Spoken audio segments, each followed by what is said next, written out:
Mavericks has Lola V products? I gotta remember that. Well, you know, they say in order to remember something, you have to forget something else. Okay, now that is a very cute haircut. That's like a little shag. I've never seen it before. Well, I mean, of course you have.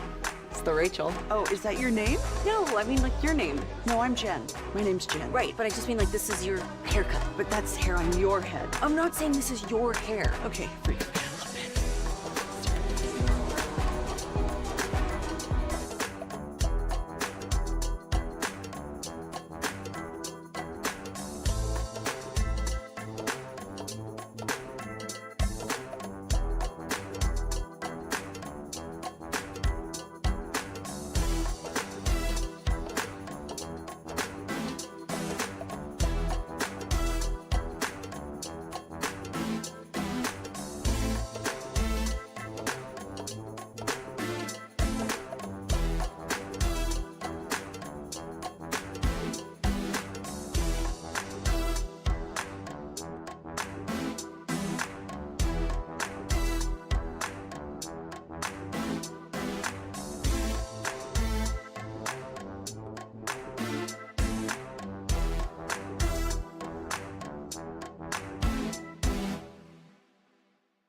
think it's true that you've got to forget something else to remember that Uber Eats has groceries? Nah, that's absurd.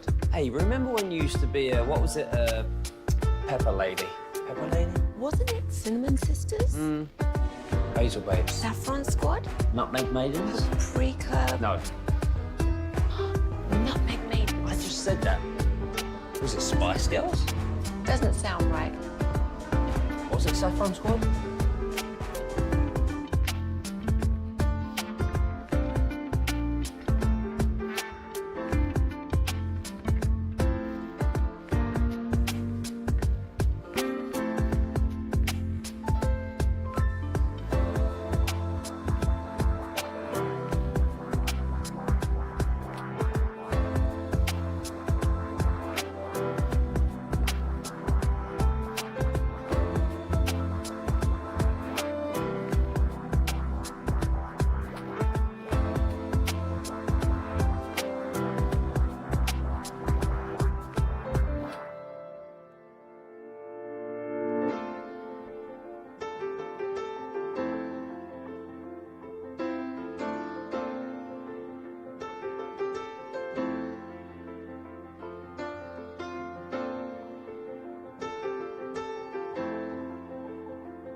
Station.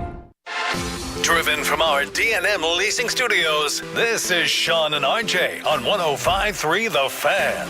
Good morning, Metroplex. Shout out to the 6 a.m. club. It's the Thursday edition of Sean, RJ, and Bobby live on DFW Sports Station 105.3 The Fan as we try to get you to your weekend as quickly as possible. We got Peyton Phillip Russell firing up the Fan Cam, Twitch, and YouTube. He'll be firing up his own segment at 6:40. We want to continue to deliver the very latest in Cowboy coaching news. If you turn on the radio and have it set at 6, you're getting it before anyone else.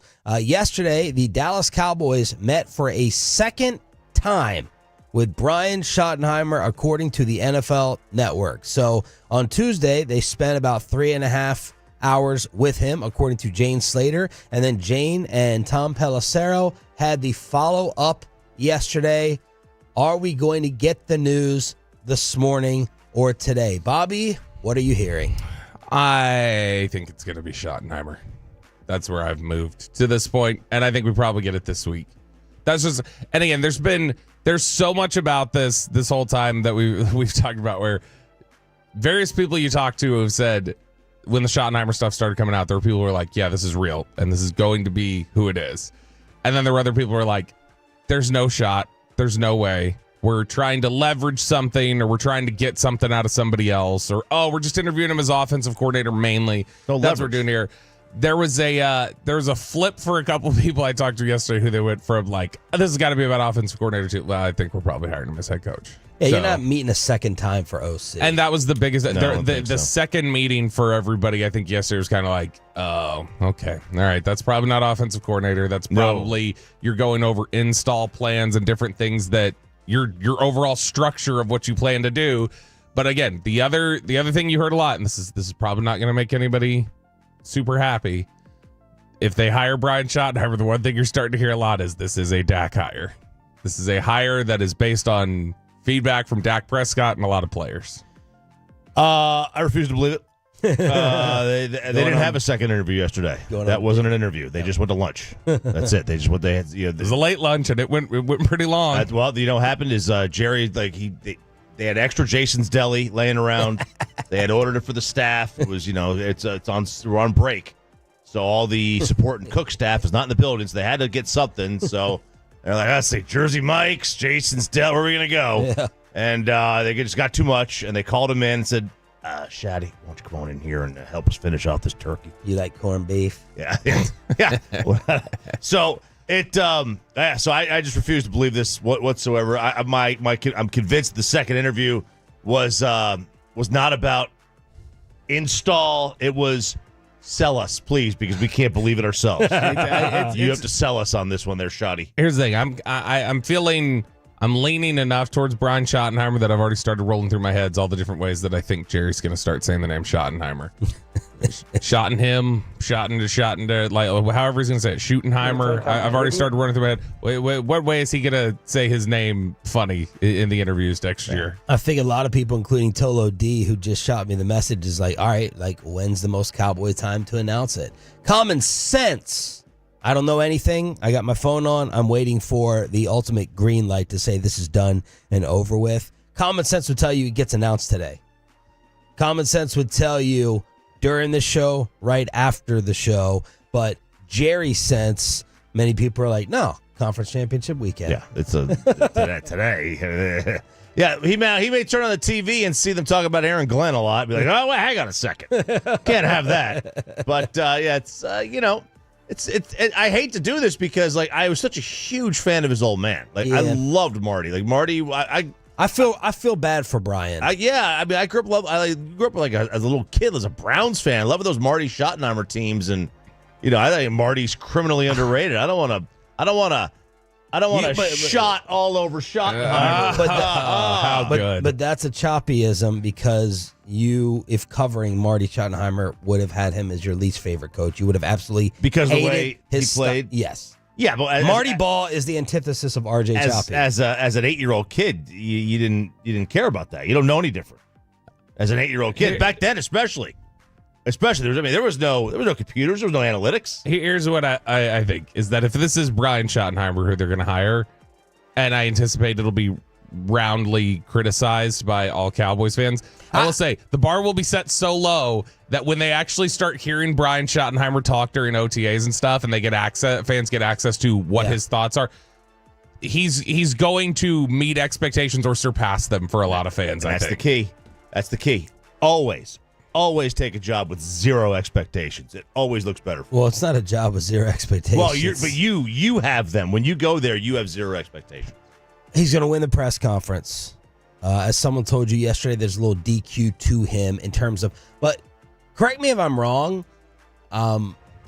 This is such a stunning development. I haven't really seen the first fake shows do a ton of segments on this. I don't believe it. I haven't seen like Brian Schottenheimer dedicated segments on First Take. Maybe I've missed it, but that's shocking in itself. I have a theory about that.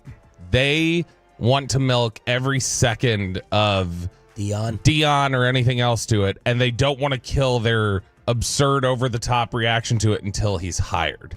Once he's hired, then they will save all their, what? Are you kidding me? They don't want to blow all of that. They want to set everybody up nationally. Because, look, here's the thing. Nationally, there's a lot of fans who probably aren't keeping up with the Brian Schottenheimer momentum. And so they probably still are thinking, Dion. And so they're like, all right, we keep this low. And then when it's announced Brian Schottenheimer, they get the rug pulled out of them, and we get to have this large overreaction rather than just keeping people posted. And also, there's other news going on that they can steal hours with. Yeah. They don't have to talk about the Cowboys coach. Yeah, Ben Johnson got hired. Big news, Aaron Glenn. That's news. The only team they love more than the Cowboys is the Jets. I'm sure there'll be a lot of Aaron Glenn today. So a lot of people are asking, and Chop, I know you have an issue with this or don't understand why. Why are they meeting for a second time? I actually like that they are. I said this the other day. I said this the other week, as a matter of fact. Coaching interviews, you don't have enough time and hours to spend those moments with them that you really need. Something this important for billion-dollar businesses, you're gonna sit down for 3.5 hours and feel like, okay, this is the CEO of my organization. This is the new face of my franchise. So I actually like that they're spending more time with him. That makes sense to me. I think it's a smarter approach. That's just me. I appreciate that they are, and I'm glad that they are. I just don't. Like, if he's been in the building, the whole thing is you know him already, right? Yeah, but they don't know him. But they don't know his plans as a head coach. They know his personality. They know his mannerisms, But now you need to sit down and tell us how this is going to be different from McCarthy, and why have you never been hired anywhere else? Why are you fit for this job? What are your plans? The installs, the this, the that, dealing with the media. Those conversations have not been had with Brian Schottenheimer in the time that he's been here. And yesterday could have also been contract details. And that's the important thing. Yesterday could have been the follow-up of, right, now. And it could have been, are we sure we want to do this? We sure want to do this? This is a nice $2 million check. You know, this is not an installment. This is the whole thing. Mm-hmm. But yesterday could have been contract negotiation. Yeah, and I mean, I think that's the important point you made there is just how are you going to be different from McCarthy? Brian Schottenheimer has not spent the last 2 years telling the Joneses how much differently he would run things than Mike McCarthy. That's not his job. Right. And so there's a lot. And that'd be a backstab towards his guy, which was Mike. Yeah, and I think there is a lot that Brian Schottenheimer would share with them that he would do differently. I don't think Brian Schottenheimer would run things exactly the way that Mike McCarthy the team doesn't want to do a whole lot of things differently. They wanted Mike back. You know what I mean? I'm still not convinced. I still swear they were trying to get him to quit. Well, it's still going to be Dak friendly. Yes. Yeah. And look, I mean, you're paying him $60 million. That makes sense. So I asked yesterday, give me some other coaching hires that would be as stunning as this one in the history of sports. We can't just take a name that's surprising. You got to take the job. Like, this is the Dallas Cowboys trying to upgrade from Mike McCarthy, and we're probably going to get Brian Schottenheimer. So the Tolos were starting to throw out names. Y'all just stop it down when you want. Jeff Saturday, I thought was a really good one. This is just interim, though. I don't even count that one. Did we? I mean, we didn't know it was interim. Like, if he did a nice job, it was interim. He could have interviewed, but it was made clear like he's not the permanent head coach when he came in. All right, a lot of people said Barry Switzer. Switzer was shocking, but it was a different shocking. That was huge, though. I mean, Parcells was shocking. Parcells and shocking. Switzer were big. Well, The thing with Switzer Keep it in the spirit of the discussion as to the underwhelming stun. David Culley is the name that comes to mind for me in Houston. Chan Gailey was another one thrown on here. Yeah. Gailey was a top offensive coordinator at the time. Like, he was considered one of the sharper offensive coordinators in football. I don't think Switzer was like a letdown hire. Like, I don't think anybody thought of that when it was in the moment. Yeah, I mean, we're talking about one of the most accomplished college coaches in history and a friend of the owner. Like, if you were shocked by that, you were just not. I mean, it paying was attention. shocking in the sense that Switzer had been out of football, and like nobody was talking about Switzer coaching again, and all of a sudden it was like, oh my gosh. Tolo Mike with a nice list. David Culley, who you mentioned, Antonio Pierce, Jim Zorn. Yes, Zorn was surprising, even though the Redskins were down and out for a long time. Ray Hanley, Giants. Rich Kotite, Jets. David Shula, Cincinnati. Brandon says J.J. Redick. Mike D'Antoni over Phil Jackson. Let's see. Lane Kiffin. Tim Floyd. It was pretty surprising when Gruden left the booth after a decade and went back to the Raiders. That one surprised people. Yeah, but that's a big name. I'm talking like an underwhelming shock. Jim Tomsula. Tom Cable, when he got hired by the Raiders, he had only been he'd been an offensive line coach at the NFL. That was it. Joe Judge. Joe Judge, a big one. That's a big one. But but the difference is the Giants, they were down and out, and the Cowboys have an 11-12 win team. He replaced Shermer, right? Joe Judge. Oh gosh. Yeah, I think maybe so. Or McAdoo or Shermer. I can't remember. One of the two. Ben McAdoo is listed on here as well. But this is an all-time shocker. It was a shocker. If you want a shocker because all these names we just threw out did not necessarily go well. If you want a name that he was a prominent name, but it shocked people and they were like, you can't just be a head coach from that. A lot of people were shocked when John Harbaugh got hired because it was just like, you were a special teams coordinator. What are you prepared to do? And John Harbaugh ended up being a really good coach for Baltimore. 877-881-1053 is the way to hit us up on the Franklin Franco Injury Attorney text line. My wish for today, my wish is that all of a sudden Deion Sanders comes out of the blue or John Gruden. But if the Brian Schottenheimer news breaks during this program, it will just be all phones. We will not have a segment without phone calls because I have to channel the energy and the sports depression from the Metroplex and have you just completely unleash on the phone lines. It'll be like Jake Reitman will think he's back home in Detroit radio where they just do calls every single second of every single day. So that's my hope for today. Do not want this to happen at 9:30 or 9:40 in KMC to get all that interaction. Yeah, we always get screwed on the big breaking news, I feel like. It always ends up being like 10:04, right when KNC gets on the air. And it's like, this is BS. We never get any of this. Something else really, really good from Brian Broaddus, and screw you, Chiafalo and Eric. Your anger. Zach is so angry right now. Zach and Eric? What I say, Chiafalo and Eric. Zach and Eric, nose, butts, bleeds, whatever you are. Zach is so. Sometimes the butt does bleed. We should have named that show The Hemorrhoids. The hemorrhoid, yes. Sometimes it bleeds. Zach is so angry, he couldn't even let Broaddus get through his really good info where he said, this whole Jason Witten waiting thing, Broaddus was told it's being overblown. We need to settle down on that. We're taking that way too far. And it did feel like a little bit of a reach, and we're just totally, completely assuming, well, Jason Witten's the next head coach here in 3 years. Broaddus was told to really pump the brakes. He couldn't get to the rest of his point because the rest of the guys in the room automatically jumped him, but I thought that was really good new and really good info from Broaddus. Jason Witten, coach and waiting, just a second. Not that he won't be on staff, but the whole coach and waiting thing, chill. I was about to say, I did not hear it, and it sounds like the rest of G-Bag didn't hear it either because Brian couldn't get through his point. So Zach was trying to go viral again. But the thought I have when I hear that is like, okay, but Brian's not discounting that he'll be on staff probably, right? Because I think that is almost a certain, there is definite buzz. Like, I think they have 100% back channel discussions with him about being on staff. And so I think that is absolutely going to happen. All right, so that's everything we know. Again, if you have the radio on at 6, you are getting the latest before everybody else.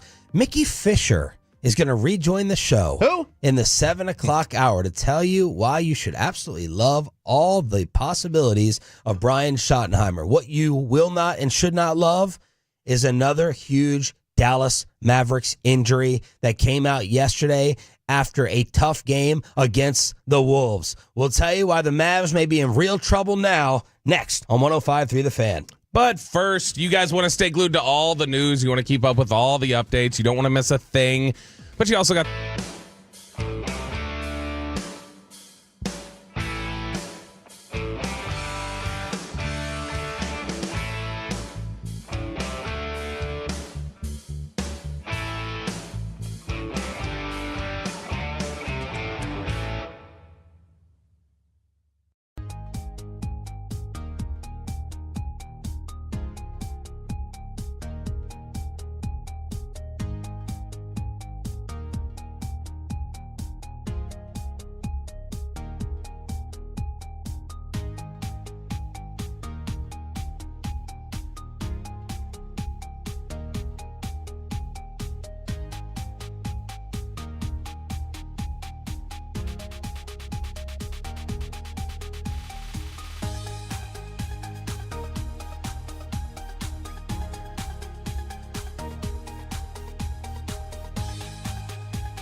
Uber Eats has Lola V products? I gotta remember that. Well, you know, they say in order to remember something, you have to forget something else.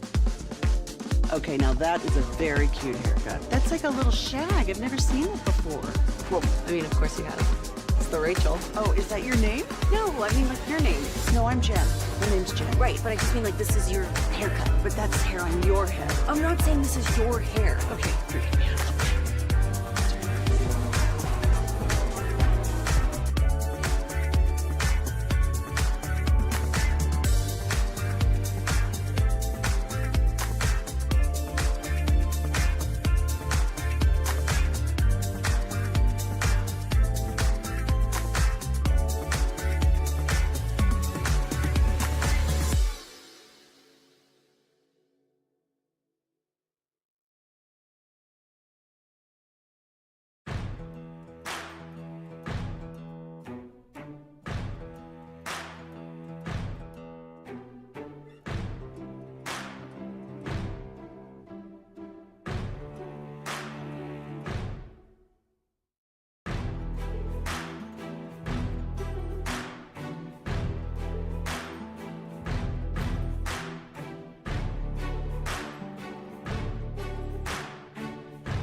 Satisfaction guarantee. Schedule today at astardfw.com. Restrictions apply. Visit website for details. And it's back to Sean and RJ right here on 105.3 The Fan segment here, brought to you by the personal injury lawyers Frankel and Frankel. If you've been injured in a car or truck wreck, call Frankel first, 214 or 817-333-3333. With Frankel and Frankel, there is never an out-of-pocket cost. They only get paid when you win. Frankel and Frankel, the go-to car and truck wreck attorneys in Dallas. Inbound, Kyrie Irving. He'll race up into the front court. He'll pop on a 35-footer at the buzzer. He'll hit it. That bucket will count. And the final score is 115-114.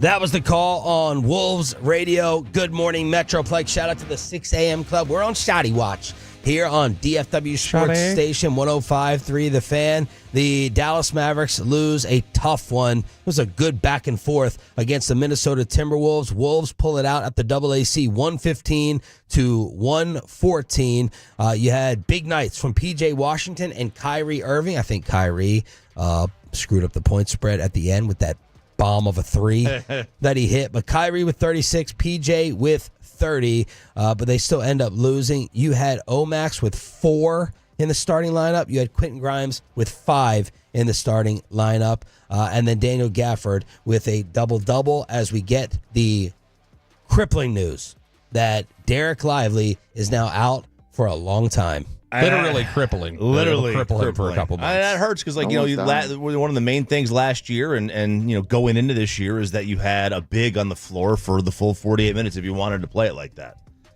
when they were both healthy. And, now you can get them back in time. 2 to 3 months, small fracture in his foot. For when the games matter. But, is there any lingering effects? 7-footers don't heal the way guys who are 5'10" do. And Dereck, unfortunately, He's got a bit of an injury history to start off his NBA career. Yep.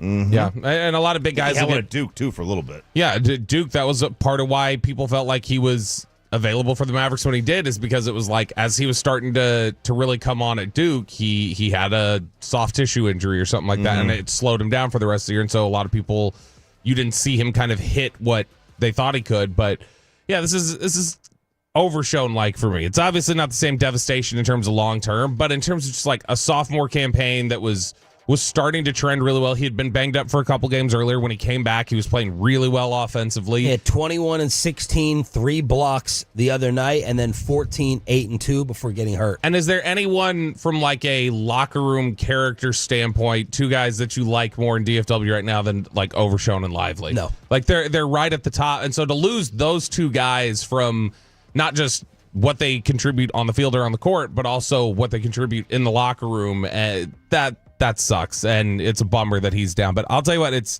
this consistent, while Luka's been out and everything else, every night there is, it's not adding up to wins all the time, but every night there is a P.J. Washington or a Daniel Gafford putting up like 36 points, and it's just, they're stepping up. They're not finishing these games. Making a move now, Ralph? No. Look, if you're going to make a move, it needs to be a small move to get, to replace some depth. You're 9th in the West right now. It is a free fall. Yeah, it is. It is. But, it's okay. Like, this is not a single-year short-sighted play. If you don't make a move, let's just say that you missed the playoffs altogether. Yeah, Gavin Dawson was calling for Team Tank possibly yesterday. I'm not calling for Team Tank.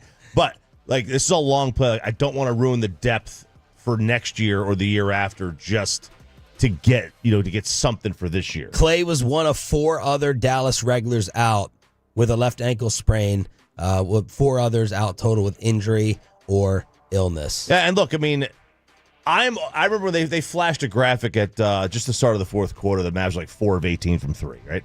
I'm old enough to remember that, and when that happened in a game, your coach told you to stop shooting threes. Yeah.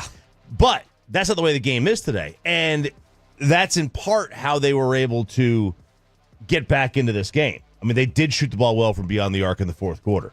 It wasn't like otherworldly, but that's just they had their highest scoring, quarter of the night in the fourth. But that's just how you get back into games when you're down.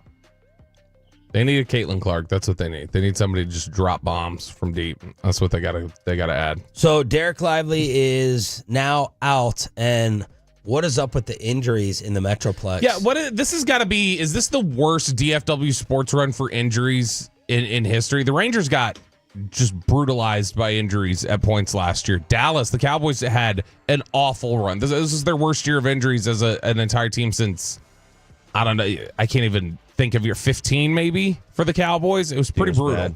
And so this is just you add those two, and then you get the Mavericks who have had stretches where Kyrie's been hurt. Luka's been hurt. Klay Thompson missed the game last night with an ankle injury. Now you've got the Dereck Lively injury that's going to keep him out for a while. Gafford had been out for a while. This is a brutal. We got to figure out the sports PTs here in DFW or something. Y'all got to step your games up. Well, get something. You better be careful. Someone about not on teams. Not in the city. About to be in your DMs real quick. You keep talking like that. We do have good news. I think we're friendly, so I might be able to keep them off of you. Good news, though, from Peyton Phillip Russell, as he's found the tweet from Mark Followell. Choppy, what's a basketball version of Knuckles? We go like ball this. tap. Ball tap. We go like this and touch the fingers like that.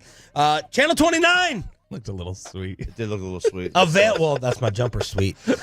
Channel 29 is available on Direct TV stream starting last night. All right, there you go. So you can watch your games without having to go to a bar or jeopardize my computer. Yeah, with all the viruses. Does it feel a little bit like the NBA lockout ending or something in January where it's games are back on TV? Nice. Season officially starting now, January 23rd instead of Christmas Day. Yep, that's right. Now it's onto the Rangers. 3 days in office. It's up to the Rangers to find us a way to be able to watch these games when they come on out. 3 days in office. He's already got Mavs games on y'all's TV. Trump was like, "Get me the report on the drones and deal with victory. What's this victory plus?" I'm a big Kyrie fan. Love Kyrie. All right, let's get to the other drama in the NBA. Jimmy Butler has been suspended again. 2 games. See you later. Here is the statement from the Heat. We've suspended Jimmy Butler for 2 games. Continued pattern of disregard of team rules, insubordinate conduct, and conduct detrimental to the team, including missing today's team flight to Milwaukee. Yeah. Jimmy had planned to join the Heat on Wednesday night after missing the flight. So they're like, okay, see you later. He had just returned from his 7-game suspension of multiple instances of conduct detrimental. Yeah, so he was gonna fly on Khabib Air, go frontier from Miami to Milwaukee, sit in an exit row, and they were like, "Nah, you're not gonna do that, man. You're gonna join us on the team flight." And look, this is a fake. This is a suspension just to keep him away from getting hurt. I think, right? They're gonna trade him. Unless they're then why they bring him back to play him? I think they're suspending him not to pay him. Yeah, that's what they're doing. Yeah, they don't want to pay him. They don't want to play him either. I don't think because they looked at it like, why would we risk playing him, getting him hurt, and then him not being able to trade him? Pat Riley's got to just get with the times and trade the guy. Well, I was about to ask this question that is not allowed to be asked in the association. And this is more from Miami people, and G-Bag had on Jorge Cedano yesterday. He probably who definitely would have answered it better than me. Like, is Pat Riley over the hill? Like, is he still stuck in his ways? Is he too old school for this, and that they need to take the keys away from Pat? I don't know. But it's like this situation has gotten way out of control. And is it a Pat Riley stubbornness? Like, no, we're not just going to give you your way. And Jimmy's like, no, the new way, slick back, is for me to be a royal. Let me show you a picture of this guy. His name's James Harden. This is how we all get what we want and get traded how we want. I'm not going to say a bad thing about old Pat, but he's older than my dad. He'll be 80 in 2 months. Yeah, I mean, it's like he absolutely is a little too set in his ways. Like there's a reason the guy's been in the league for 50 years, dude. This is in the report, like on ESPN, and I saw Jimmy's shoes the other day. This isn't an actual news article. Butler's hair color for some December games just happened to match the primary colors of Phoenix, Dallas, Houston, and Golden State. For the Tuesday game against the Blazers, he wore shoes tinged in orange that matched the Suns' color scheme. Have we ever seen a player wearing? Nope. Did Rodman dye his hair red and black to try to get to the Bulls? Would we have caught it? Like in this social media age, like somebody's going to be catch everything. Like, would somebody? Dennis would have just told you. Yeah, that's true. Right. Yeah. Hey, Dennis, your wedding dress today is like black and white for the Spurs. Yeah, like Jimmy is he's telling them. I mean, he's telling them. Man, how too. far ahead of his time was Dennis Rodman? Yeah, boy, holy cow. Yeah, Jimmy. Obviously, he's made it clear that he wants out. He didn't make it clear initially, necessarily, like where he was like demanding it. It was very, very vague. The whole Shams and agent thing going back and forth. This is just embarrassing for the NBA, though. Like for everybody involved, just the very public nature of this back and forth that they're having. Just get it over with. There's already so much heat on the NBA for being bad brand of basketball, everything else. Like, you don't need this big public Pat Riley being old man. Like, I'll just suspend him. I'll just sit him. He won't even play. Just trade him, get it over with. Let's be done. Man, I'm about to be 2-0 against Nick Harris this week. Man. The MVP, SGA, dropped 54 last night in a win over the Jazz. And for the first time in nearly a year, the Oklahoma City Thunder have taken over in Vegas as the favorites to win the championship over the Massholes. And, what is it outside of injury? What is it going to take for SGA not to win this MVP this year? Like, he's going to win it. Far away. Because they don't want to give it again. They don't want to give it to Joker again. They don't want to come close. We had the I told y'all the note I saw the other day on Reddit where he is, if he finishes this season like it looks like he's going to, 30 points, 5 assists, 50% shooting. It's him and Michael Jordan. Those are the only ones to ever do that 3 years in a row. And so, I mean, he's absolutely fantastic. We got to get, I think Dallas fans got a good exposure to it last year during the playoffs. That was their first chance. You watch him, he can take things over. He is so good. Anthony Edwards paid him like the highest praise the other week, and he's like, he's just unguardable. He's the MVP. He's unguardable. None of us can stop him. And I was like, oh, that's usually Anthony Edwards, an alpha of all alphas, not backing down to anyone, and he just gave the flowers to SGA. And the funny thing is, like, Joker's still averaging a triple-double. Yeah. And, like, in any other era, if you average triple-double, you're 100% getting the MVP. Which, I mean, look, you've got a guy in SGA who is like stealing the headlines and is probably going to win MVP at this point, who his primary game is not the three-point shot. Like, that's not what he does. His primary game is like mid-range, get to the bucket, lay it up. Like, he takes 5 threes a game. He makes 2. Rip Hamilton resting in his grave. It's the Thursday edition of Sean and RJ here on DFW Sports Station. Has your mother has your mother ever embarrassed you in public this badly? Peyton Phillip Russell has it as part of the payload next on Sean and RJ 105.3 The Fan. But let me go ahead, and Peyton's about to have a story about a line. You can go and chill in the line at Hurtado Barbecue or...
Do you think it's true that you've got to forget something else to remember that Uber Eats has groceries?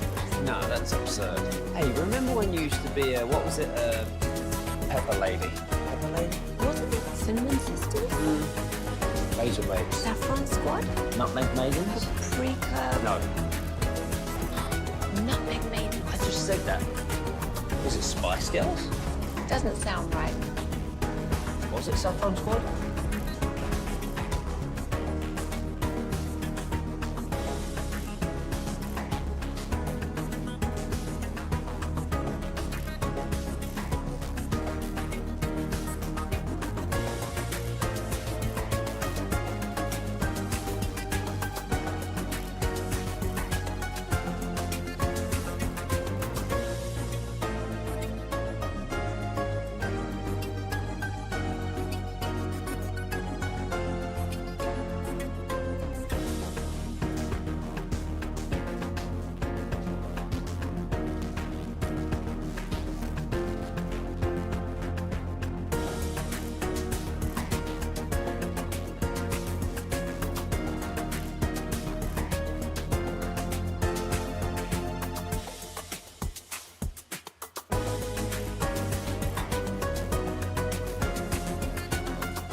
Making this happen, Tolos. And we're so grateful that you are our teammates right here on The Fan.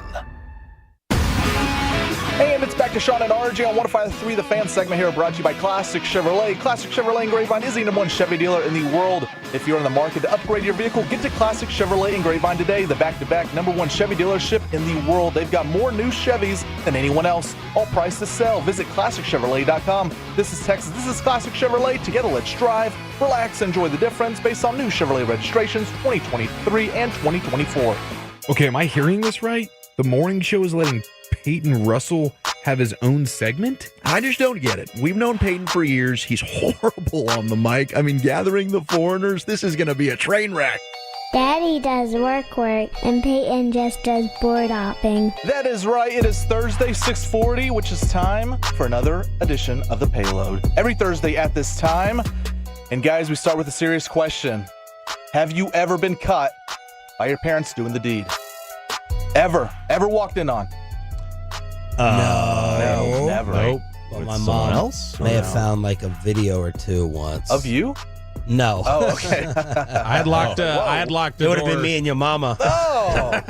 I was Not Bobby's mom. I was at nope, not mine. That's a crime. I had locked the door. I had thought to myself once, I was like, did I lock the door? And I went and locked the door just about 20 seconds before my mom tried to open the door. And so that was fortunate. I stopped that one. Never caught, but I did walk in on them though. Me too. That was awful. Ooh, I never did that. My dad crawled into bed with me one morning, and I'm Is this before the dementia? This was before the dementia, and he's like, "Hey." I'm dead asleep, and I didn't turn around because at that point, you know, your morning, Won't be the point of crawling. turn around and you stab him in the eye. And he was like, "Your mother found a box in your drawer. Protection, being a good young man." Yeah. And Abstinence is being a good young man, Chop. absolutely not. And he said, "I don't like that my son's doing that more than I am in my own house. Take it elsewhere." But why'd he get in bed to tell you that? He was Intimidating. He Close was quarters. A little, it's what he did, right? He always, if he wanted to wake me up, what did he do? Rip the covers off. Rip the covers right off. Yeah. Shades go up, right? I mean, he wanted to make a statement. You remember when I read off the 100 names of women sexier than Shakira? Yep. And So does Spittle. and Gavin made sure to pull me close and whisper in my ear. same sort of energy, probably. So we can all agree. What about you? Never done it either way. Been walked in on or walked in on the parents. So, I'm clean there. Thank goodness, because that would scar me for life. I know friends that have been walked in on, and they kind of just have to take it. Very unfortunate. do. But us as guys, we all agree that our worst nightmare is getting caught by our parents when doing the deed. It's you're trying to be sneaky, but is it different when you're trying to be a part of a record? If you're being caught when you're a part of a record. We talked about the Bonnie Blue event that took place within the last couple weeks. She's the OnlyFans model that was trying to break the record of sleeping with over 1,000 guys in less than 24 hours. I believe she did break the record, unfortunately. So here's an audio clip of a mom who caught her son inside with Bonnie. Yeah, she did. And she wants him to leave with her immediately. Just for visual reference, she is in line with all the other guys here. So you can kind of hear her talking to some of the other guys and wondering where her son is at. But she's waiting for him to get out with Bonnie, and she's on the phone as well here, so you'll kind of hear her talking on the phone. But here's the audio clip. Go in, put your clothes on and come. Otherwise, I'll get the police to come for you. Put on your clothes now and come out. Come out of here now. Coming, he's lost his coat. Where's your coat? Where's your coat? Find your coat. He's coming now. Where is he? He's just getting changed. He's coming out. That's kind of on. Joseph, where's your coat? It's downstairs. It's downstairs, Mom. This is an all-time embarrassing moment. All-time embarrassing moment. Because not only... All right, let me get this straight. Yeah. So this is a line of dudes waiting to be part of the record. It's almost like they're in the apartment Who's building. the caboose? It's almost like they're in the apartment building and they're like going down the stairs. Like there's a door. If you look at the video, there's a door that obviously you can't enter until it's your turn. But there's guys all lined up down the So stairway. how did the mom find him there? That's a great question. Maybe Location. Had the location, said, "Why are you at some apartment?" And then probably walked and saw all these guys saying, "What is this for?" And then probably, one of the. Wait, are you guessing you know? I'm guessing. I'm assuming. Yeah, no. All right. So then she goes and gets him out of line or waits for him to come out of the room like it's already done? Yeah, because she can't get in, obviously. Like door's shut. You can't get in. Oh, so he already, he's probably already done it. Mission accomplished. Maybe mission accomplished. Maybe he was next to the line. Maybe he was in the green room. Oh my God. The prep room, the fluff room. Who knows, right? He's sitting there just like, what, you want a bottle of water or something? Just like, This is all time embarrassing. If this is real, I saw the video of this. By the way, I mean the amount of people that were in there, they all had like face coverings on because they didn't want their faces to be exposed if people saw them, right? Which is like, if you're gonna do this, you got to be out in the open. You got to own this. You got to own it's like this. a Trump rally. I've seen Eyes Wide Shut. They were all wearing masks right. too. It's normal. Don't you have to leave? Like if the line is like 4, but if you're 40th in line, What if you're a 1,056? How do you stand there as number 940 in line? Just waiting. Like, all right, that's pathetic. It really is. You got to be desperate. You got to be committed to the bit of like, hey, I was in the world's longest choo-choo. Oh, that's so icky. So apparently, this is what the Black Friday line. This is what the son said back to the mom, according to reports. I'm 19. I can do what I want. I've signed the consent form. So there's that. So he kind of telling his mom, look, I've already done everything. I've signed the consent form. I'm 19. Let me do what I want. And is there video of her like walking him off like home? Like the video ends after I guess he leaves the room. Grabbing him by the back of the shirt, like taking him to the car right there. Yeah, my coat's downstairs, Mom. You got to stop with the accent. Mom. What accent do you think that is? What nationality? Oh, it's English. Like it's England, UK. Is that what you got from that? I didn't get that. British. I didn't get that, but you could be right. Gather Maybe the foreigners. All right, it's the payload every Thursday at this time, and I talk a lot about my casino addiction on this show. Now I do win, so maybe it's not an addiction; it's just a hobby.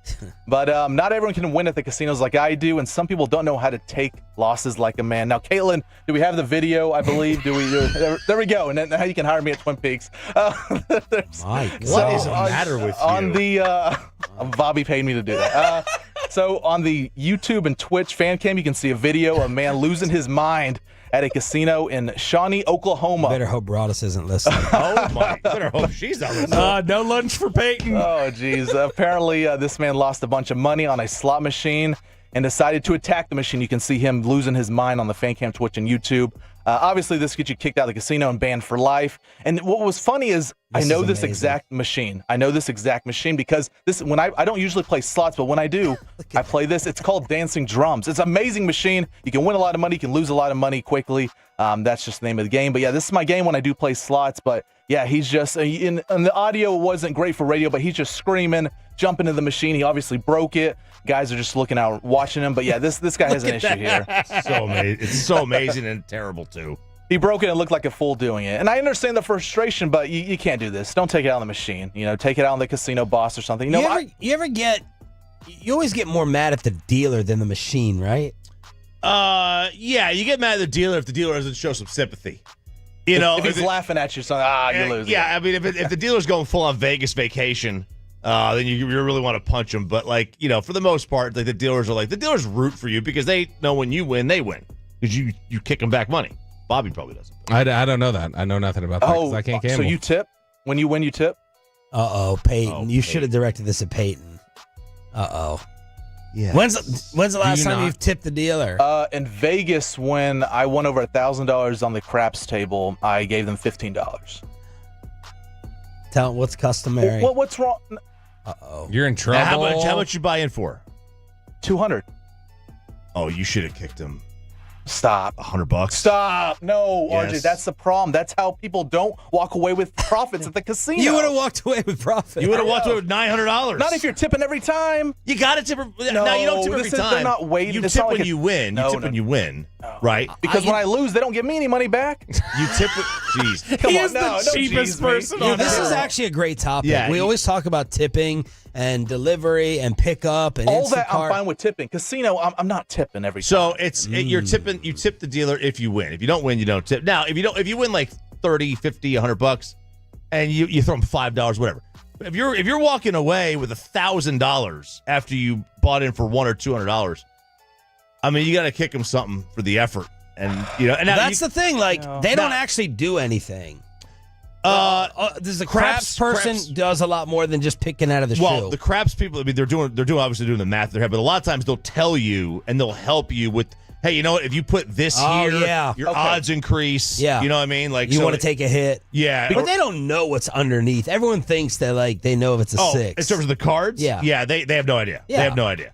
They don't know what's underneath. So you said Vegas. It's a good luck thing. It's more of a good luck thing. You have been to Oklahoma many, many, many times since. So you have not tipped in Oklahoma. Maybe I've given someone $5, because like you said, the blackjack Do dealer. you tip the bartenders? Yes. Yeah. All right. Well, that's a drink, that's usual. But yeah, dealer, it's like, no, because if I'm losing money, they're not like, here's $15. Go get yourself a You're drink. so cheap. No, Bobby, you wouldn't tip either. Oh, I wouldn't. No, not at a casino. What you can do if you want to. He just paid you to make an really inappropriate comment. Yeah, you can Venmo me, Bobby. Like you don't have to. You don't have to. Like a lot of times they don't even. You can ask them. Like if you're playing craps, you don't like. Do you want me to like? You can ask me to tip or do you want me to play for you, and then you just throw them a chip on a hard way. Right. Yeah. And then that way they can 8 times their money there. Okay. Well, when I go again this weekend or next weekend, maybe I'll decide to throw some money in there. Okay, one last story here. We only have a few minutes left, but look, there's plenty of debates when preparing for a flight. How early you're supposed to get there, food you're not supposed to eat on the plane. But here's a debate that's rubbing some people the wrong way. Are you a gate lice person or an aisle lice person? Now, I'll explain both here. We have gate lice, aisle lice. Gate lice is when a passenger cuts the line hoping to board the flight early. They call for group 1 or 2, and your broke ass knows damn well you're not. You're in group 7. 6. You're in group 6 or 7. You're not getting to the front of the plane. Plus, why would you want to board the flight that early and just sit there and you're uncomfortable? Because your bag. Yes. You don't want your bag to get checked. Are we still bringing oversized bags on the? No. Any bag, like the overhead bin. Sometimes they're full. Taken. Right. Okay. I got you there. But look, if you're group 6 or 7, just wait your turn. You're not any more special than anyone else. But that's gate lice. Now, aisle lice is when people get up too soon as the flight lands and start to cut their way through the aisle to leave the plane first. This I feel like Sean has a problem with. I think we've spoken out on this before. Yeah. It's like we would do the zipper motion. You're not going anywhere. Then I go. Right. Yeah. Unless you're rushing off for the connecting flight, you're not going anywhere. What I'll do is I'll watch RJ get in line first with his premium status, and then dance, do his little dance past us. But I'm gonna try to just be at the very end. So let's say I'm boarding group 7. I'm trying to stand at the end of 6. They're not gonna reject me.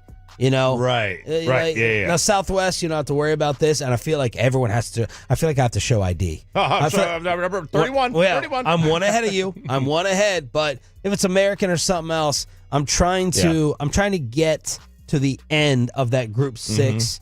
That's the cheating I'll do. That's not much. Standing up. I mean, I'm usually on a window anyway, so I'm going nowhere. Yeah. But yeah, like the aisle lice would bug me more because I get it.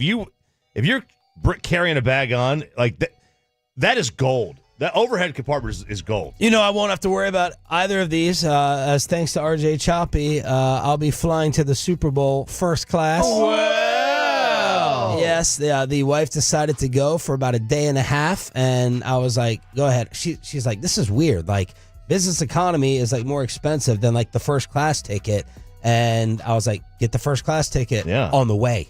Not the way back. You can get the first class ticket on the way, and then Choppy did some digging, and he's like, "There's seats open next to her," so I upgraded. I'll tell you the person I hate the most on the plane is the one who, if you're directly in front of me and you don't even bother to stand up and start gathering your things until it's your time to get up. That's what I don't like. At least have your stuff ready so you can walk out when it's your turn. But I'm sitting right here, and then it's like, oh, everybody has piled out in front of me, and then you go, okay, I'll stand up, and now I'll step in and get. It's like, no, now you've added 30 seconds that I didn't need. Now, why are we calling it lice? I thought you were going to talk about the lice plane problem. Are you saying lice? Lice, L-I-C-E. Okay, why? That's just what they've named it. Aisle lice, gate lice. So, all right, well job. Oh, well job. Good job. Well job. Well done. Well done, Peyton Russell. It's the Payload Thursday edition, 6 a.m. club. As we are on Brian Schottenheimer watch, is the news going to get announced during this show or sometime today? I know you're distraught. I know you're depressed. So we brought in a very special guest to make you feel good about Schottenheimer and all the other hires. The return of Cowboys insider Homer, Mickey Fisher, next. After we get you over.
Uber Eats has Lola V products? I gotta remember that. Well, you know, they say in order to remember something, you have to forget something else. Okay, now that is a very cute haircut. That's like a little shag. I've never seen it before. Well, I mean, of course you have. It's the Rachel. Oh, is that your name? No, I mean, like, your name. No, I'm Jen. My name's Jen. Right, but I just mean, like, this is your haircut. But that's hair on your head. I'm not saying this is your hair. Okay, freak me out a little bit.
It's true that you've got to forget something else to remember that Uber Eats has groceries. No, that's absurd. Hey, remember when you used to be a, what was it, Pepper Lady? Pepper Lady? Wasn't it Cinnamon Sisters? Basil Babes. Saffron Squad? Nutmeg Maidens? Paprika? No. Nutmeg Maidens. I just said that. Was it Spice Girls? Doesn't sound right. Was it Saffron Squad?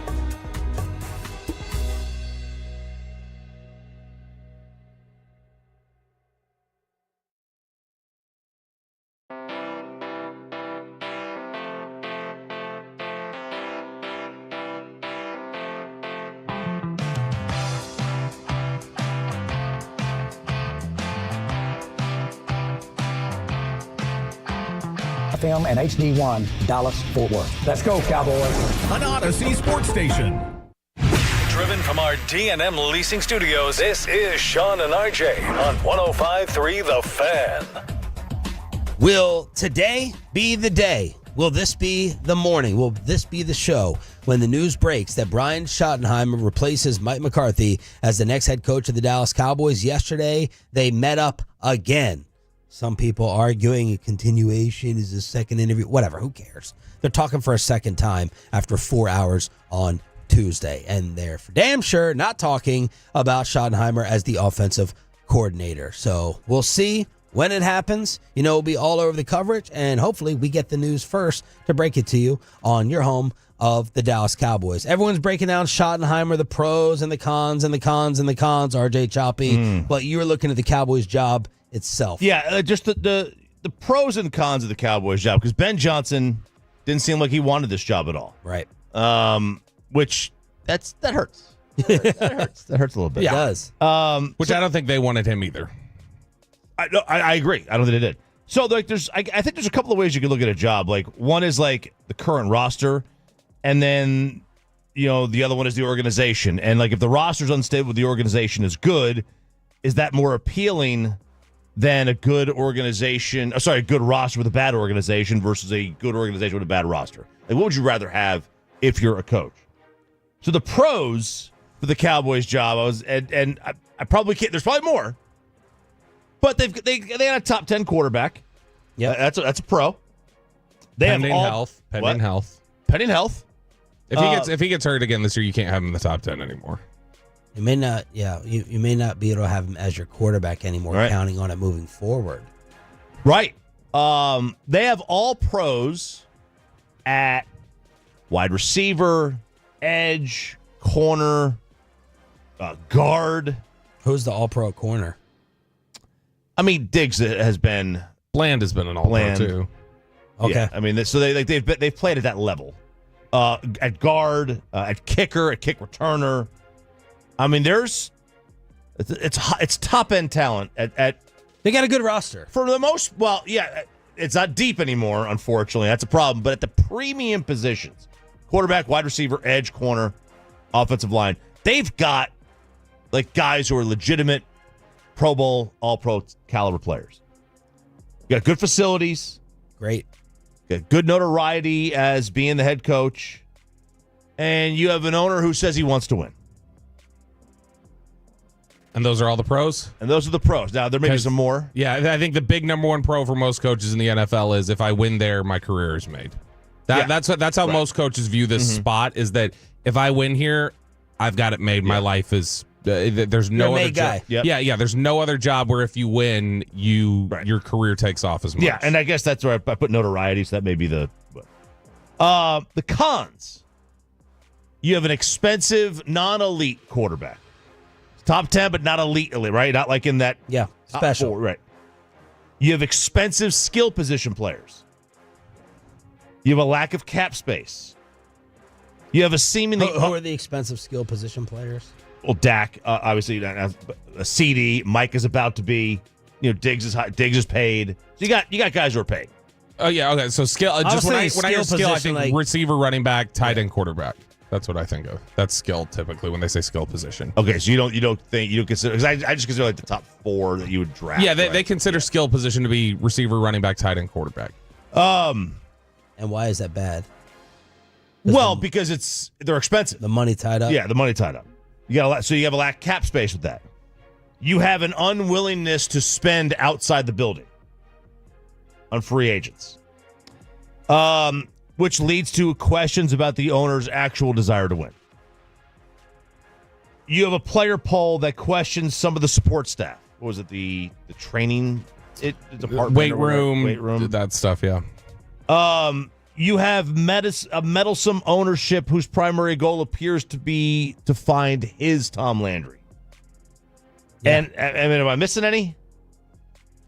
I mean, his media comments. Yeah. Need absolute desire. As some people say, this is a marketing firm. This is not a football team. Yeah, the common line everybody says of just And no matter how true it is, it's about everything else other than football. And I wrote down their cap situation. I know you talked about those expensive skill players, but lack of cap space. How bad of a cap situation is this moving forward? They feel like they've got another year where they just got to kind of bite the bullet a little bit before they can get free. So, like, if you're a top flight coach and you know, like, yeah, you win here, you're set, but it's going to be tough because you have another year of bad cap situation. That also means that everybody gets older. Your quarterback who has been injured a lot is older, and now your wide receiver who is in the prime of his career is one step closer to being outside the prime. And another year goes by, and now you got to sign Micah. It's and then your corners. What's going to happen with them? I mean, they're not getting younger. I mean, nobody's getting younger. That still sounds like a good job to me. Roster wise, it's still a good job. And did you put? I don't remember if you had this in the pros. The idea of I think Will McClay is going to be back next year. I think that there are coaches that look at Will McClay's a good talent evaluator. He's always going to keep me competitive. Like, I'm always going to have guys. Good drafters. Yeah. I'm working with a front office and a personnel department that's consistently turned in good drafts. And so I'll probably always have talent replenished, even if you're not hitting home runs all the time. Unfortunately, and we're just going off of what is reported, the really disappointing thing, it's not so much about the Cowboys getting rejected by these other candidates. The Cowboys didn't even pick up the phone. This is the Derrick Henry thing all over again. Like, they didn't even do their research and their homework to find out. Right. And that I can't forgive. I can never forgive someone when there's a reasonable phone call or homework to be done and they don't explore it. Now, my wife thinks I go way too far with it. If it's buying a TV, if it's picking out whatever the kitchen counter surface is going to be, I have to know all the options. I have to, or I can't lose sleep. You're either one of two people. You're fine walking in and being like, you know what, I like that one. Boom. I have to walk the whole store. That's just me. I will lose sleep knowing, oh my God, there was a better option and a better deal out there past this, and I was too lazy to do it. And that's what I hold against them in the coaching search. It's there's no justification for it, because you can't, if it was for Kellen Moore, you can at least make the argument and say, this was the plan. Yeah. There's no way in hell, it's not possible, 0%, that their plan was not during the Mike McCarthy drama, 8 days of wasting time, it was not to bring in Brian Schottenheimer. No. It was not. No, they didn't. They didn't even think about it. You can't sell that. No, they didn't think about it. They scrambled. No, what happened is Jerry went to the bathroom and saw him next to him in the urinal after Jason's Deli. Right, and there was a splash guard there, and Brian, didn't peek, and he started talking football, and Jerry's like, "Oh man, this guy." Or they didn't anticipate players stepping in and lobbying as hard as they've gotten.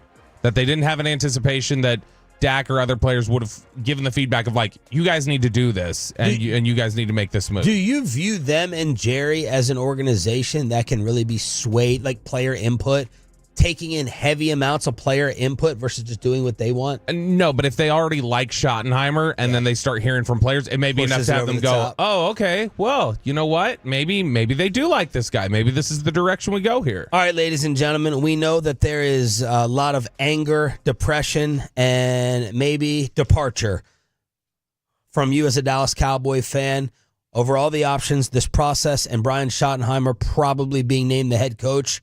For that, we brought in an injection of positivity. Some would say homerism. He is not only a Dallas Cowboy insider and reporter, he is the man who shines the star every single day. It's not Mike Fisher. It's not Mickey Spagnola. It's Mickey Fisher joining us on the D&M Leasing Hotline here with Sean and RJ, 105.3 The Fan. Good morning, Mickey. It's been a long time.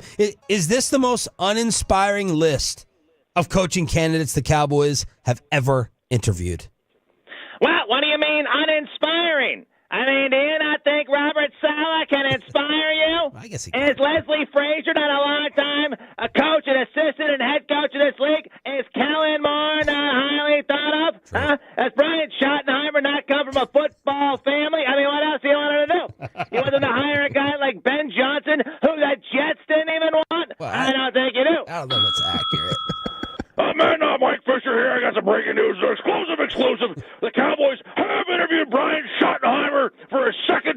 mic.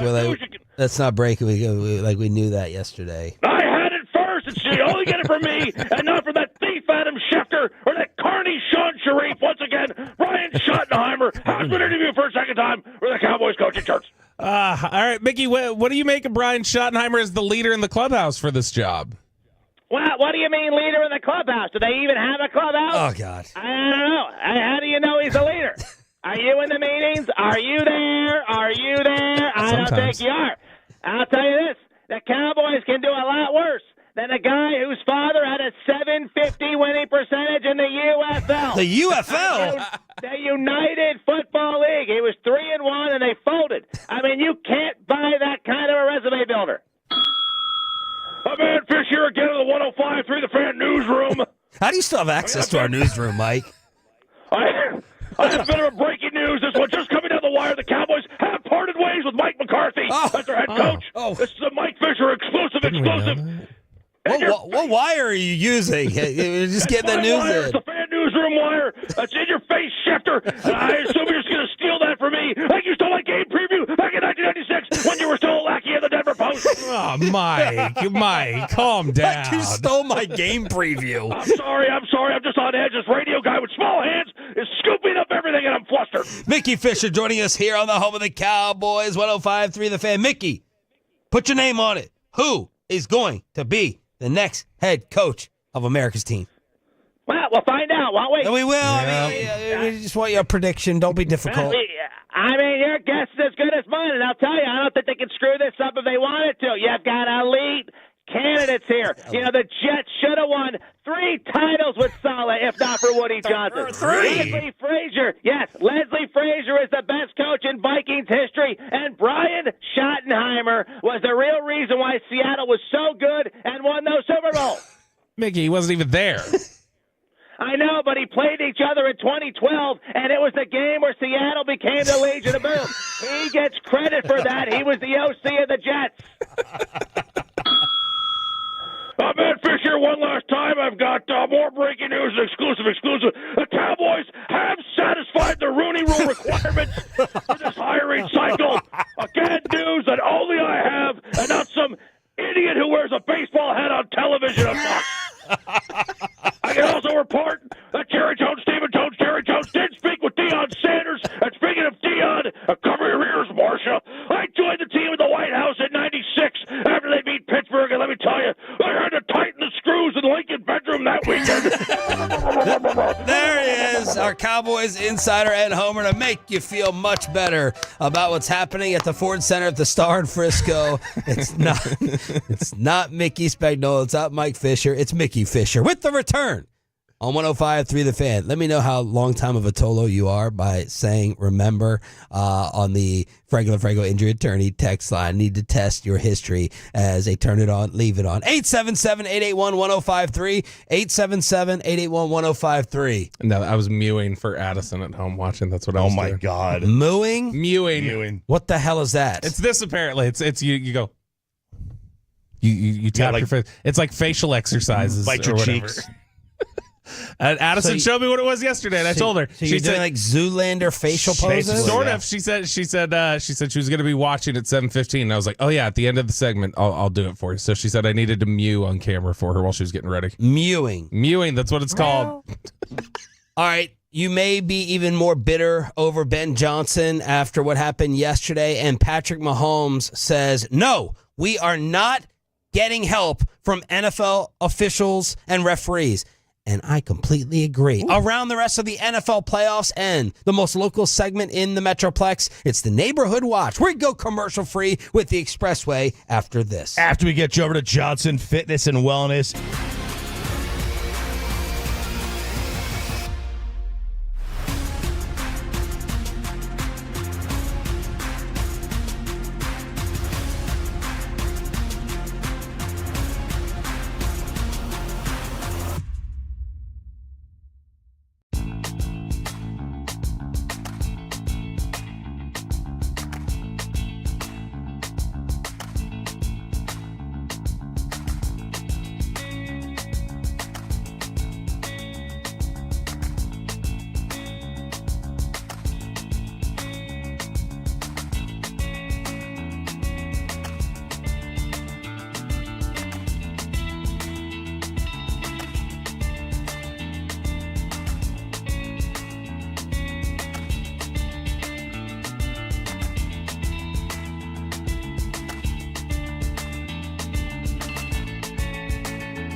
Uber Eats has Lola V products? I gotta remember that. Well, you know, they say in order to remember something, you have to forget something else. Okay, now that is a very cute haircut. That's like a little shag. I've never seen it before.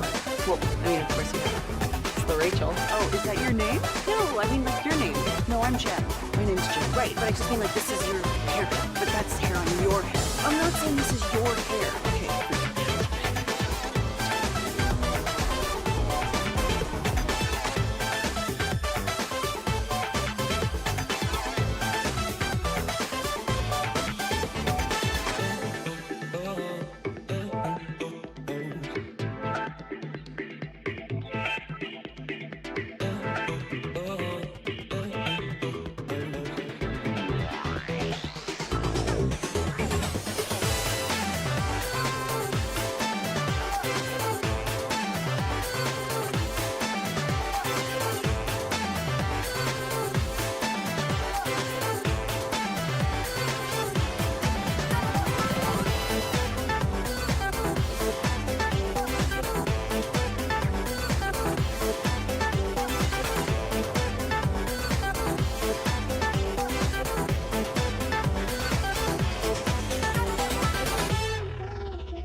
Companions, 105.3 The Fan.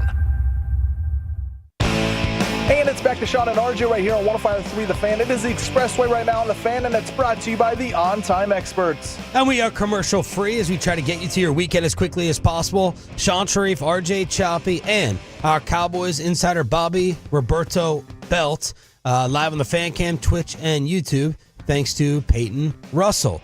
Other news around the National Football League as we wait for the possible confirmation of Brian Schottenheimer here in DFW. Aaron Glenn is the next head coach of the New York Jets. It's a 5-year deal, and they did it before hiring a GM.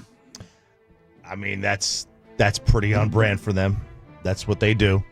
Look, I mean, I guess you could say that the owner is in charge, and he's going to hire the coach he wants. You would think you want the GM first.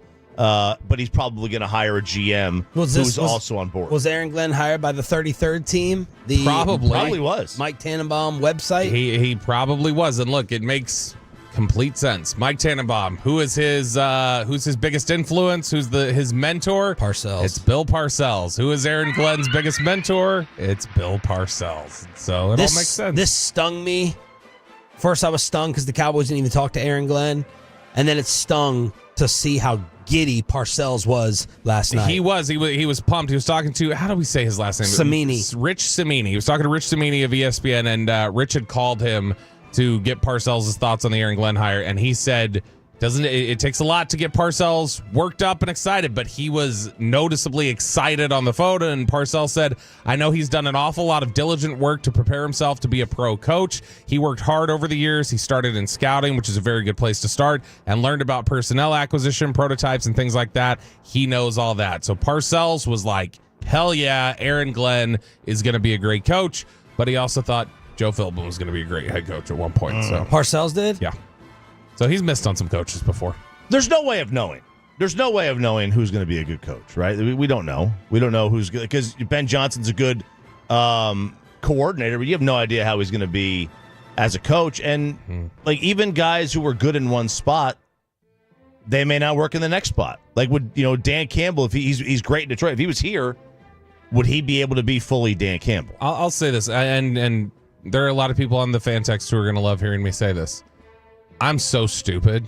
Like, I'm such a dumb person that it's so easy to sway me into thinking you're a great head coach when I start hearing you speak.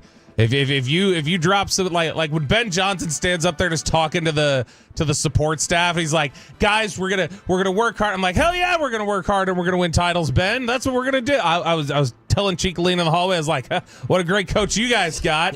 It took one behind the scenes, probably set up speech to support staff for me to be like, hell yeah, Ben Johnson, you're going to be great at this. Well, Choppy, your New York Jets history lesson was making me feel a little bit better about the possibility of Brian Schottenheimer. Well, look, they have the Jets generally have done a pretty good job of getting their top candidate, right? No matter what year it is. Saleh was a top-tier candidate when he was hired. Robert was. Rex was a top-tier candidate. He was like the can't-miss defensive hire coach, right? Eric Mangini was a top-tier candidate. Mangenius. Herm was a big candidate. Parcells was obviously a candidate. Adam Gase was not. Yeah. He had failed in Miami, but he's been trending for like 3 days in a row. Yeah. He's probably going to get like an offensive coordinator job or something. Somebody's going to throw him a bone. No, I think people are just, he's a lifelong joke. But, the thought with him is like, well, he didn't have a quarterback in Miami, and he did go to the playoffs one year, maybe two. So was he that bad? He looked psycho. He looked psycho. So, outside of Adam Gase, they did a pretty good job of getting their number one guy. The only one time they didn't was Al Groh, but that's when Parcells left in the middle of the night, and they had hired Belichick, their top guy, right? And then he decided a day later to leave. They were kind of screwed. So they've done a good job of getting basically the top tier candidate that year. And that makes me feel better. I'm trying to justify. I don't know what part of the grieving process this is. Bargaining, maybe. I'm trying to bargain with myself. It's like, all right, the big name, the hot candidate. Yeah. Aaron Glenn, Ben Johnson. A lot of times it does not work out. Yeah, consider this. Every NFC team except the Cowboys has been to the NFC Championship game since the last time the Jets made the playoffs. Yet they've gotten their guy just about every time. Todd Bowles, they got him too. He was a top-tier candidate. And I will say, if you look at, who are some of the top coaches in the NFL right now, people were laughing at Dan Campbell during his first press conference. Nobody was geeked up over Matt LaFleur getting hired in Green Bay. Nobody was excited about Kevin O'Connell getting hired in Minnesota. There's excitement about Kyle Shanahan. There's excitement about Sean McVay. But there are several of these coaches who were, when they were hired, people John were Harbaugh. There were several of these coaches hired that when they were brought on, there was that's the guy. That's who you hired. Okay, all right. You talk about last NFC Championship game appearance. Tolo Parker on social media said, if you bought a house the last time the Cowboys were in the NFC Championship, you paid off your 30-year mortgage. Later that year, Michael Jordan returned to the NBA. DVDs were invented. PlayStation released. Toy Story premiered. OJ found innocent. Mahomes born. Average house was $113,000. That makes me sick. I love those way back time machines. But you're saying Jets fans are freaking out? I mean, there's the amount I saw on social media that were killing this hire because of another defensive guy, or this is another mistake. This is another issue this is another Adam Gase. This is the defensive version of Adam Gase. And this is another defensive hire? Is that? Yeah, the other defensive hire, because the Jets have hired, if you go back and look, it's nothing but defensive coaches all the way back to Rich Kotite. They've got nothing, right? Does that tell you that Woody Johnson is just influenced by the interview and the personality sitting down? What about Gase? Gase was the one. Yeah, it was Gase. So Gase, coach. So it's not just to go back to Kotite. It's Gase and then Kotite. You were talking about early 90s. Yeah. The Patriots are the one that had even a longer run. I'd be annoyed if I was a Jets fan and you hired Aaron Glenn, probably.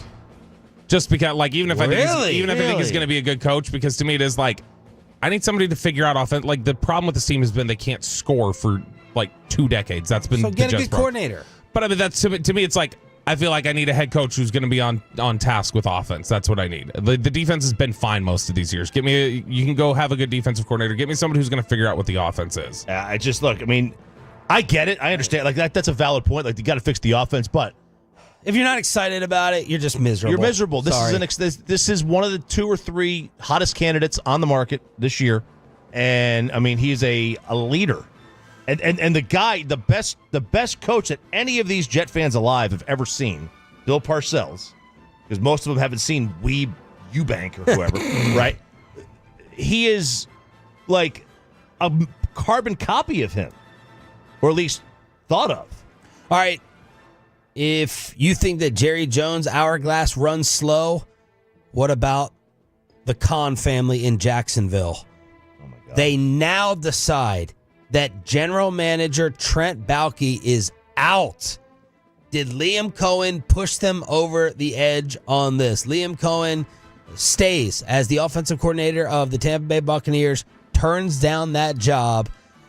Everyone points back to a famous press conference where Shad Khan is sitting next to the GM, Trent Baalke, and he's basically asked, what about the guy next to you? A lot of people think that he is a problem. And Khan's like, well, if I find that out, then I'll replace the GM. And Trent Baalke's sitting right next to him. They got burned.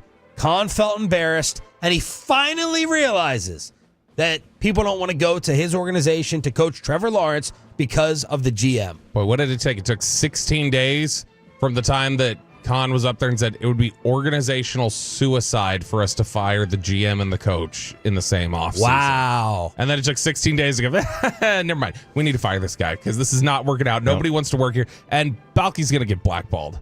Like, I'm convinced of it. There's no way he gets another job in the NFL. Although the people he usually dupes are owners. He's done a great job at convincing owners that he needs to stay on board or that he needs to be their fix. So somehow he's been able to kind of weasel his way in there despite everyone else in personnel in the NFL thinking that he is a complete clown. Jordan Schultz reports, around the NFL, executives were stunned when Baalke was retained after the season. Many called it malpractice, and some laughed at the decision. It's fair to wonder whether Jacksonville would have fired him 2 weeks ago. What was once an attractive head coaching job became highly undesirable with him in place. Better late than never. But this disaster was obvious to everyone from the start. Which fan base do you think has the right to be more ticked off, us or Jacksonville?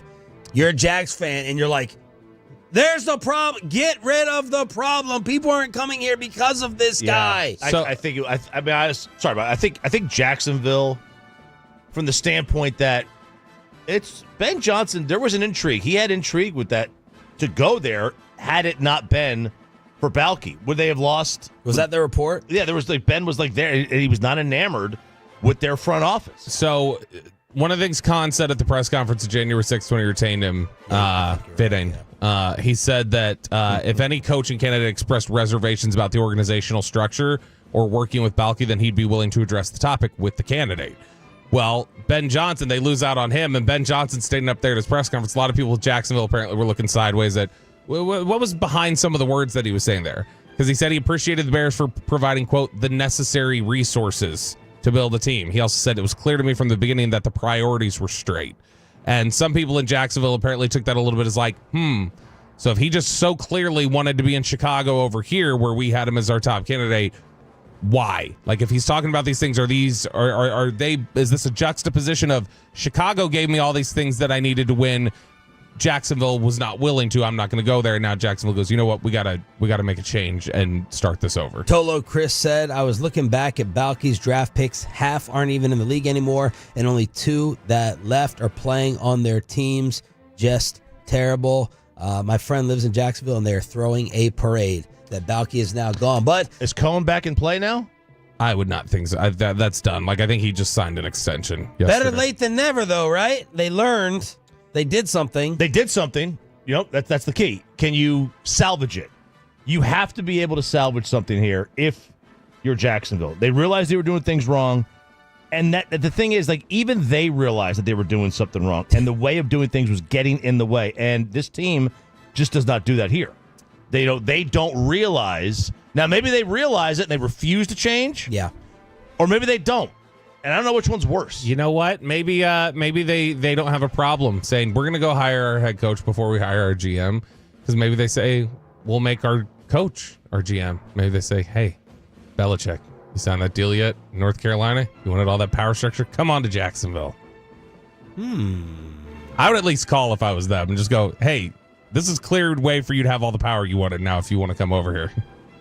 Yeah. And you talk about putting your ego to the side after Belichick and Lombardi smashed them and your son. Which that'd be putting winning first. Yeah, and I think a lot of the stuff was about the organizational structure and Tony Khan and Baalke and all those other things. So if it's freed up and open now, at least call him. All right, why are you having even more Ben Johnson regret?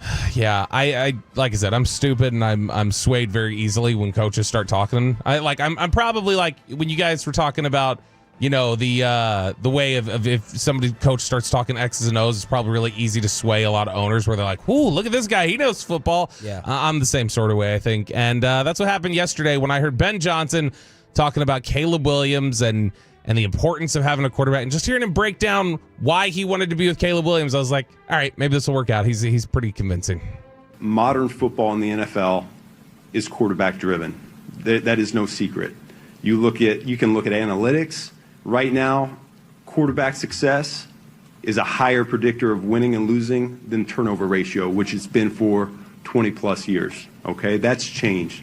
So there's no doubt Caleb played a large component into my decision.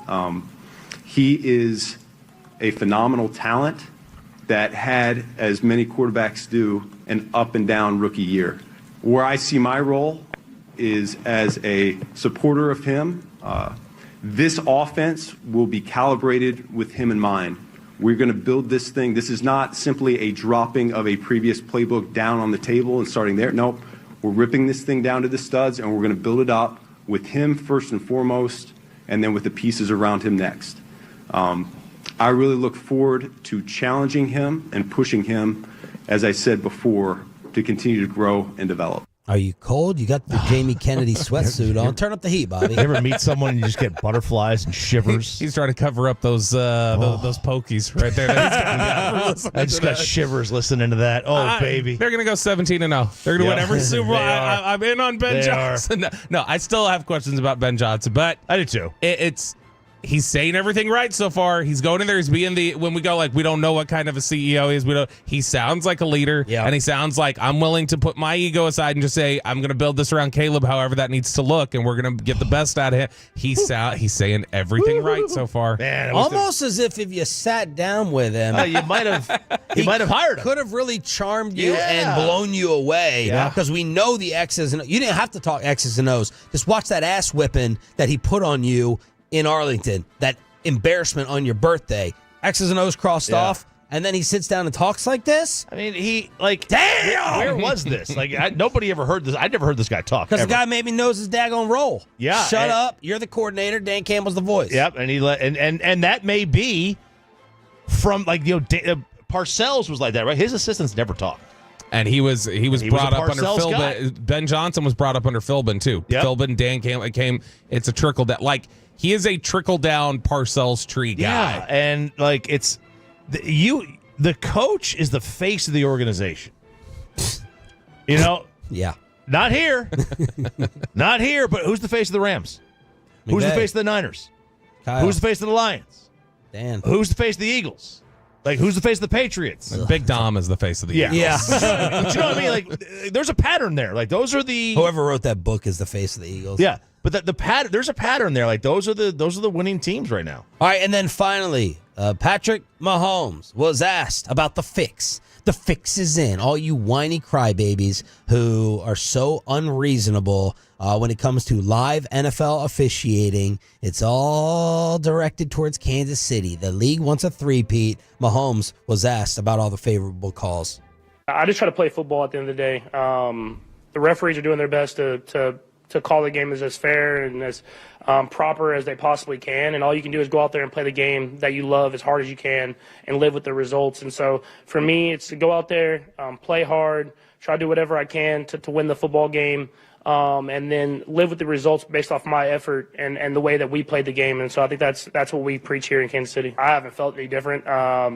You get new referees every year, you get new circumstances, and you never can really tell because every play is different. That's what makes the NFL so special. And so I feel like I've just continued to play the game, and I just try to win. And whatever happens, kind of happens. Look, even if he's right. Pat. Good job, Patty. Was it a good job? Make your point, Chop. We're going to circle back to the Mahomes hypocrisy here in a sec. Sit this one out. This is one of those, just take a break. You don't need to say anything. Just say, look, these are all 50-50 calls. There's no way. But don't say, I don't notice that they're giving me anything preferential. What's wrong with saying that? Because it looks, because he's lying. We know he's lying. Yesterday, he was speaking to the media, and he was talking about the two 15-yard penalties that he drew just right there. And he got asked about the third one that he tried to draw when he was slowing down on the sideline, and he fell to the ground. As soon as he was done, he was like, flop. The what? flop. Yeah, he's like, what is this? Yeah. Which, by the way, the AP, the Associated Press, the most neutral of outlets that tries not to take an opinion on anything. Define neutral. Okay. I can tell you it is not neutral. The AP, their whole thrust is to we literally, Skylar Dixon, who writes for the AP here in Dallas and covers the Cowboys, if you want him on to hey, come on, talk about opinion stuff, he'll say, I'm not allowed to. He's not allowed to go on and give an opinion anywhere. It all has to be factual. So the AP wrote a story the other day about whether the NFL needs to start considering flop rules because of Mahomes. Okay. Similar. So I'm just saying that And here's my rebuttal to it. So freaking what? I think it's amazing. I actually think it's a good thing because flopping sucks in basketball. We get 40 flops a night, but the one smart Mahomes flop, which he does a lot, and he said I shouldn't have done that. This is just a football versus basketball observation. The amount of heat and microscope put on a football flop versus the 50 per game in the NBA, it's so different. Because you're supposed to be tough. You're supposed to be tough. So I do like. So when a guy lineman gets pushed and we don't launch this investigation when a lineman and we all laugh at that and muck it up, but then when Pat Mahomes does it, we have to discredit all his entire career. Give me a break. I like how you very quickly just were like, oh, he admitted yesterday that he shouldn't have done that, because that is what he did. That third foul that he was trying to draw, he acknowledged in an interview with I don't know who this gentleman is. Do you know who Carrington Harrison is in Kansas City? Yeah. I don't know this man. CBS Sports Minute. So he told Carrington Harrison that, the officials were right not to throw a flag on that third one. In fact, he said, I would say the only one I felt like I probably did too much was the one on the sideline where I didn't get the flag. The refs saw it, and it didn't get a flag. I understood it immediately and know that I probably shouldn't have done that. So now he's admitting I'm J.J. Barea, pretending that, every time somebody just, dribbles, backs me down, I'm going to act like I got a shotgun blast. This is your Chiefs hatred and bitterness bleeding through. I am FAF and objective. I win, and so do the Chiefs. Let's get local. We need to take people out of their bubbles and their safe place and make them think about the world we live in. You are fake news. So what do you guys hear? What's the scuttlebutt? A country superstar was born on TikTok by complete accident, potentially. And they're from right here in the DFW area. In fact, I believe they went to SGP, South Grand Prairie, is where I think they went. So he was from around here. This guy's name is Mitchell Ferguson. And actually, one of our listeners I know went to high school with him and knows him. Well. But this guy, Mitchell Ferguson, has a decent following on TikTok. And at the beginning of December, Mitchell Ferguson was playing around on his guitar. He's a musician who is looking to make it. And he was playing around on his guitar. And Peyton, this will be the TikTok version first that we'll play. This is back on December 11th, I think it was. And he started just plucking around on the guitar. And he put the caption on his TikTok that said something like, "This is seriously how most pop country songs are written." And he was kind of mocking the process and dropped this. I got a truck and a cold beer. Got a bad bitch sitting right here. She gonna take me out on town and wanna bring it on down now. I'ma need a little bit of cocaine. Need to dip it down, man, in the moment. So he's just mocking it. And he's like, this is where I go. And he's plucking around and playing. And people started commenting on the video. They're like, this is really catchy. You should write this. You should turn this into a song. So he wrote more lyrics and played another one on TikTok. He's like, all right, this is the way the lyrics sound. Well, then it started blowing up. And people were like, you need to fully produce this song and drop it. We need the song right now. And it was not long after that we got the announcement from him that the day before TikTok was going to close, that Friday, that he was going to be dropping on Friday, January 17th, the fully produced version of his song, Drink a Beer. So this is the fully produced, which has been getting play on Sirius XM country stations. Wow. This is the verse and the chorus of the new fully produced Drink a Beer. Got a truck and a cold beer. Used to be a bad bitch sitting right here. So I'm going out tonight, cause when I'm all alone it don't feel right, yeah. Got a little bit of money in a skull can, yeah. Should've got a blessing from her old man, but she walked on out the door. I hope she found what she looking for. So we gonna take a little trip going downtown, drinking you away till they shut it down. Wow. So he's singing this seriously now. Yeah. He's got kind of some Chris Stapleton, a little bit to him. but it's He's catchy. got a good look. He's got a good look. He does. He does have the rugged, red beard and looks like a Texas country artist. And it was written by accident. And he gave this interview. He was asked about it. They were like, cool. They were asked about, like, did you try to, was this a whole ploy? Because he's got kind of a decent TikTok following. And he said, no, like I was literally just kind of making fun of the process at first. And then I actually wrote it. But now he's getting some critics. He's getting some pushback a little bit. Thief. No, not for that. People are going, so hold on. This very process that you make fun of and this lowest common denominator bro country that you were making fun of, now you're going to lean full on into this and turn this into your whole career. You're going to make this your music focus now. I'm not buying it, buddy. And then there are others who are coming in and they're saying, look, if the guy found success with something, find success with it and get your career launched and then make the music that you want to make. It's not that complicated, guys. But there are warring factions now that basically are saying, no, you hear that? He was playing around on the guitar and already we get this overproduced, sleek sounding song with the I drink a beer and it's all Morgan Wallen like and pop bro country. Yeah. I don't like the immediate flip as soon as some money started coming around. Listen, as the official sellout of 105 through the fan, I fully support this. If you told me that I could be anything in the world, all I had to do is take on some take or opinion or platform, I'm going to do it. If I could be president, I got to go and do something that I completely disagree with. If that's what it takes, that's what it takes, man. You know, that's all that matters. Get to the cash, get to the money, get to the job, and then worry about your convictions later. That's what I said. Are you surprised that was Choppy's take on it, Sean? No. Now, do you think like, hey, if it's catchy, it's catchy. If you can make a career, make a career. Is it like, yeah, that's a little sellout? You're kind of making fun of it, and now you're all of a sudden going to pretend like, well, this is actually what I want to make. I mean, people were asking for it, right? Yeah. In fact, some people, this is how impatient TikTok society is. He's plucking around on his guitar on December 11th. He then writes a longer version of just like, fine, I wrote some lyrics, drops the video. He announces middle of December, like around the holidays, all right, we're going to turn this into a fully produced song, drops it January 17th. By January 17th, people were bitching in the comments about this song took too long to bring out. You took too long to produce this song. But it's like, how long do you guys think music takes to make in general or to perfect or to clean up or do whatever else? Just put it in AI. Mitchell Ferguson, you can now find that on Spotify if you like. You go look up Mitchell Ferguson, Drink a Beer if you found that to be a catchy song. All right, it turns out Dallas Fort Worth. And shout out to Jim J. Tolo J. Ochoa. I saw him tweet this a couple days ago, and that's what drew my attention. Jim J. I thought you were talking about Jimmy Jackson. No, not that one. This is J. Ochoa drew my attention to this with a tweet the other day. DFW is number one. We may not have many titles around here, especially with the Cowboys, but we have found one title. We are the number one city in America for the buggiest city in the USA. Terminix released a new study that says the Dallas-Fort Worth area is the most pest-infested city in the United States. And I don't think there's any chance this is true. I agree with you. Yeah, it's somewhere in Florida, somewhere in a swampy area. Go to Washington, D.C. in the heat. Go to Washington, D.C. in the humidity. They invented cicadas. I'm convinced. That's where the cicadas started hanging out for. Hot, humid, nasty, sweaty with bugs. Houston has way more bugs.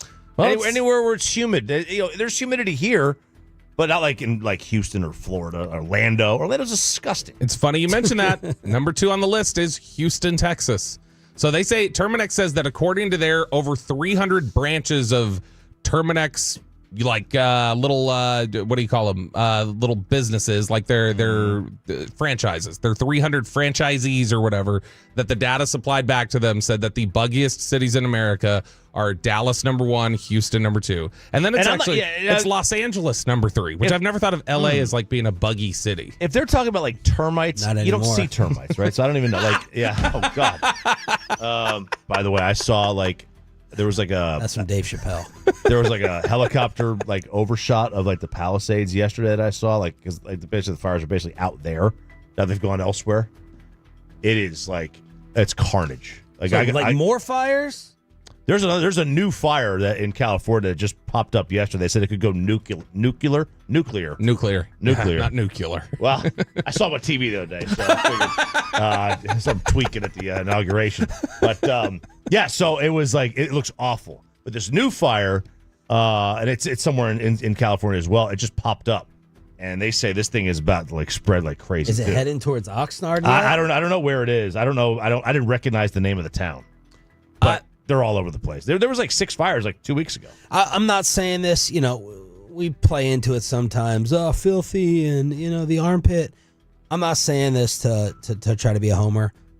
The stuff I read about Houston's weather is as bad as it sounds like it could get. It sounds awful in every way, and I've been reading it for years. How many times have you been to Houston? Was it just Once. for Super Bowl? Super Bowl. So did you have I don't know, around Super Bowl time, it may not feel like it around Super Bowl time. It really does feel like walking into, you feel like you're walking into a sauna or a cloud. It's so humid and hot and just sticky. And I don't hate Houston like everybody else does. I have a lot of family, friends in Houston. It's a fun city to hang around. There's some fun stuff to do around the area. But the weather is absolutely awful. It's terrible. I hate walking into Houston. Jacksonville has that same sort of thing. New Orleans, that same sort of thing where they got that humidity.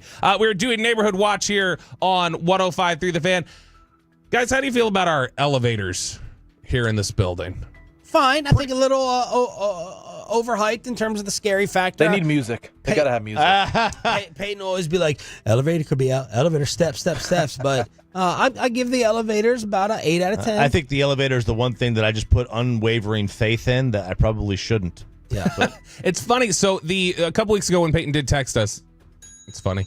A couple weeks ago when Peyton texted us and said that he's like, oh yeah, walk up the stairs because there's some question about the elevators working. Will Chambers said Houston is like living in a dog's mouth. So did you guys actually take the stairs or did you say, no, I'm taking the gamble with the elevator? Gamble. Elevator. And I did it with RJ so I wouldn't be scared if I got caught solo. Me and RJ walked in together. Well, I took the elevator too that morning because I was just going to do it. Well, because walking these steps, I mean, none of us are going to sit here and claim to be in primal tip-top shape.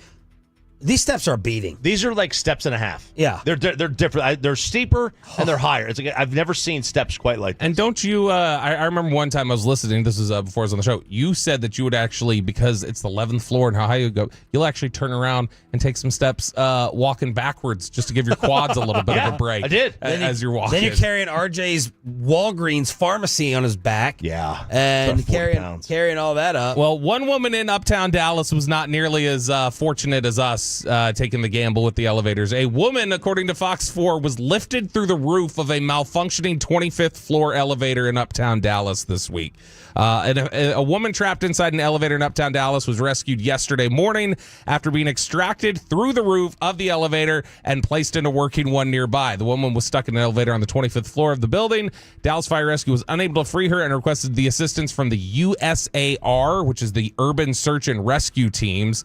The USAR crews accessed the elevator through the top, rescued the woman, and placed her into a working elevator next to the one she was stuck in. From there, she was brought to the top of the floor where she could safely exit onto solid ground. The entire rescue operation took approximately 30 to 45 minutes. But this also reminds me, if you remember the Chargers, they came to town and they got stuck in the elevator. Let me go live to Schefter for a Schottenheimer update. Intention to become the next head coach. There was a moment in time when Deion Sanders' name was prominently mentioned, and people like you were not scoffing at it. I mean, is that? I feel like that's quieted. It has quieted, and I think that they focused in on the other candidates that they want to get to know better. They want to hear the ideas of what they think of how they would run things if they were the head coach. I think Jerry Jones knows that Deion Sanders is always there. Deion never committed to taking the job or not taking the job. Jerry Jones never committed to interview. It was just a conversation. Obviously, everybody got carried away with it, and we'll see if that continues on. But right now, it seems like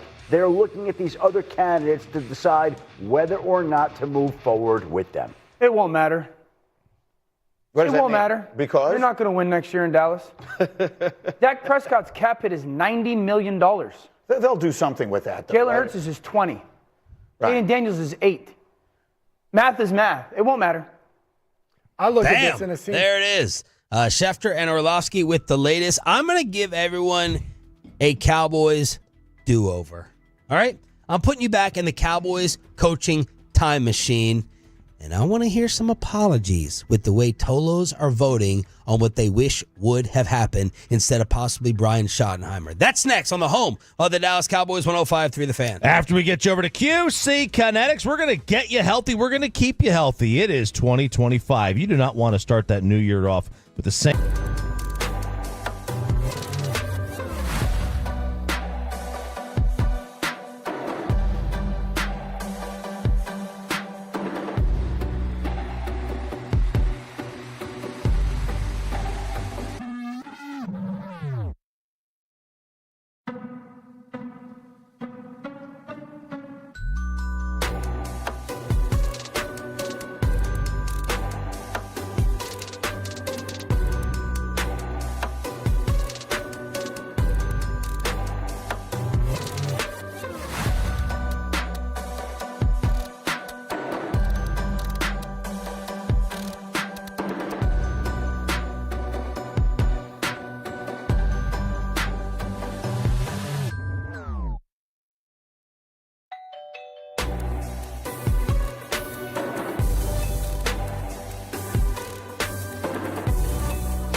Hey, remember when you used to be a, what was it, a pepper lady?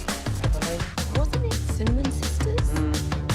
Basil babes. Saffron Swap? Nutmeg maidens? Pre-curd? No. Nutmeg maidens? I just said that. Was it Spice Girls? Doesn't sound right.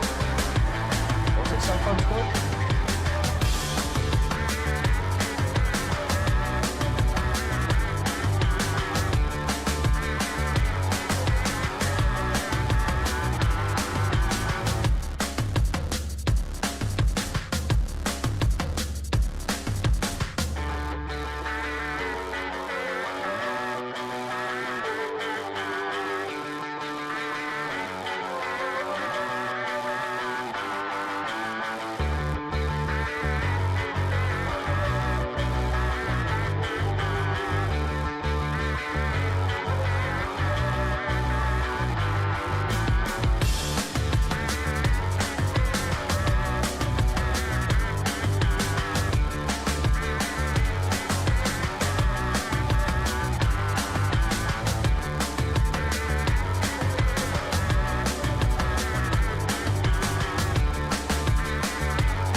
Driven from our D&M Leasing Studios, this is Sean and RJ on 105.3 The Fan. 8 o'clock hour, Thursday edition, with the entire morning family together again. Sean Sharif, RJ Choppy, Cowboys insider Bobby, Roberto Belt. We got Pepe and Carter in the back firing up the fan cam, Twitch, and YouTube on the home of the Texas Rangers and the Dallas Cowboys, where we continue to wait for the official news to come out that Brian Schottenheimer, I can't even believe I'm saying the words, is the next head coach of the Dallas Cowboys. And Bobby, there seemed to be a little shift yesterday in opinion of the people you spoke with after they met with Schottenheimer for a second time. Yeah, I mean, there were people as of, Tuesday who I think you would talk to who were like, I think this is going to be Schottenheimer. But there were still a lot of holdovers who were saying, nope, this is about offensive coordinator, not buying it. This is where we're at, yada, yada, yada. Yesterday, there was a shift for a few people where it was like, oh, no, I think, all right, I was on this side, but now I'm starting to think this is going to be our guy. This will be our head coach. And one of the things you're consistently hearing from a lot of people is they think Dak Prescott's going to be a big driving force behind this if this is the hire. That's who would have a lot of a hand in terms of driving the opinion here. Pie percentages now. That it's shoddy? Or Kellen or whoever else you want to do. 90 and 10 whoever. Oh, I'm going 98. I think Brian would have to say something that detonated the interview in order to screw it up. I think 90's low. They're meeting for a second time. We haven't gotten reports about anybody else. I'm going 98. Problem is you can't meet with Kellen again. So they wanted to do a second interview with Kellen. They can't. They know Kellen. Right, they know. But I mean, I don't think he's heard a peep through back channels or otherwise since last Friday. Kellen's supposed to be interviewing. Like the Saints are still trying to put together their snow list. And let me get the actual report. But Kellen Moore was on there from a Saints person last night. I think it has to wait till like the after this championship game week. Sorry, it wasn't a Saints person. It was Rappaport. Saints have a busy end of this week. Beginning of next week, they hope to add to their interview list by speaking a second time in person with Joe Brady and Kellen Moore. Add those to McCarthy, Anthony Weaver, and Mike Kafka, and maybe more. I just refuse to believe it. Well, give us your realistic percentage. I think he's the favorite for sure, but I don't think it's 90%. I'm not putting it anywhere above close to 90%. Why? Because I don't believe that they're this unserious. I just don't believe that they are. That's a word you're hearing a lot, though. Yeah, unserious. I just don't believe that they are, and not just from. I'm not sure I ever heard that word before this week. Not just from Zach's Instagram rants either. Like you're hearing it from people that you talk to around it that they're like it feels unserious, or even like I even like him, but that feels unserious. I like him. I think I do like him. I love his pedigree. I just don't believe it. I will put it at 73.5%. It's very specific. Yeah. You know what? My dad died at 70. I put it at 78%. 78%. 78%. 78%. And I think you've said this already. You would take Kellen over Schottenheimer, wouldn't you? Because that's one of the things we're getting on the fan text now is people saying like, all right, well, is this just to make people feel better about Kellen, or do you have people wishing for Kellen now? Because I think a lot of people would probably prefer Kellen over Schottenheimer. They just didn't want Kellen over others. Well, that'll set up this poll question that I put out yesterday. 877-881-1053. 877-881-1053 to vote on the fan text. Or, of course, you can go to 1053SS and vote in the actual poll. I'm giving you a Cowboy coaching do-over. You can go back and pick one of the 4 options. You only have these 4 options because these are the realistic ones. By the way, that Ed Werder thing, man, someone seemed to have tricked Ed in the whole enamored. Both sides are enamored. And I was expecting within 48, 72 hours the deal to be done because Jerry loves the idea and Dion wants to do it. What's the problem? And then you figure out the buyout. And then they didn't even set up an interview. So someone really was persuasive in leaking that information. You can keep McCarthy. You keep Dan Quinn after the Packer game, and you get rid of Mike. You promote Quinn by McCarthy. You promote Kellen to head coach, and you don't let him leave for the Chargers, right? The next Jason Garrett. That was like 3 years ago. Yes. You just realize that at the time. You promote Kellen to head coach, or you can hire Kellen. You can hire Kellen right now. Hire Schottenheimer. There are 4,200 votes on this. How would you vote, and how do you think the totals have voted? This is going way back.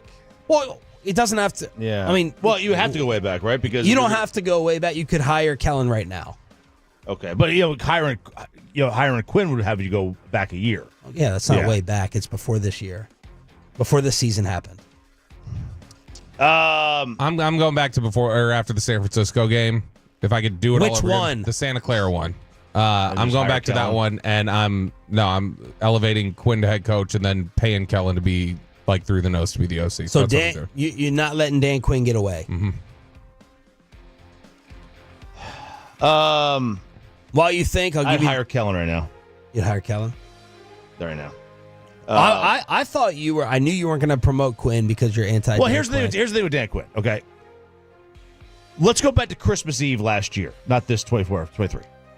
And Greg the Leg is to blame for this entire thing.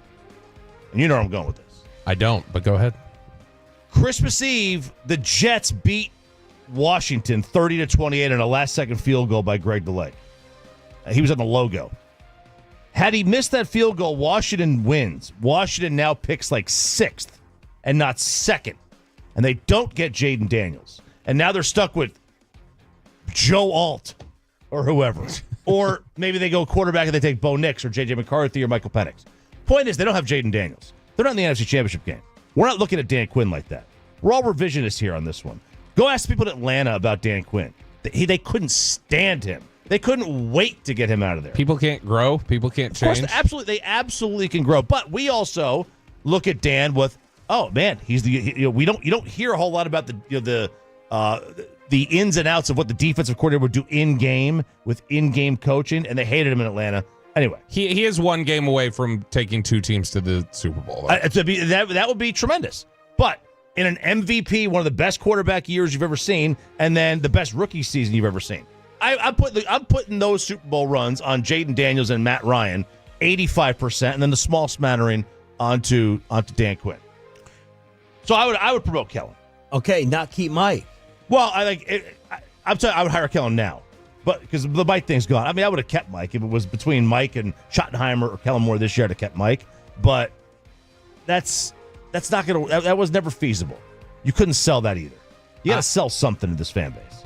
So let's just promote Kellen. I'd go Quinn, Kellen, Shotty, McCarthy. That's the order. Well, of course you would. 4,200 people have voted. 82% say they would have kept Quinn by McCarthy, which is amazing because the entire city wanted to kick Dan Quinn out of town. We should use this as a lesson to learn, right? Chris Richard should be the next head coach. Get Dan Quinn out of here. He sucks. He sabotaged the Packer game. And now 82% would have preferred to keep him over what's happening right now. 11% said keep McCarthy. 4% said promote Kellen, make Kellen the head coach. And 2.5% said hire Schottenheimer. You just referenced it there. Are you as stunned as I am by the sheer volume of people that are 100% believing Dan Quinn through the Green Bay game? I saw a ton of that this weekend. He sabotaged it. He intentionally lost that game to get out of here. He didn't want to be here. Am I surprised by it? No, because people love that type of crap. People love conspiracy theories like that. But look at this heavy voting for Dan Quinn. And truth be told, I was ready. I think I even tweeted, you can get Dan Quinn up out of here as well. Is there a difference to you, though, between elevating Dan Quinn to head coach and having him oversee the defense, the ins and outs? Is there a difference between, let him lead the culture? I'm fine with that. I don't want him calling the defense anymore. No, not that much of a difference because I always, the defense was undisciplined. It didn't make me think better of Dan Coach as a rah-rah guy because they were still doing dumb things and they were undisciplined under his watch as well and had a ton of penalties. So I wasn't automatically thinking, oh my God, just because Dan Quinn's fun with his backwards hat, that the Cowboys are all of a sudden going to tighten up and do all the things that I was holding Mike McCarthy responsible for. Jay Glazer is going to make you miss Dan Quinn even more as he talked about his latest interaction with him for the Fox Pod. Dan Quinn, I talked to him before the game. The hope he gives people. I had him and Dan Campbell FaceTime our firefighters. It was amazing, right before the game. That is amazing. They want to thank them. They want to, pump them up, but also just thank them. Tell them how appreciative they are and how much they admire them. And right before DQ and I are talking, he's like, hey, man, we're good. We are swinging away today. He is so optimistic. And he sure did. And we talked right after the game, too. I said, hey, you told me you're going to swing away. He said, damn right we were. And we did. We were looking to punch people in the mouth. And that's what we did. Like, that's him. I've known this cat since he was a D-line coach with the 49ers in the 90s. And I've never, ever, even his bad days, it's our best. So there you go. The likability, the lovability. Of course, people are throwing in, their suggestions and candidates outside of what I laid out because these were the reasonable ones. Dion quickly became unreasonable, unserious, to fit along with the term that many are using. Steve Mariucci was trying to hang on, this past weekend on NFL Network. Some people think this is crazy because he has no head or no coaching experience in the NFL at all. But I will say this, he's coached a lot. He's coached youth football. Try doing that sometime. He's coached high school football. Try doing that sometime. He's coached college at a very high level. He and I coached together at the Under Armour All-American game for 11 years. I've seen him relate to the kids. When he starts teaching about defensive back technique, that kind of thing, he's second to none. And the respect that he has from these kids, you can't believe it. So he wouldn't call the plays on offense or he wouldn't call defenses. He would manage the game. He would be responsible, Rich, for the culture in that locker room. And I'm not saying it's bad. Mike McCarthy did a heck of a job. But when Prime is in charge, he wants a certain kind of a way with his young men to be respectful to women and to the game and to respect things. And he teaches how to be a great human being. This would be awesome, all right? If Jerry says, hey, you know what? He's one of our own. He's one of our stars. We are America's team. Heck, he might bring fans from all over the country. But a little different than in college because he doesn't have the same, hey, transfer portal, 86 guys came into Colorado. You don't have that in the NFL. You recruit some free agents once in a while. Right. But I know that if he got the opportunity and they joined forces, this would be awesome to watch. He could do it. This is jumping back to Dan Quinn really quickly. How many games in a row do you think Dan Quinn has won as a head coach in December and January? As dating back to days in Atlanta. Remember, they always started off poorly in Atlanta, and they would catch on. How many in a row is he won? I don't know. 15. That's crazy. 15 straight December and January games Straight? as head coach. Yeah, it was. He went undefeated this year. He went undefeated his final year in Atlanta, and he won the last 3 or 4 in Atlanta the year before that. And then he got fired in 2020 before he got to December. Because they always started like 0-4, 0-5, 0-7. 1 year it got him fired. All right, It did, yeah. So there it is. We continue to watch and wait for the official news to come down on Brian Schottenheimer taking this thing over. It's Sean Sharif, RJ Choppy, and our Cowboys insider Bobby Roberto Belt. A bad day became even worse for your Dallas Mavericks. We didn't know the actual name of this all-time great player, and RJ may get you a little excited for the dunk contest, or should we just end it all together? That's all next on 105.3 The Fan.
Uber Eats has low-fee products. I gotta remember that. Well, you know, they say in order to remember something, you have to forget something else. Okay, now that is a very cute haircut. That's like a little shag. I've never seen it before. Well, I mean, of course you have. It's the Rachel. Oh, is that your name? No, I mean like your name. No, I'm Jen. My name's Jen. Right, but I just mean like this is your haircut. But that's hair on your head. I'm not saying this is your hair. Okay, freak me out a little bit.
it's true that you've got to forget something else to remember that Uber Eats has groceries? No, that's absurd. Hey, remember when you used to be a, what was it, Pepper Lady?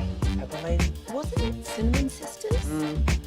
Basil Babes. Saffron Squad? Nutmeg Maidens? Paprika? No. Nutmeg Maidens. I just said that. Was it Spice Girls? Doesn't sound right. Was it Saffron Squad?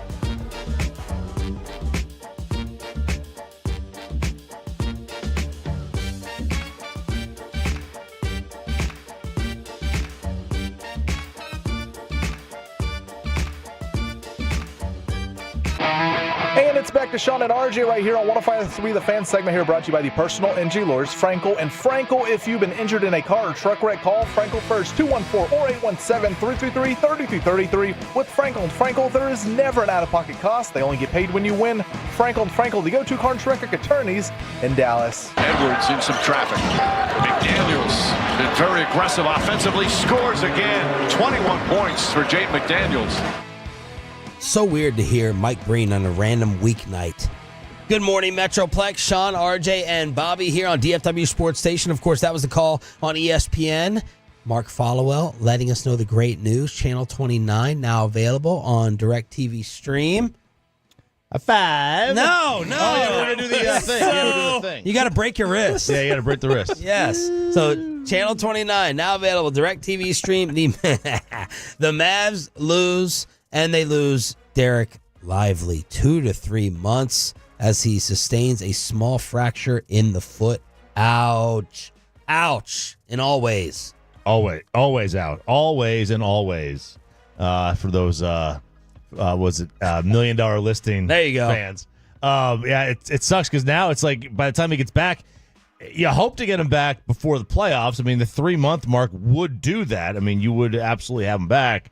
As long as there's no setbacks, because this team, their depth and the fact that they can have 2 bigs on the floor at any time, 2 bigs, really kind of helps them in the post. It creates matchup problems. All right, but do you do something now to be like, we have to make the playoffs? We have to try to make the postseason and cling on until everyone comes back.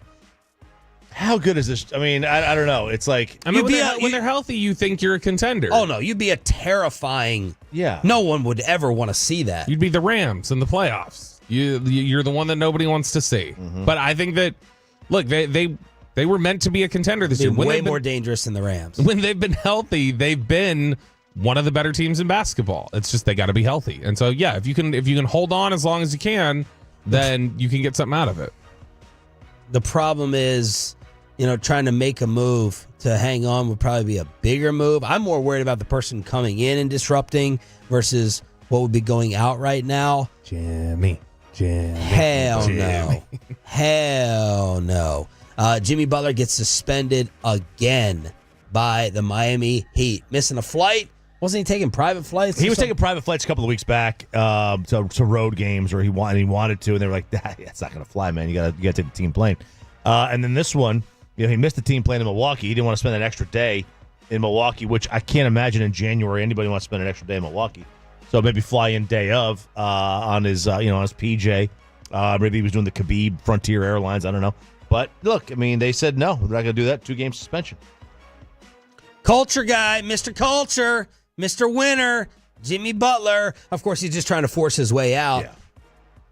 Is there a super team that the air has gone out of, we don't pay any attention to in regards to the Phoenix Suns? I remember being at the Super Bowl and all the Phoenix Suns super team. We put the guy on from Phoenix, and I have not cared about the Phoenix Suns for over a year because everyone thinks Jimmy's now going to go there. Are they going to take over the headlines? They go and add Jimmy Butler? How many games over 500 is Phoenix? 7? 1. 1? They are the 10 seed right now. They are a game up on the Warriors for the final play-in game spot. And that's a big problem for the NBA, that a super team has been disappointing and 500. And Jimmy is one of those players where, you trade for him, and then you're like, okay, well, we're 1 game over 500, so we're going to be 7 games under or 12 games over by the end of this with him, because it feels like either one could be equally plausible whenever you insert Jimmy Butler. You get Jimmy for playoffs. I mean, he is a good playoff player. He doesn't care, and he's a toxic regular season guy, it seems. All right, Chopper, you trying to save or put the final dirt on the dunk contest? Well, I think the dunk contest is putting the final dirt on the dunk contest. But be prepared, man. This is going to be litty. Stephon Castle, who he played for? He was the Royals. He's with the Royal family. Right, absolutely. Castle Doctrine. He is with the Spurs. He is committed to the dunk contest. So has Modest Buzelis. Modest Yahoo, yeah, the guy who sings soul hymns. Yeah. Who's he play for? I don't know. The Bulls. They have committed to the dunk contest. Two guys? Two guys so Two far. guys. Yeah, we're still 3-4 weeks away-ish. But so there's time to salvage this and get some guys in there that you might have heard of. Yeah, LeBron finally. Yeah. College fans have heard of Castle. But I just, man. I'm definitely more excited now. I can't believe this is so sad. I'm way more excited for the 3-point contest.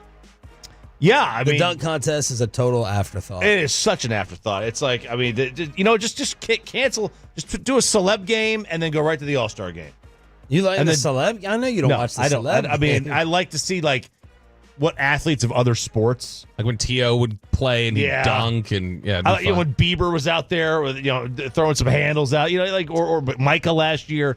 So you get to see what some other guys could do. Bieber wouldn't be involved in it now. Everybody's buzzing about him unfollowing Haley on Instagram. Really? He's not following Haley Bieber on Instagram anymore. Oh. But he follows Selena on Twitter. What does that say? we're gonna get a that calls for a meow. What's the meow? Meow or the Mew. The Mew. There you go. Yeah. God, you guys are freaking douchebags. I need to record. We need to record our kids talking about what all this stuff means because I need a crash course on it. Yeah. What is this Griffey story? Okay, so Ichiro, this was Ichiro obviously got inducted into the Baseball Hall of Fame, and they did an interview with him, and they brought on a special guest. So Greg Amsinger is like, hey, we got a special guest here for you, and up pops Ken Griffey Jr., but at the end, after Griffey gives this little speech to him, Ichiro drops a little nugget that I don't think many of us knew. Congratulations, Ichiro. Truly deserved. I am happy. I can't tell you, my wife is running around when she found out that you got the call. It is an honor. I can't wait to see you. Just from one thing, you're bringing the sake because that's what the rookies have to do. You're now a rookie for the first time in 25 years. So I expect a nice bottle of sake for both of us. George, thank you very much. Yeah. George? I didn't know. His name is George? I did not know. Here it is, George Kenneth Griffey Jr. George. I had no idea. I had no idea. idea. Senior Senior's first name has to be George. I would assume so. Right? Yep. That's exactly what that has to mean. Hold on, let me look here. I had no idea he was George Kenneth Griffey Sr. I had no idea. So they both were like, no, this first name sucks. It's like the who was it? The Sheens. Charlie Sheen and Martin Sheen, how they decided to share the same fake name and not use Estevez. Correct. Same sort of thing. Carlos Estevez. George. Yeah, exactly. Below the Belt coming up at 8:40 here on DFW Sports Station with Sean, RJ, and Bobby. All right, Snoop Dogg. I was a little bit scared to go towards this topic, but what the heck?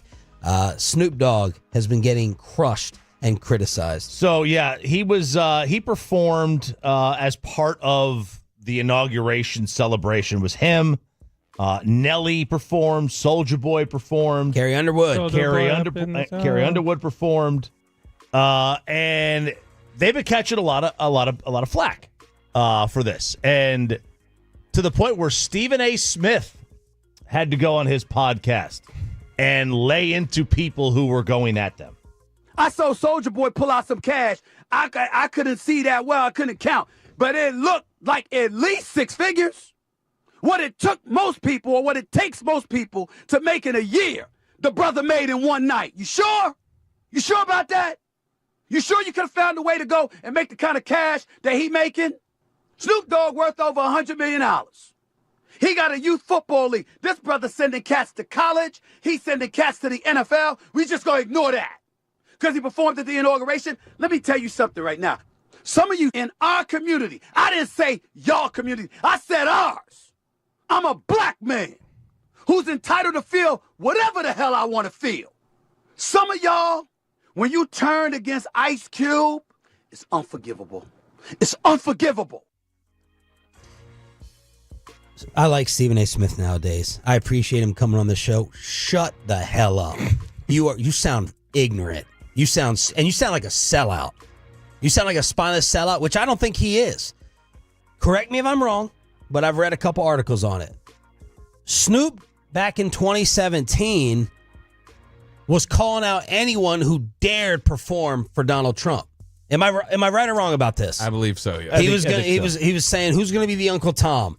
Who is going to be this? Who's going to be the punk ass sellout? Basically, that's what he said. Then he goes and performs. So people are calling Snoop out for that. So, and I don't know the history of Nelly, and I don't know Soulja Boy, what they've said about Donald Trump in the past. That's why Snoop is getting killed. So are you telling me, Stephen A. Smith, that, and this would be a very anti-Stephen A. take, I could buy your morals, I could buy your principles. If I gave you a certain amount of money, that doesn't make you an absolute hypocrite. You would just take the money. That shouldn't fly with someone like Stephen A. Smith. That's why Snoop's getting killed, and that's why Snoop is being called a sellout and two-face. Which he is, unless he comes out and explains why his feelings and relationship towards Donald Trump have drastically changed. Well, he doesn't have to say that. He doesn't owe anybody anything. Well, then catch the heat.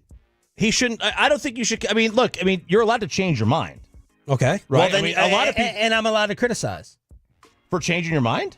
Don't you think? But RJ, don't you think he is sitting there saying who is going to be? He was trying to unblack somebody in 2017. Yeah. Let me finish. In 2017, by calling you a disgraceful sellout traitor, and then if you go and do the same thing, you're a hypocrite. Yeah. How does that not click for you? Well, because you're talking about 8 years ago, you could have a change of mind and say, "Look, maybe because you could vote for, you could have voted for Trump and for Hillary in 2016, yeah, and Biden in 2020, and then turn around and vote for Trump in 2024. You're not a sellout or a hypocrite, there, are you? I agree that you can change your mind. I'm just saying, if Snoop doesn't come out and explain why, right? Yeah, then you're subject to being called a sellout. All right, okay. You know what I mean? Okay, like J.D. Vance and all these other people who have destroyed Trump. Now, they had to because they were running, but they came out and explained. They said, all right, well, the media got it wrong, and I've changed my mind. Snoop can... Okay, I understand what you're saying. You know what I mean? Yeah, okay. I thought you were saying, maybe I've missed those comments, right? Like, I saw Snoop, I saw one comment basically say, Donald Trump, he's been great for me. He's done nothing bad to me. If you don't explain it more than that, and you basically kill everyone for being an African-American sellout or just a piece of crap for daring to perform for him, and you do it, you're going to get roasted, deservedly so. 469 says some might call him a hypocrite.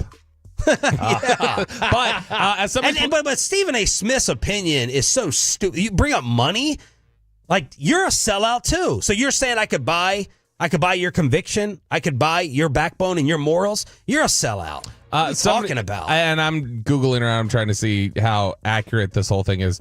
Somebody on the fan text, the 956 says, Snoop didn't perform at an inauguration event for Trump. This was a crypto event, something that he's heavily involved in. It was something that they were billing as a celebration of Trump. Yeah. But it was something that Snoop, when agreeing to it, apparently didn't even know this was a Trump type thing. He did not know it was a crypto event. You don't know because Donald was not there. Yeah, right. Donald was all part of the. It was a crypto industry party, but it was the night before. Right. I don't. You can't perform at the EA Sports party at the Super Bowl, and then I didn't know it was for video games. Act like it's not for the Super Bowl. Right. Well, it's for EA Sports, not for the Super Bowl. Right. It's not for the NFL. Yeah. Of course it is. He knew. Yeah. But I want to be clear. Snoop can change his mind. Yeah, and I haven't paid attention to what he's said over the last 8 years in terms of how his opinions have changed and everything. I would say this: if you are going to very publicly admonish talk about, then if you change, you need to publicly explain your change. I don't think that's they don't owe you anything. Well, you created an environment where you owe an explanation. Yeah. And I don't care either way. It could be I was in favor of him in 2016 and I'm not in 24, or I'm not in favor. Either way, if you're going to make such an aggressive flip after you call people out, just explain why. That's all I'm saying. Yeah. That's all. I don't give a crap who Snoop likes or doesn't like, but you wanted to call everyone out and then you go and do the very thing. You look like a sellout. And I think people are disappointed in Snoop for that because he's beloved for every single reason. Okay. Below the belt on the home of the Cowboys. What do the Eagles have working for them that the Cowboys don't? Next on 105.3 The Fan.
has Lola V products? I gotta remember that. Well, you know, they say in order to remember something, you have to forget something else. Okay, now that is a very cute haircut. That's like a little shag. I've never seen it before. Well, I mean, of course you have. It's the Rachel. Oh, is that your name? No, I mean, like, your name. No, I'm Jen. My name's Jen. Right, but I just mean, like, this is your haircut. But that's hair on your head. I'm not saying this is your hair. Okay, freaking me out a little bit.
And it's back to Sean and RJ on 105.3, the fan segment here, brought to you by Classic Chevrolet. If you're in the market to upgrade your vehicle, get to Classic Chevrolet in Grapevine today, the back-to-back #1 Chevy dealership in the world. They've got more new Chevys than anyone else, all priced to sell. Visit ClassicChevrolet.com. This is Texas. This is Classic Chevrolet. Together, let's drive, relax, enjoy the difference based on new Chevrolet registrations 2023 and 2024.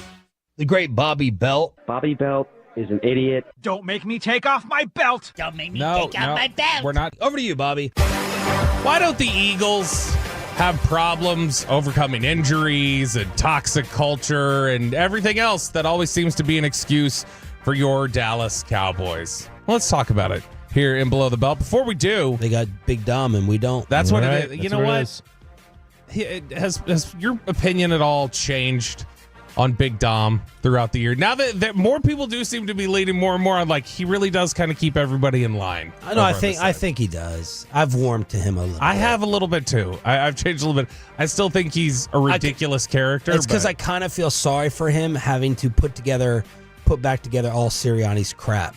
Yeah. I think it's pretty telling. I don't know how long he's been there, but we never knew him before Sirianni's tenure. And that tells me, why do we know him? Because of how volatile things could be in the building. Oh, they definitely are. It's a pepper pot or a pressure cooker or whatever. Pepper pot? Well, pepper pot. That's old school. That's like grandma. He has also overseen a coaching staff and an entire operation there in Philadelphia that has tons of awards that they're in the running for here, according to the NFL. The NFL put out a release of the NFL honors. The Associated Press has named their finalists for the various awards, the postseason awards for the NFL. This is the show when we walk by all the media members smoking pot. Yeah. In Vegas, and we walked by with the red carpet. That was the awards. Who did we see out there smoking pot? Well, you tell us. I'm trying to remember who it was. I forgot. It was some Am people I that. a little of the ganja? I thought it was some people that worked around here, which is why I'm not saying that. No, okay, all right. I don't remember who it was. I was genuinely trying to remember who it was. I figured it was a PFF person, but I would have thrown them under the bus, I think. All right, AP Most Valuable Player presented by Invisalign. You got 5 nominees here. Josh Allen, quarterback of the Bills. Saquon Barkley, Philadelphia Eagles running back. Joe Burrow, quarterback of the Bengals. Lamar Jackson, quarterback of the Ravens. And then maybe a surprise nomination because people were complaining about why isn't he getting more traction. Jared Goff is a finalist for the NFL MVP. Josh Allen. AP No coach, Derrick Henry? No Derrick Henry. Nope. AP Coach of the Year, Dan Campbell, Kevin O'Connell, Sean Payton. Dan Quinn, Andy Reid. So, like 3 different coaches there that Jerry has regret feelings over, nominated for Coach of the Year. Kevin O'Connell. Choppy just feels distraught talking about AP Assistant Coach of the Year. That's a lot of good. It's a great list. Great list right there. Other than Andy Reid, who you think is a joke now.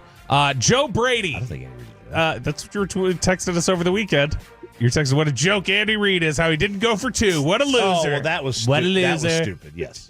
But Andy doesn't know what he's doing. AP Assistant. So you just think he's a joke. That is a quicker switch up than Snoop Dogg right there, which everybody's trying to hit us up with like, well, he pardoned the CEO of Death Row. That's why he switched up, guys. So there you go. Everybody who sent that to us. Joe Brady, AP Assistant Coach here. Joe Brady of the Bills. Vic Fangio of the Eagles. Brian Flores of the Vikings. Boy, if they had to hand an award over to Brian Flores, well, he's suing their ass. And then the 2 Lions assistants, Aaron Glenn, or former Lions assistants, Aaron Glenn and Ben Johnson as the AP Assistant Coach of the Year. Again, kind of stunning that Aaron Glenn is getting thrown into this mix with the results that don't exactly match up. Ben Johnson. AP Comeback Player of the Year. By the way, you want to chime in on the other 2 awards? I mean, are we going to stop down and discuss them? Or are you just going to fly no, through if you them? I didn't know if you wanted to do those closer to the actual date. No, let's... Okay, I mean, look, sure. it's Josh Allen. Okay. I don't know how it's... I mean, you want to say... You want to go and you want to throw, like, Joe Burrow in there because he had such a great year. I mean, he had a great year. Or Saquon. I mean, whatever. I'm not going to kill you over it, but I think it's easily Josh Allen. And the Coach of the Year one is tough. It really is, because Kevin O'Connell did a lot of great things with Sam Darnold. Dan Campbell did great things. Sean Payton took a rookie quarterback. Dan Quinn took a rookie quarterback to the playoffs. And Andy Reid had arguably maybe their worst offensive roster. But I don't know how you give it to anybody other than O'Connell. I don't know how you justify it. Josh Allen and Kevin O'Connell. Quinn would be close with O'Connell for me, but O'Connell has shown every year he's going to get the absolute most out of his football teams, and so to me it's him. And didn't you say Lamar just won? He won the Pro Football Writers of America. He won their MVP, which they usually will mirror the AP, but I mean they've split before. So this is the interesting thing because all right, so like with the Heisman. So there's two awards. There's like the Walter Camp Player of the Year, which is just voted on by the college football writers, and then there's the Heisman, and the Heisman is voted on by media. So you got like people who aren't like college football people voting on the Heisman. So they're not in the weeds. Would the Pro Football Writers Award be more valuable than the AP award because they are just football writers versus like you could have like us or you could have, you know what I mean? No, like, I'm not interested in, I don't care what Chris Russo has to say about the Heisman Trophy, but he has a Heisman vote. No, I think you know what I mean? Like I care more about what Chip Brown has to say. The AP vote is a lot of people in the weeds, I think, on the NFL, at least for the honors on this one. That's a lot of people like who are involved in the day-to-day operations. Assistant coach here, Joe Brady, Vic Fangio, Brian Flores, Aaron Glenn, Ben Johnson. I again don't think Aaron Glenn should be on here. I think Kellen Moore should be on here over Aaron Glenn. But the answer for me is probably it's Ben Johnson or Fangio. Fangio did some insane work flipping that Eagles defense overnight. AP Comeback Player of the Year, which was won last year. You asked this during a break, Chop. It was won last year by, I forgot about this. It was Joe Flacco. Remember Flacco won it with that late surge? And everybody was like, I hate this award. It changed the definition of the award because they're like, well, Damar Hamlin didn't win it. Well, good news, he's nominated again this year. I don't know if I've ever heard of Flacco? No, Damar Hamlin. Oh, Damar. Nominated in back-to-back years for Comeback Player of the Year. But he played in games last year. Right. I think this is going to be this is a dumb award. I have no idea what the criteria is. This is going to be their make good, I would imagine, because the other players nominated, Joe Burrow. This is I think strictly the language now is about coming back from devastating injury or challenges. It's not just did you not. But what play did well Damar come back from? Exactly. I think this is a do-over from the year before. How many games did Burrow play last year? It was like 6? I'll look. He may have played more than that. But Joe Burrow is nominated for this. Sam Darnold, J.K. Dobbins, Christian Gonzalez, along with Damar Hamlin. Sam Darnold, J.K. Dobbins, and who? Christian Gonzalez, the cornerback from the Patriots. I don't know how many he missed, but I would consider giving it to Darnold. I sat there and thought Dobbins was How about most improved? Yeah, that's most improved. Well, Dobbins was coming off of like devastating knee injuries, though, and everybody had just kind of discarded him. Was like, Dobbins is never going to be anything, and he was really good for the Chargers. Yeah, it's just the whole thing. Like Sam Darnold's coming back from being Sam Darnold. Burrow played in 10 games last year. I don't even want to give time to this. It's Defensive Player of the Year, Zach Bond of the Philadelphia Eagles, who was a bargain bin acquisition for them. Myles Garrett from the Cleveland Browns. Trey Hendrickson from the Bengals, who when we did our sack study, we found out that's the dude who gets the most big-time, big-moment sacks in the NFL. Patrick Surtain from the Broncos. And RJ Choppy's favorite player, TJ Watt of the Pittsburgh Steelers. Oh, yeah, Mr. Last on 150 plays without any pressures. I'll go Surtain. I think I'm going Surtain. I'll go TJ. TJ just to make Choppy mad. No, I got to look at the numbers. That sounds like a weaker class to me. It is. It's one where it felt like there wasn't like a clear overriding favorite most of the year. AP Offensive Player of the Year, Saquon Barkley, Joe Burrow, Jamar Chase, Derrick Henry, Lamar Jackson. Whoa. That's a Burrow. Wow. Lamar, Burrow, or Saquon. Woo. That might be a Burrow. Burrow or Lamar. Oh, God, Saquon too. I'll go Burrow. I think it's going to be Saquon. I think it is going to be Saquon. It would be Saquon or Burrow for me. I'm fine with whoever you want to give it to. AP Defensive Rookie of the Year. The Eagles have two nominations Verse. here. It's got to be Verse, right? Probably, but I mean, a lot of people are pointing to the fact that Verse finished the year with like 5 sacks. It wasn't like he didn't even have the most sacks of the rookies on the Rams. Counting numbers. I said he hates the Eagles, so give it to him. Cooper DeJean from the Eagles, Braden Fisk from the Rams. Dude, listen to the young players on the Eagles. Yeah, that's not good. No, it's not. And we're not even. And Jalen Carter is, obviously he's not a rookie, but he's a stud. Yeah, that's not good. Quinyon Mitchell from the Eagles, Chop Robinson from the Dolphins, Jared Verse from the Rams. Which, by the way, I would like to point out once again that as much as the Rams continue their F them picks, we're YOLO ball, baby. Like the two biggest players in their Super Bowl run were homegrown players in Cooper Kupp and Aaron Donald, and then they've rebuilt now with draftable talent. Like that's still what they do. TJ Watt only had 11.5 sacks. What a loser. I don't know. AP Offensive Rookie of the Year. It's Jaden Daniels. But who has the strongest case of Brock Bowers, tight end Raiders, who helped carry you to a fantasy title? I love Brock Bowers. Jaden Daniels from the Commanders, Malik Neighbors from the Giants. Bo Nix, who had the very strong push at the end of the year for the Broncos. Wow. And then Brian Thomas from the Jacksonville Jaguars. What a great class. By the way, class. NFL Honors hosted by Invisalign. Snoop Dogg. No. Snoop. That's what it says at the bottom. The NFL Honors hosted by Snoop Dogg. Yes. It's obviously it's Jaden, and then Bowers is 2, and then more both. over Nix because you say it's always quarterback. So I mean, Nix is a rookie quarterback who played strong down the stretch and took him to took him right up the edge. It's those two. Jaden will win it. It's totally fine if Brock Bowers gets it. He was a monster. Malik had fall off moments. And he looked pouty this year. Brian Thomas from the Jaguars is the other. He dominated late. Yeah, Malik Neighbors is a guy who just he looked like he got pouty and taken out of the whole process along the way. So that's the AP NFL nominations. Go ahead. Did you pay off your teas? We kind of ran out of time because it's a whole article. We didn't do it yesterday either. We didn't tease this one yesterday. No, you teased another thing that you didn't do yesterday. It was about complaining about the Chiefs. You're starting to be like me and not following through on the teasers. That's true. You want me to do the Marlon Humphrey one? Takes just a minute if you want to do that one. No. Below the belt here on DFW Sports Station. We got a final hour to go. Is the shoddy news going to break? Are we going to get screwed at 10:15? Greg Rosenthal, huge NFL following. He will join us at 9:20. But Choppy has seen some trade rumors. Could the Cowboys, I know, could the Cowboys get involved? Can we at least have some hypothetical fun with DK, Tyreek, Crosby, Devontae, and Bosa around the rest of the NFL and Inside the Star? Next on The Fan.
remember that Uber Eats has groceries. No, that's absurd. Hey, remember when you used to be a, what was it, Pepper Lady? Pepper Lady? What? Cinnamon Sisters? Basil Baby. Saffron Squad? Nutmeg Maidens? Pre-curb? No. Nutmeg Maidens? I just said that. Was it Spice Girls? Doesn't sound right. Was it Saffron Squad?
Driven from our D&M Leasing Studios, this is Sean and RJ on 105.3 The Fan.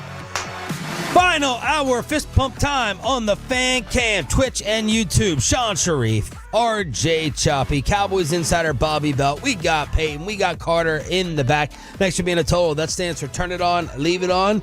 Anthony Jeselnik's college roommate, host of the NFL Daily podcast that has blown up, Greg Rosenthal, with his thoughts on the Brian Schottenheimer possibility at 9:20 this morning on DFW Sports Station. If you were just tuning in, we want to get you the news before anybody else. The Cowboys yesterday met again with offensive coordinator Brian Schottenheimer, according to the NFL Network. So it was about 4 hours on Tuesday. Then they met again yesterday. Brian brought us, I thought, with really good information to open up the G-Bag Nation yesterday.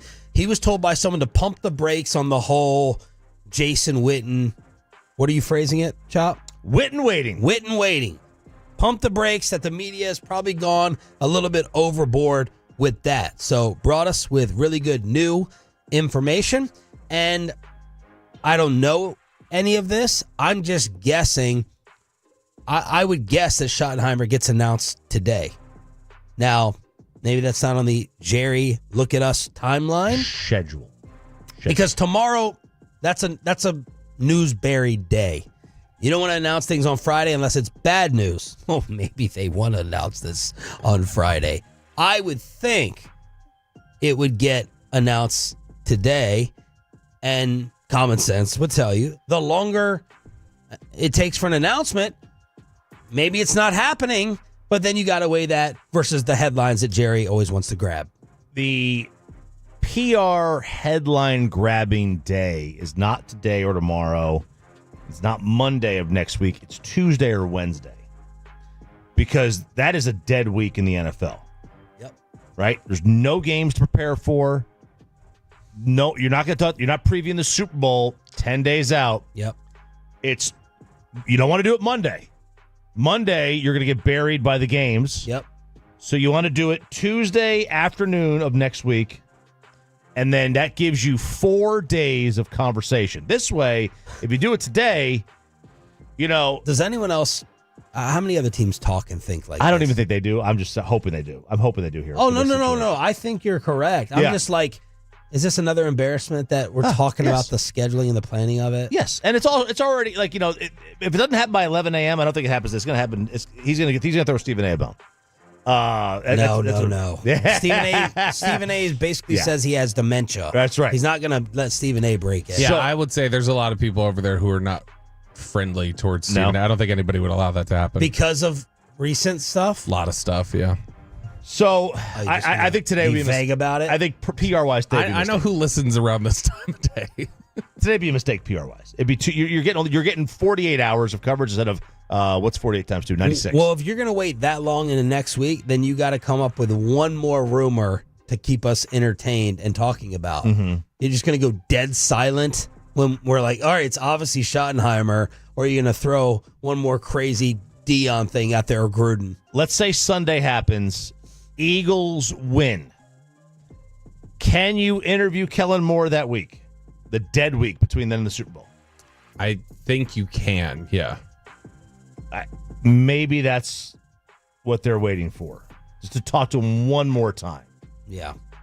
What do you think now after being on the phone? Like 90% Schottenheimer. I'm not saying it's like done, but it feels like that is the very clear favorite right now. And if it's not Schottenheimer, something would have to shift pretty quickly. And so, yeah, I think that this will ultimately be Schottenheimer. And as I scan Twitter here while we're talking, it is important to note. You mentioned the Jason Witten and Brian Schottenheimer potential pairing there. Have you seen this photo circulating of Brian Schottenheimer winning a beer pong championship at a Jason Witten charity event in 2019? No. Yeah, these guys they're apparently kind of buddies too, Schottenheimer and Witten. So I don't know. Looks like there might be a natural fit there. 877-881-1053. 877-881-1053 for the Franklin Franco Injury Attorney text line. And just because we're big on credit here, Brandon Laurie, I want to make sure I said that. Brandon Laurie is the one who tweeted that photo. All right, Chop, you got some names for maybe other fan bases to get excited about this offseason? Yes. Certainly won't be us. But, I saw this from Jeremy Fowler yesterday. Some predictions on players, right, and what they might do. And one of them two of them were trades of wide receivers. Now, of course, they're not coming here, but let's just get a little excited about things. One of them was Tyreek Hill. Now, you're probably going to need to sign him. Probably. You can make it work, though, if you wanted to. I mean, like they're already paying $150 million to 3 guys. What's another 30 to a fourth? Man. But given the structure of his contract right now, you could make it work. You can make it work. Yeah. So trading Tyreek Hill, he suggests to the Patriots, after he produced his first sub 1,000-yard season since 2019, they say a package with a day 2 pick would get it done. I don't see Mike Vrabel and Tyreek Hill. Oh, I don't see that either. No, not at all. I would rule that. And you want to put that on Drake May? I don't know. I mean, it's a great weapon. It's a great weapon. All-time great weapon. Did you say a second-day pick? They're saying a day second-day two pick. pick. A day two It pick. starts with second round now. Second round, third round, yeah. But I just figure second If I round. could throw Miami a bone if I could get them to do it for a third, I'd do it here in a heartbeat. Would I do it for a second? Because that would get me really excited. CeeDee Lamb and Tyreek Hill, they get me excited going to Oxnard. Tyreek loves CD too. He loves it. Would y'all do it for a second? Okay, so third is unreasonable. They won't accept the third that escalates to a second based on certain factors. I would rather. How many police tickets he gets? Yeah, right. I think I would. I think I would For a two. Yeah, Even though you are pulling out the ages. it is. I think he'll age okay. I'm not enamored with the wide receivers that would be there at 12. Why do you think he'll age okay? His entire game's predicated on speed. Kind of like Antonio Brown aged well. Antonio Brown was not like a straight line speed guy. No, he wasn't. Master craftsman route runner. Yeah, I don't think Tyreek is a bad route runner. You know, I mean, yeah, a lot of it's speed, but yeah. I think he can, especially if he's the 2. Now he's going up against the second corner theoretically. I mean, Would you rather give it? Let me just have fun. Would you rather give up your 2 for Tyreek or your 1 for Myles Garrett? On this team, my 2 for Tyreek. Why? Because he makes more of an immediate impact in terms of what their problems are. Yeah, Myles is he's 29. Myles hasn't shown any signs of slowing down. No, he hasn't. He's a beast. I could have some fun with Myles Garrett for my first round pick. I'd think about it. Someone might. He's worth it. Someone might get Myles Garrett this offseason. We haven't talked about him at all. Problem is, you might need more than a 1. Yeah, that's it. Make no mistake. Myles Garrett is worth a first. Yeah. Myles Garrett, you could make an argument, is worth 2 firsts. It's just, to me, in terms of who's going to make more of an impact immediately on this team winning or taking advantage, whatever, crack might be left in their window that's open. I think Tyreek has a more immediate impact on that. Tyreek for a 2. I'm struggling with that. I'm on the fence. Yeah. But I would want him on the team for damn sure. How about this one? How about DK Metcalf? First of all, how old do you think he is? Don't look. I was just typing. I think he's like 25, 26. He would be 20. He's 20. He's turning 26 this year, 27. He's 27. Yeah. He's still in his prime. So that's 27 is still prime. However, Jackson Smith and Jigba received more targets. He's a beast this year than DK did. Rockwell guy. Yep. And DK is a free agent, a projected 2026 free agent. So he kind of needs a new contract. He'll need a new contract eventually. Yeah. And then the question is, what do you get? What do they get for him? Would DK cost more than Tyreek, given age and contract status? Probably, I would guess so. I gotta see. What is DK's? Has DK had issues? And I'm forgetting. Has he had any issues staying healthy? He's been good. It looks like it felt like he missed a lot of games. I just feel like he's not tapped into what he was supposed to be totally yet. I agree. His issue is his head, his diet. Well, he doesn't look like it. I know, but it's amazing. I like the guy. I mean, yeah. He is scrumptious. He really is. But that body is rock hard. Like he was telling the story about how what he eats. He wakes up in the morning. He's like Lamar Odom. Yeah, he has a coffee. And he goes, that coffee will hold me over for 4 hours. And I'm like, what coffee holds you over for 4 hours? And then he has a bag of candy at noon. Yeah. And then he eats his entire day's calorie and protein at 8 p.m. Bag of candy is bad, but the black coffee for breakfast, there are people who do that who are in shape. But one, and then it holds you over for 4 hours? DK Metcalf should be closer to Megatron than he is. Yes. He is the fastest. He's the biggest. He's the strongest. And he has an intensity. Like, I think he should be better than he is. Now, he's been playing with Geno.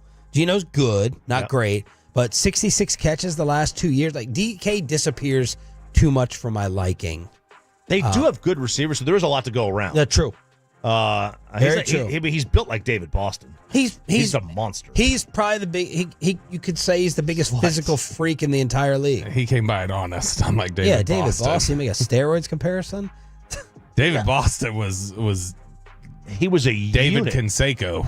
Yeah. He was juicing. He used to get his poop examined. So, for real? Yeah, for like to find out what nutrients his body was lacking. So Jeremy Fowler is saying he thinks they will be dealt. He thinks they will be dealt, predicting that they will be dealt. He thinks the Steelers are going to go ahead and re-sign Justin Fields and draft a quarterback. Okay. He thinks Jaden Daniels next year makes the MVP run. He says Aaron Rodgers retires, and he has Sam Darnold going to. Ooh. Sam Darnold going to the Rams after Matthew Stafford retires. Close. The Raiders. Okay. That's it. Let me get to Joe Corey, friend of the show, former agent. He came out with some names who could be traded or released this offseason. I love these lists. Aaron Rodgers, Kirk Cousins, Derek Carr, who would be Mike McCarthy's quarterback then, Max Crosby, Devontae, Vaughn, Cooper Kupp says he still wants to play, doesn't know whether it will be in L.A. Maybe we should have a little Cooper Kupp discussion. Joey Bosa, Debo, Jair Alexander, Marcus Williams, Javon Hargrave. That was a fast in and out, as Choppy noted in his email the other day. Tyler Lockett, James Bradbury, and your boy, Miles Sanders. That's an intriguing list. It is. Sure. It is. What jumps out? Well, Aaron Rodgers, there's talk that Aaron Glenn kind of wants to keep Aaron Rodgers. Yeah, and that would be. We don't have to talk about Aaron Rodgers. Like, what would we be interested in here? Oh, nothing. You wouldn't. I'm just saying. Like, that was just the first name that popped out. I've always wanted Max Crosby here. That's who. Colleyville guy. That I wanted them to draft him. That would be number one on my list. Let me give you the numbers. Costs. What? I'm saying Cup, depending on exactly how much he costs. All right, let me finish on Crosby. 2025 salary cap number is $28 million. His 2025 compensation is $23 million. His dead money is $10.2. Salary cap savings $17.7. Mark Davis has been adamant. I mean, if you're going to let Crosby pick the coach, do you really want to trade him since he picked Antonio Pierce? Could Crosby force the issue? He doesn't seem like that type of dude. He's under contract through 2026 for $42 million. He had $5 million added to 3 years that were left. Where I don't want to get into too much minutia, but those are some of the headline numbers. Yeah, I would. And how old is he? He's 28.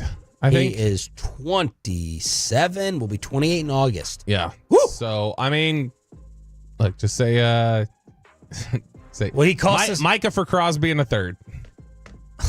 Would he cost the same as Miles? What? Micah for Crosby in a third. I want to add him to Micah. I would want to just say, there, I've paid it now, and now I've got a third rounder to add to it, and somebody else can reset the market with Micah. And I got a better locker guy. Bobby Belt. He's just saving all his stuff we should have been plotting and planning for segments. He's just throwing came it out. up with it. I don't even know. I don't even know what to say to that. 877-881-1053 in order to hit us up on the Franco and Franco injury attorney text line. He's got a dominant football podcast, and we could talk some comedy. He was roommates with Anthony Jeselnik. Greg Rosenthal. What does he think about Brian Schottenheimer? Next.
has low V products? I gotta remember that. Well, you know, they say in order to remember something, you have to forget something else. Okay, now that is a very cute haircut. That's like a little shag. I've never seen it before. Well, I mean, of course you have. It's the Rachel. Oh, is that your name? No, I mean like your name. No, I'm Jen. My name's Jen. Right, but I just mean like this is your haircut. But that's hair on your head. I'm not saying this is your hair. Okay, freaking me out a little bit.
Do you think it's true that you've got to forget something else to remember that Uber Eats has groceries? No, that's absurd. Hey, remember when you used to be a, what was it, Pepper Lady? Pepper Lady? Wasn't it Cinnamon Sisters? Basil Babes. Saffron Squad? Nutmeg Maidens? Pre-curve? No. Nutmeg Maidens? I just said that. Was it Spice Girls? Doesn't sound right. Was it Saffron Squad?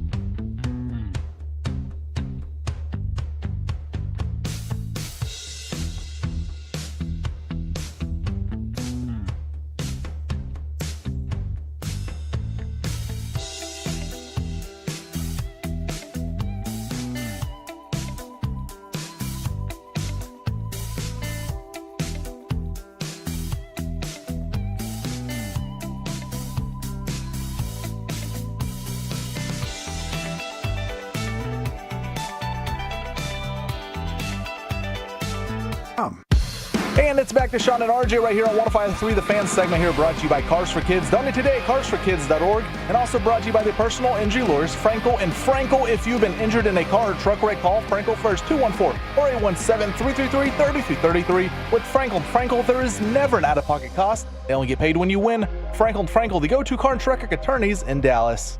Crosstalk with the KMC Masterpiece is coming up at 9:40 this morning here on Sean and RJ. We got Cowboys insider Bobby Belt, and I think that title is responsible for our next guest. Yeah, we got the great Greg Rosenthal join us. For those who are longtime fans of the Around the NFL podcast, he had been on there, and now he's on NFL Daily, which is the daily NFL media podcast that he does.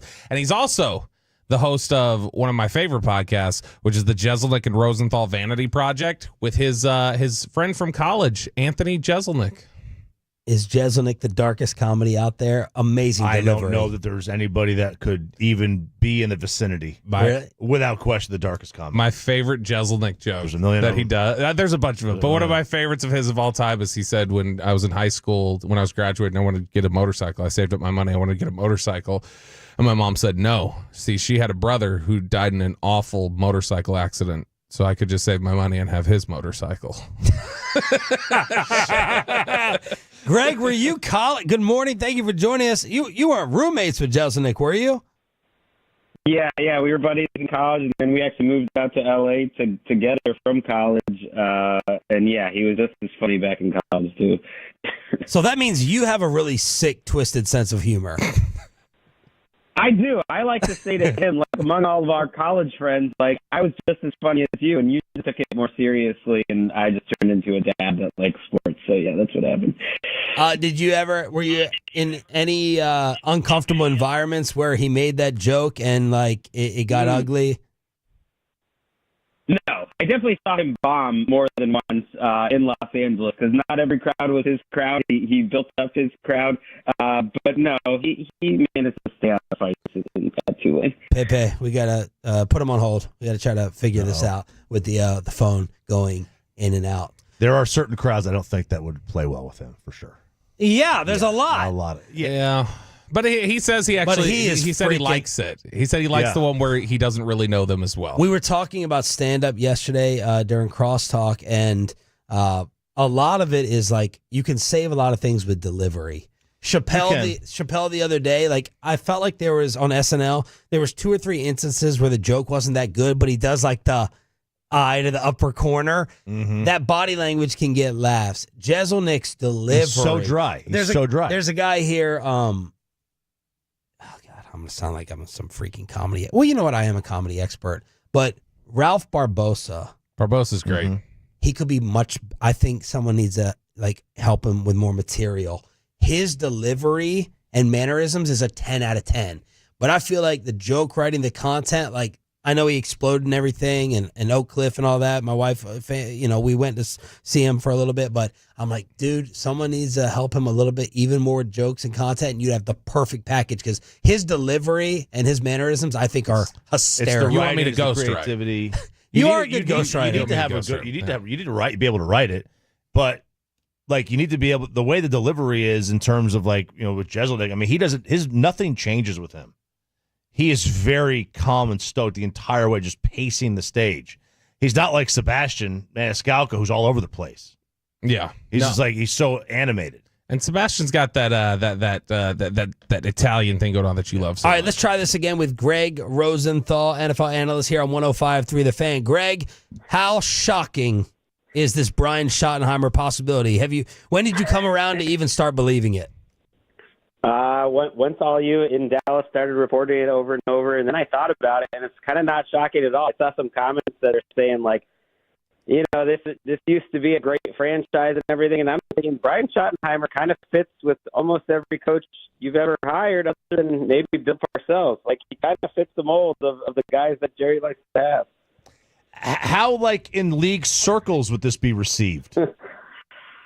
I think it's surprising just that no one saw Schottenheimer getting a chance here. But then when you take a step back and you think about, that they obviously know him. He's been in the building. He's, that position is unique among NFL head coaches. That you are certainly not the most powerful person in the organization or even close. You got to do a lot of what is being told above you, and that he's been in the league a long time, and you could see him being good in a room with Jerry and saying all the things that he would want to say. That it almost makes a little bit of sense, but I don't think anyone's probably afraid of Brian Schottenheimer becoming the Cowboys head coach. Greg, when you look at the fact that we're hearing some of the stuff of just like, well, this is a Dak Prescott push, and you think in recent history of just like players who push for coaches, and there was a big push for Antonio Pierce, and then it was like, well, he's out, and then there was like, oh man, Gerard Mayo, he's a big players guy, and then Gerard Mayo's out. Like, should players be driving coaching decisions in the NFL? Has that really ever worked out very well? No, I don't think that's what you want, and I know you got to have the right guy to build an offense around Dak Prescott. But yeah, Russell Wilson was always pushing for Brian Schottenheimer too in Seattle. I think he creates a great relationship with his players.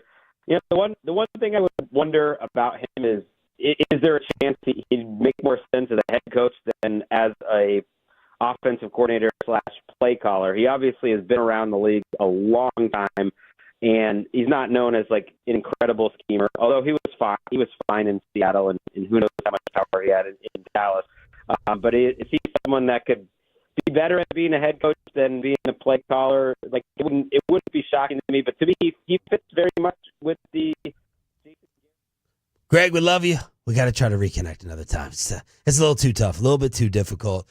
We appreciate you with the call-in, just not the device that you have. So we'll do it again with Greg Rosenthal, NFL Daily here on 105.3 The Fan. I have some odds for futures moving forward, what Vegas thinks could happen. Sam Darnold's next team. I mean, let's go to the Raiders. They're second. This is from Bet Online. All right, Minnesota. Nope. Rams. Nope. Rams. Oh, I see what you did. I think you need to. Are you going to admit Stafford defeat? You keep trying to bury Stafford. He played he played really well during the playoff. Right? If you look at the way he played this season, he was not great. There is a rumble about him possibly. He's talking about retiring. I'm not talking about retirement. I'm just saying, are we going to acknowledge? Are you going to say, since we've tried to bury Matthew Stafford for 2 years, that he? Okay. I thought his arm was dead. What are you worried about more? Being wrong to Wolchuk about Stafford or Will about Shador?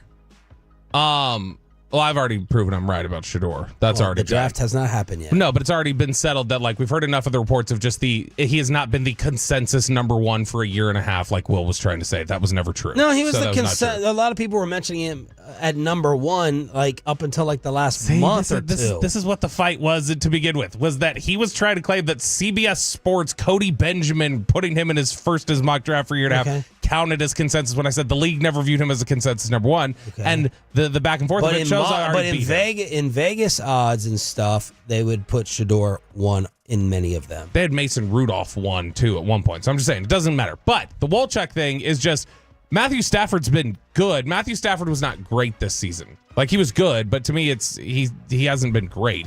I thought his arm had fallen off, so that's good. Are the Titans talking about doing something at one? They're open for business. So either this is like misdirection, or they kind of like Will Levis. I mean, they might.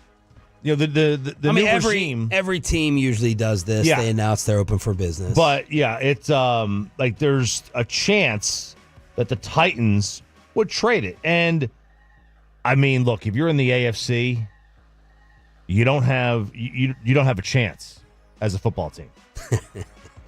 Right? Do you? Well, explain why.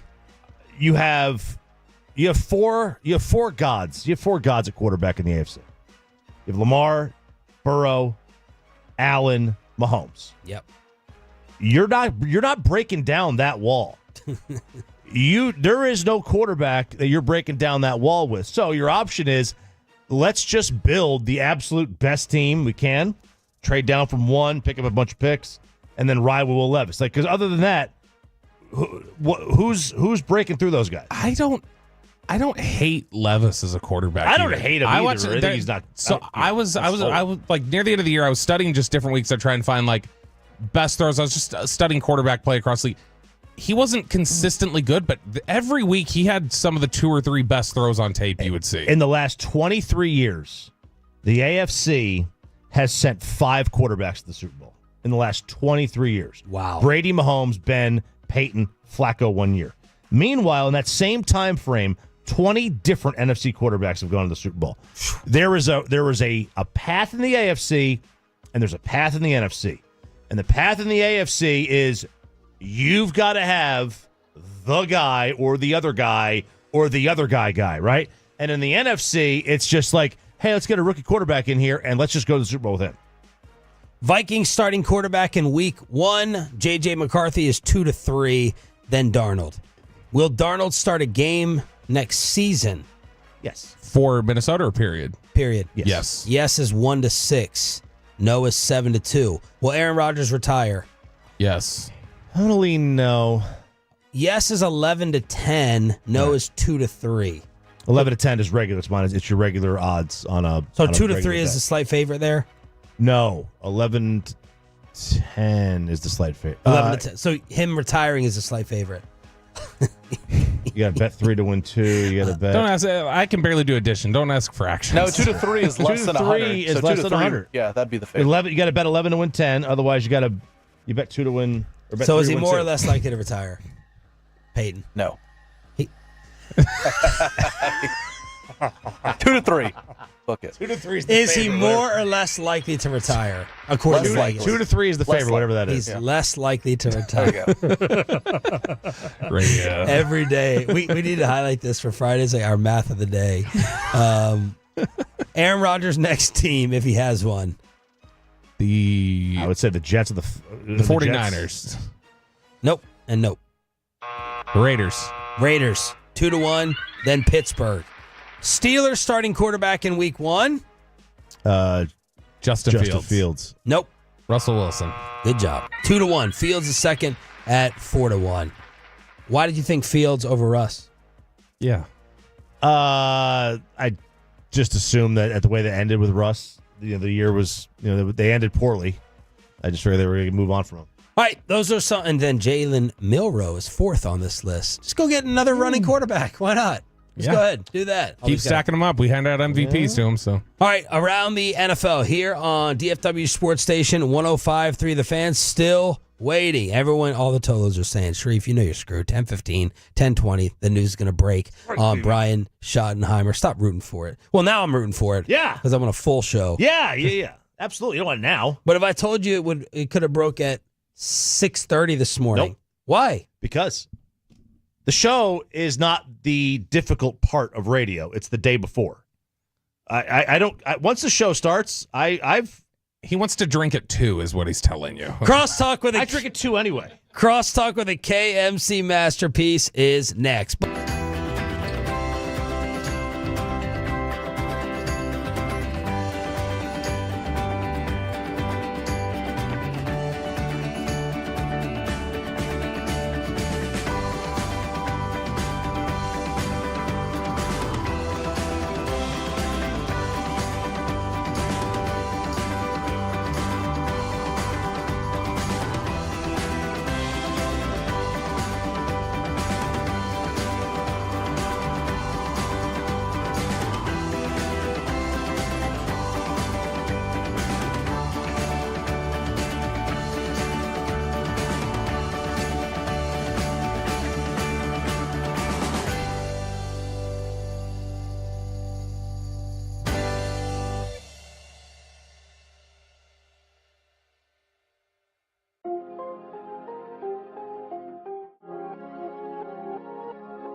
Uber Eats has low fee products? I gotta remember that. Well, you know, they say in order to remember something, you have to forget something else. Okay, now that is a very cute haircut. That's like a little shag. I've never seen it before. Well, I mean, of course you have. It's the Rachel. Oh, is that your name? No, I mean like your name. No, I'm Jen. My name's Jen. Right, but I just mean like this is your haircut. But that's hair on your head. I'm not saying this is your hair. Okay, good.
And it's back to Sean and RJ on 105.3 The Fan segment here, brought to you by Classic Chevrolet. If you're in the market to upgrade your vehicle, get to Classic Chevrolet in Grapevine today, the back-to-back Chevy, #1 Chevy dealership in the world. They've got more new Chevys than anyone else. All prices sell. Visit ClassicChevrolet.com. This is Texas. This is Classic Chevrolet. Together, let's drive, relax, enjoy the difference based on new Chevrolet registrations 2023 and 2024.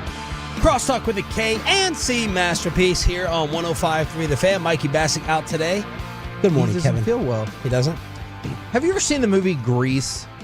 Yes. Grease is the word, is the word. Sham Charania is up there right now, looking like, in the words of Bobby, Danny Zuko. And I knew it was Danny Zuko because I just saw Grease for the first time about 2 weeks ago. Oh. And it's about, my wife loves it, and she's like, have you never seen this movie? I was like, that's a good question. I don't know. So we watched it. It had its moments. Like, the girl who plays the best friend, I can't remember if she's Frenchie or her name's something different. She's like the pink hair? Yeah, she's the badass girl, the lady. All right. Olivia Newton-John? No. Like the badass side friend Rizzo. person. Yes, that sounds right. Did she ever? She's like 30 years old in that movie. And I just was like, what are we doing? That lady is way too old to be in high school. I enjoyed parts of it. It did kind of seem like the message at the end was, if you change everything about yourself, then you can be with the person that you think is attractive. And my wife said, well, that's not true because John Travolta changed everything about himself too. And I was like, okay. Good So point. then is the double message, if you both change everything about yourself, then you'll be happy together and you can fly off in a car into the sky. There's a message somewhere in there for the Cowboys, probably, in their coaching search.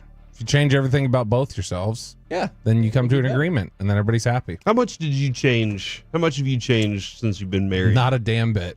None at all, huh? Stockard That's Channing. not true. That's not Yes, true. Stockard Channing. She's the wife of the president on West Wing. I really did change. I changed How? some things. And what? That's a follow-up question. I like it. I was hoping there wasn't going to be a follow-up. I could just claim growth. No, I would say, honestly, I did become, stunningly, this might blow you away, I did become much more patient after getting married.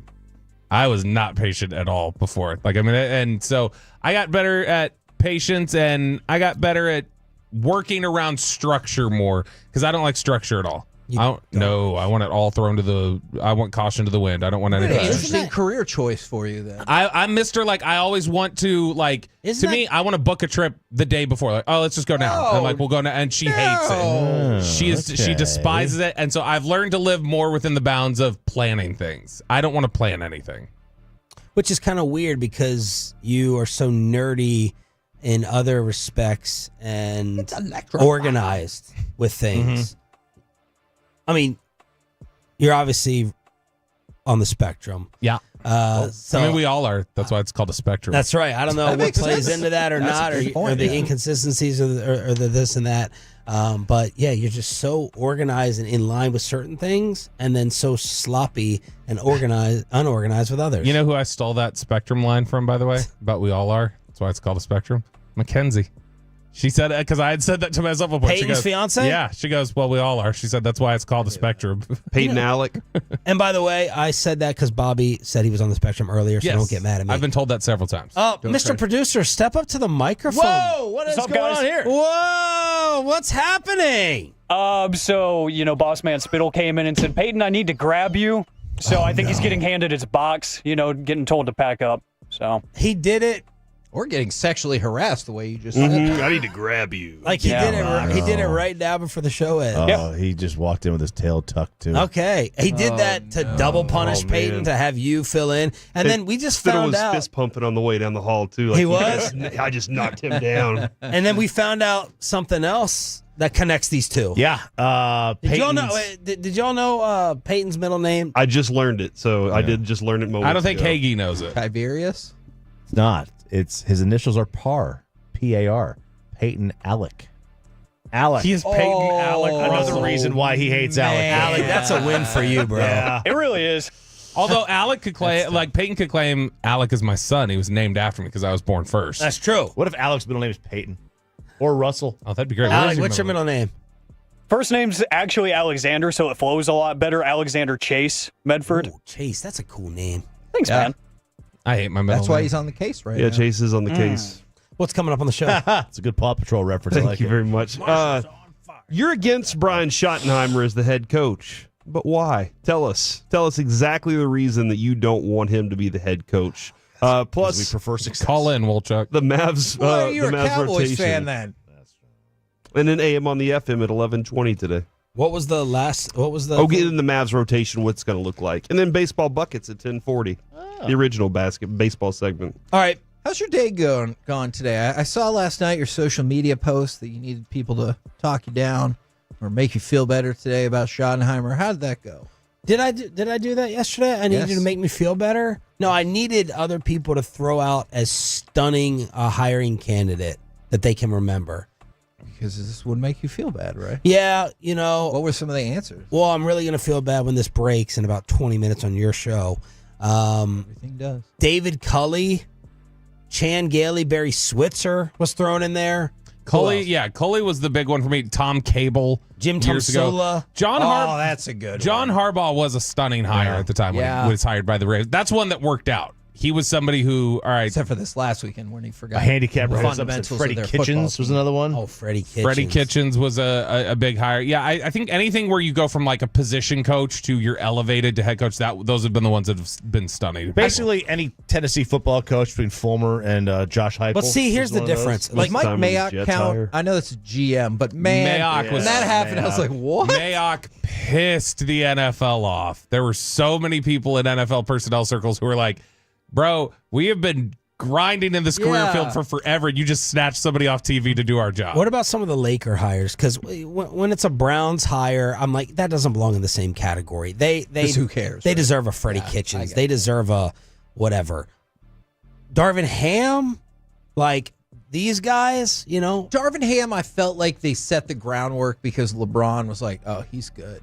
And so, like, that's really all I need to hear now and said, you're qualified to be the next. Yeah, because we mean stunning more by like, there's no way, not like, because to me, the most stunning hire I can remember in my life is I still remember the press conference when Bobby Knight turned the corner at Texas Tech and was doing guns up. But I mean, like, Bobby Knight had a huge track. It was a different reason why it was stunning he got hired at Tech. I got a better shade. Yeah, I mean, also like NBA hires are like they see like to recycle coaches very, very freely, and the impact is, is what it's you would have to. There's nothing that compares to an NFL coach. I do remember a lot of people around here were like, you hired, like, I mean, it was Rangers, but there were a lot of people that were like, you hired Jerry Naron.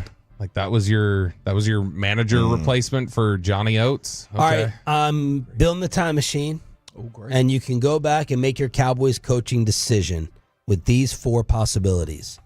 You just keep Mike McCarthy. Okay. Should have just stayed the course. He won a Super Bowl. Yeah, he did win a Super Bowl. You get ready. Mike's not here to troll us today. Okay, we're here. You can say bye to McCarthy and keep Dan Quinn after the Packer game. Okay. You just make Dan Quinn head coach. You make Kellen Moore. You either hire Kellen Moore right now, or back in the day you just promoted Kellen Moore when he was supposed to be the next Garrett, or you hire Schottenheimer right now. Keep McCarthy.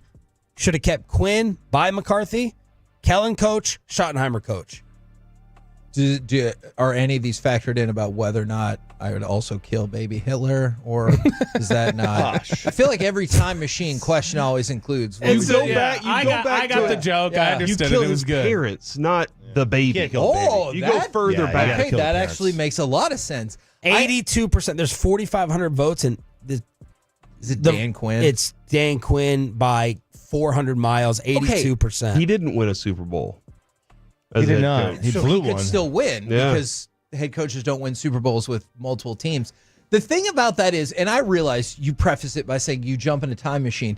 I just want everyone to remember where they were in that same time machine where they were like, thank God we got rid of Dan Quinn. That's Sean's point, yeah. Exactly. And also, like, and I was one of them. I was like, all right, Dan, you can go. Yeah, like I know you said time machine, so you get to do it over again. Just I want everyone to remember that we can't revise history to be like, oh, we all wanted Dan Quinn to stay. No, we didn't. Yep. When he left, so many people were like, good, you suck. Yep. Yeah, and also, like, you would have had to, like, say out loud, like, you're going to fire a coach who just went 12-5 3 years in a row and had the quarterback have his best year. I do get that. It's even if it's like, because nobody you don't fire he coaches. Was second in MVP. I don't know if you heard that. Yeah, RJ. Typically you don't fire coaches after they win double digits in games that year. It just doesn't usually happen. All right, so what's everyone picking?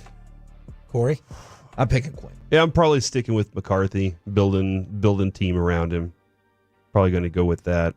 Dan Quinn's situation is just weird. They couldn't stop anybody running at all. Like, I don't know if that was personnel related, and if that was personnel related, was that something that he was fighting against, or was that something that he was like, I don't need to worry about that? I like Corey's idea. Keeping Mike McCarthy? Oh yeah, Mike McCarthy, baby. Don't. I like his idea. He sold me. I'm showing I can grow. All right, I'm gonna guess that Schottenheimer gets announced today. What is your guess? I think it'll happen. I'll take your same concern. I think it'll happen at 2:05 p.m. 2:05. That's why I got to tune into the G-Bag Nation. Okay. 11:20 today, in the middle of our show. Is anyone less than 90% that this is happening? Okay. What percent are you at? I think I said 78%. I think you said 72.5. But that's, I was originally at 73.5%. So it's dropped. No, I went up a little bit. 73 is lower than 78. That's true. It is true. But yeah, I still don't believe. I still like my number is only that high because there's no other smoke around anybody else. I still refuse to believe that this is even a remote possibility. They're talking about cold cuts when they're in there. So that's the what they're talking 22% about. is just a void of. It's a There's no yeah. specific people. Yeah, I got you. This is not a real thing. What an underwhelming hire. Yeah. But I mean, look. Okay, would it make you feel any better if they went ahead and were fully transparent and they were like, all right, Schottenheimer is going to be our coach, 25, 26, 27. We're going to go ahead and announce Jason Witten as a head coach for 2028 right now. Because that's why this is happening. That would not make me feel any better. Broadus, ask him about it in Cross. He was told by someone to pump the brakes on the whole succession plan. That would make me angrier that you're saddling with the next somebody head coach. nobody wanted. Not that someone nobody wanted. You shouldn't have to go. Oh, yeah. Don't go into that type of arrangement looking over your shoulder already. I'd rather hire Rick Moranis. Surely you're not suggesting they have to do work for another head coaching search, right? That's a lot of work, you jerk. Yeah, I think my prediction is they'll name Schottenheimer, everybody will melt down, and then everybody's going to be a lot more happy with him by summer. When they start hearing him talk and they hear him do press conferences, they're going to go, oh, wow, okay, I can kind of make sense of it. People start falling in love with him, and then they'll play games, and then they'll get mad again. Is it going to happen today? Find out with the KNC Masterpiece next. Thanks to Comerica.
D&M Leasing Studios. It's the KNC Masterpiece on 105.3 The Fan. KNC Masterpiece right here on 105.3 The Fan, where I think I agitated Corey before the show even started. I would appreciate it if you did not repeat why. You've got me, Kevin Hageland, Corey Majors, and Alec Medford. Mike Bassick is not feeling well today because his no good kid might have gotten him sick. And I can say that as someone who has frequently gotten sick by their own no good Well, kid. he also has a wife who's around no good kids. So is that a no good wife? Is that how you, or do we just avoid? Nope, I'm not going to say that. Yeah. Go ahead and dump what I just the accidentally- phrasing of that is tough. Yeah, she's very good because she's a doctor, and so she's helping the sick kids. I do always wonder. Huh? Well, I do always wonder how doctors and the people associated with them don't get sick more often. And I get it. The answer's probably like medicine and stuff. They wash But, their like, hands all the time. Yeah, it's still amazing. I mean, every time you're in the hospital, those nurses come in. The first thing they do is go to the foam, right? The antiseptic foam or whatever it is, the antibacterial foam. Yes. And then whenever they leave, back to the foam again. How often do you do it? Probably after you've gone number 2, and that's about it. And they're like, "Hey, we don't get sick because we're around it all the time." All right, I have good news for Sean Sharif. This is actually really sad news, okay? But I'm going to try to spin it positively. Per Clarence Hill, there's a decent shot that Schottenheimer is not hired today. Oh, my gosh. However, if I'm giving the full context of what he actually tweeted out, that probably is going to change the picture just a little bit. Quote, look for the Cowboys to cross the finish line on hiring Brian Schottenheimer no later than Friday. Okay. Possibly today. Hey, so it might not happen today is what I'm going to tell you. But in all seriousness, and this is why I wanted to get into this. Like, I'm legit serious about this. This is not a sarcastic question. I know the way I talk usually sounds sarcastic. Yes. Cowboys fans, trust me, story of my life. Cowboys fans are decidedly against the hiring of Brian Schottenheimer. I just want to start with that. Do you think that is accurate based on all the feedback we've seen and heard and everything like that? Yes. Okay. So let's go from there. And it's all, but I feel like it's being against a flash flood. Okay. Ooh, I want you to elaborate on that in just 1 second. Okay. So my question for everybody was going to be, if it feels like it's pretty much a done deal, like Brian Schottenheimer is not the head coach of the Dallas Cowboys right now, but it feels like essentially he is. So Cowboys fans are decidedly against the hiring of Brian Schottenheimer. Why? 877-881-1053. Franklin and Franklin Injury Attorney text line or the Twitch or the YouTube. And I don't mean to phrase that in a why I support it. You all should. I'm just seriously, I want to get more feedback because I have my own thoughts about why I don't like it. With general, real interest is what you're saying. Yes. I will say the only 2 times that his offenses, actually I guess 3, have been in the top 10 were 2009, 2010. I'm sorry. Yeah, no. Okay, here, look that Oh. up. Get back to me in 1 second because somebody brought this up, and this is fair. I don't think we ever talked about this really. Tolos want to know what the doctor said about my voice. All right, if that is factually accurate, I will tell you. I had an ENT appointment. I have another one scheduled for next week to get a second opinion. Basically, the doctor was like, all this problem is continually because of tonsillitis, and you didn't get your tonsils out when you were a kid. Cut them out. To which point I said, oh, so do I need to get my tonsils taken out? And he goes, yeah, probably. And so I go, oh, I heard that's really rough. I was really hoping, as a caring and loving doctor, he'd be like, you know what? You can do it. But instead, his response was, oh, yeah, it is brutal as an adult. I was like, oh, man. So it's rough, trust me. I'm going to get a second opinion just to see if there's any other path to avoid this all of the time. If not, get my tonsils out, probably be out for at least 2 weeks, and we'll go from there. Okay. Back to you, Corey. The numbers, Kevin, for rushing offense, okay. The offense overall over the last few years in points, 6, 9, 8, 1, 21. So 2 years ago, number one offense that he was helping be in charge of. Last year it was 21. Yeah. What happened? What happened there that you weren't able to? Was it you? Or did you not step up enough in the moment? And it's more than just Dak. If people want to bring that up, I think it has more to do than just this team was bad offensively last year. Yeah. This team was terrible offense. This team was bad at everything last year. I'm ripping the entire Band-Aid off and moving forward with something new is what my plan would be. Look, man, that was part of the old regime, and I'm not replacing with something just for familiarity's sake. So it's really nothing against Schottenheimer specifically. Look, they're right. He gets on a microphone and starts talking, you're going to be like, I really like what he's selling right now. When he starts, I'm very curious, though, why he wasn't able to elevate this thing whenever it was bad. Now you want to go hire him as your coach? Like that? What's the difference than just saying we should have stuck with McCarthy? It almost feels the same. Almost doesn't feel like a move at all. By the way, just early shout out to the fan text. This is how the day is going to go. I'm really excited. A lot of people giving me feedback about the idea of taking your tonsils out. It was terrible. And they are, but they're like, hey, it's a tough recovery, but it's totally worth it. It is worth it. And multiple people are like, hey, from the 469, had my tonsils removed 20 years ago, have not had throat problems or strep since then. So, like, I get that it's terrible, but mentally I start to go crazy when this happens again and again and again. Now, somebody that said it's not a change, and that's kind of where I am too. It doesn't feel like a real change. Now you're on the same track is what I think and what really bothers me about this. So I have 3 points and they kind of feel like they all just go together. I don't like this because they interviewed candidates that no one was talking about as a head coach. Yep.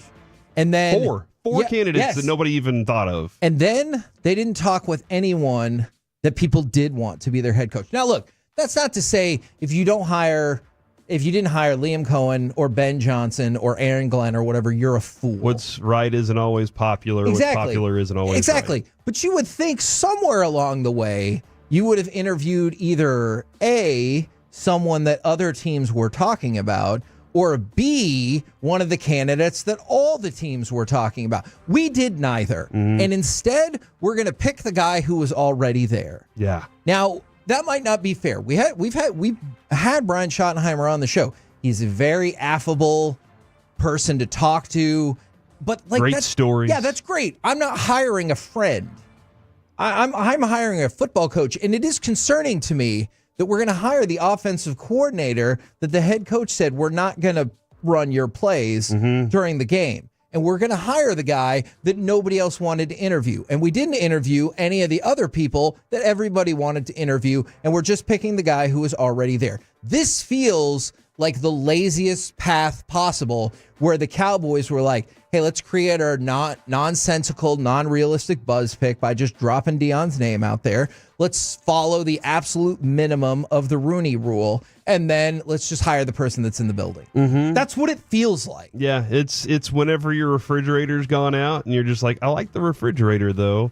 Can I just get a part that was kind of like the last one? Yeah. I mean, even if it's kind of breaking right now, I'm fine with that.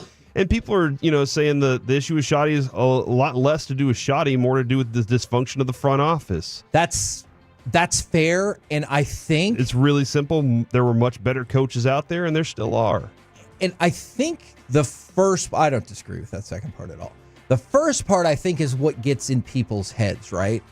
Because I also see people texting is like, what do you actually expect to change? And that's a fair point. But I think that's why so much goes into the coaching selection, right? Because if you're a Cowboys fan right now, which I am, you and I were both, Alec, I believe too, born and raised in the Metroplex, love the Cowboys. But if you think about it, what's not going to change? You're still going to have Dak Prescott on the start of what is the most expensive contract in NFL history on a per year value. That hasn't even started yet. It's about to start. There's nothing you can do to change that. Jerry Jones and Steven and his family are still going to be the people who are running it. GM title or no GM title. I know they have it. That's not going to change, and there is nothing you can do about it.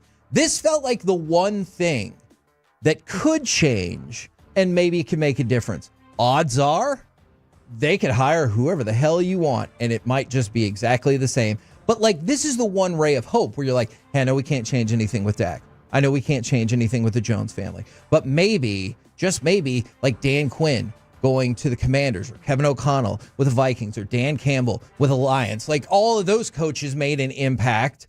Maybe we could get the same. And instead we're like, hey, we're going to stick with the guy who was already here. And it feels like, okay, so like nothing's going to change. Yeah, no, and that's the part that kind of beats you up, is it doesn't feel like there's much real dramatic change, because this thing could make it a smoother process, rather than what the team really needs and what the franchise really needs is somebody to walk in and shake things up so much that they are actually walking around on eggshells a little bit. That was something that Jerry said that everybody was uncomfortable with Bill Parcells, was that everybody was walking around on eggshells all the time. They should be. Yes. People should actually walk in and say, I'm fearing getting my butt chewed out today by somebody who didn't like my performance. You know what? I know that I missed that one play.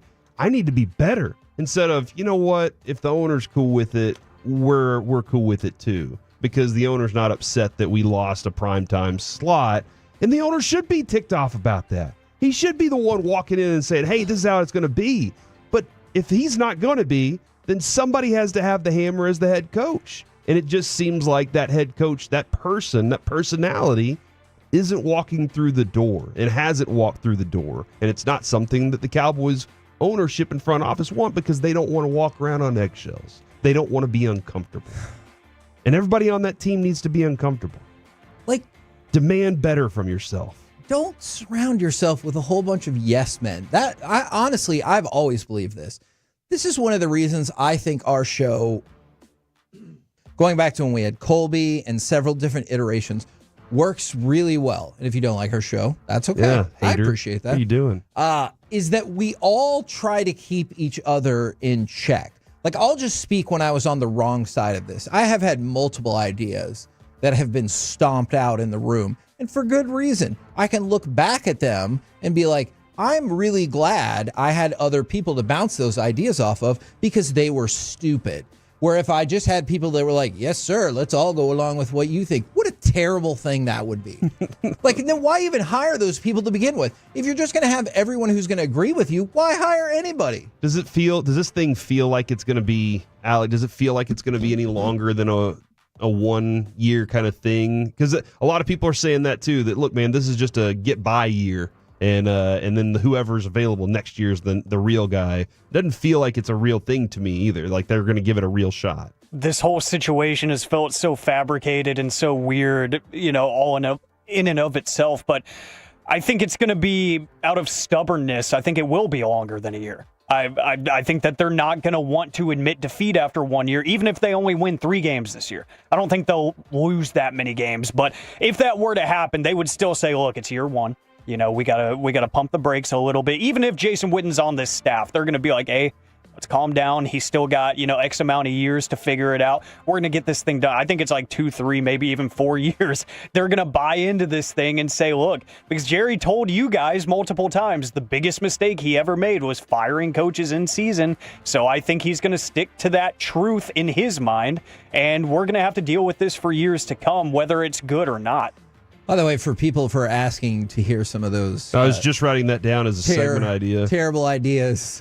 I have one that I still would think is very clever, but I understand every reason that it got shut down, and it was smart. And Colby told me it was going too far. And when Colby says you're probably going too far, you're like, ooh, I might need to dial this back a little bit. I just feel like Steven's already told us this offseason, this next year is probably going to be tight again. Which means they're preparing you for, you know what, we might not have that winning schedule. We might not be very good, and it might be the coach that takes on the blame at the end of this thing. Yeah, because I think the number in the offseason, was it let's try this again. $18 million spent on 11 players, all on 1-year contracts in the offseason. By far the lowest in the NFL. That's where the Cowboys were. And it's just... I'm not going to stop watching the team. I will tell you that, because I see a lot of people who are like, I'm out. If they hire Schottenheimer, I'm out. And I respect that, because People should be able to fan however the hell they want to. I've gone over this numerous times, especially in the last several weeks, why I'm going to continue to watch the Cowboys and why I love the Cowboys for family and growing up reasons and my son's reasons and everything like that. So I will tell you it's not going to change. But what I go back to time and again, this is a hire out of convenience, but also it's a hire out of I need the credit. And what I mean by that is the Bill Parcells thing, he had nowhere else to go. He was like, I got to hire Bill Parcells because I need to get the stadium built, right? Okay. But after that, I'm going to hire a whole bunch of people that are like either not in demand at all or maybe a little bit of demand. I get it. Like Jason Garrett could have coached the Ravens or I had a dream that he's coaching the Jaguars now. I mean, so keep an eye out. Actually, that would be amazing. My dreams. That would be amazing. But Jerry, every time he says, do you know how big of the check I would write? People say I don't believe that. I do believe that, but I don't think he gives you the rest of the sentence. So the rest of the sentence is, I would write, and people have no idea how big of a check I would write to win a Super Bowl and get credit for it. That's the part that I think he leaves out every single time. And that's why Kellen Moore is in the mix. That's why Jason Garrett was here. That's why Schottenheimer is going to be here. Nobody thought these people could be head coaches, and then my football visionary genius is what brought them in. Whereas, and I know he's not coming here, whereas if it was Bill Belichick, nobody can convince me different. That if the Cowboys would have won the Super Bowl in the next year or two, that I would have been like, look at Jerry, he's a genius. They all would have been like, there's nothing Bill Belichick can't do. And that's what I think is the rest of that sentence every time. There is no stop to how big of a check I would write. ... as long as I get the credit for it. I like this last line, Kevin, before we move out here. Maybe this is how they organically tank for the next 2 years of Dak's contract and then get Arch Manning when he comes out. That's my only hope at this point, Kevin. Don't take the hope away from me. Okay? I will not. That's all I got. I will not take your hope away from you. If they do have a master strategy that plays out like that, I will jump on board. What else will you jump on? In 2 years and say y'all were right. Wow. I'm sorry I didn't see the vision of your grand master plan. You're smart. I'm stupid. Exactly. I'll say like all of that stuff. And that's where all this comes from, by the way. Anytime we complain about the Cowboys, it's because I love the Cowboys and I want them to win a Super Bowl. Facts. I still remember I was 12 when they were in Super Bowl 27. And all I could think of was, man, it sure is neat that they got to the last game. And that's all I needed. I needed the Cowboys to be in the last game of football because then there would be no football I'd have to watch that I didn't care about. But then the Cowboys fell behind 7-0, and I was like, oh my God, what if they lose? And then I started to freak out. Then, obviously, you didn't really need to worry about it, especially in that fourth quarter, because it's the greatest quarter of football that's ever been. Yes, it was. But I freaked out at that point. And that's the reason why I think so many people get mad. It's not necessarily just because they don't like Jerry or they don't like the Jones family or they don't like this or that. It's because they want the Cowboys to freaking win. Kevin, I'm right there in that same boat with you. I just want my team to be good. Yeah. That's all I'm asking. Yes. I don't think that's too much. You can do an interview every single day of the week. I will pick up my phone personally to pretend like I'm interviewing you every single day of the week. If it means winning, that we win. 100%. I will give you my cell phone, Jerry. We're the KNC Masterpiece right here on 105.3 The Fan. Coming up next, I don't want that let's talk crummy phone. Mavs, Timberwolves, and what in the world is Dallas's rotation going to look like now? Next on The Fan.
Eats has groceries. No, that's absurd. Hey, remember when you used to be a, what was it, Pepper Lady?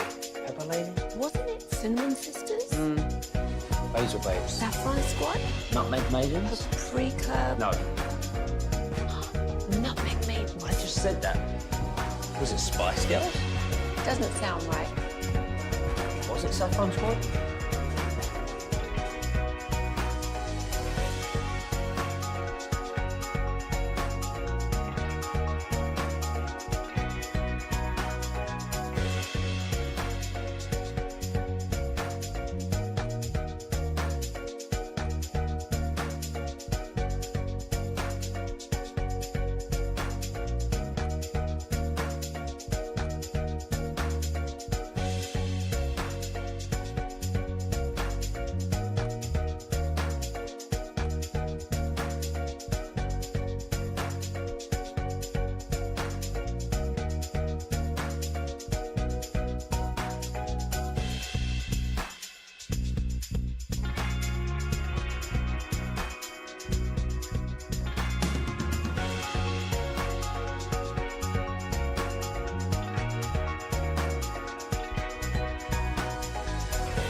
This segment of the KNC Masterpiece is brought to you by the personal injury lawyers Frankel and Frankel. If you've been injured in a car or truck wreck, call Frankel first, 214 or 817-333-3333. With Frankel and Frankel, there's never an out-of-pocket cost. They only get paid when you win. Frankel and Frankel, the go-to car and truck wreck attorneys in Dallas. Inbound, Kyrie Irving. He'll race up into the front court. He'll pop on a 35-footer at the buzzer. He'll hit it. That bucket will count.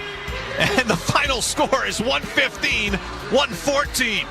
KNC Masterpiece right here on 105.3 The Fan. Want to remind everybody you can find the G-Bag Nation at Christie's on Lower Greenville today from 2 to 7. Love Christie's.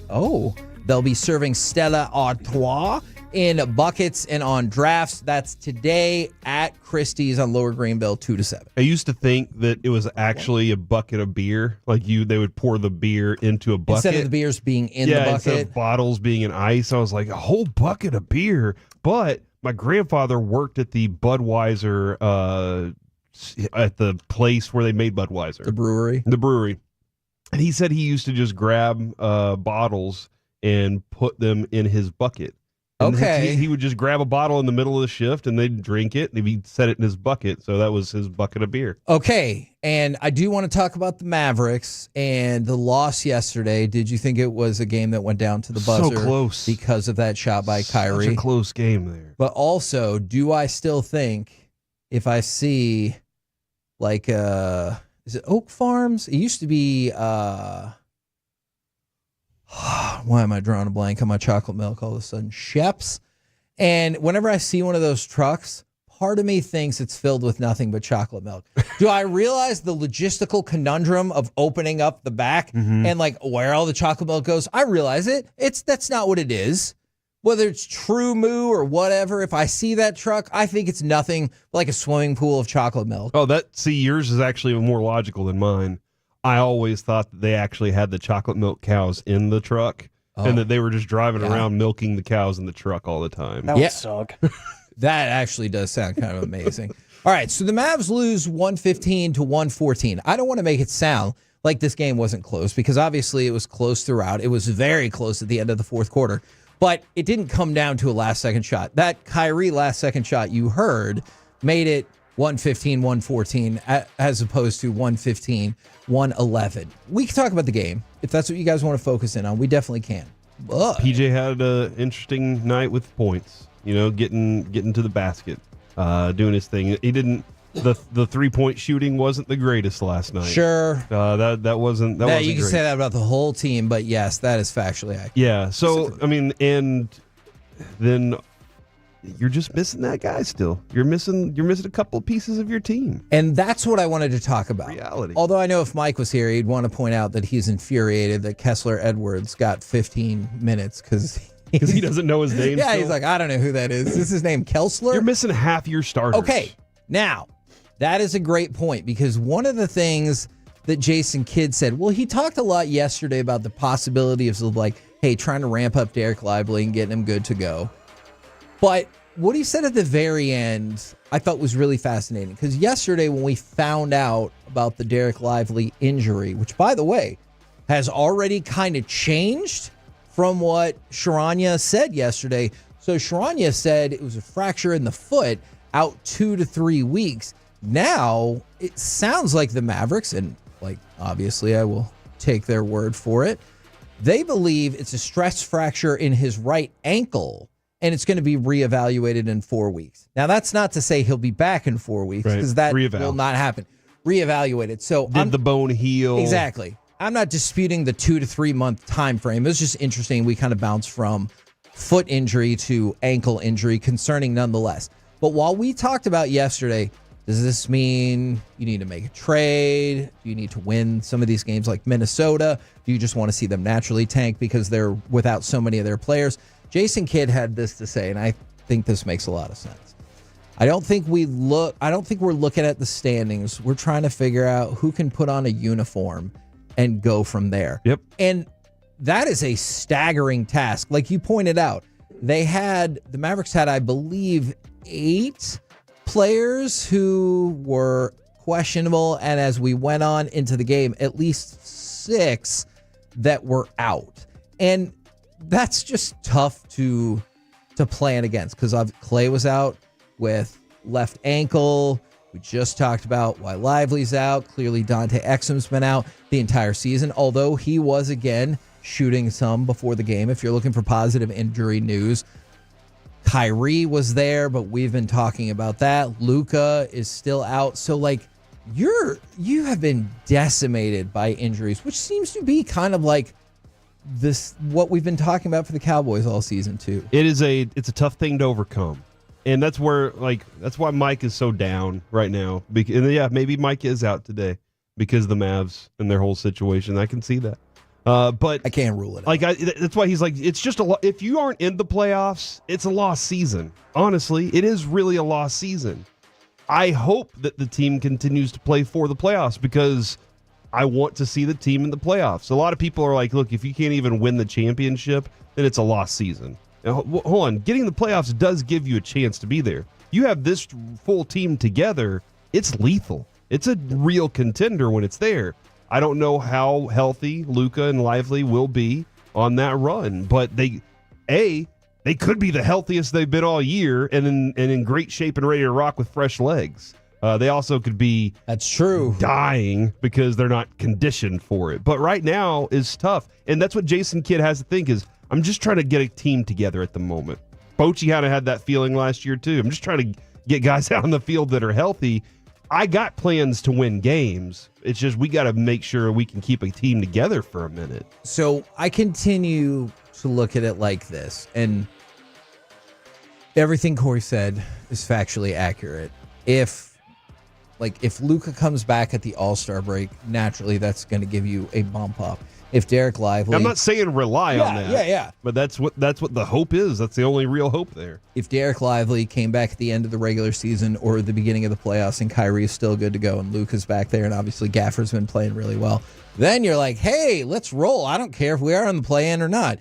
But then I look at it from the other perspective. I'm like, hey, you're a game and a half out of even missing the play-in, and you can reasonably get to the 9th worst record in the NBA without trying to tank at all, just because Kyrie is going to have some issues throughout. Kyrie is a tough dude, but you can't say that you have a disc issue in your back and you're going to be like, I'm fine. Like, you're going to have some ebbs and flows. No matter how careful he is with it, you're going to have some ebbs and flows. Best case scenario, Dereck Lively's back for what? The last 5 games of the regular season? We probably still won't see Luka for like another 7 games. You don't have to want to tank anything. It will take care of itself no matter how hard you play. And as you pointed out, PJ Washington is playing really damn hard. Daniel Gafford has been putting up some amazing numbers. And I have no doubt that everyone on the team is playing their ass off, and it still might not make a difference. One of the other things, too, that we just don't know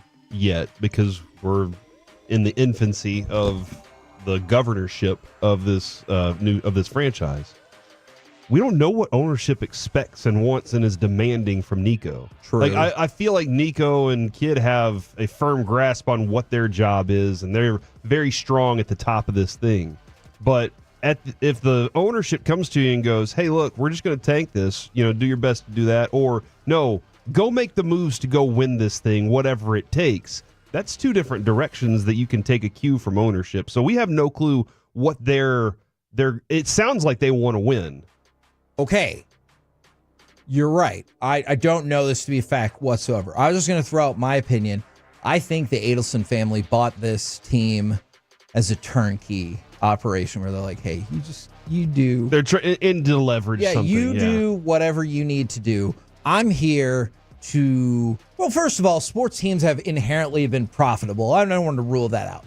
But also, I think they wanted to get on the ground floor of gambling in Texas. Exactly. That's what I think. And so I'm not saying that I don't think the Adelsons care about if they win, because obviously the more the Mavericks win, the more home playoff games are going to get, the more natural profit that will come in with ticket sales and everything like that. But I think they bought it as a turnkey where they're like, hey, this has been making money pretty consistently. The values of NBA franchise have been going up pretty consistently. You just do whatever you do to make that keep happening while we get in on the ground floor, as you said, Corey, to get gambling legalized in the state of Texas. I think that's the far bigger play. So honestly, I don't mean this as a cop-out. I'm not trying to be like, I don't know what they're going to do. I think that ownership doesn't have a strong stance about you need to go make a trade and you need to go win versus, what can you do? Dude, I've never really looked into this. Have you ever, we talked about kiosks at Globe Life Field and AT&T, and a lot, like if you go look at Texas Live, you can start putting slot machines. You can look around and go, yep, slot machine goes right across that wall. Like it makes sense. Have you ever looked into Allegiant Stadium and what they have going on there? No, I don't think I. Oh yeah, no, I have not. They have a betting lounge.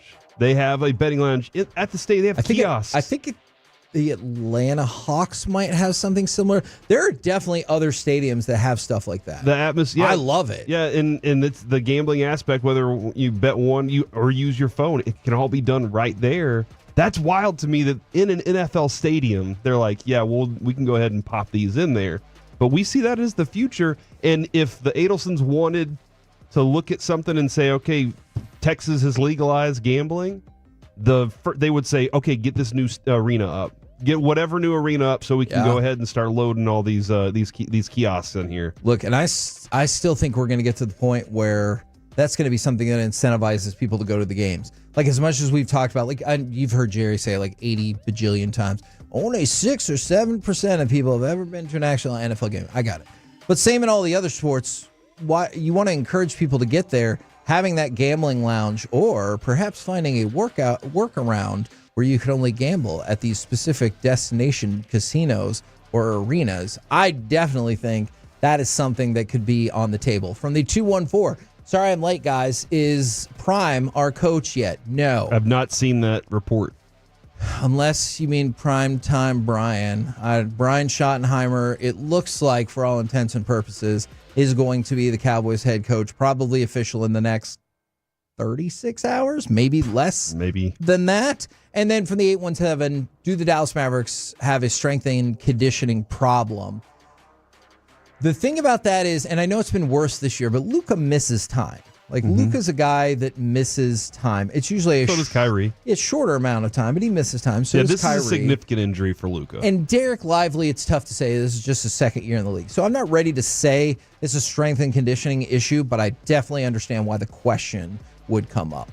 We're the KNC Masterpiece right here on 105.3 The Fan. Coming up next, it's time for Baseball Buckets with Corey Majors. Let's look at some of the greatest rivalries. And is this guy an ace for 3 years and a Hall of Famer? Next on The Fan.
Uber Eats has lower fee products? I gotta remember that. Well, you know, they say in order to remember something, you have to forget something else.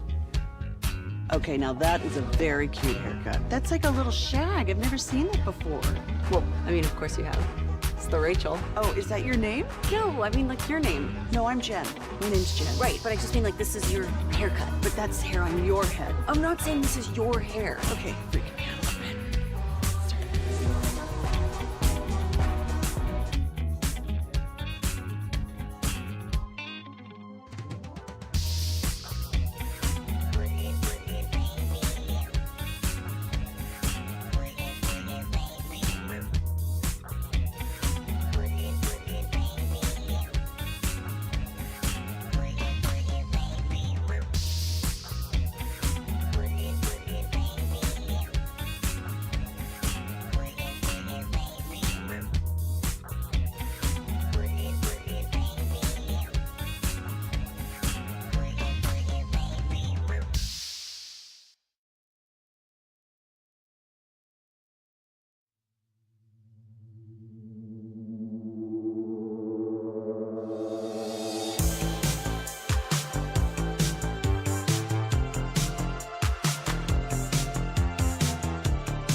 got to forget something else to remember that Uber Eats has groceries. No, that's absurd.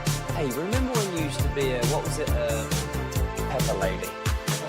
Wasn't it Cinnamon Sisters? Basil babes. Saffron Squad? Nutmeg maidens? Paprika? No, Nutmeg Maidens. I just said that. Was it Spice Girls? Doesn't sound right. Was it Saffron Squad?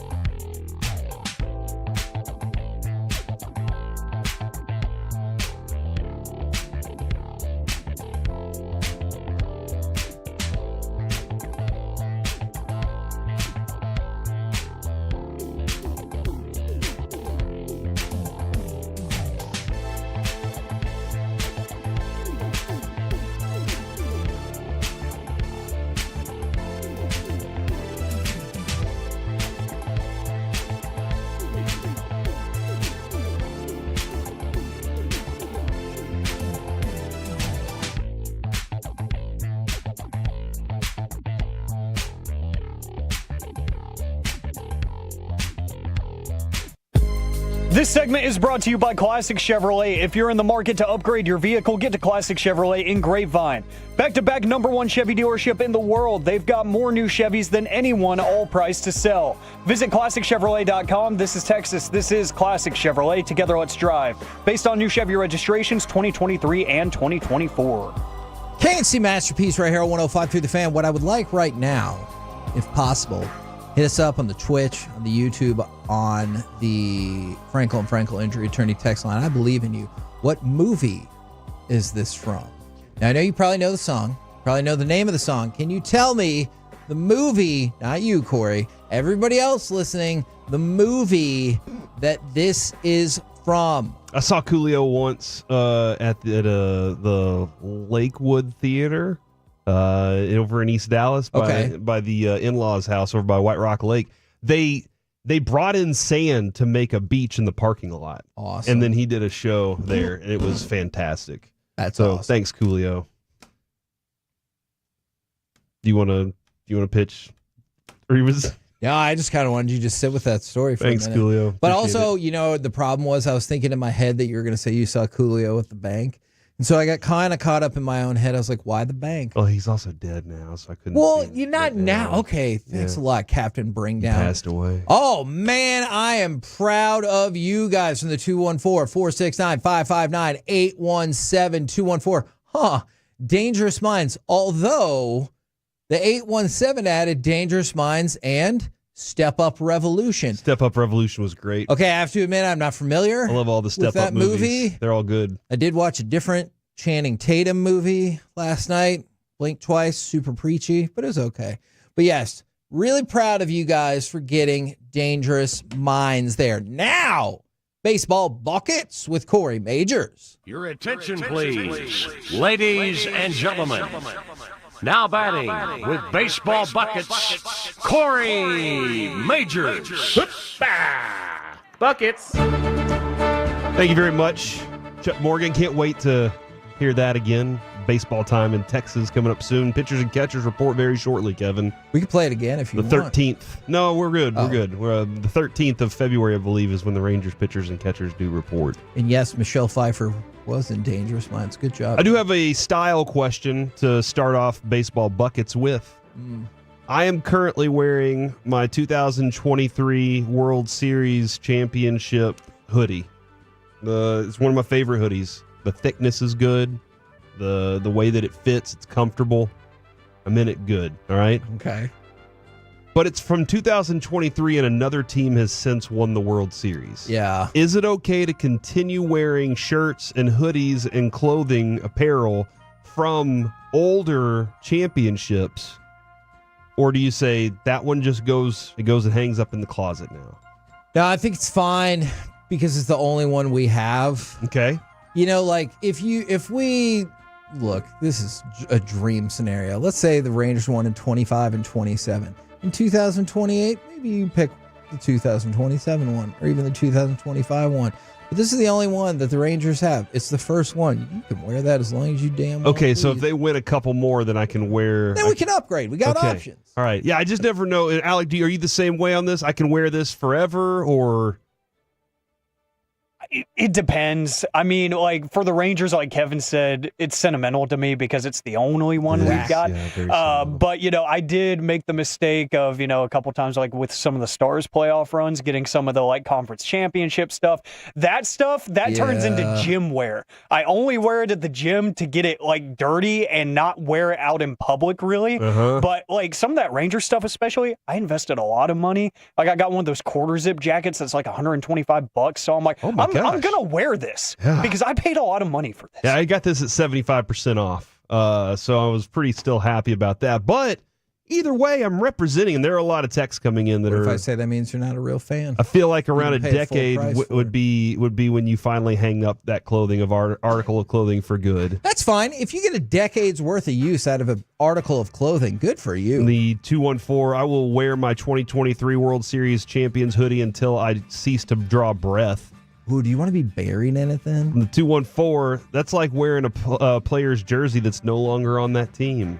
See, that's always a weird Disagree. thing. That's a weird thing. Disagree. Do I show up in a TO 81 jersey? Carter Freeman's wearing his champions. And it does say champions. Like Alex said, he's wearing his champions one. Dude, this happened like 15 months ago. It's fine. We won the championship. I can ignore the Dodgers and what happened this year. The Dodgers won it. Okay, that's fine. I thought the Rangers might never win. I feel like a the World Dodgers Series. are winning it again. Yeah, that is a fair point. Just like I predict that tomorrow Cam Newton will wear another really high hat.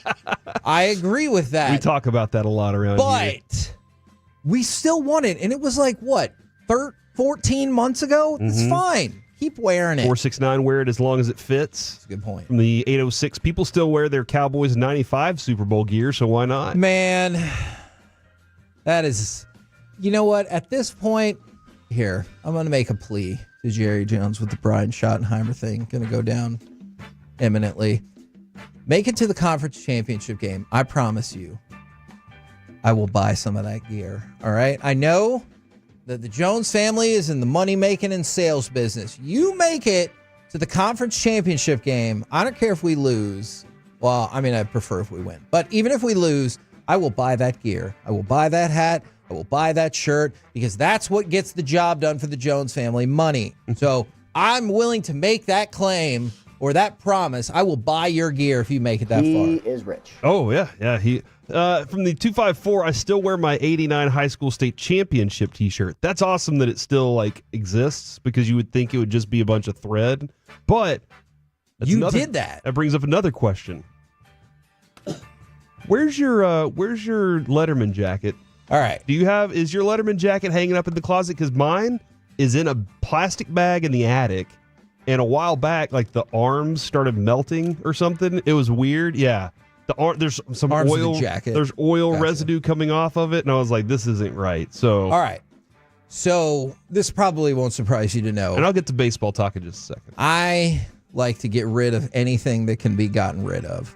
And so you're a minimalist. Yes. I'm not the same. When I moved to my new house and I was looking in that front room closet and realized that I still had my Letterman's jacket from high school, and I was like, who is this for? Yeah, who is it for? I'm not going to give someone a pin to show our everlasting love or whatever. Not like Jess is like, hey, go get that Letterman jacket out of the front closet before you come to bed tonight. And then also, it can be different for other people. It depends on what you do. I had to take a look at myself and a look at that jacket, and the patches showed off that I was in the drum corps. And I was like, no, I don't need that jacket. Look, if you were on that football team that made the deepest playoff run, or you won the regional title in swimming or whatever it is, good for you. Keep it around. Me, I was in the drum corps. Mm-hmm. Easily disposable. I was like, time to move on. So hopefully somebody else found it. From Jay Met, he said he gave his to a woman that he's no longer on speaking terms with.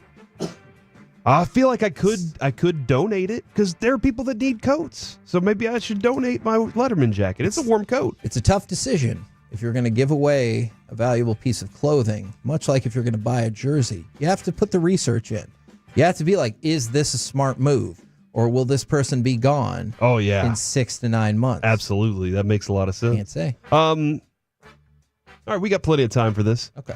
Cole Hamels currently leads the 2026 ballot for newcomers for next year. Gross. You do not think he is a Hall of Famer? No. 4-time All-Star, 10-year peak from 7 to 16. He had a 1.26 ERA plus over 2,082 innings, 3.43 ERA, tied for 13th among starters in the wild card era. He struck out 2,500 batters, 1,800 over 10 seasons with the Phillies, only behind Steve Carlton and Robin Roberts in their franchise. Look. And he came here and had a cup of coffee with us. And he's been a wonderful guest. He is a lovely Peace-a-thon. human. Lovely human. You're a 4-time All-Star, and you've never been higher than 5th in the Cy Young. That's not a Hall of Famer. And that's the best one. He pitched the bulk of a combined no-hitter. That's not a no. No. He earned That is not a bullet point you get to put on your Hall of Fame resume. He earned in 2008 an exclusive club, League Championship Series, and World Series MVP honors in the same postseason. Okay, now that I do support. That is his number one bullet point. That's the flag that he Yes. can walk in and say, hey guys, I did something very, very special. Whenever it was all on the line, I stood up the tallest. NLCS MVP, World Series MVP. I think that's impressive. It really is. But it still comes down to this. He was top 10 in Cy Young 4 times. Higher than 5th, never. And it was 4-time All-Star. That is not a Hall of Famer. I don't even think that is particularly close to being a Hall of Famer. I loved watching him pitch for the Rangers. I will Sure, say he's that. a lovely human. That was an absolute blast watching him pitch here. Then there are some other names, Ryan Braun, Alex Gordon. We'll get into those later on. But Shin-Soo Choo, also in that conversation. Does he go in as a Ranger? That's the question for, I guess, tomorrow, everybody. No. Please, if Mike's not here, don't do that topic. Tomorrow, if Mike's not here, Shin-Soo Choo and his Hall of Fame legacy. No. Will it be wearing a Texas Rangers hat? I mean, he can wear that hat wherever he wants. He can go visit the Hall of Fame Will in it that be hat. wearing a Texas Rangers championship hoodie that he could get from Fanatics? Yeah, if he goes to visit the Hall of Fame. Will he go into the Hall of Fame wearing his high school Letterman jacket? I don't know. When he walks through the doors of the Hall of Fame as a visitor, what he will be wearing. We'll have to find out tomorrow because I'm Kevin telling you can't now, answer now. he will not make the Hall of Fame. Coming up next. With the KNC Masterpiece right here on 105.3 The Fan. Coming up next, the figures whose legacy can change most with a Super Bowl 59 win. Shin-Soo Choo. No, it's not Shin-Soo Choo. Next on The Fan.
Uber Eats has low fee products? I gotta remember that. Well, you know, they say in order to remember something, you have to forget something else. Okay, now that is a very cute haircut. That's like a little shag. I've never seen it before.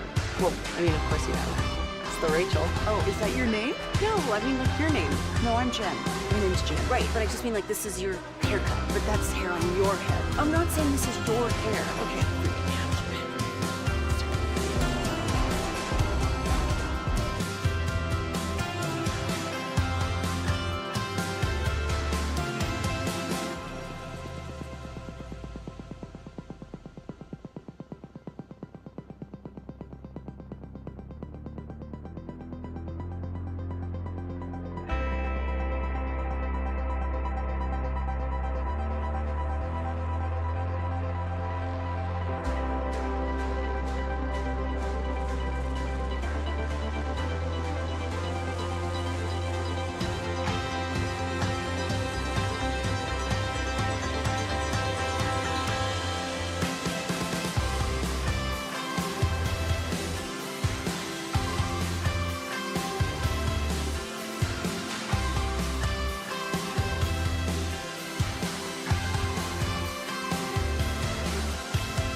The Fan. KNC Masterpiece right here on 105.3 The Fan. Got me, Kevin Hagelin, Corey Majors, and Alec Medford. We have AFC, NFC championship games coming up this weekend. And so I kind of want to have this discussion because I read an article on Yahoo that had some intriguing names in it. I want to get involved with the people from the Twitch, from the YouTube, from Franklin Injury Attorney text line 877-881-1053. Who's the figure in this game? So it can be coach, owner, player. Whose legacy you think can most change with Super Bowl 59? Because there are quite a few candidates. I think it's Josh Allen. Okay. I think it's him for sure. Okay. Tell me why. I don't think you're wrong. Because he has not done it yet. Yep. He's got all these other accolades, put together potentially an MVP season. I mean, this could be the thing that launches him into the undisputed, he's a Hall of Fame kind of guy.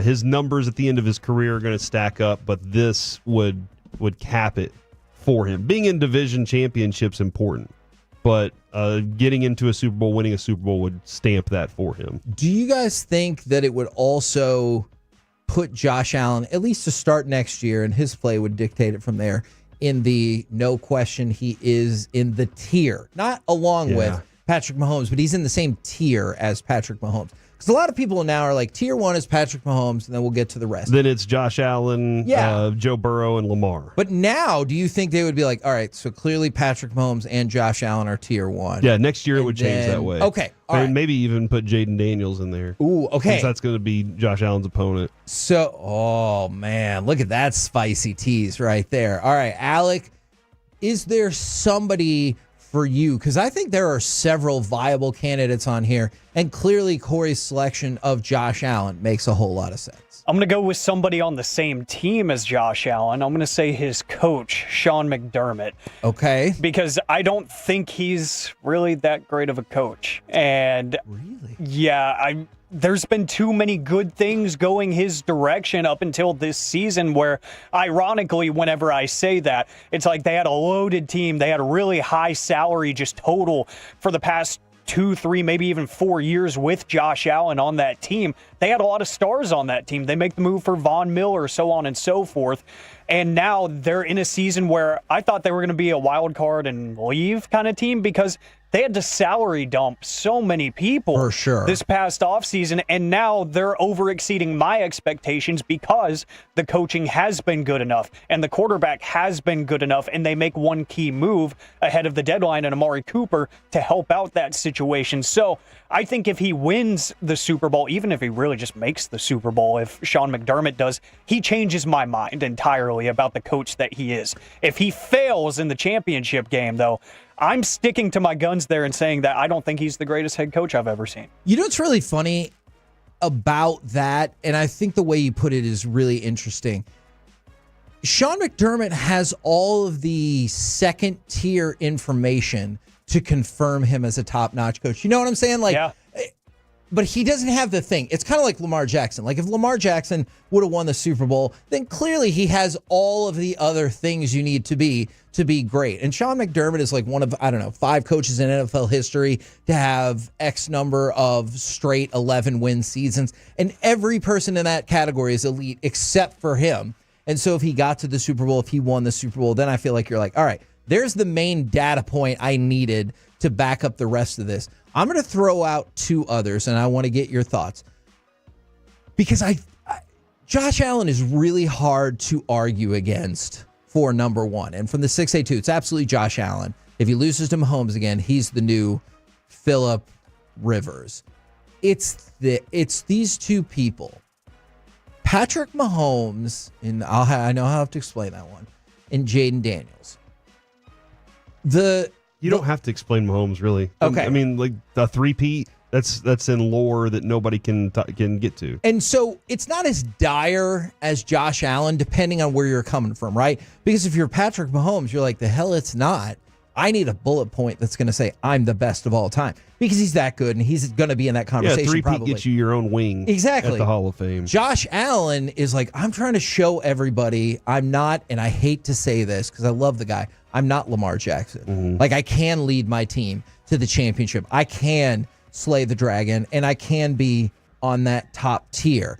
But for Jaden Daniels, he's another one because in the Yahoo article, they put Jaden Daniels number 1.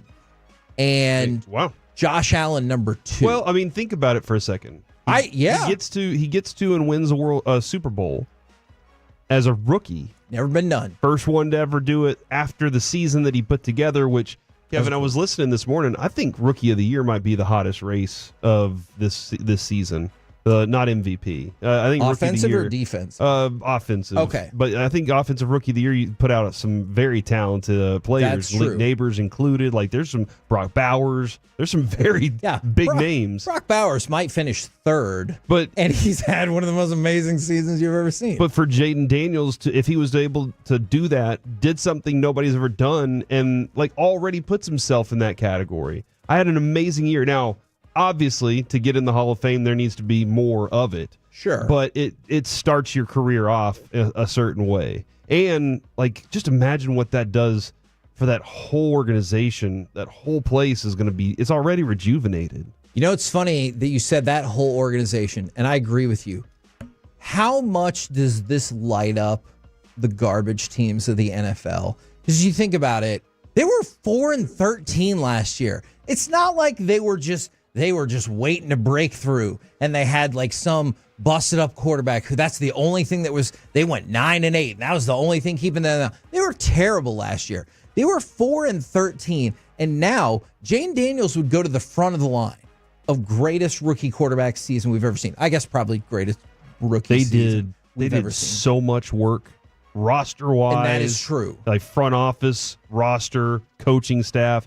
They built this thing purposefully, Kevin. And like that's what happened was they built it purposefully, knowing that they were going to get a number 1 quarterback. Yes. Knowing that was going to be the case, they were like, okay, what else can we do? We're going to get the quarterback. We got to build everything else around him. So what else do we need? We need coaches. We need this. And they went and got everything they needed. And it can be done. So, like, if you're every team that needs hope, and let's say maybe you are going to draft Cam Ward or Shador, or hell, maybe even think it's Travis Hunter. Mm-hmm. He could probably throw the ball. And you're like, it can be done. But a lot of people, what they do is they get the quarterback and go, we done. did it. Yeah. Instead of, hey, You're right. we're still crap. You're we right. need to be better at all these things. Now, so Jaden Daniels is at the top of this list.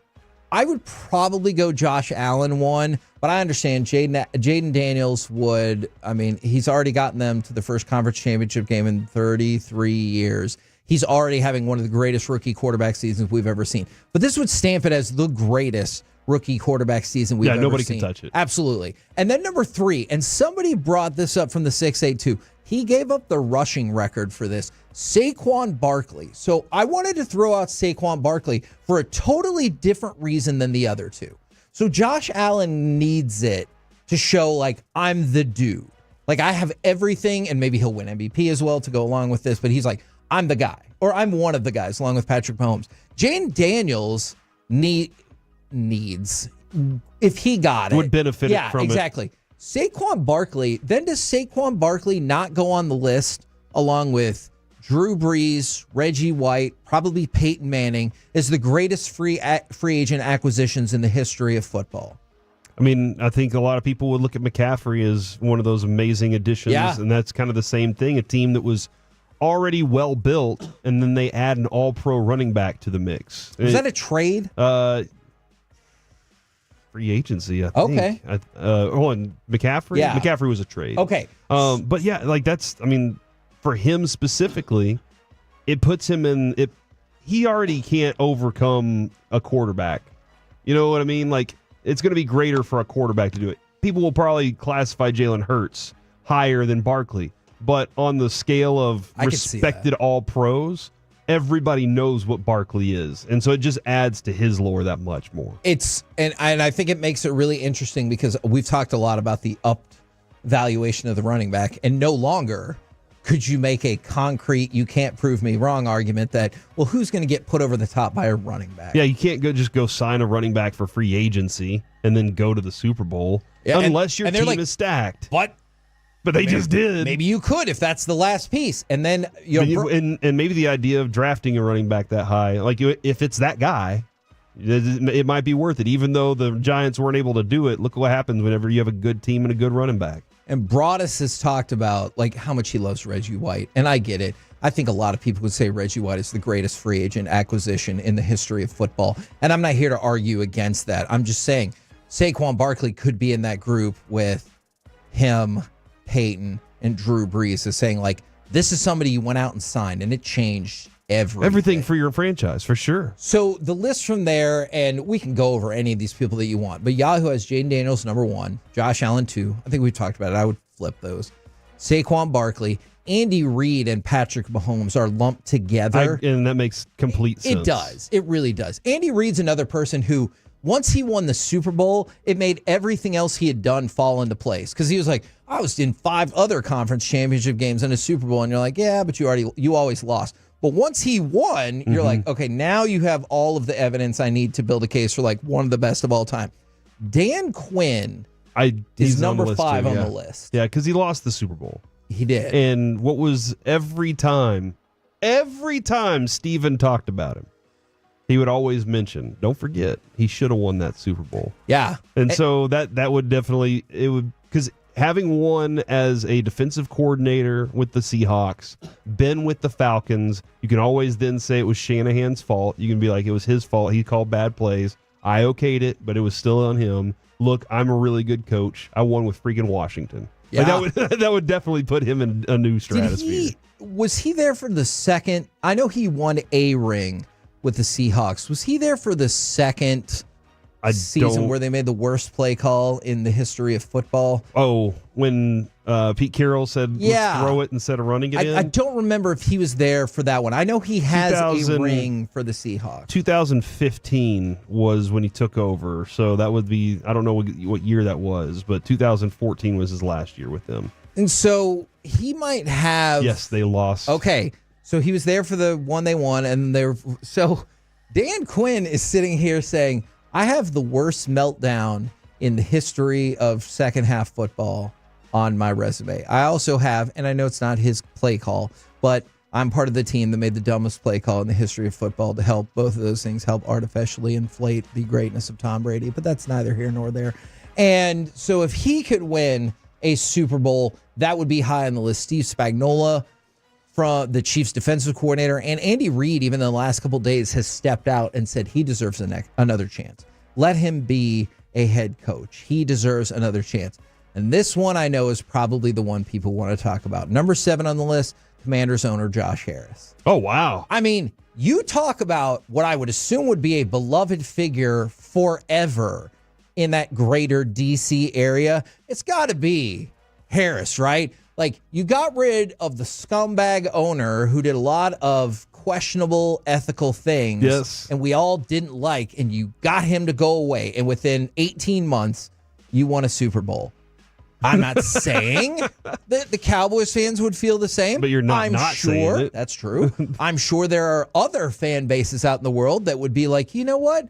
I can relate to that. I also would like to get rid of my ethically questionable owner, so perhaps we could win a Super Bowl in the next 18 months. And you brought up the other guy, Jalen Hurts. Does it depend how the Eagles win the Super Bowl to change people's perceptions of Jalen Hurts? Because there's a lot of people who are like, yeah, Jalen Hurts is fine, but he has the best roster in football. Do they have to win the next 2 games like 38-21, 35-31? Like, do they have to be games where like Jalen Hurts runs wild and passes, or can they just win a Super Bowl and people are like, all right, I guess Jalen Hurts is that dude. I don't care if it was 12-10. I think they can do that. I think they can. I think there's still room for you to be able to make that kind of legacy just by being a Troy Aikman champion. It depends on really what you want. You know, do you want the I did all the stuff, or do you want the hey, I was the leader of a team that did something great? Yeah.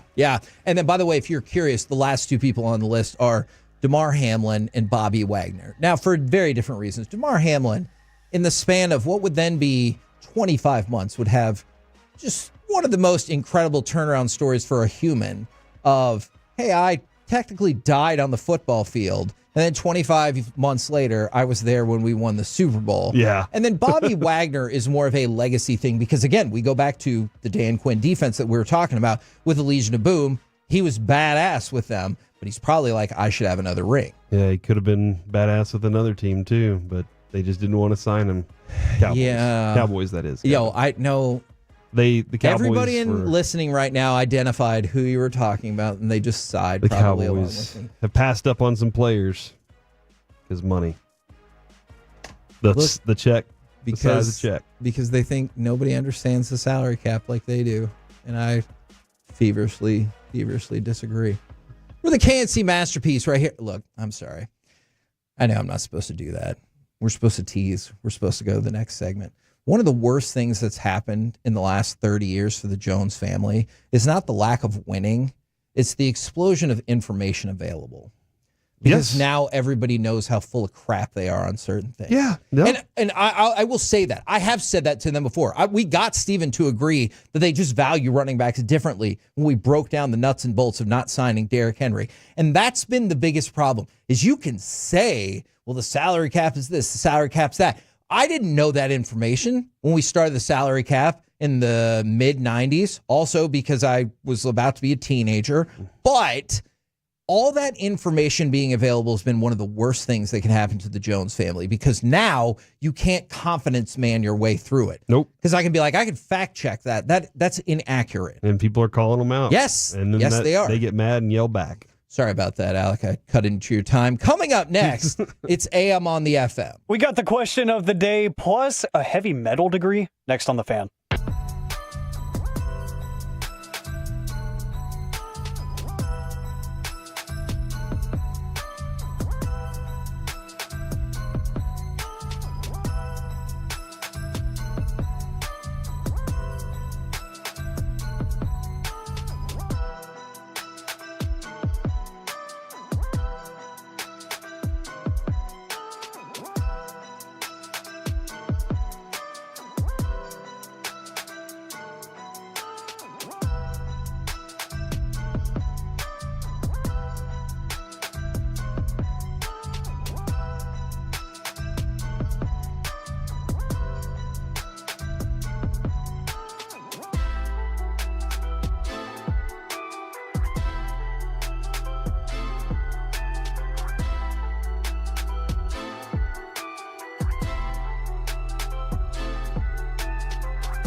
true that you've got to forget something else to remember that Uber Eats has groceries? No, that's absurd. Hey, remember when you used to be a, what was it, Pepper Lady? Pepper Lady? Wasn't it Cinnamon Sisters? Basil Babes. Saffron Squad? Nutmeg Maybe? Pre-curd? No. Nutmeg Lady. I just said that. Was it Spice Girls? Doesn't sound right. Was it Saffron Squad?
This segment of the KNC Masterpiece is brought to you by the personal injury lawyers Frankel and Frankel. If you've been injured in a car or truck wreck, call Frankel first, 214 or 817-333-3333.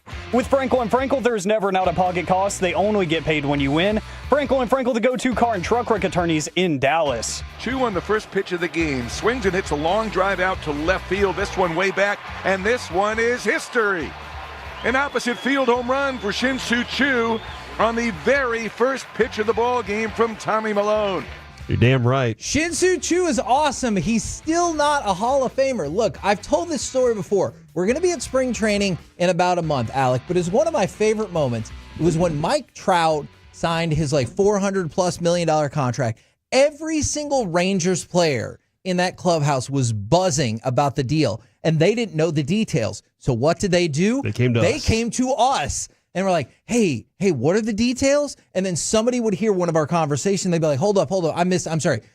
So what's the deal? And so then I started talking with Shin-Soo Choo about it, and he goes, man, you know what's going to kill him on that is the taxes. And so like we started getting into this intense like state tax conversation that it was my favorite. And all these people descended on us thinking I was doing a one-on-one versus with Shin-Soo Choo. And he's a very good player. And then within, I'm telling you, like 20 seconds, they're like, this is stupid. And they like all dispersed because they were like, is this what they're talking about? They just stood there Taxes? talking taxes for like an hour. It was amazing. It was really fascinating. I was so caught off guard by how like into it Chew was. But I knew Kevin. I was like, yeah, that's Kevin's world right there. But you'll agree, he was like into that conversation. Oh, yeah, he was, because he talked it all out. He had plans. All right now, it's time for this.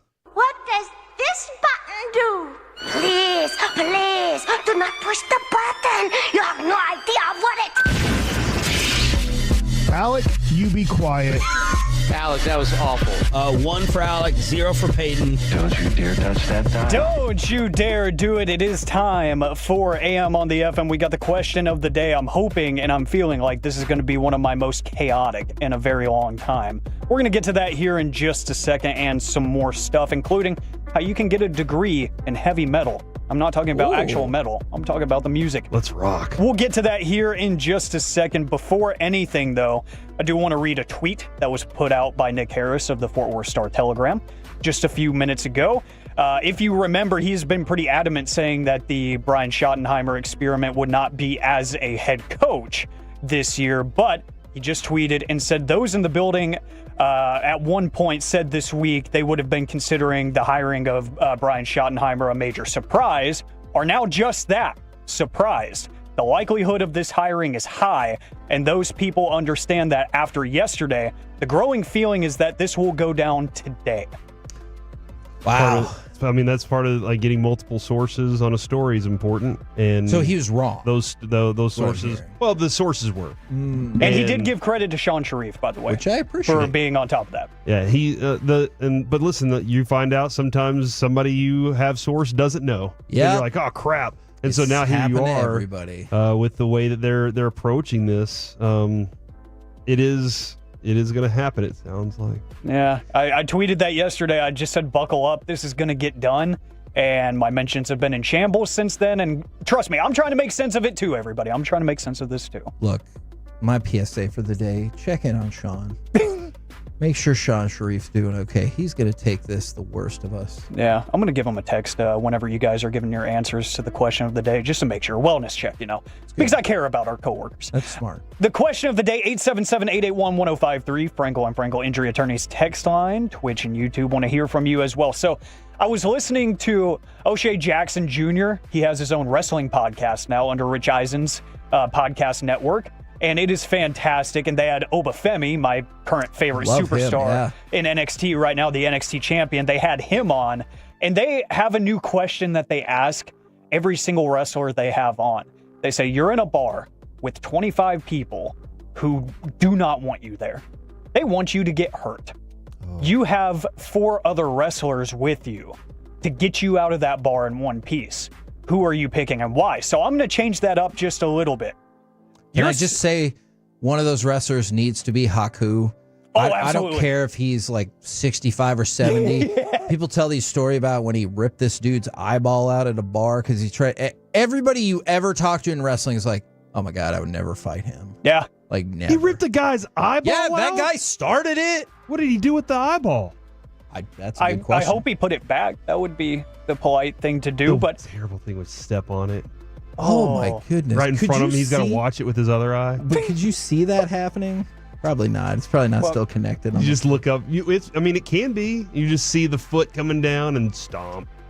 Yeah. Back to you. I got a lot to think about now. So the question is, you are stuck in a bar with 3 other 105.3 The Fan personalities. And you need them to get you out of that bar in one piece because 15 people in that bar want you hurt. Okay.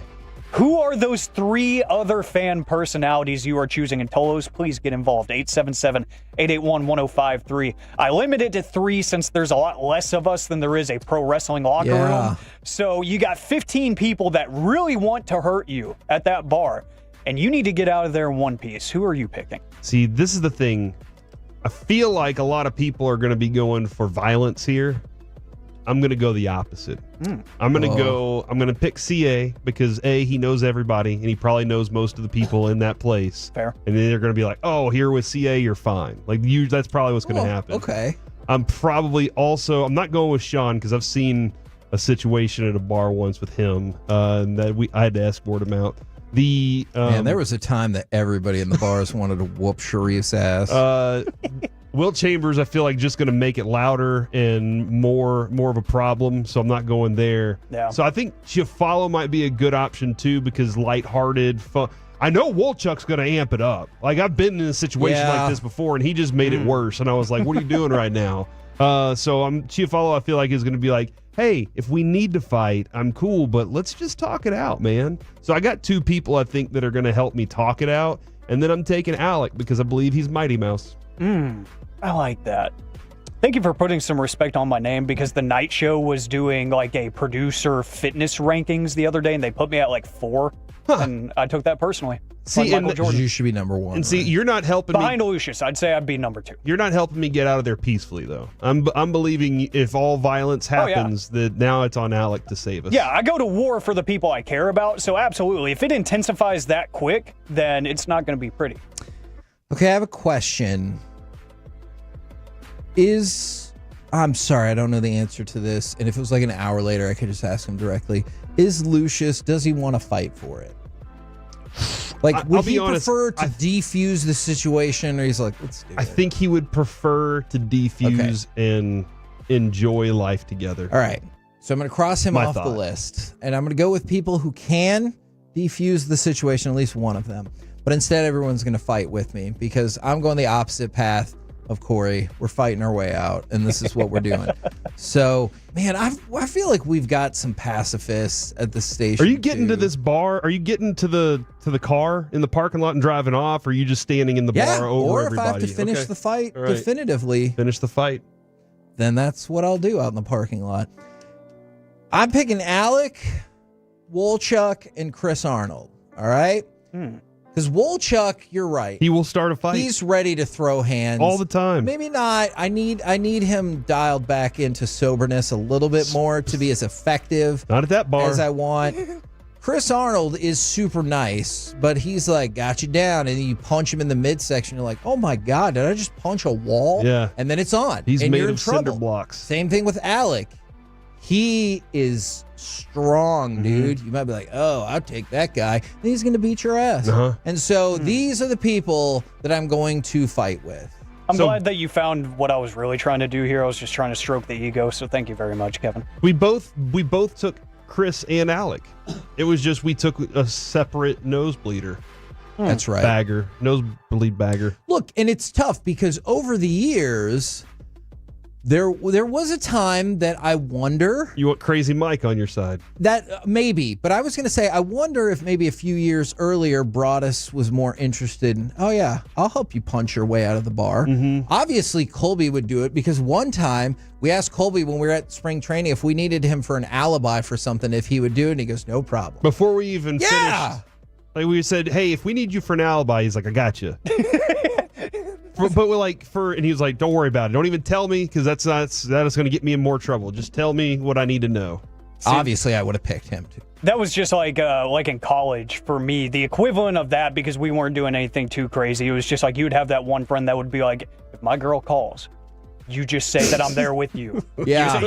That was the equivalent for me because my friends were a lot of pacifists too. They were staying out of legal troubles and stuff, but, might not be making great decisions in other facets of life. So you would get that text just like hey, can I trust you? Like, if this were to happen, would you say that, yeah, he was just at the movies with me? Yeah, we were just at the bar together, just chilling, having a beer.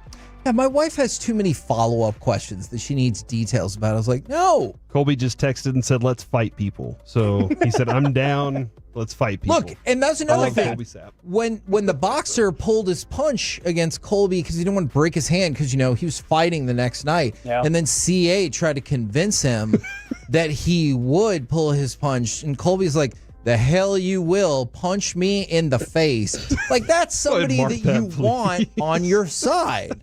Because he feel would like just we need walk up that. and be like, I'll tell you this, you get the first shot. You better make it count. That's somebody I want on my side. Come for the king, you best not miss. Exactly. I saw from the 214, someone said, Bobby, when he's hammered, you can send him into the fray and then hit the back door after. See, that's true. He's like a landmine, yeah. He will go absorb all the attention from everybody in that room, and like a landmine, Man. and then you're gone. I'm surprised y'all didn't go the route then of making Bobby and Zach the sacrificial lambs who are so loud that all 15 of those people will converge on them, and you and the other person you picked, you can just walk on out And the they're door. not going to be mad whenever they get back to you. Like, They're not we'll gonna remember. And they're not going to remember for one, and they're going to be like, I got a crazy story to tell. Somehow this happened when it was just me and Woolchuck. They're going to forget you were there. Oh, for sure. The whole I'd be time. like, wait, what bar was this at again? Really? God. Let's see, from the 682, their strategy, I'm taking the loudest guys at the station. I'm taking Bobby, the famous Mike Bassick, and Zach Wolchuk, which, yeah, they could probably at least direct the attention away from you. Is it going to end well? Who knows? But they will at least take the eyes off of you, so I don't mind that either. I will say if I'm going to fight though, I do want Kevin in the mix. If I have to fight this, I'll take Kevin in a fight. I still have a lot of rage inside of me. Yeah, don't we all? It's okay. From the 469, this is a sleeper one. They said RJ Choppy, Corey Majors, and from the Fan After Dark, Fred Davis. Because he is built like a brick wall. I'll give you that. Yeah, he is strong. And I man would buy into Fred. looking. I'm not sure about Choppy because I think he would be like, hey, you fight, I fight. We could all go get some crumbles and some candles. And like I that's love what that. I'm afraid is going to happen. I'd love that. I do need more candles. I need to hit them up for some recommendations. And real quick, if you decide you want to go to college in the Netherlands, you can go to Summa College in Eindhoven. There is a new program called the Metal Factory, and it's offering students a music degree with a focus specifically on heavy metal. Awesome. The program launched with an open house, or it launches rather, on January 26th. So signups are still available. If you want to go to the Netherlands and learn how to rock, you can get a degree in heavy metal. I like it. I also appreciate that somebody texted in and says, yeah, I want the Blockbuster security guard for sure. Somebody said, let me ask you guys this. Is there anyone that takes their clothes off when they fight? Because guess what? No one. Yeah. And I repeat, no one. Well, it's a naked man. If I ever did have to fight Colby, that's what I would do. Take all my clothes off. And he would too, because he knows. He's the one that told me about that. I'll do it. And then if you reciprocate that energy and you just square up with me with nothing on, then we really got to fight at that point, I guess. There's something happening there. Yeah, there's something there. Lose. Yeah, I think we all lose in I that think scenario. Carter just texted, what about Carter Freeman? I'd take him, honestly. I feel like just because we have natural chemistry with the red hair. The way he's looking at me, I'm kind of terrified, so I'm probably would I really like the concept of natural chemistry when it comes to your fighting team. We're the KNC masterpiece back right to back here. doing the sidekicks Yeah. thing. Yes. On 105.3 The Fan. Coming up next, it's time for Gridiron Gravy, the most concerning flaw for each of the remaining 4 NFL playoff teams. Next on The Fan.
Uber Eats has Lola V products? I gotta remember that. Well, you know, they say in order to remember something, you have to forget something else. Okay, now that is a very cute haircut. That's like a little shag. I've never seen it before. Well, I mean, of course you have. So Rachel. Oh, is that your name? No, I mean like your name. No, I'm Jen. My name's Jen. Right, but I just mean like this is your haircut, but that's hair on your head. I'm not saying this is your hair. Okay.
It's true that you've got to forget something else to remember that Uber Eats has groceries. No, that's absurd. Hey, remember when you used to be a, what was it, Pepper Lady? Pepper Lady? Wasn't it Cinnamon Sisters? Basil Babes. Saffron Squad? Nutmeg Maiden? Paprika? No. Nutmeg Maiden. I just said that. Was it Spice Girls? Doesn't sound right. Was it Saffron Squad?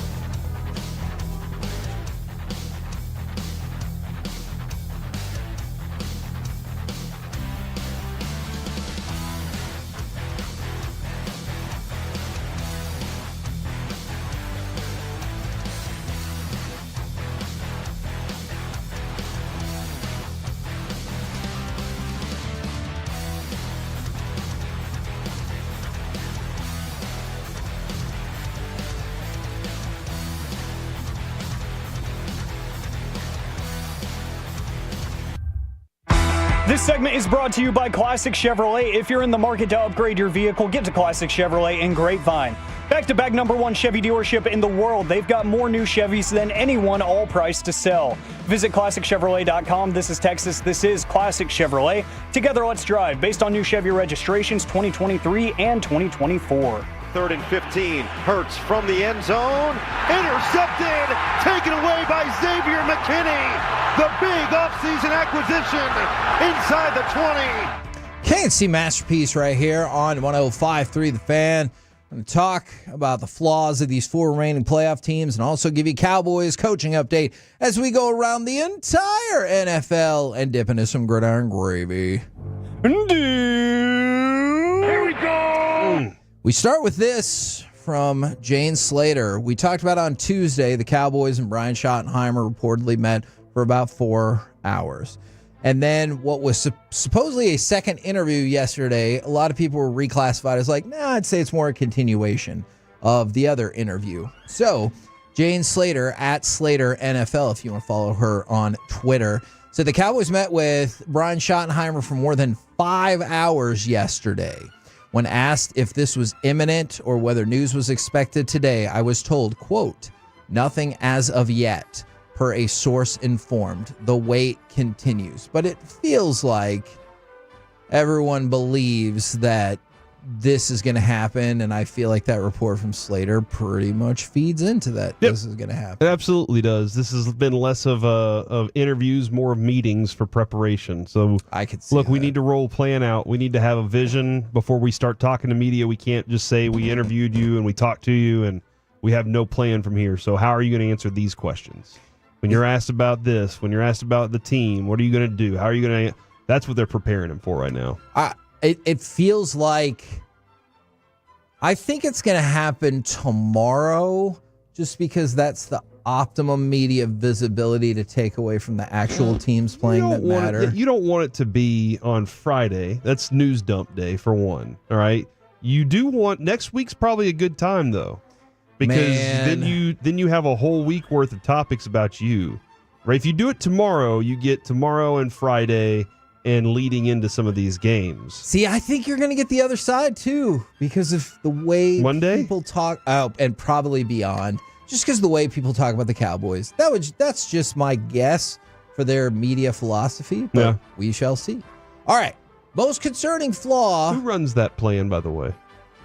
I'd like to know is it Jerry that sits there with his desktop calendar, his planner, and he's like, all right, 3 days from now, or is there somebody else that like he has a publicist communication staff that he really relies on for that? I think it's different because I think your publicist or PR person would tell you something directly different than what he wants. Well, if we want to strike and get the most visibility, and you're like, I always get the most visibility.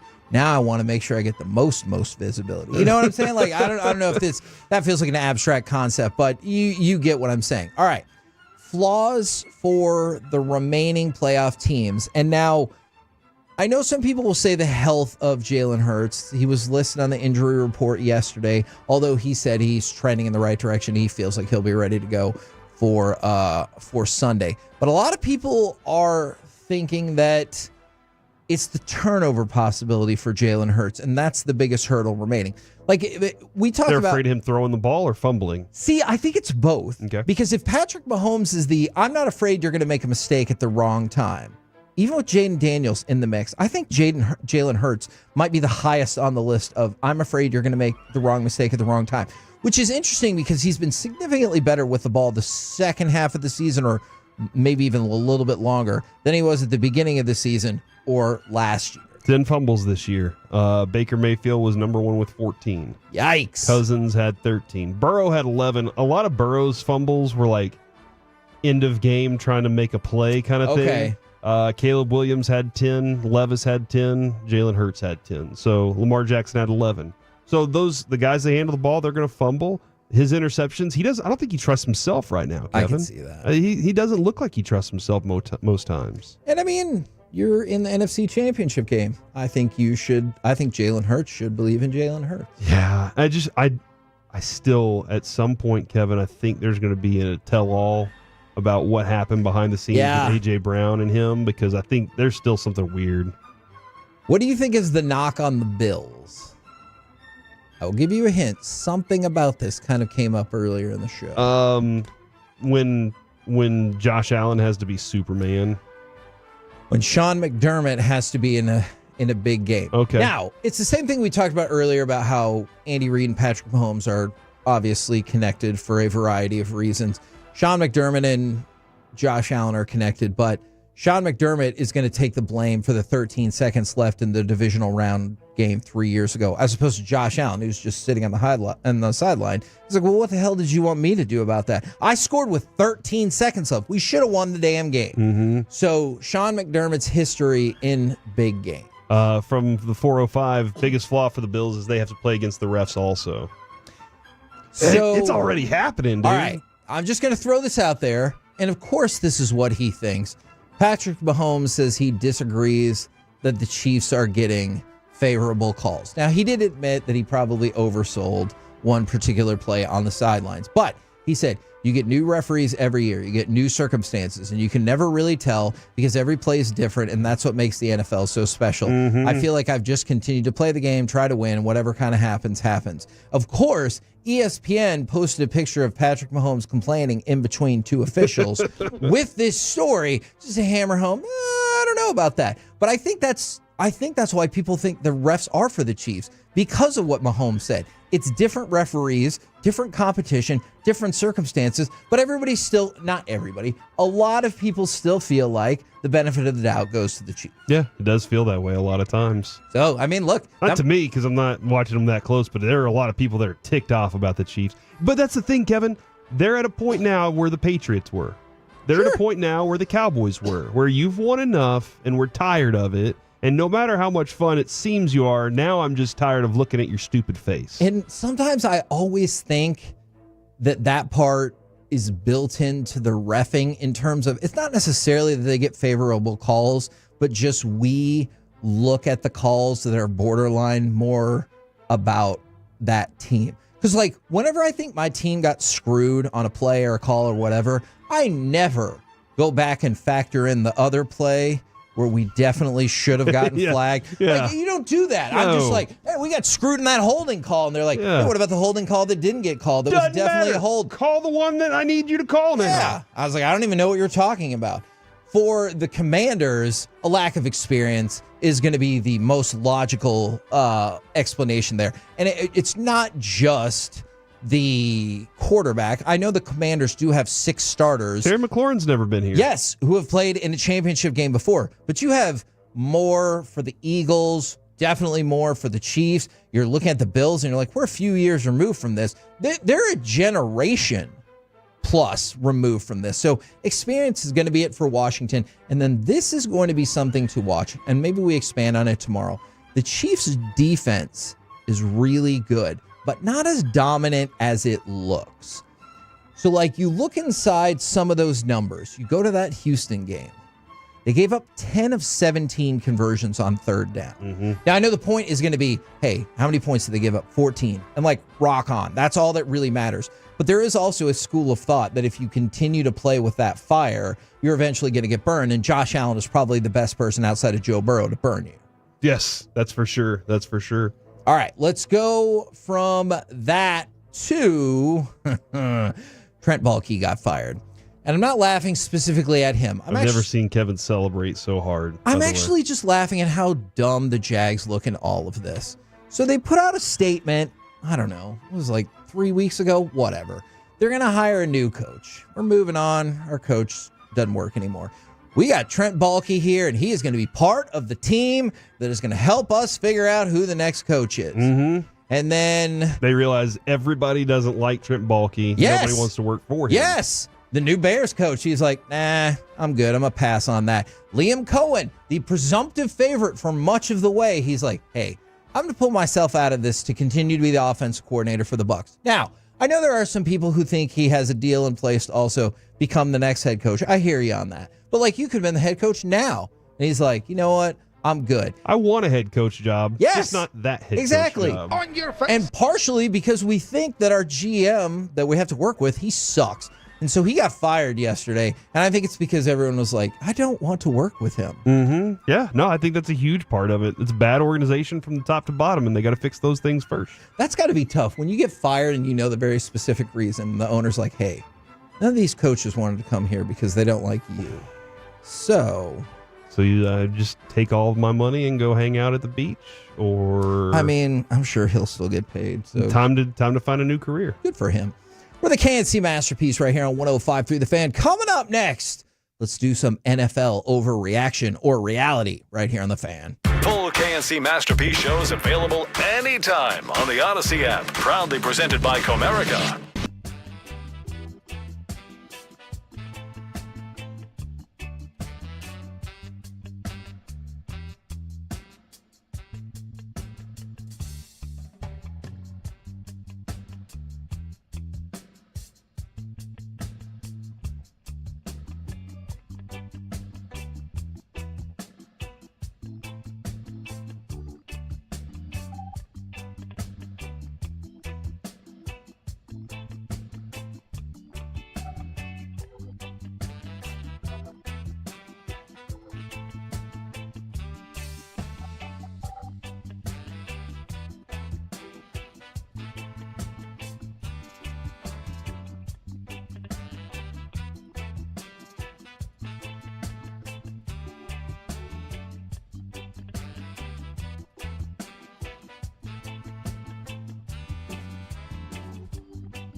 Eats has Lola V products? I gotta remember that. Well, you know, they say in order to remember something, you have to forget something else.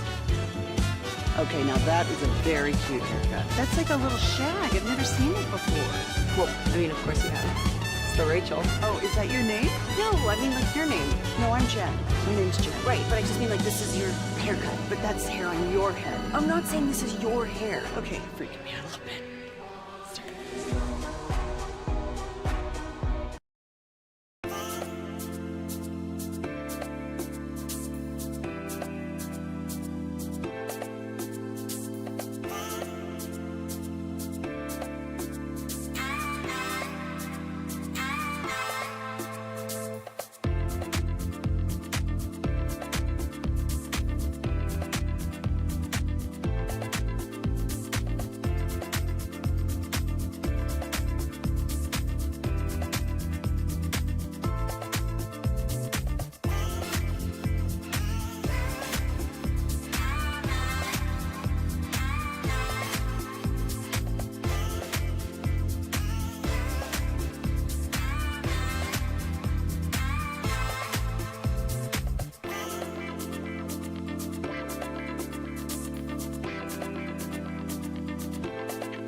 Driven by our D&M Leasing Studios, it's the KNC Masterpiece on 105.3 The Fan. KNC Masterpiece back here on 105.3 The Fan. It's time for some NFL overreaction or reality. Now, Mike Bassick is not here today. Not sure if he'll be back tomorrow. Perhaps. He is not feeling well. What'd you do to him?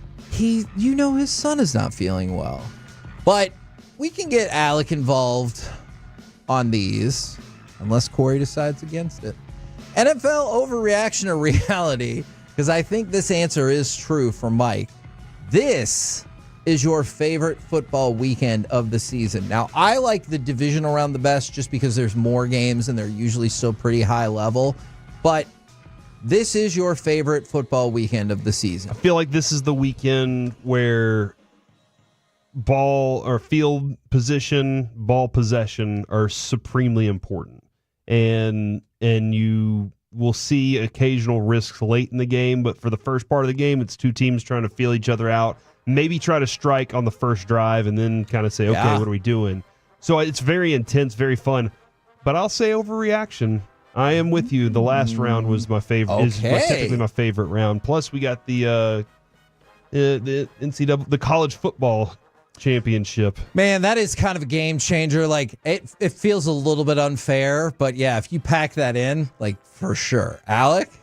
I'm going to say that this is reality because, it happens to interrupt my pro wrestling schedule. The divisional round does, and the national championship game, No, that was just a one-year thing. But that's how you know it's almost time for the Royal Rumble. Oh, yes, and super excited for that. But I like the NFC and AFC championship games just because I feel like as a fan of football, I'm more invested in those games. I do prefer having, like you said, a bunch of games on the same day, on the same 2 days, but I do enjoy being overly invested into games as well, especially when my team isn't involved, because then I have no emotional attachment. I just want to watch really good football, and I do start pinpointing things, and I start taking the mental notes of what I saw. I'm not really doing that to such an intense degree with the divisional round, and as like a football purist and dork, I really enjoy being over-invested in these things. I like that. Corey, this question is going to sting just a little bit. NFL overreaction or reality? Howie Roseman is the best at getting talent. Now, reason why I pointed this out, if you look at the awards finalists, Saquon Barkley is a finalist for MVP and Offensive Player of the Year. Zach Bowen, I like to say it like that, is a finalist for Defensive Player of the Year. Quinyon Mitchell, finalist for Defensive Rookie of the Year. Cooper DeJean, finalists for Defensive Rookie of the Year. I don't think any of those players were on the team last year. Okay. And they're all finalists for pretty much the Offensive Player of the Year, Defensive Player of the Year, MVP, Defensive Rookie of the Year, like the biggest awards. So I went and looked up the NFL's best talent evaluators. Okay. And this might be different because these people might be the best talent evaluators, but not the best at getting that talent. But everybody refers to John Schneider as the best. I could see And this is expert opinions, recent surveys. Schneider and Brett Veach from Kansas City are tied as the best. And then John Lynch and Adam Peters, an assistant GM for the Niners. I think that Howie Roseman has complete freedom to build his team. Yeah. And he says, hey, Philly wants a winner, and I'm going to answer the call. I'm going to do everything I can to build that for him. So, yeah, man, when it comes to going and getting the best talent, he is not afraid to do it. And you're not afraid to move on from talent that's not living up either. Alec? I'm going to go with a wild card here. I'm going to say that this is an overreaction. I'm going to go with Les Snead and the LA Rams. And there's a very specific reason that I say this, and I'm pretty sure I've heard Broadus talk about this at some point, maybe after they won the Super Bowl a few years back, but they slimmed down their scouting and analytics department to, I think it was just about 25 people. And they run the whole operation there when it comes to, pro scouting, college scouting, the analytics and running all the numbers. They let a lot of computers do a lot of the work now, and just a few people that they trust to make those final decisions. And you saw that kind of turn around this year with guys like Braden Fisk and Jared Verse, Puka Nacua in recent years. Jared Verse is awesome. Like, they've made some really big moves in the draft without really doing anything in terms of like moving up, moving down. They stay where they are. They trust their board, and it works out for them really well. But the fact that they scaled everything back and said, we're going to have 20 to 25 people at most that we trust to make these decisions and help us pinpoint which guys we like. I do think just overall as a GM, Howie Roseman is probably the best. But I think as a staff, I'm more impressed with what the Rams have done with so much less compared to other front offices. NFL overreaction or reality, Kevin O'Connell deserves to be the coach of the year. Now, he's up for it. Dan Campbell in Detroit's up for it. Sean Payton's up for it. Dan Quinn is up for it. And Andy Reid is up for it. So just give it to Andy Reid. I need to find out how many times he's won Coach of the Year. I mean, just give it to Andy Reid because they only lost one game. I mean, cared about. Yeah, the last game they didn't care about. They only lost one game. And so, yeah, man, give it to Andy.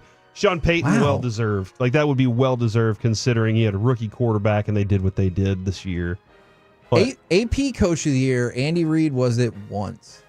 You know how many times that was with the Chiefs? None. Really? That is interesting. I think, even the year he had Alex Smith, which should be considered one of those. So, like, there are other awards like Sporting News, Maxwell Club, that he's won more. But as AP Coach of the Year, I think it's only one time, and that was when he was with the Eagles. Wow, that is impressive that they were able to keep All right, him out you know like what? that. I don't think he's going to win. I still think Kevin O'Connell's going to win, but now I'm kind of bummed for Andy Reid. No matter how great you are, you just can't win it. You know what?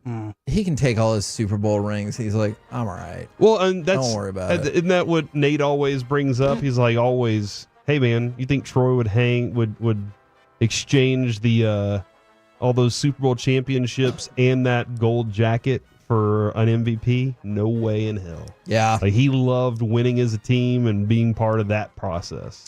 NFL overreaction to reality. Now you have to be specific with the timing of it.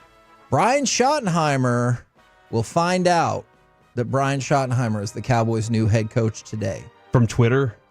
Yeah. You think that's how Brian Schottenheimer from reputable Twitter, not from Joe in his basement 42. No, that's what I'm saying is Brian Schottenheimer sitting there and he pulls up his Twitter and he goes like, oh, crap. Maybe. I got to get to work. I'm saying overreaction to reality. We'll find out today. Oh, okay. That Schottenheimer is for sure the new coach. Okay. I know we're like pretty sure. Overreaction. I think they take their time. Okay. What do you have a different specific day? Next Monday evening. Okay.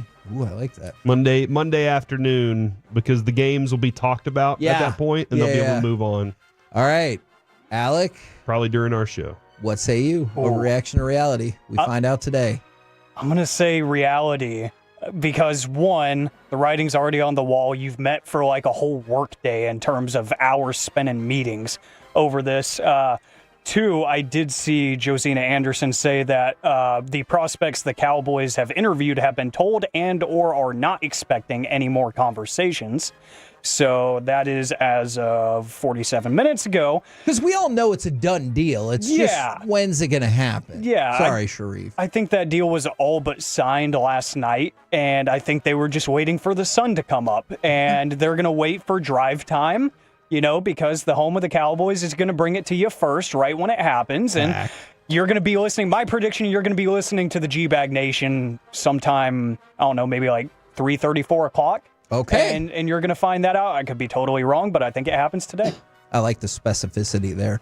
NFL overreaction or reality. This weekend will be the most you've ever rooted for Washington in your life. That's a reality. I do too. I've never rooted for them, but they're exciting. Listen, Dan Quinn in his backwards hat, it's the wrong hat to wear backwards. Look, I know you hate that I wear the snapback hat backwards, all right? I do. But he wears the cloth snap backward. Like, what is that, dude? That's the one with the little thing.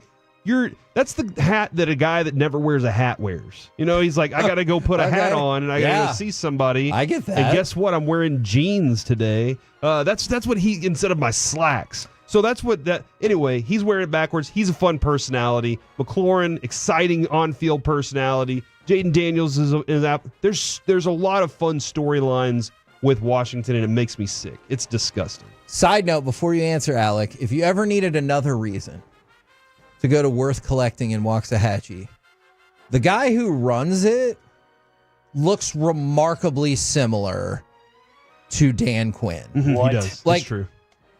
Remarkably similar. And so, you should just go there for the great deals, and now they're opening up a spot right next to them for Pokemon stuff, but just walk in. What? Yeah, that's true. Walk in and be like, hey, is Dan Quinn here? That little area is dope, by the way. It is. That little area is Meat Church an is down awesome there. little thing to walk around. They got an arcade. Yeah. That's like 15 minutes from my house. How am I just now? Yeah, Meat Church is down there. Check out the dessert spot. That place is awesome too. But sometimes they have like a shopping weekend and you can walk and drink, and that's kind of fun. Yeah, you can walk around with your cooler. Man. By the way, during the break, I did just buy another WWE rookie card. Look at that. But I am going to say... Mike's not here. He's like, I need to fill the eBay void. I got like 3 offers during Gridiron Gravy. It was intense. But I'm going to say reality, and it's far and away probably going to be, for the rest of my life, the hardest that I root for the Washington Commanders, because... You hit all the nails on the head. But for me, I think the biggest thing that stands out is Dan Quinn. The early success he had. Remember, he was the 8th and final coach hired in last offseason cycle. Man. 8th and final.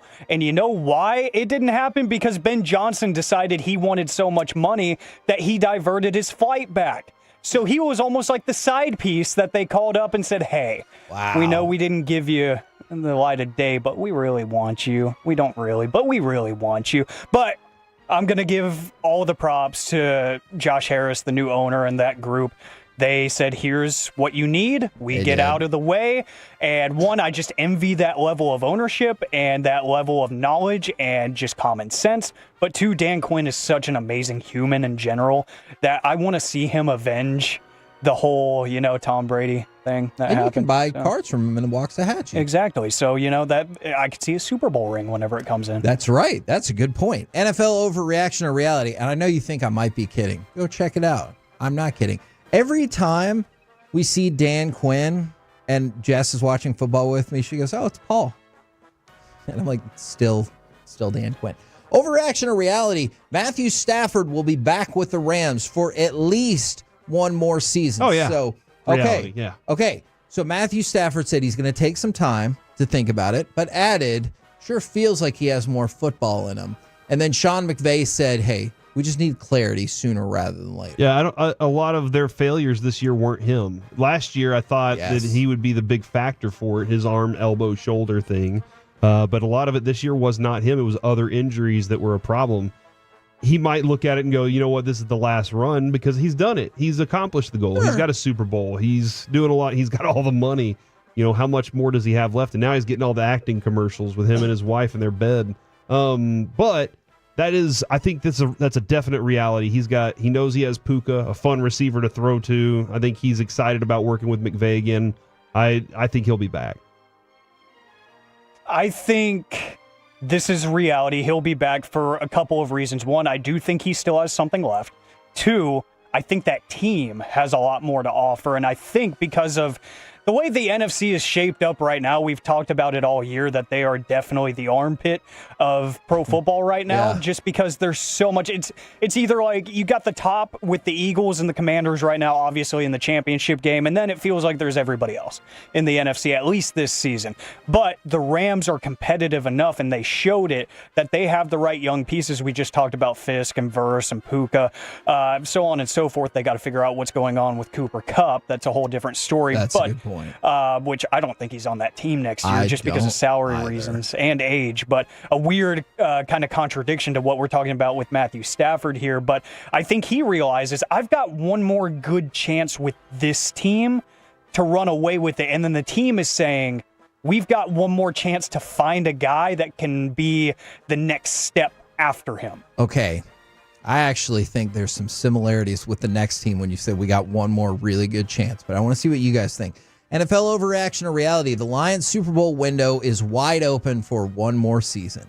That's not to say that they're screwed after that. I'm saying it is wide open for one more season. The reason being that Jared Goff, he gets a $5 million raise, but I think his cap number is like $33 million. It's decidedly lower than the best of the best. And then it takes a big jump up in 26. They lost both coordinators. They're going to have to figure that world out. Yes, they do. And I think their division's just going to get tougher now that Ben Johnson is with Chicago. That's chaos, terrifying right there.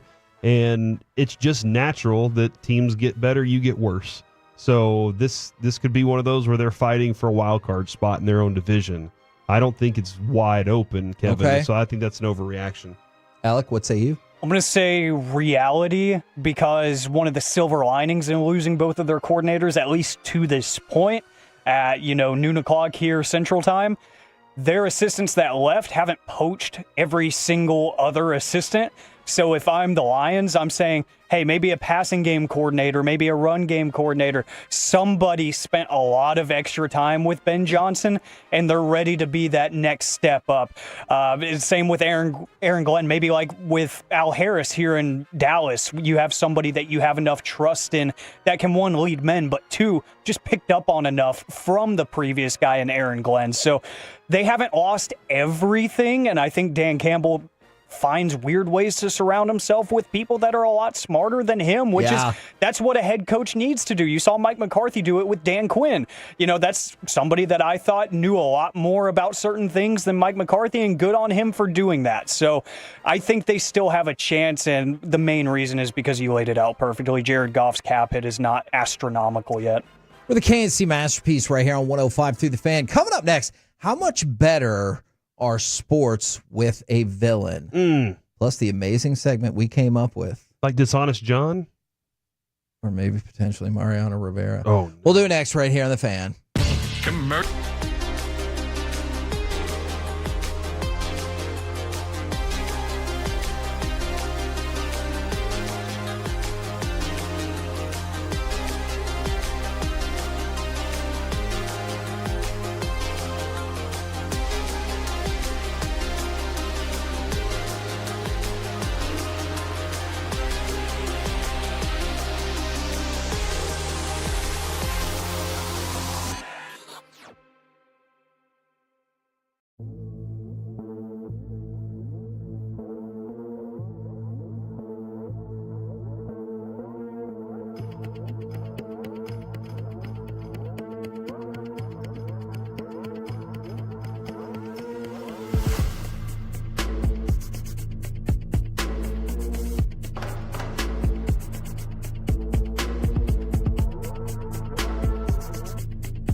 think it's true that you've got to forget something else to remember that Uber Eats has groceries? No, that's absurd. Hey, remember when you used to be a, what was it, Pepper Lady? Pepper Lady? Wasn't it Cinnamon Sisters? Basil Babes. Saffron Squad? Nutmeg Maidens? Pre-curd? No. Nutmeg Maidens? I just said that. Was it Spice Girls? Doesn't sound right. Was it Saffron Squad?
has Lola V products? I gotta remember that. You know, they say in order to remember something, you have to forget something. Here.com to schedule a free evaluation. PERMAPIER.com.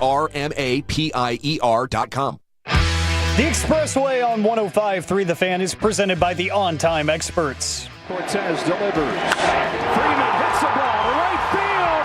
She is gone! Getty, meet Freddie.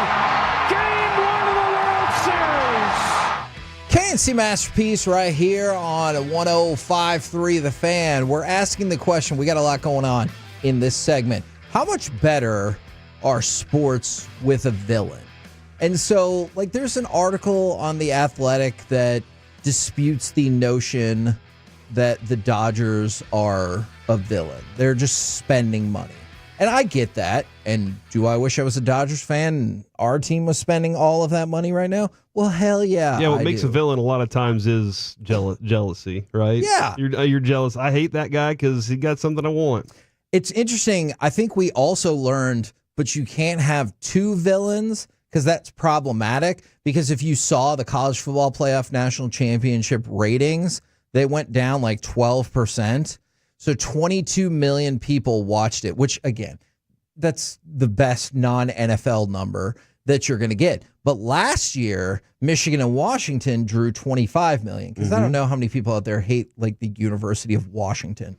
But so what we discovered is you need a villain. More you hate. But if both of them are villains to some people, maybe people won't watch. Because I guess people were like, oh, I don't like Notre Dame or Ohio State. Screw these guys. Yeah, exactly. And so I guess that's the formula we learned. But I was thinking about like a variety of different circumstances and whether or not you think the Dodgers are a villain. Like, that's not particularly relevant. I think a lot of people will think that the Dodgers are the new evil empire. Well, and baseball might need that. Yeah, okay. So, I'm glad you said that. That is exactly what I think. Because we've only hated the Yankees forever. And then all these other teams, like the Rangers aren't hateable. No. It's not a hateable team. No. Honestly, the Cardinals aren't hateable. They just beat us. Like, you can get past that. But you have a Cubs history, too. Well, so. that's a good point, though. But you're right about the Cardinals. That's a very regionalized hate. Yeah. I don't think everybody else across the country is like, I hate stupid David Freese. Like, I don't think that's the case at all. But you look at, like, Marlon Humphrey. He stepped out and he said, I have no reason of saying this other than being a hater. The Bills or whatever NFC team got to beat the Chiefs. We can't let them keep getting away with this. You've seen all of the memes posted up that feel like they're trying to lead you down the trail that they're talking about the presidential inauguration, but they're really talking about, we said we'd never let this happen again, but yet the Chiefs are back in the AFC Championship game.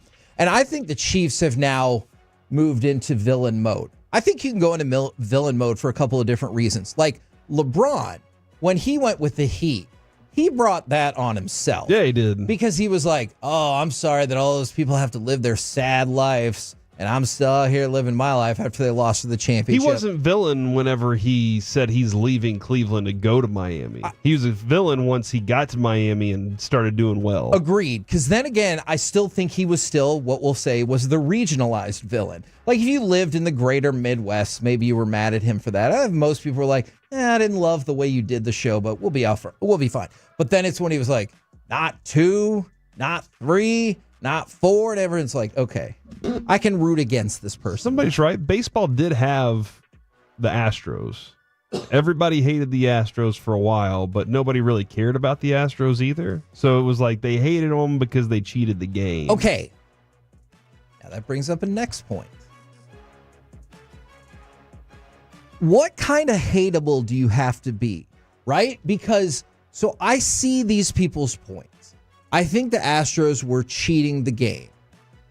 I think the Patriots were cheating the game. Well, actually, we know for a fact they were cheating the game.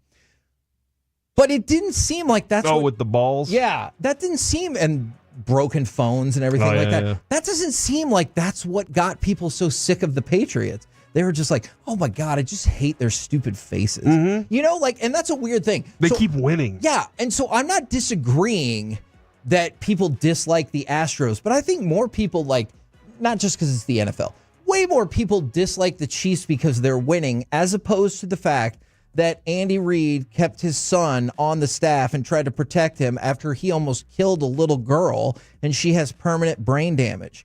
They care about that. They care because the Chiefs are keep winning, not because they drafted someone who admitted in court documents that they punched their pregnant girlfriend in the stomach. That's fine. True. They don't like the Chiefs, not because that Rashee Rice could have killed some people on the highway, and there's video of him and his buddies running off, and they're like, well, we're going to let him keep playing. Mm-hmm. It's because they keep winning. And I think that exact same thing about the Cowboys. I think some people work in personal issues that they have about like, hey, does Jerry really have a daughter? Why can't we find or another daughter? Why can't we talk about that? I think if they were winning, everyone would be like, well, what can you do? Mm-hmm. But sports feels so much more fun in this moment because how many people are going to watch that Buffalo Chiefs game because they want to see the Chiefs lose because they have now become their villain? I know it's going to be a great game, and that's why I'm going to watch.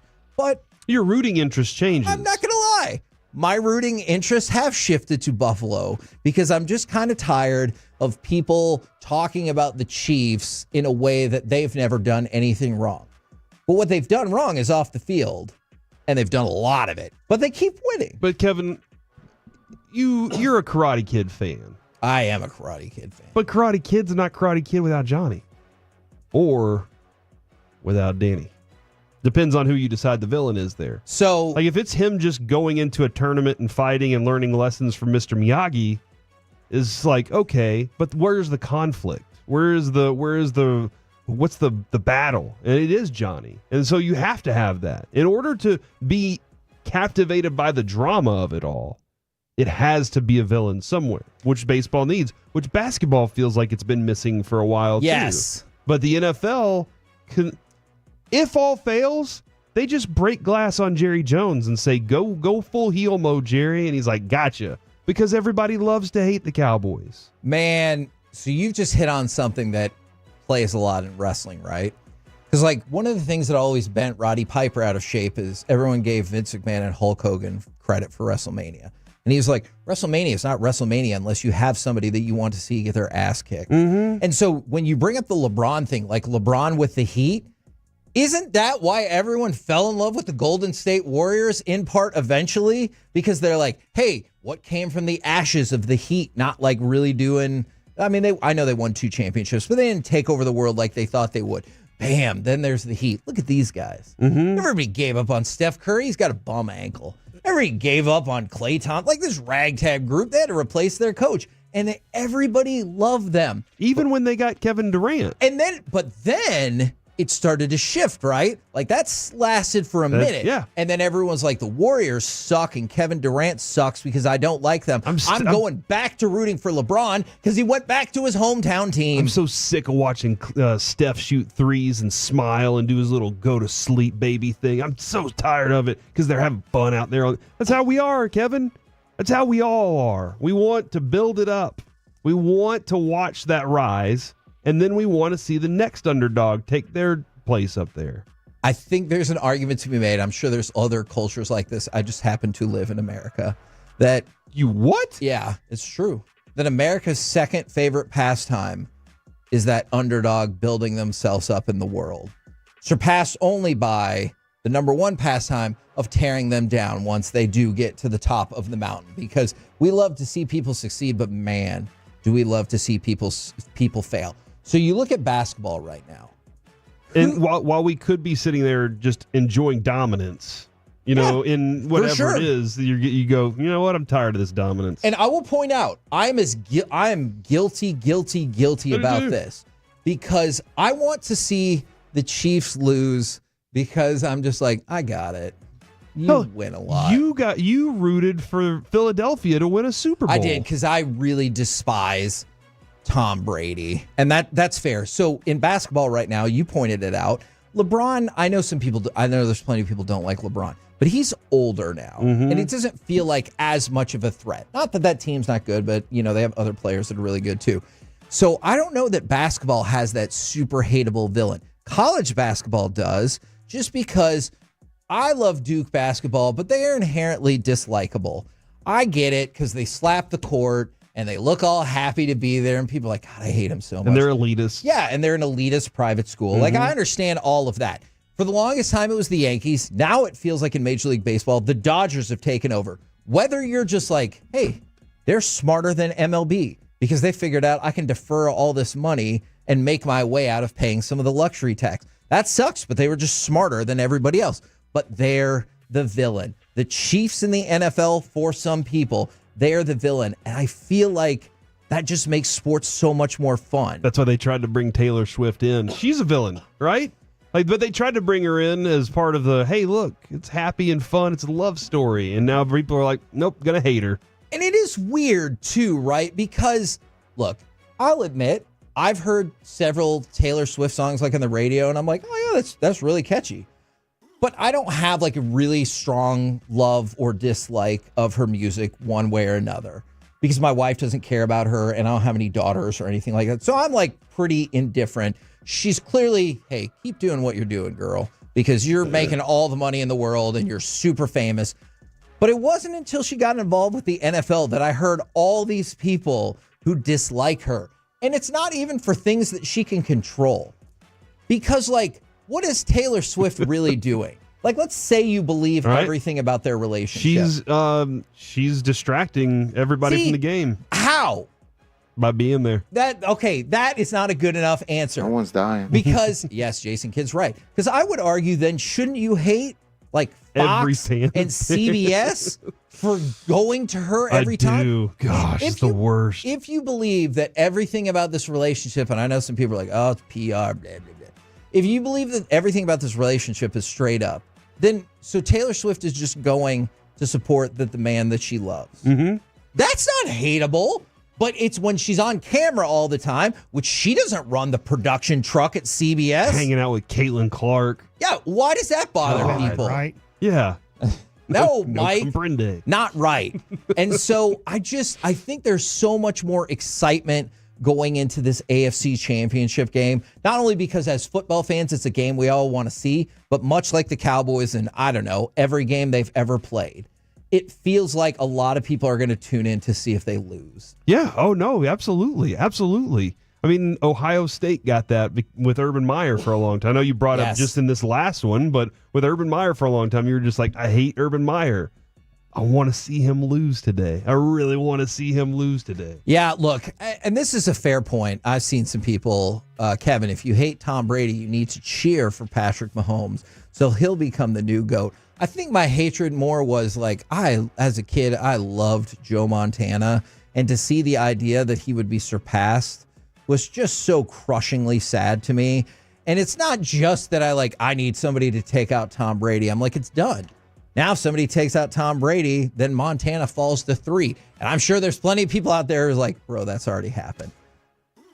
The 214, I want to watch football, not Taylor Swift. But that's not her fault. She's not in the production truck saying, give me camera 1. Give me the Swift cam. Do you do the same thing, too, whenever they go to the cheerleaders? Or when they go to, Rowdy, or whenever they go to the fan shots? I'm not going to lie, Corey. A lot of times... You're like, hey, get back to the field. It depends on what's happening in the game. My opinions on outside stuff are directly dictated by if my team is losing or not. Because, look, all right, if it's 21-0, yeah, you can show whatever jackassery you want because my team is rocking. If we're losing and it's 31-10, I'm like, stop it. Get back to the field so I can watch my team disappoint me again. And I know there's other people who have said there's other reasons that they don't like Taylor Swift. That's fine. But there's a lot of people, you can like or don't like whoever you want. I just think it's weird that they keep talking about how she's distracting from the game because she's there to see her boyfriend. She's there to watch the game, too. Yes. And you don't see Josh Allen's fiance on TV, and she is an actress who's pretty famous. That's not her fault. Fox CBS shouldn't be talking about football, not Taylor Swift. Fair. But they do that all the time, right? Them. Don't they do that all the time with all sorts of celebrities that are at games? Like, think about when we almost had to cancel Brett Musburger because he was like, my God, how hot is that Alabama quarterback's fiance? Man, she's like a Kit Kat because I want to break me off a piece of that. Did he really say that? No, but essentially, that's what he's saying. We almost had to cancel him for that. Luckily, that happened for him 10 years too soon. that people were concerned about it. But like, why don't more people hate the TV broadcasters and the production companies for doing it? Taylor Swift doesn't have a sign that says, "Go to me now, CBS." So, because don't we get all excited? Like the Rangers players just showed up at the Stars game the other night. That place went insane whenever they went to the camera and said, "Look, Evan Carter and all these guys are hanging out at the baseball game. John Gray's here." Okay, but would you eventually turn on them if they became season ticket holders and they were always there and the camera always showed them and you're like, "What the crap in hell is this? We're about to go to the Cup final." That's my Rangers team right there supporting. I love them. I wonder how many Stars fans would get mad who don't love the Rangers. They're like, "I'm tired of this garbage. Tired of these Rangers players coming in here." Spotlight any of the other people that bought season tickets. Dang, I never thought about that. From the 469, Musburger said she was smoking hot. So there you go. Like, and he went on, and you remember that. Was it McElroy? Yeah. He went on. No, not McElroy. It was the McCarron. quarterback. McCarron. Oh, McCarron. But he went on and on about how attractive he thought that girl. Webb. Yes. And it just. She is pretty. And if nothing else, I might just be in the category of Marlon Humphrey. They're married now, by the way. Brett Musburger's married to Catherine Webb? No. I'm just kidding. That makes sense to me. McCarron and his girlfriend. And that's delightful. And I hope they have a lovely family and stuff. And I still wonder if Brett Musburger like stewed about that for years little and years. boys. But I think a lot of us are Marlon Humphrey. I have no reason of saying this other than being a hater. The Bills or whatever NFC team got to beat the Chiefs. We can't let them keep getting away with this. And I think that's the category I've started to fall into. Because I know Mike a couple weeks ago was like, well, if you don't like the Chiefs, you don't like greatness. I might have now drifted into that hater category where I'm like, I've seen it. Like, let's do something else. I want to see the three-peat. Maybe I'm bitter because the Cowboys didn't get it in 94. And then if they get it, I want to see the four-peat. Your team stinks, Kevin. Oh, they stink now? Your team stinks right now. Like, it's my team, just root for something else. Find something else to root for. That's what I do. I'm rooting for the Bills. Like, that's what I found to root for. All right. We're the KNC Masterpiece right here on 105.3 The Fan. I got a couple of other things for you. We need to have a conversation real quick. Oh, hold on. I'm sorry. McConaughey at the Texas games. They said, I'm a Texas fan, but it's definitely McConaughey on the TV all the time. And I do get that. I'm just saying, can you imagine if that was you? Like, you have loved the University of Texas or wherever you love your entire life. You find yourself fortunate enough to be in a profession where you've gained the money and fame that you can support that team however the hell you want. Wouldn't you be the happiest person in the world? And to know that there's a subsection of this team that hates you because you get to do what they want to do. Yeah. I would take that job in a heartbeat. Yes. I'd be like, yes, please bring me that burnt orange suit. I can't wait to put it on. Exactly. Let's mark that. It wouldn't look as good on me, though. So I got a question for all of y'all, and then we need to talk about something serious for just a second. Okay. On the Twitch, on the YouTube, 877-881-1053. Is there an eating establishment that either A, you don't know how you always get back there, or B, you hate yourself for being there? Oh. Like you're like, man, why did I do that? Like, why did I stop and eat at this place? Or like you always vote against it, yet your family or group of friends or whatever always forces you there. I want y'all to ponder that for just a minute. Send in your answers. Franklin Injury Attorney text line 877-881-1053. I do have to tell you a serious story, though. So Mariano Rivera and his wife, Clara, and this is alleged, are being accused of being part of a child sex abuse cover-up. Oh, man.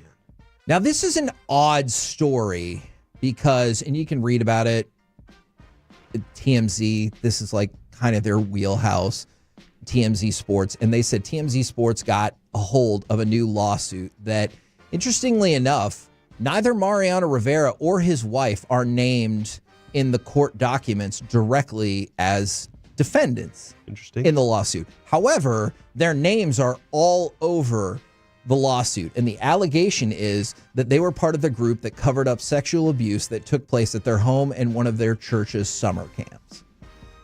And so one of the accusers says that her daughter, which they've identified as Jane Doe and she's Mrs. Doe, which happens a lot in cases like this, were convinced by Clara, Mariano's wife, in 2018 to go to Florida for an internship at her Refuge of Hope church that they were putting on. And so the accusation is that the daughter was sexually abused by a much older camper who's been ID'd as MG. Again, we might get to the point where these specific names are out there if you want to know them for some reason. And so the mom learned about this and told Mariano Rivera's wife. According to the lawsuit, Mariano Rivera's wife said they would investigate the situation.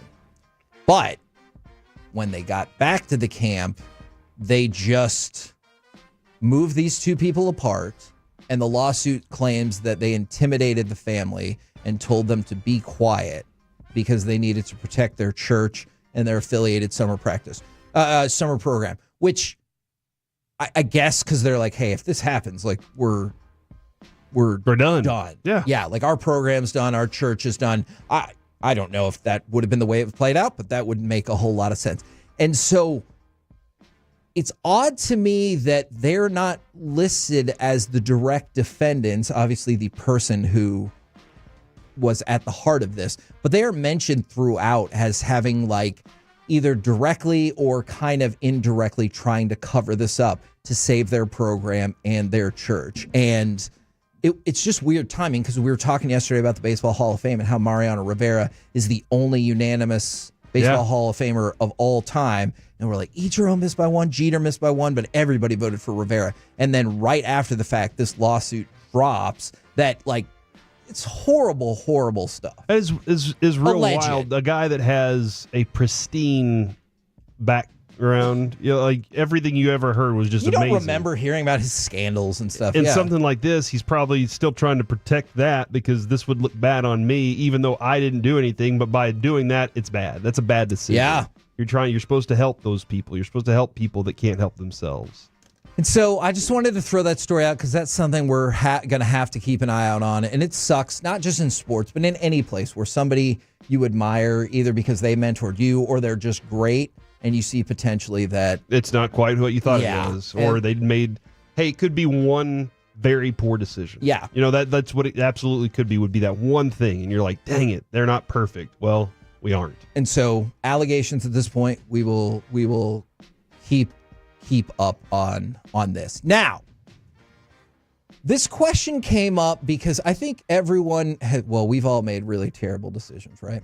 But one of the ones that particularly popped into my mind is there a food establishment or an eating establishment that you leave or you get home and you're like, why did I do that? Mm-hmm. That's not even really what I wanted. Or that your family and friends always outvote you on because maybe they're super popular. Yeah. The fast food one is Cane's. I like Cane's. My kids love Cane's. And therefore, anytime it's, hey, what do y'all want for dinner? It's Cane's. And then you realize my kids have eaten 4 out of their last 6 meals from Cane's. And they didn't even actually have breakfast because they had some Cane's. So it's actually 5. And you're like, how did this happen? Because they love Cane's. And they just convince you that Cane's is the way to go. And then what usually ends up happening is I always have an extra leftover cane sauce because I order as many as I possibly can. I'm like, what's the limit? Just bring me the tub of cane sauce and I'll be good. But I always have that one left over. And then I'm like, well, what do I do with it? You just drink it because it's fantastic. You drink it? Not everybody, not all of them, but maybe some people do. I don't know. But yeah, usually it's Cane's. The one that I get outvoted on, though, all the time is Pie Tap. I don't know if you've ever been to Pie Tap. We have one in Plano. I think I did once. I don't love their crust. My wife loves their pizza crust. And the kids all have something that they like there, and I can't.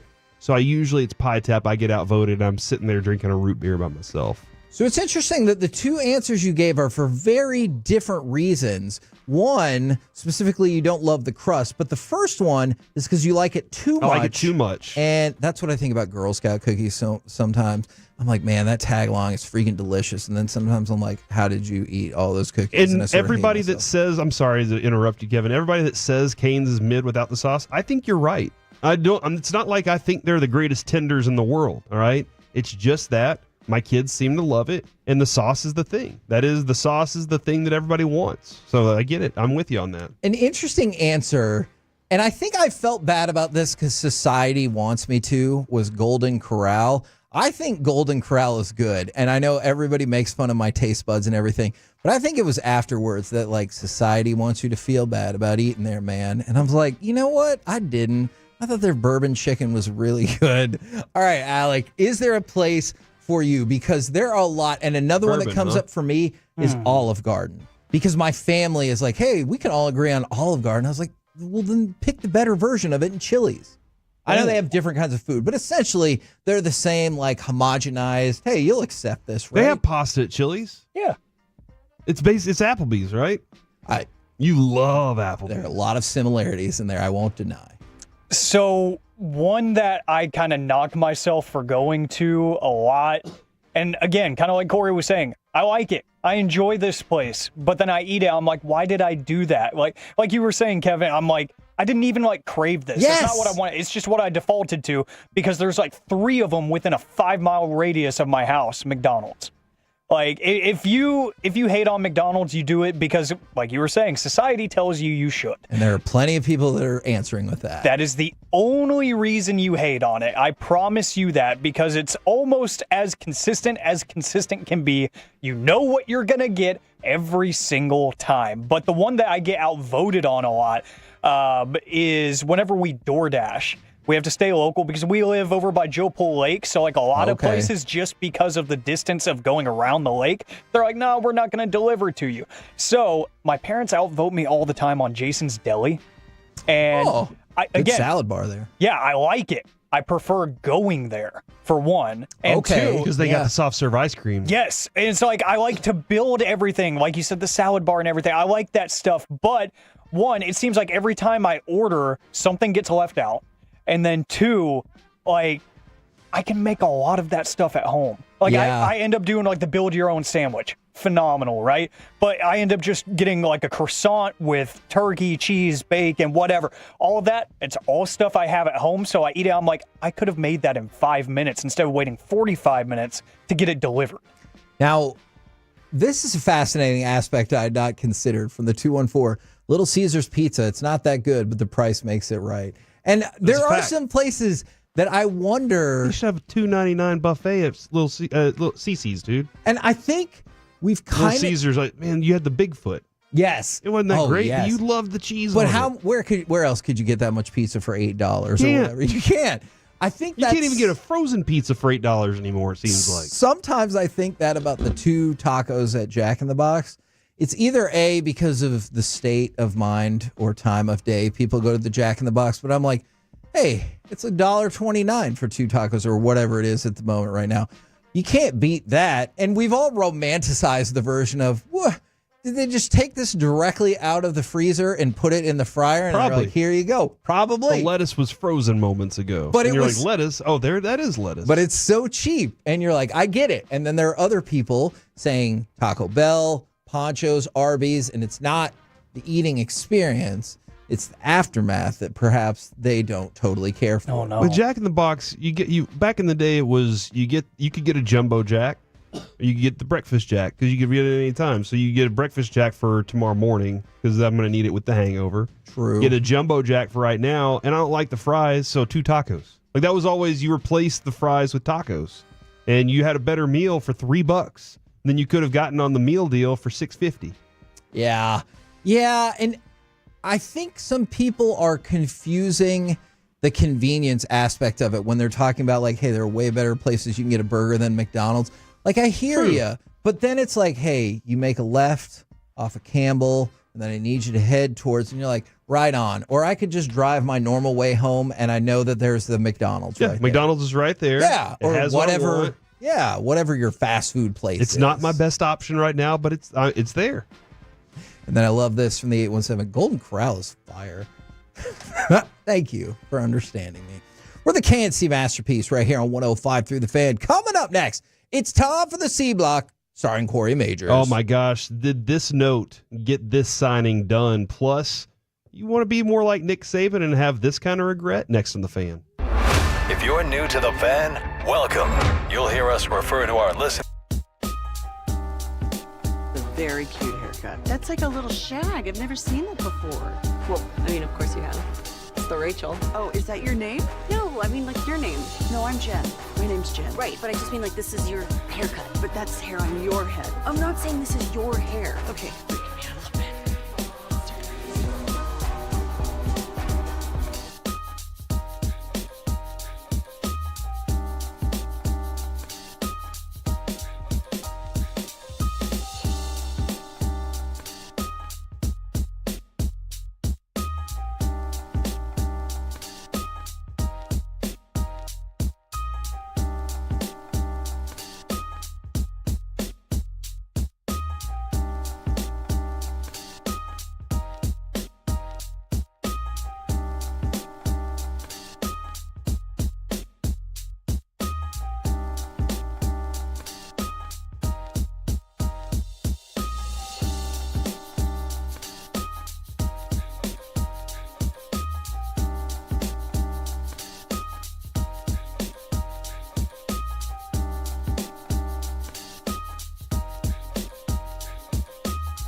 that Uber Eats has groceries. No, that's absurd.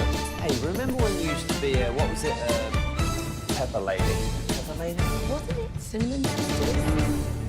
Basil Babes. Saffron Squad? Nutmeg Maidens? Paprika? No. Nutmeg Maidens. I just said that. Was it Spice Girls? Doesn't sound right. Was it Saffron Squad?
our D&M Leasing Studios. It's the KNC Masterpiece on 105.3 The Fan. KNC Masterpiece right here on 105.3 The Fan. If you weren't paying attention to that promo, shame on you. You should always pay attention. Remember, you can see the G-Bag Nation today at Christie's on Lower Greenville from 2 to 7. They'll be talking football, all the happening things in sports. They'll be serving Stella Artois in buckets and on draft. That's today at Christie's on Lower Greenville. Now, it's time for the C Block starring Corey Majors. Thank you very much. By the way, I'm looking at the Twitch right now, and it does appear, somebody said you can get $5 frozen pizza outside of Bougie Plano. Oh. And the auto mod, I guess, either saw Bougie or Plano and was like, not going to deal with that today. Oh, and they got booted? They got booted on that. So sorry. Wow. I don't know if it's Plano or Bougie, but appreciate that part of the conversation. We'll keep an eye on the mod. It has been, somebody said the mod has been pearl clutching a lot lately. And it's auto mod, so...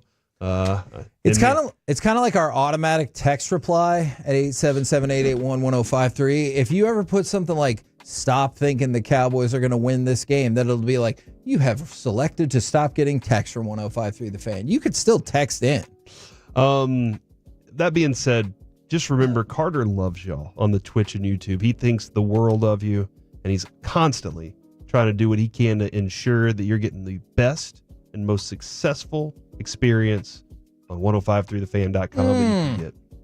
He's also not going to tolerate your BS. No, he won't. Not one bit. Nick Saban said that his greatest regret is leaving LSU to become the Dolphins head coach. He said, when I left LSU, that was probably the biggest mistake I ever made. Not because we didn't have success in Miami. I enjoyed coaching in Miami. I found out that in that experience that I like coaching college better because you can develop players personally, academically, athletically, and all that little more than you can in pro ball. He said, Jimmy Sexton stood on a balcony when I was at LSU making a decision about whether to go to Miami or to stay at LSU. And he said, what do you want your legacy to be as a coach? Do you want to be Vince Lombardi or Bear Bryant? And he said, without hesitation, I said Bear Bryant, and I went anyway to Miami. So, like, that's a really interesting. Hey, you missed out on that one. 877-881-1053.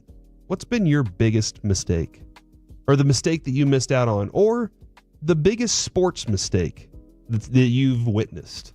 Right now, I bet a lot of people are saying hiring Schottenheimer is going to be their biggest mistake that they see. Hey, it's not done yet. But what's that mistake that your team, or that you saw in sports, or that you did, or that your team did? 877-881-1053. I think... Do you have one? I think I've changed my mind on this because of what's happened in the last 15 months. All right. It is not checking down and getting a first down instead of going deep for Dez. Look, I know in 2014, I know people are going to say, yeah, but it's Dez caught it. My concern is with that chunk played down the field where you're going to leave too much time for the score to go back against you and lose that game. Whereas it felt like you had an opportunity at third and short, I believe it's third and short, to just pick up the first down, keep the drive moving, hopefully score, and run the clock too low for any score to come back against you and advance to the NFC Championship game. That was 10 years ago. If you really want to feel old today, that was 10 years ago that you could have been in the NFC Championship game, but that didn't play out. That has replaced the Nelson Cruz moment, because what happened in 2023 and working at the station and being at the parade with all the people was a magical thing that I would never trade for anything in the world. And so I think now I'm back to the Dez stuff. I thank you, Tolos, for texting in on this, because I had other stuff to talk about here, but y'all are hitting it hard. Somebody saying I do. J-Met says, I should have gone through Special Forces assessment the first time I thought about it instead of pushing it back. Probably would have still been in. From the 214, oh, no, that's different. From the 214, Dez caught it. From the 469, trusting that Ron Washington knows how to set his defense. I get it. I do. You know what? I guarantee you that is Ron Washington's biggest regret too, is Why did I tell Nelly to take 2 steps in? See, and some of these things, I don't want to say, like, I don't appreciate what you're saying, because I definitely do. I think a lot of that melted away inside of me when you got the championship. It's the same thing with, obviously, Mike to this day doesn't like the David Stern, the refs at the time in 2006. To me, that melted away once the Mavericks beat the Heat in 2011, because I think Dirk was driven to be the best player on the planet because he didn't have a championship. Not to say that he wouldn't have still been awesome, but I always wondered, if they would have won in 06, would that same level of single-handed determination that no one on the planet can defeat me have existed in 2011? I don't know. But that kind of melted away from me. I wouldn't have needed it, though. Yeah, if they would have just given it, if I would have gotten my 06 one. That's true. That's true. From William Armstrong, my biggest mistake is not buying 86 Fleer basketball sets for $25 a set. All right. $25 a set. Let's talk about that. Because I've made peace by using flawed logic to accept something that I did when I was a kid. So there's a card store on Main Street in Richardson. I'm really sad I cannot remember the name of it. This was long ago. But you could buy, your 86, 87 Fleer basketball packs there. And I was like 5, 6, probably 6. And that was Michael Jordan rookie, obviously. But also Charles Barkley, Patrick Ewing, Isaiah Thomas, Hakeem Olajuwon, Dominique Wilkins. Because they stopped making basketball cards for, I think, 4 years. So everybody's rookie card was in there. Oh, wow. And so that's why that set is so amazing. And by the way, go look at the story about how all of these card shop owners had to send boxes back that they didn't sell, that if you still had now, that's insane. So I had this stack. There wasn't a Jordan in there, but I had this stack of all these Fleer basketball cards that eventually really started to take off, that I sold at the card shop so I could buy a Game Boy. Now, in retrospect... Did you love that Game Boy? I did. And see, that Game Boy cost, I don't remember, $100. And at the time, it was the smartest decision I'd ever made, because kids, look it up. The Game Boy was the height of technology we had in the world. I mean, I could play this game and just be walking around? What? Yeah, it was olive and black were the 2 colors of the screen. Oh, yeah, absolutely. But they had this Simpsons camp game that I thought was amazing. And so I can look back on it now and be like, dude, get those cards graded or just keep them in good condition. We're talking thousands and thousands and thousands of dollars. So it feels like a mistake. But I love that Game Boy, man. You did? I did. Yeah, then that's fine. Or am I just rationalizing it to myself so I don't feel like a moron? I mean, you were kind of a chump for that, but it's okay That's now. true. No, looking back on it, that is kind of true. Important thing. Look, there's moves that work out that probably weren't the best. I've joked about this. When I was in middle school, my mom loaned me $1,000, but I paid her back on time with interest. But does that still mean it was a smart move? Don't know. I think yes. From the 903, Cowboys not drafting Randy Moss. So Nick Saban says leaving LSU was one of the biggest mistakes of his life because he enjoyed it. It turned out fine for him. He ended up doing well at Alabama. It's just that he could have done that at LSU and not had the bad experience that he had in Miami. The Pistons not drafting Carmelo Anthony. I mean, he never won a championship, though, so what does it matter? Darko Milicic. That is yeah. This one's going to sting. Keeping Jason Garrett around too long. From the 972, I bought 100 Bitcoins for $1 each. It's $100. And I sold them when I made $5,000. That's a significant amount of money. It is a significant amount of money. I will tell you that right now, the Bitcoin is at $105,270. So if I bought $100 worth of Bitcoin right now, which was it'd be like pennies. Yeah, good All job. right. You own a whatever of a Bitcoin, but that person's money would be $10.5 million, I believe now, if you go off that system. Now, would you have had the guts to stick it out that long through the unbelievable highs, the shocking lows, and all of that? But I get that. It's the same thing that Mike tells a story about. He sold an autographed Tom Brady rookie card when it looked like he won his 3 Super Bowls and like, hey, good for you, buddy. Like, you're always going to be an awesome football player. Sold it for like $2,000. But then they had another dynasty and he won 3 more. And then obviously he won the one with the Bucks as well. And then it was going for 6 figures. From the 972, getting drunk the night before my fight for a chance at the Olympic trials. They shouldn't. That's their biggest regret. Oh, no. Made the mistake of being excited for a trade up for Mo Claiborne. That stinks, yeah. Yeah. This one from the 817, should have tried to be a kicker in high school. I played club soccer with Brandon Aubrey. Big face palm. Dude. So they're like, I could have been a kicker. I could be making $3 million right now, but... There are some things that I wonder, like, if I would have specialized my kid in pitching or kicking, like, could we have gone, even with mediocre abilities, to a high level? All right, Kevin, from the 575, Corey, if you don't read my last text, that'll be your biggest mistake. Oh wow. I respond to threats. Hey, Corey, I need you to make an exception for me. I, Daniel, in Colorado, just met my first Tolo outside the DFW area. Really? And he was wearing a Rangers hoodie. It looked like Post Malone and was cool as hell. Shout out to the Amazon driver in Monument, Colorado now. If you make the exception, I will listen to Corey's Corner. So, there you go. What's your bigger regret? That was a Tolo you didn't connect with? Or you watch a future episode of like Undercover Boss or whatever. And you find out it was actually Post Malone really did start working at did he say Amazon? Or whatever the case might be. And he was giving away his new Oreos and you missed out. And he'd be like, oh my God, I love the Fan. That man. I was on the Fan a long time ago with the midday show. Is Mike Bassick still there? Okay. I'm going to change my answer, Corey. I'm going to tell a story if we have time. Oh, we're good, man. Okay. Thank you all, Tolos, for texting this in, though. This is great. When I was a freshman in college at Texas A&M, there was this girl. At the time, thought she was the most beautiful girl I'd ever seen in my life. Interesting. Obviously, then I met Jess. But at the time, I thought she was the most beautiful girl I'd ever met in my entire life.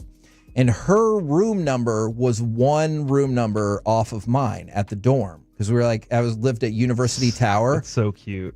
Except University Tower was ridiculous, and the room numbers went 282, 284, 286, and then 281, 283, 285. We're in a different part. No, it's not how rooms work. Exactly. Not how numbers work. I agree with that. I only found out after the fact. And so she like sat at our table. It was like that Thanksgiving weekend or whatever when a lot of people went home, but we all still stayed up there. And she came up and she was like, hey, can I sit at y'all's table? And I was like, oh my God. Had a great conversation. Thought she was delightful. I bounced, I ran into her several times. And then one of my friends told me after the fact, now this person might have just been screwing with me, but he said, oh yeah, I think she liked you, dude. You should have gone for it. And I was like, what the hell?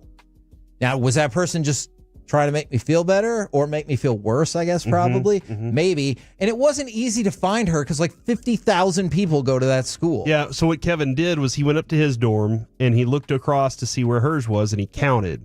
And then he went over there when he knocked on the door with some old man. He was like, what's going on here? So he went back to his room and he looked and he counted again. That happened in Friends. Ran over there and knocked on the door. And this time it was his best friend. And he's like, what's going on here? By the time I found out about it, it was the next year. I didn't live in that dorm anymore. Dude, I'm sorry, man. That was a time. That was a time for you. But like you said, you got Jess now, and that's what's most important.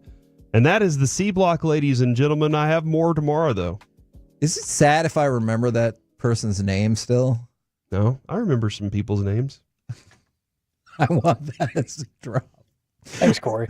We're the KNC Masterpiece right here on 105.3 The Fan. Coming up next, Josh Young and Evan Carter are ready to roll, but what will the Rangers' dynamic duo stay? Will they stay that way? Plus, should Hall of Famer players get a vote? Didn't say that perfectly, but you get the idea. Sure. Next on The Fan.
has low V products? I gotta remember that. You know, they say in order to remember something, you have to forget something else.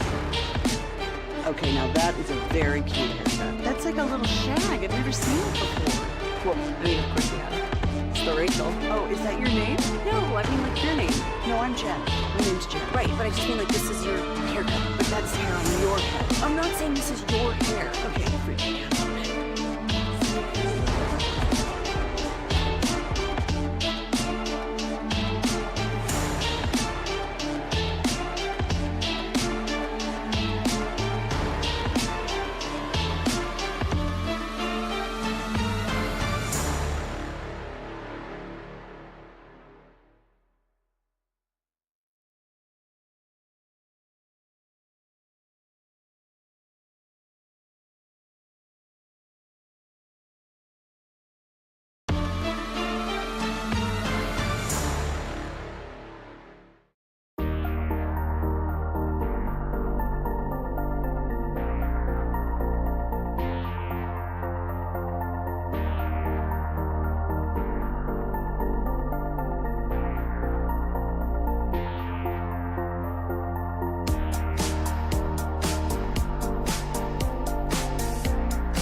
Of the KNC Masterpiece is brought to you by Cars for Kids. Donate today at carsforkids.org and the personal injury lawyers, Frankel & Frankel.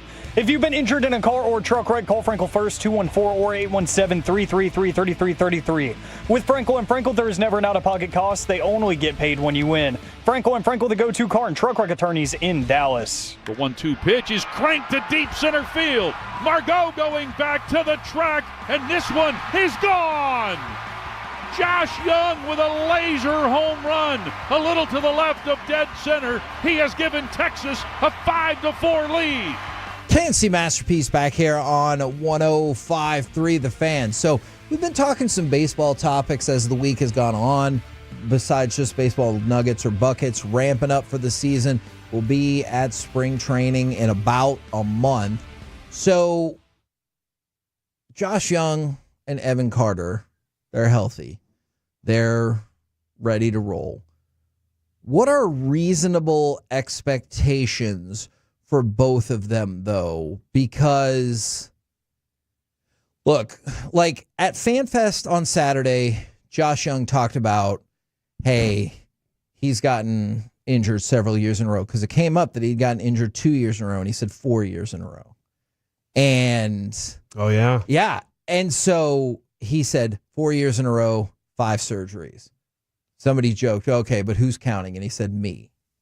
And so, like, very serious about it. And we talked about Evan Carter had what we were all really concerned about with his back specifically, and maybe some with his neck last year. But now they're both ready to go as of now. But I don't think you can go into this season and reasonably say Evan Carter and Josh Young will both play like 145 games. Like, if you disagree, rock on. I hope you are right. Can't even say 100. Yeah. So where do you fall in terms of reasonable expectations for what these two can provide, both in terms of availability and what they do? Yeah, the thing with Josh Young seems like everything's this freak accident. It seems like everything is some weird, like, how did that happen to you? And he's like, I don't know. That's how it feels with Josh Young. Kevin, last year, he kind of picked up where he left off the previous season. He was batting the previous year 266. He was batting 264 last year early in the season. 7 home runs. He'd finished the year before 23. 7 home runs through 46 games. He was on trajectory to have 30-something home runs. Is that about right? Sure. And then so as I'm looking at him, he was picking up. He was fine. His season was going to be good. The weird health moment happened. So if he was able to get to 140, 130, that's a celebration. Like, dead serious, we should be throwing a party if he gets to 140 games. Okay. Now, to that point, it's been 4 years. The most games he's ever played in a season is 122. The second most is 48. Yeah. So, yes. What do you like? I hear you about the celebration. I'm with you. What kind of party should we throw? Should we see if Whataburger wants to throw a Whataburger party? Yes. That is a good idea. And the more games he plays, the more add-ons we'll have. The more Whataburgers. Exactly. Yeah. All right. I tell you, Evan Carter, who, by the way, the most games he's ever played is 45. He's batting 188 last year, Kevin. There are some things there, but yes. I tell you, the most games you should expect to see Josh Young and Evan Carter this season is 100 games apiece. Do you think that's too low? That's fair. Okay. But based on their history, Evan Carter hasn't even gotten to 100 games in his career. Right. Even if you count the playoffs, yeah. Yeah, if you're counting year 1, year 2, 23 and 45, how many? That's 68 total games.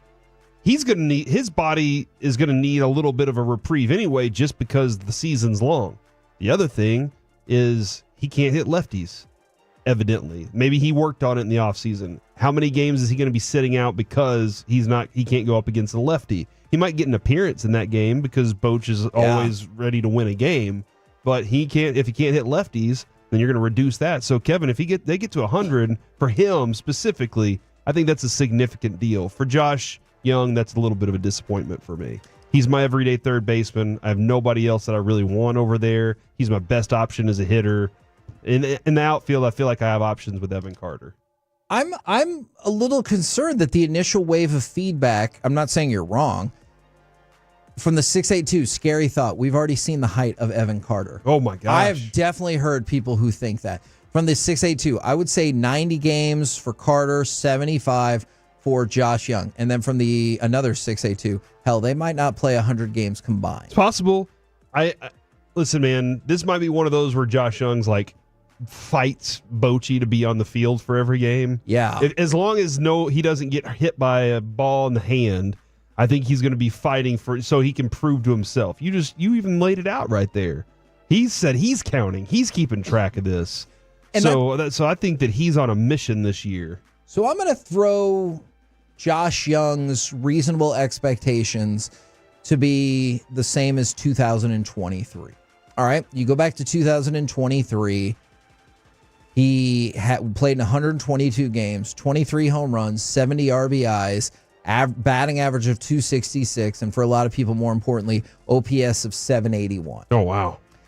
That is where I'm going to set my expectations. Okay. Or what I think are reasonable expectations. I would love for him to play 20 more games than that. I understand he might play a lot less games than that. Then Evan Carter.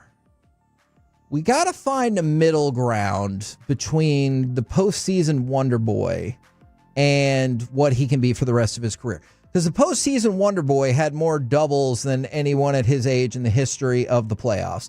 17 playoff games, 9 doubles, and he had an on-base or OPS of 917. That's madness. Mm-hmm. But I don't think you can project Evan Carter to say, I think he's going to have an OPS this year of 900 and have 60 doubles and play in 140 games.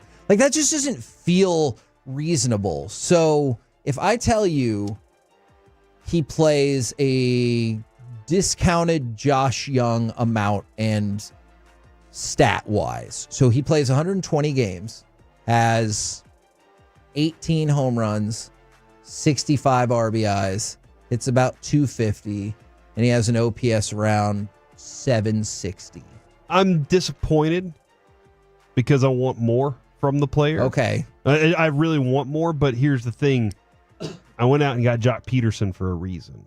I got you. Like last year you went into it and you're like, Travis Jankowski. And, and thank God Josh Smith paid off. Granted, Travis Jankowski was an amazing person to be on your World Series roster because he stepped in and played good defense for you, and he got you the base hit whenever it was very important. And then he gets a walk-off home run to start this next season. But he's not you're not asking him to do everything all the time like you are him. I feel like Jock Peterson, if Evan Carter's not good enough, Jock Peterson fills the void. And whereas last year you dropped off tremendously from what you were expecting your team to be. This is what they expect Jock Peterson to be, a really good veteran. That's why they signed him, just in case something goes bad, and so that they can rotate him in. So I feel like, Kevin, this is the difference between last year. Last year we were hinging a lot of hope on these guys without having a plan to go behind it. So Josh Smith was your plan. Yeah, it worked out. This year, I think they planned a little bit better. So it might be a better. I feel a little more comfortable if something happens to those guys. So the hit might not be as bad, right? Because I feel like you've replaced it with better options. Now to go along with especially that, at the plate where they were terrible last year. That's true. To go along with that, what do you guys think about the concept of living Hall of Famers also getting a Hall of Fame vote? So Chipper Jones is upset specifically because of the Andrew Jones situation. He goes, I want to ask y'all one question. If he plays for the New York Yankees for 15 years with 10 Golden Gloves, 400 home runs, and 1,300 RBIs, is he a Hall of Famer? Let me answer that for you. First ballot. Ooh. Time to have a conversation about Hall of Famers chiming in. 75 living members can make sure it's right. And so he would like to see all living players that are in the Hall of Fame have the option to have a Hall of Fame vote. I guess if they don't want to, then they don't want to. So, listen, whenever you're dealing with this kind of stuff, you're always going to be dealing with bias.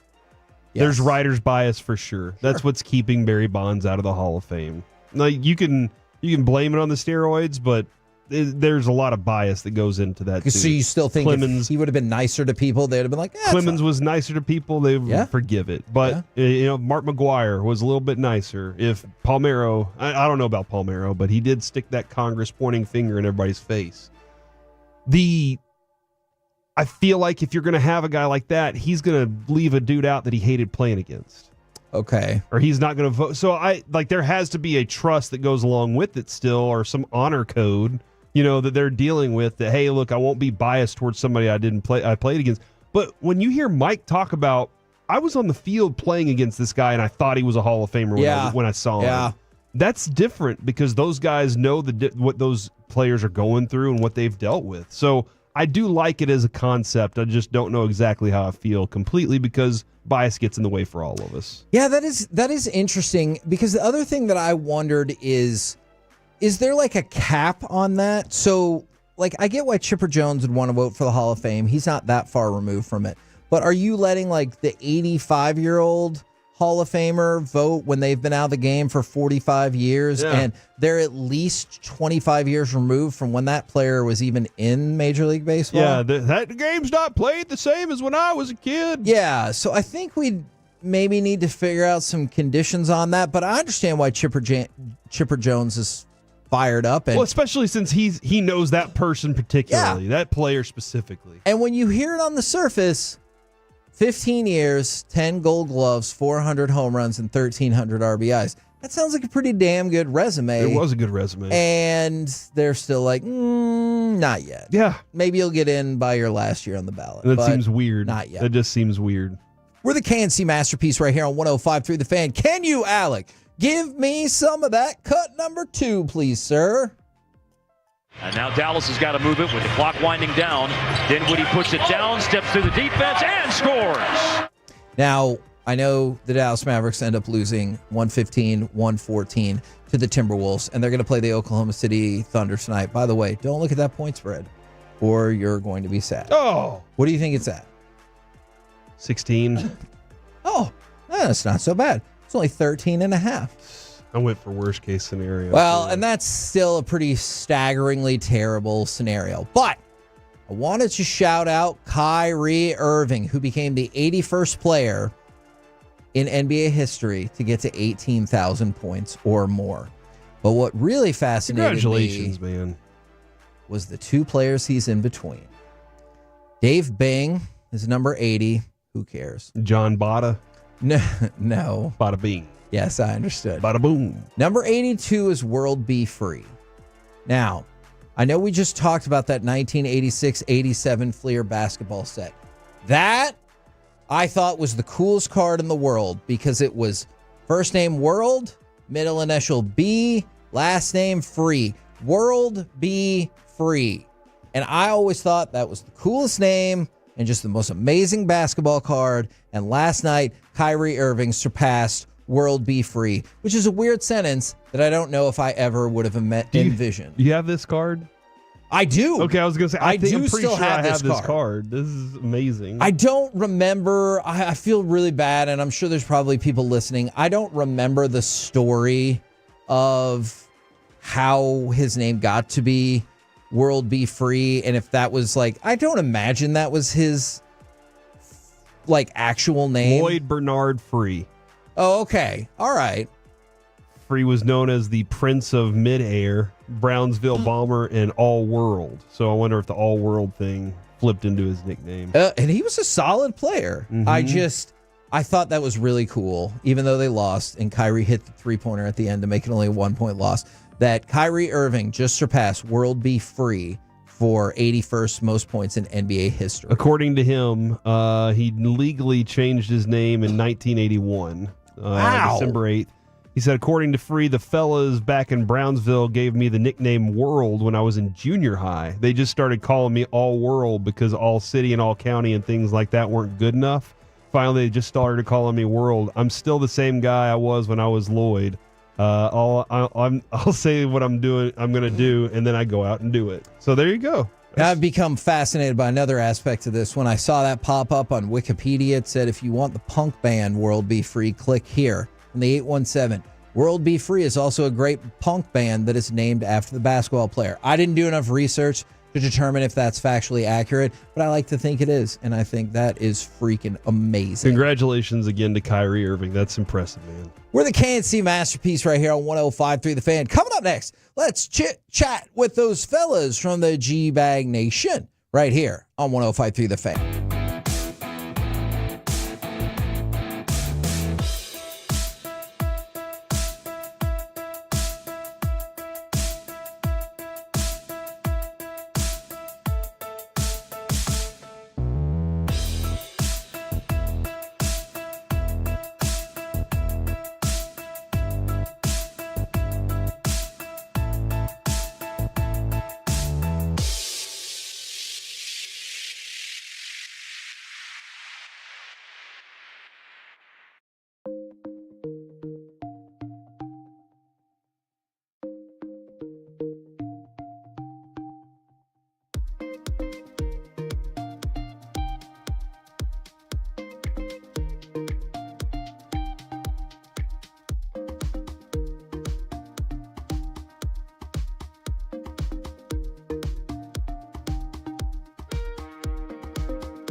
Do you think it's true that you've got to forget something else to remember that Uber Eats has groceries? No, that's absurd.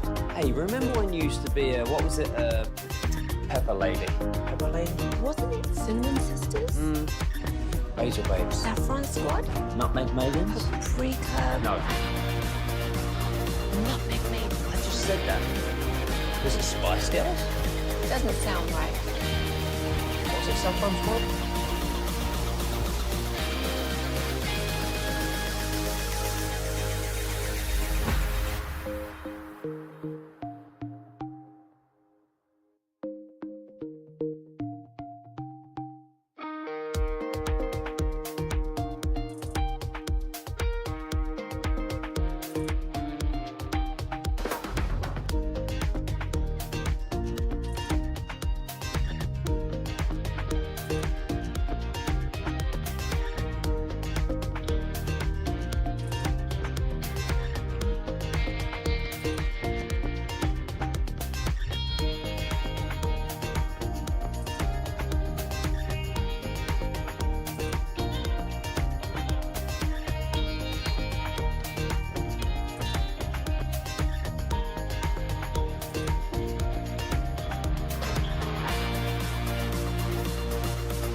Uber Eats has Lola V products? I gotta remember that. Well, you know, they say in order to remember something, you have to forget something else. Okay, now that is a very cute haircut. That's like a little shag. I've never seen it before. Well, I mean, of course you have. It's the Rachel. Oh, is that your name? No, I mean like your name. No, I'm Jen. My name's Jen. Right, but I just mean like this is your haircut. But that's hair on your head. I'm not saying this is your hair. Okay, freak me out.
This segment is brought to you by Classic Chevrolet. If you're in the market to upgrade your vehicle, get to Classic Chevrolet in Grapevine. Back-to-back #1 Chevy dealership in the world. They've got more new Chevys than anyone, all priced to sell. Visit ClassicChevrolet.com. This is Texas. This is Classic Chevrolet. Together, let's drive. Based on new Chevy registrations 2023 and 2024. Edwards in some traffic. McDaniels been very aggressive offensively. Scores again. 21 points for Jake McDaniels. KNC Masterpiece back here on 105.3 The Fan. A couple quick notes for you. Jimmy Butler suspended for another 2 games because, you know, him and the Heat just generally don't get along. So he's not going to go on their little 2-game trip, I do believe. And then I wanted to throw out this note. Nkosi Tafari, the former FC Dallas player who we've had on as a good dude, he is being sent point about who all is out for the Mavericks game. Corey, who do we actually have available that can or cannot play in the game tonight? Actually, I will just everybody that Klay Thompson out, Luka out, Dereck Lively out, Exum out, Harden out, Marshall out, Dwight Powell unfortunately out. So we can't get the Dwight Powell era off the ground, but that's it right there. And everybody else is available, it sounds like. Well, with all that in mind, what is y'all's interest level in the game tonight? Because you're going up against the Thunder. You're a 13.5-point underdog. It feels kind of hopeless for this game. It is. You know, I like NBA basketball. I like the storylines. I'll just watch for the Omax Prosper minutes to see how he's coming along.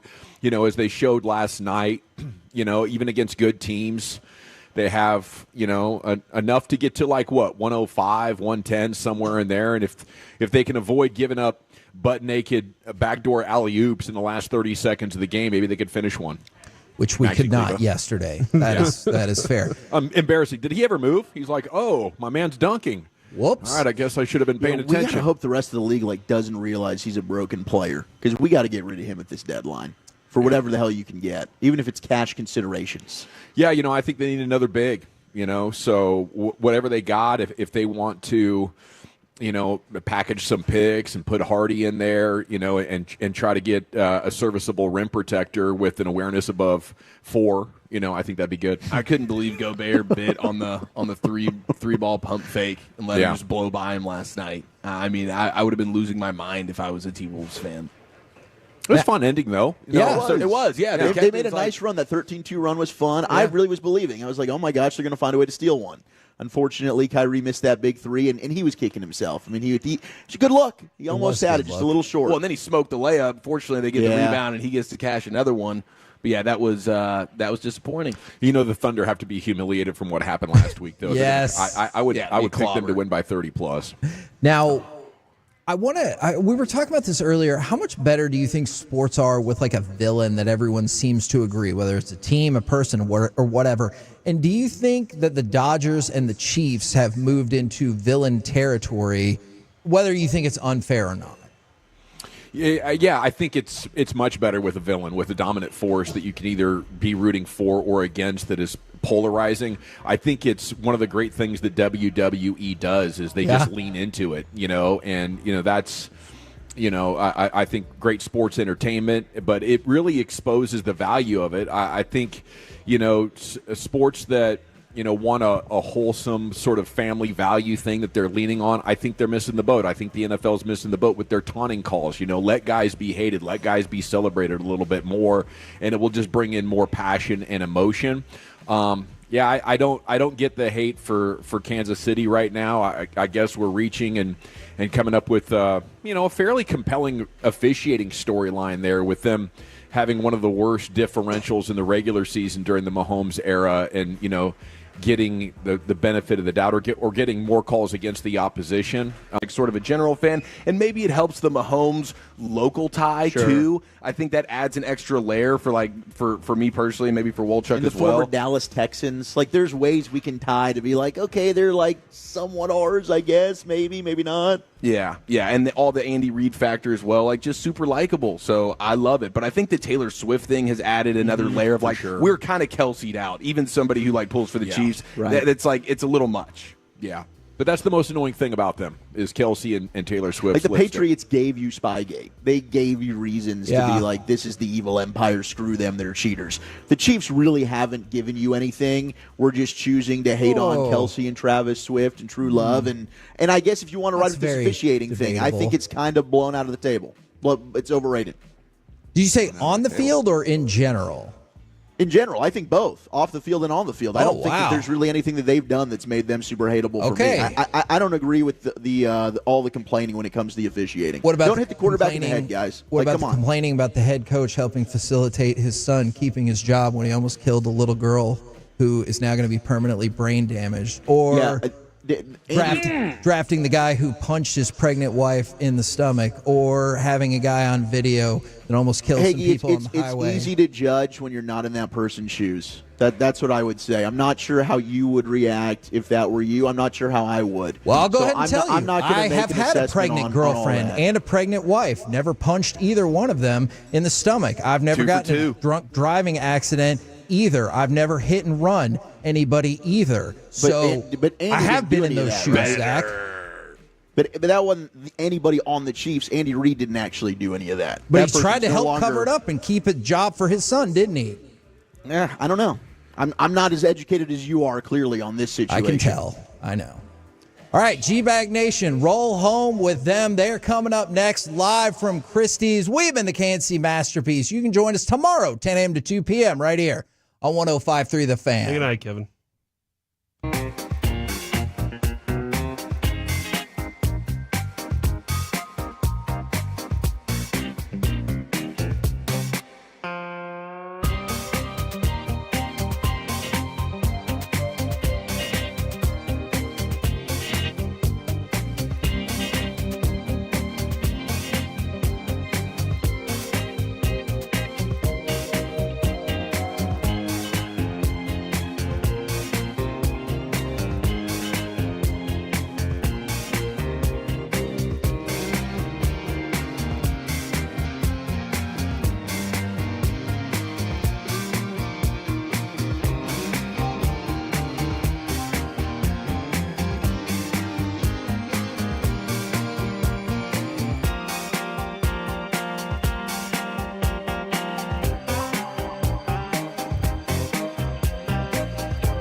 driven by our D&M Leasing Studios. You're rolling with the G-Bag Nation on 105.3 The Fan. Yeah, buddy, here we go. It's hour number 1 of the G-Bag Nation on 105.3 The Fan. We are live at Christie's on Lower Greenville with our friends from Stella Artois. Delicious beer. Make a hell of an NA as well. A little 0.0. So we are all going to be cracking them. And we have another batch of Cowboys news as this thing just keeps on taking twists and turns. General at your service. If you see me, Bearman, NA. There's Brian Broaddus, former Cowboy scout, NFL executive, Super Bowl champion. Lucius Alexander back home at the Pin Cup at Master Control. 75 and Fitzhugh. Keeping the Gators down best he can. Wolchuk and Chiafalo are here, and Carter Freeman's coordinating your video. Guess that means I need to jump into Zoom here. You can watch us at 105throughthefan.com, Twitch, and on YouTube. And a good afternoon. Let me get the latest from Nick Harris, Star Telegram. He has held steadfast probably over the last 48, 72 hours that this thing wasn't over. Earlier today, he kind of had a post saying, man, it looks like this thing is heading for Schottenheimer, and people in the building are surprised, as I said they would be. But he posted just 2 minutes ago, far from the end, I fear, a source just told me regarding the Cowboys head coaching search. This source is the only one I have that has remained consistent, Schottenheimer remaining OC. The noise has not affected their thinking. Catch me at the end of all of this, fellas. So I know people are definitely getting fatigued by this story. But that is the latest.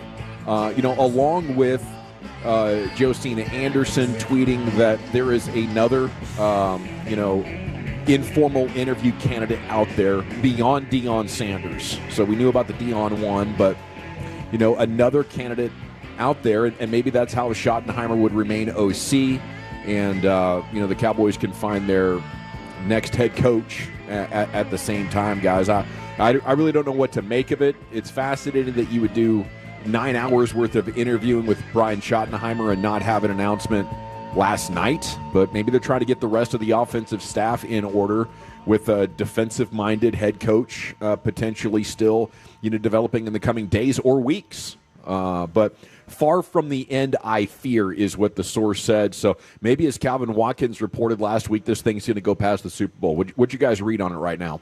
I guess 2 names that I would think of. We talked to Pete Carroll yesterday. Like, he checks off all the boxes, right, of what Jerry has previously said he'd be interested in. Guy with head coaching experience, has won a Super Bowl, doesn't have to learn on the job. I don't know him and Brian Schottenheimer's relationship. They were together in Seattle, and then they parted ways. So is there maybe still some bad blood there? Maybe not. But then also we're seeing Joseph Hoyt can confirm via source that the Cowboys have had a strong level of interest in Rich Bisaccia, who spent 5 seasons in Dallas as the special teams coach. And, Brian, you've brought up Rich Bisaccia before. So that would make a lot of sense as well if you were talking to Brian Schottenheimer about being an offensive coordinator or a play caller, kind of picking his brain there.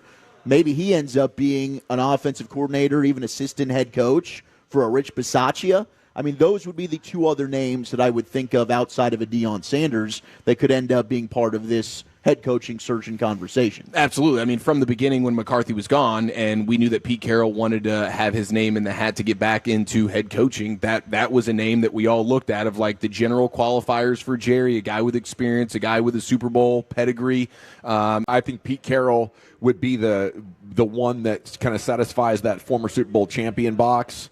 He brings, I think, some panache with him, some enthusiasm for not only the locker room but the fan base. I think it's more of a splashy hire, obviously, than Schottenheimer. So, and then with Bisaccia, a guy that has had multiple stints as not only a special teams coordinator but assistant head coach. He took over when Gruden left the Raiders or was fired by the Raiders. I'm not sure exactly how that went down, but he had success there as a head coach. He's a hard ass. He's gonna bring that element that maybe the fan base would be looking for, but. Right now, Brian, I'm not sure what to make of this. I think there's just it's just a big old, a lot of balls in the air situation. What do you think? I think they have a split room there, Gavin, to be honest with you. I think what's happened is that you have Jerry Jones clearly has somebody in mind that he would like to talk to. And it appears that Brian Schottenheimer has a group within the room that is pushing him as well. So this is probably why you're having the holdup. This is why the Cowboys take long times to make decisions, because they try and come to a consensus. They do it in scouting. They do it in free agency. They do it, maybe they don't so much do this with Blue Star Gas and Blue Star Properties and things like that, but they do it in their football decisions. And you have Jerry Jones, who is at the head of the table, saying, listen, there's somebody out there that I would like to talk to. There's others in the room that's saying, Jerry, we've talked about this. We really like what Brian Schottenheimer brings. There's somebody out here I'd like to talk about. Again, guys, I'm going to remind you of that. I would like to talk to this guy. So that's why you're hearing from Josina Anderson, Nick Harris, people around who really kind of have an inside of this football team don't think this is over. And it's not over because I believe that Jerry Jones has another candidate in mind, and they're going to have to convince him to hire somebody, or they're going to try and convince him to hire somebody else, but Jerry's going to dig in until he gets a chance to potentially talk to the guy he wants to talk to. What would be your guys' reaction if it's a combination of Pete Carroll and Brian Schottenheimer? That's your new, basically, brain trust coaching staff. I mean, it'd be better than just Schottenheimer as head coach. Pete Carroll is an established head coach. Like he can do all those necessary things. It wouldn't be the home run hire. I mean, at this point, it would be better than the options that we've seen, but it wouldn't have been any of our first, second, third, fourth choices. But certainly better than just Schottenheimer as the head coach. Are you upgrading over McCarthy, right? That's a big thing to me. Is the coach you're going to hire better than the guy that you just lost? I don't know that you can say that with Brian Schottenheimer. There's unknown. We've never seen him as a head coach. But, I think that it's hard to overlook how long he's been a possible candidate. 2010, he was a really hot name. We're going 15 years ago. Like, if a team wanted to make that move, that guy's been around. They could have tried to do that. So now you're the only one kind of 15 years later where the shine's worn off of a guy that wants to make that move. Pete Carroll established, and you could say, yeah, I thought the morning show had a good conversation. Is he a Hall of Famer? I think Pete Carroll is probably an NFL Hall of Fame coach. Been to 2 Super Bowls, won one. One in college, one in the NFL. Absolutely. You got to do that. So to me, Pete Carroll probably upgrade over what you had there with Mike. Yeah, it'll be interesting. I know Pete Carroll, when he got to SC, he talked about the lessons he learned from being an NFL coach and then kind of being on the sideline there for a while as far as not having a job, and said he learned a lot. I think schematically, though, chances are almost 100% that nothing changes with a Pete Carroll Schottenheimer configuration. You're going to want to run the ball and play defense, right? And maybe that's the best path forward for this team right now. Yeah, you're probably in a situation too, Bill. I think that the push for Schottenheimer is coming from maybe a Stephen Jones side of things. They're trying to help Dak, and they believe Stephen Jones, and I'm saying this with some thought in mind, Stephen Jones probably thinks, hey, if we hire Schottenheimer, he will help Dak Prescott. Yeah. And will the offense and Jerry's change and all saying, that? well, we No. can help Dak with Schotty, but also get more of a coach, a guy that's proven it. Yeah, exactly. But see, that's the thing about it. You go out and get Pete Carroll, then you're in a situation, you've got the experienced head coach. You can let Schottenheimer be the coordinator. Yeah. So, Jerry's trying to say, listen, I don't feel great about Schottenheimer right now. Matter of fact, Jerry Jones, and I was working with DallasCowboys.com when I used to hear Jerry Jones talk about Dak Prescott in a way of like, are we sure this is our guy? I've said that a bunch, on these airwaves. So this is once again, here we are. Did somebody convince Jerry Jones that we need to sign Dak Prescott? Is somebody convincing Jerry Jones that we need to get Dak Prescott help? All of a sudden you wonder if Jerry Jones is the one guy saying, wait a minute, what are we doing here? Mm-hmm. Yeah. What do we? And people out there probably, Broadish, you're full of S. And you're giving Jerry Jones too much credit. There are some voices in that room that I believe that are trying to defy what Stephen Jones and others are doing in that with this coaching search and all that. And if that's it might be Jerry Jones. And would you be siding with Jerry Jones on this if you were in that building? I tell you what, though. But to me, that's what I'm saying. I would be citing, like, why did we not a week ago or 2 weeks ago try and interview some other guys? Yeah. With the Aaron Glenns and people. To this point in time right now, listen, I mean, I've said, hey, I don't care about the coaching thing, but if I did care about the coaching thing, if I'm Jerry Jones now, I stand up and say, let's go get Deion Sanders here. The rest of you MFers, we'll figure it out, but that's going to be my coach. There you go. That's going to be my coach, and we're going to figure it out. And if you guys don't want to do it, you guys could all go look for other jobs. Yeah. But this is my football team. I'm the general manager, and this is the guy I want to hire. And I think he's standing up right now. That's why I think it's taken some time. Yeah. I mean, I like the thought of that idea. Like, I wonder if this is Jerry gets it. Jerry's reading the room. Jerry's got a feel for somewhat of what the fans are feeling here. You get the shoddy news floating out there, and people like me are kind of losing my mind. Yeah. Like, hey, no disrespect to Brian Schottenheimer, but this is the Dallas Cowboys. You want to make a guy a head coach who hasn't gotten any head coaching or offensive coordinator looks here in recent memory? What are we doing here? Are we taking this seriously? Jerry feels that. Maybe Steven is the one, you're right. I don't care. I don't care what the fans think about it. Jerry gets that stuff. He always has. We can say what we want about Jerry. There's a reason I think he might be the best owner in the history of sports over 30 years when it comes to making money, doing the headlines. Yeah. Shoddy ain't moving the needle. Dion is. Yeah. Pete Carroll might. We go on rants here. Like our show goes on rants occasionally. I went on a rant about being comfortable. I don't think Jerry Jones is comfortable right now. I don't think he is. But I think Stephen Jones wants to be comfortable. I think he wants to be able to continue to do things his way. His ability to manage the cap, his ability to draft, his ability who to sign. Jerry's probably looking at this thing going, what are we effing doing here? Are we really, is this the best way to go? I think he's the one room, and everybody's now trying to convince him not to take Johnny Manziel. That's what's going on right now. I feel like it's, hey, we can't take that guy. Dad, the board says this. The board says this right here. Jerry's like, no, this might be my last damn hire.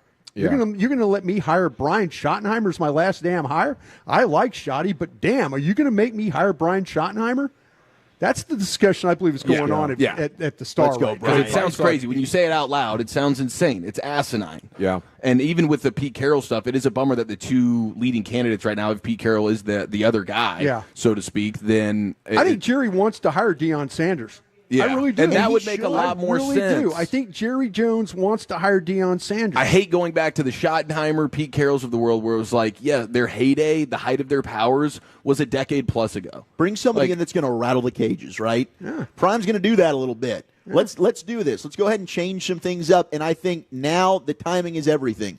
They were right to tell Jerry, dude, we're not drafting Johnny Manziel. We need to be smart here and take Zach Martin. Now, where this fan base and this team is, where it's literally we are scratching and clawing to find anything to hope for and root for before it's just like, I can't tell you how many people they say they're jumping off the bandwagon. I can never be one of those people. But gosh, I wish I could emotionally detach myself. Unfortunately, I can't. But this is the time that calls for one of those crazy, wild Jerry Jones, oil salesman. Why did I buy the Cowboys in 1989? Yeah. We will win. We must win. Win is the name of the game. Go and do your buck wild crap right now, Jerry. Yeah, they need it. There's been an over-Stevening of this team. Maybe the last great thing that Jerry was able to do was, insist that we were going to get Deion Sanders and did it behind Stephen Jones' back. And then, he did the Joey Galloway. He did the Roy Williams. Yeah. And, through that period of time, I think Stephen probably being like, dude, we need to be more careful with this kind of stuff. We can't be wildcatting all the time with our roster. And I think Jerry at that point capitulated, and I don't know if he has ever really balanced it out. I think 9 times out of 10, I want to do what Stephen Jones wants. But when it's time for a big, bold move, I don't know that Stephen has that in him, and just like Jerry said to Stephen when they ended up drafting Zach Martin, if you do the safe thing, you'll never do anything great. You need a lot of safe moves, but you need to splash it in at the right time with bigger, bolder moves. I don't know if insisting on Pete Carroll, is the right thing, but he might be the compromise candidate right now. Like, you know what I'm saying, Dawson? That might be everybody kind of gets to win. They get to keep their Schottenheimer. Yeah. Dak gets the offense, the comfort. Jerry's sitting in the meeting room right now. Goes, okay, guys, I know you won't give me Deion. Okay, but this is going to be my guy then. He's probably saying, did you hear Wolchuk's rant the other day? I mean, all of Cowboys Twitter's been retweeting and liking this thing. The engagement's through the roof. If we turn it over to Schottenheimer, we risk, sucking whatever is left out of the fan base. You know, I wouldn't be surprised if your rant swayed at Wolchuk. Oh, dude, might be the turning point in this deal. I bet he's had that thing on a loop in his office. He's just been blank staring into his screen, watching the Wooly Bully tear his ass up and say, "Just sell this thing if you're going to go shoddy on me." That's a terrifying thought. Okay. Okay. I mean, there's good Rangers news we could talk about today as well. We want to get into that and some of the things Evan Grant writing. This draft and develop pitching program appears to be rounding into form. Go figure. You put a baseball guy in charge, and that thing's rounding into form. Talking about closer possibilities. We'll get into that a little bit later on.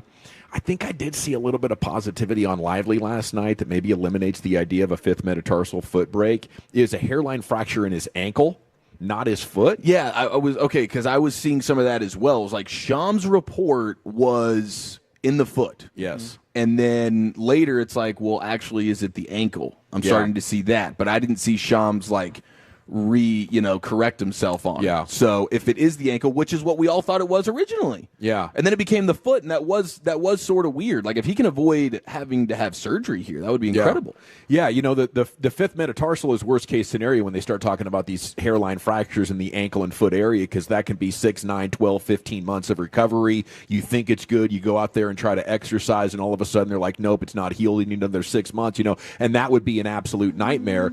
Obviously hairline fracture in your ankle is going to be a very painful recovery and, might take all of the 3 months. But there isn't the history that I'm aware of, without being like a foot and doctor specialist. I've never heard of somebody with a hairline fracture in their ankle that really struggled to come back from it on a decent timeline. So I like that. Mavs are back at it tonight. They're going to lose at OKC, and they'll be 23-22, by the time you go to bed tonight. Okay.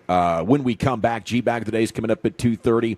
Executive predictions for the offseason, the National Football League, and we're back in the nation. Let's go to advancedhair.com first, though, and get that hair back on your head, because for many of us, it's happening. The hair is thinning, the crown's disappearing, the confidence is at an all-time low. But I bring good news today, ladies and gentlemen. It's an incredible, yet simple, one-day treatment that starts regrowing your own natural hair the very next day. This is unprecedented stuff from Advanced Hair, and it's guaranteed to grow for life. That's incredible. And it's the Advanced FUE from Advanced Hair, and we've all seen the pills and lotions that come with monthly subscriptions, and they can help retain what you have. But what if you want your own natural hair permanently? And what if you need it in specific areas? That's where Advanced Hair comes in. They have the state-of-the-art facilities, of course. They got world-class physicians, and it's not a maybe your hair will regrow. It's guaranteed that your new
It's a lower fee product? I gotta remember that. Well, you know, they say in order to remember something, you have to forget something else. Okay, now that is a very cute haircut. That's like a little shag. I've never seen it before. Well, I mean, of course you have. It's the Rachel. Oh, is that your name? No, I mean like your name. No, I'm Jen. My name's Jen. Right, but I just mean like this is your haircut, but that's hair on your head. I'm not saying this is your hair. Okay, forget it.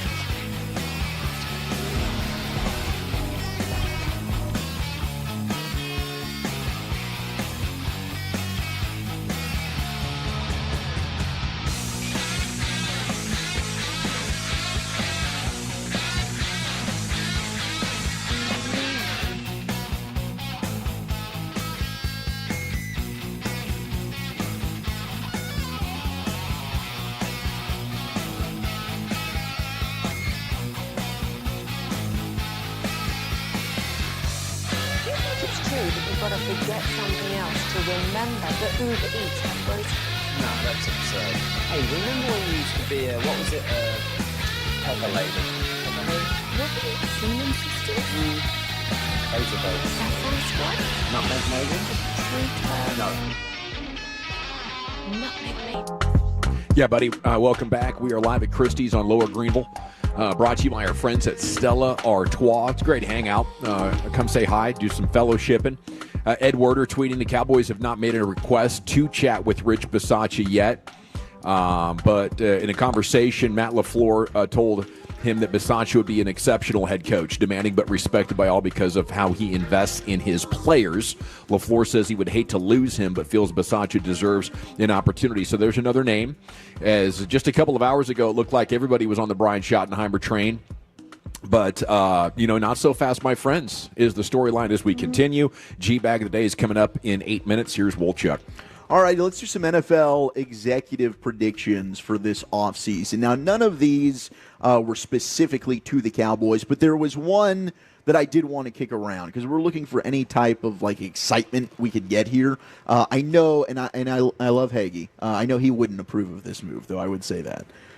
Tyreek Hill gets traded from the Dolphins to the Patriots is the suggested offseason move here per Jeremy Fowler. Now, he says Hill produced his first sub-1,000-yard season since 2019. Perhaps a package, including a day 2 pick, would get a trade done.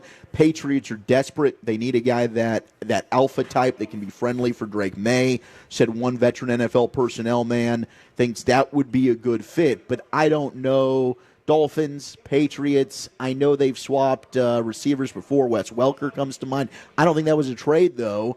It was. My God. So, okay, there's a precedent for this.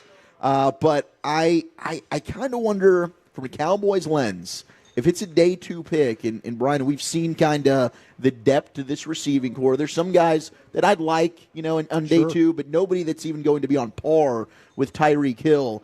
Bobby was mentioning on the morning show the contract is one that the Cowboys could probably make work if they wanted to, because that was my first thing. Could you even do this?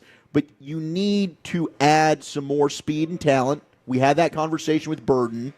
Tyreek Hill, if you could do it for a 3, or even if it was a 2, even that, because this team has kind of had a history of poor second-round picks. I'm hoping Marshawn Nealon turns out to be really good. But would you be interested in pairing Tyreek Hill and CeeDee Lamb? And Tyreek is a big-time CeeDee Lamb fan. We've played on this very show audio of him praising CeeDee as a top 5 receiver. In a vacuum, I'd love it. I don't think that makes you a contender. The cap hit would. I think the way his contract is, you could digest it. As long as he didn't want an extension. But it just seems far-fetched. And again, if I was in charge, I don't think I'm going to do that because, I think that would be a move to put you over the top. And right now I need all my resources to improve this running game. Yeah. And I would I'd be open to with how many compensatory picks that they're going to have. If you can find another sort of Stephon Gilmore, Brandon Cooks kind of deal where you get a guy that is a little bit cheaper. You can maybe finagle some of the numbers the way they did with Brandon Cooks. And then you punt on one of your 5th-round picks to bring a veteran player in that's an instant upgrade at a position. That would make more sense to me than giving up one of my premium pick assets, I would say. See, I'm with you guys. I don't think the Cowboys are close. But what they've done financially is put themselves in a spot where you've paid your quarterback and you've paid your number one wide receiver.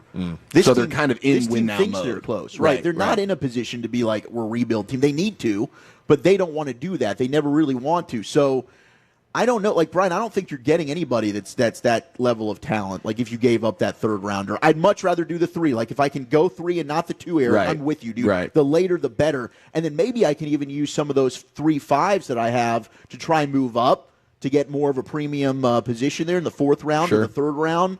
But, I mean, the receivers we're going to be looking at, Brian, at pick, 44, and then the 2nd round at 76.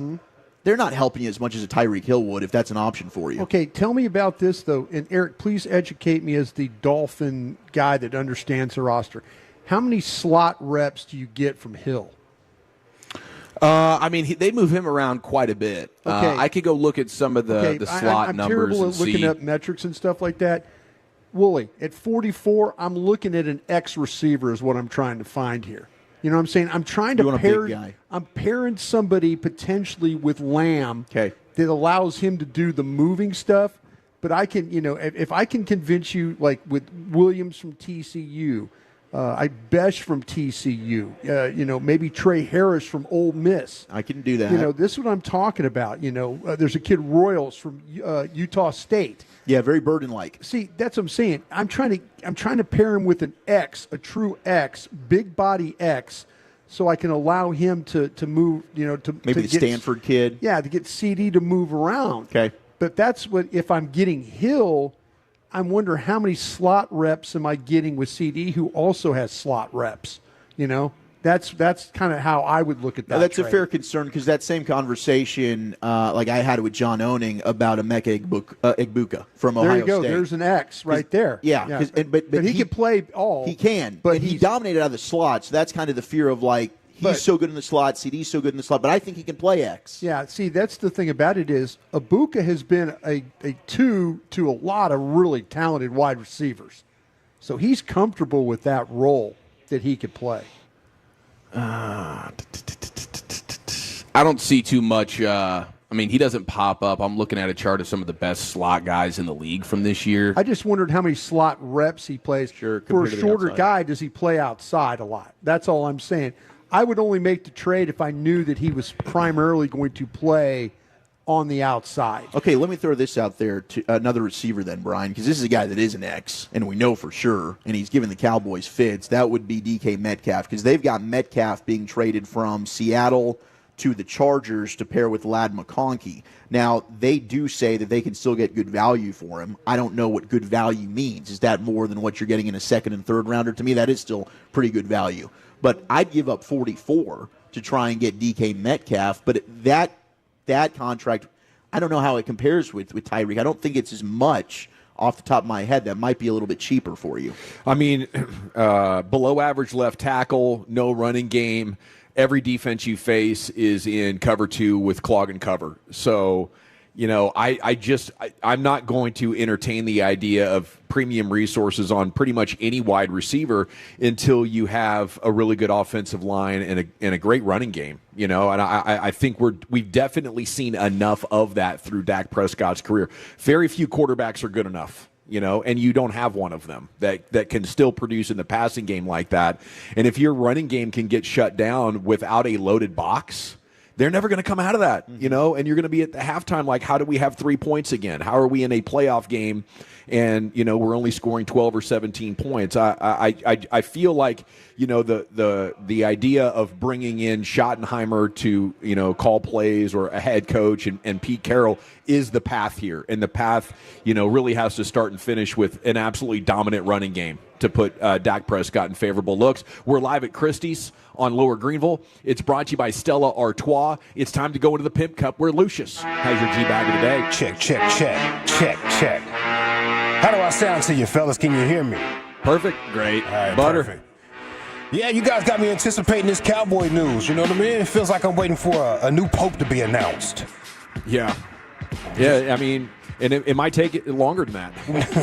I'll tell you what, Lucius, the Cardinals from South America are lining up against the Italian Cardinals in this Pope thing going on in that building, I'm sure. Yo, you know what brought us? It just made me think about it. That Pope movie. Yeah, exactly. That's what I was thinking, man. These popes will line up against each other. You are not ready for that ending, y'all. If you have not seen that movie, you are not ready for that ending. Oh my gosh. Wild. Whoa. All right, let's get right to it. Day 3 for this one right here. The RJ and Choppy show. Sean and Bobby go back and forth about Coach McCarthy. Rest in peace to you, bro. During crosstalk. Here we go. By the way, Mike McCarthy is reporting that weather delays have prevented him from interviewing with the New Orleans Saints. Mike McCarthy has a social media account? He has several reporters that he feeds that information to that have since reported it this morning. What is the real report? There are several reporters saying, hey, Mike McCarthy's definitely interested in, the Saints are definitely interested in weather has gotten in the way. So, but why do you have to be so childish and petty about it? No, I'm saying and that. I'm telling you. Why do you have to be there's so petty bitchy about it? I'm just saying. It's great. Like, it's he's gone. You won. I assume it's Laura Why are Oakman you still just reporting it. whiny and cheap about it? What do you mean cheap? Yeah. You think nothing but cheap. You already won. What are you being so petty about it for? I'm just saying, it's the report that's out there. Just celebrate it and be calm and cool and poised. This is me celebrating. No, you're being freaking petty and annoying about it. I love it. You want to get punched in the freaking face? I just wanted to do so good. Do you want to get punched in the freaking face? Yes. Clearly. That's hysterical, bro. All right, let's get to... You guys are fans of Randy Moss, right? Yeah, absolutely. Love Randy Moss over here at the G-Bag Nation 105.3 The Fan. The Tolos love Randy Moss. Everybody loves Randy Moss. Let's go to Julian Edelman's podcast, Games with Names. Former New England Patriots, Rich Umberger. You ever heard of that guy? Yeah, lineman, I believe. Yep. Apparently he had some gray hair when he was a fairly younger man. Yes. And he has a Randy Moss story about it.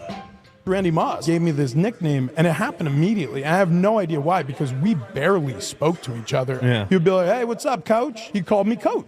So Randy would call me coach. Everywhere, we'd be waiting in line. He's like, oh, yeah, coach. I know you're going to get on this pot roast because you look like pot roast, coach, and you big fat I bet you, you're going to have 2 pieces of pot roast. You know what? Have 3. I'm like, oh, my gosh. I'm like, I'm in, man. Like, he gave me a nickname. Like, I'm telling people from back home, like, Randy Moss gave me a nickname. He really likes me. Bill Belichick has all the rookies get in front of the room and say their name. And so I get up there. And I can't remember if it was in the meeting or immediately after, but Randy Moss pulls me aside. He goes, you a player? He goes, you been a player this whole time? I think he was in front of the whole team. You gray hair. I thought you was a coach. He was like, you a player? Oh, hell no, Bill. Did we waste a draft pick on this mother? Are you kidding me? Was he going to go out there and break a hip? God, Bill. And I'm just like, oh, my God, that was not a nickname. He thought it was a coach. He thought he was a coach. How unbelievably embarrassing. I mean, I told everybody. I was like, yeah, Randy really likes me. That's greatness, man. That is. Get well soon. It's pretty good. Yeah, get well soon. I don't know who he was impersonating right here, though.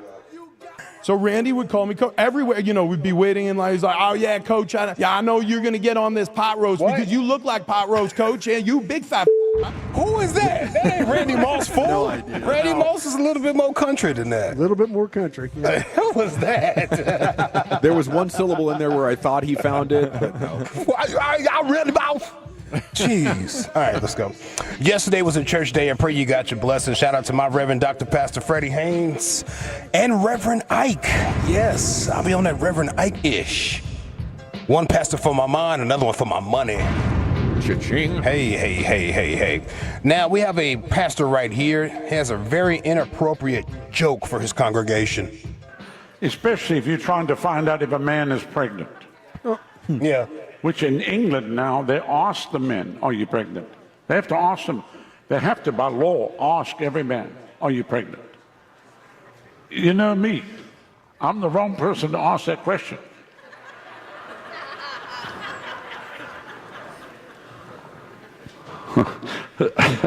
Are you pregnant? Yeah. With a baby elephant and the trunks hanging out. Oh, jeez, bro. Jeez, bro. Make sure you tip your pastors. Your deacons will be here all night. Jeez. He's got some confidence about himself. He sure does. Said a big old belly. Last one, too. I don't know what this preacher is saying. What is he saying? You tell me. You are son of God. You are son of God. Amen. Leave that pettiness to the devil. What? Leave that pettiness to the devil.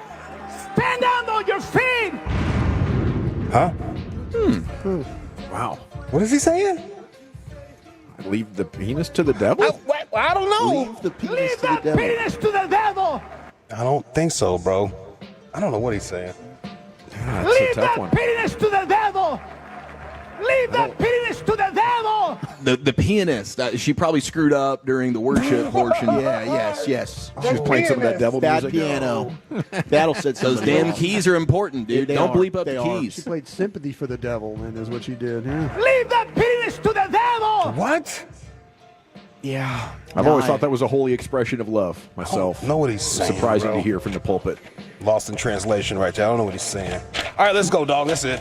All right, there he is, LA Live with your champ and your nominees. Is it Sean on Bobby's cheapness? Is it Julian Edelman podcast guest with a Randy Moss story? A pastor with a joke about being pregnant, or the preacher says you're a son of God? Leave I'm gonna go. pettiness to the devil. I'm voting for the champ, Chief. Same here.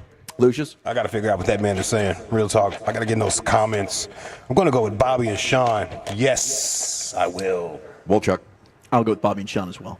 Brian? Pianist. By a score of 4-1, still your G-Bag of the Day champion. It's our morning show here. Sean, RJ, and Bobby Bell getting it done with some high entertainment. I wonder what triggered Sean. I've been thinking about that quite a bit. Huh? Where are we going next? What? Backstory on the new best quarterback in the division with the Chief coming up next right here. It's the G-Bag Nation on 105.3 The Fan. Skills? Doesn't sound right. Was it Saffron Squad?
Classic Chevrolet in Grapevine. They are the #1 Chevy dealer in the world with more Silverados than anyone else.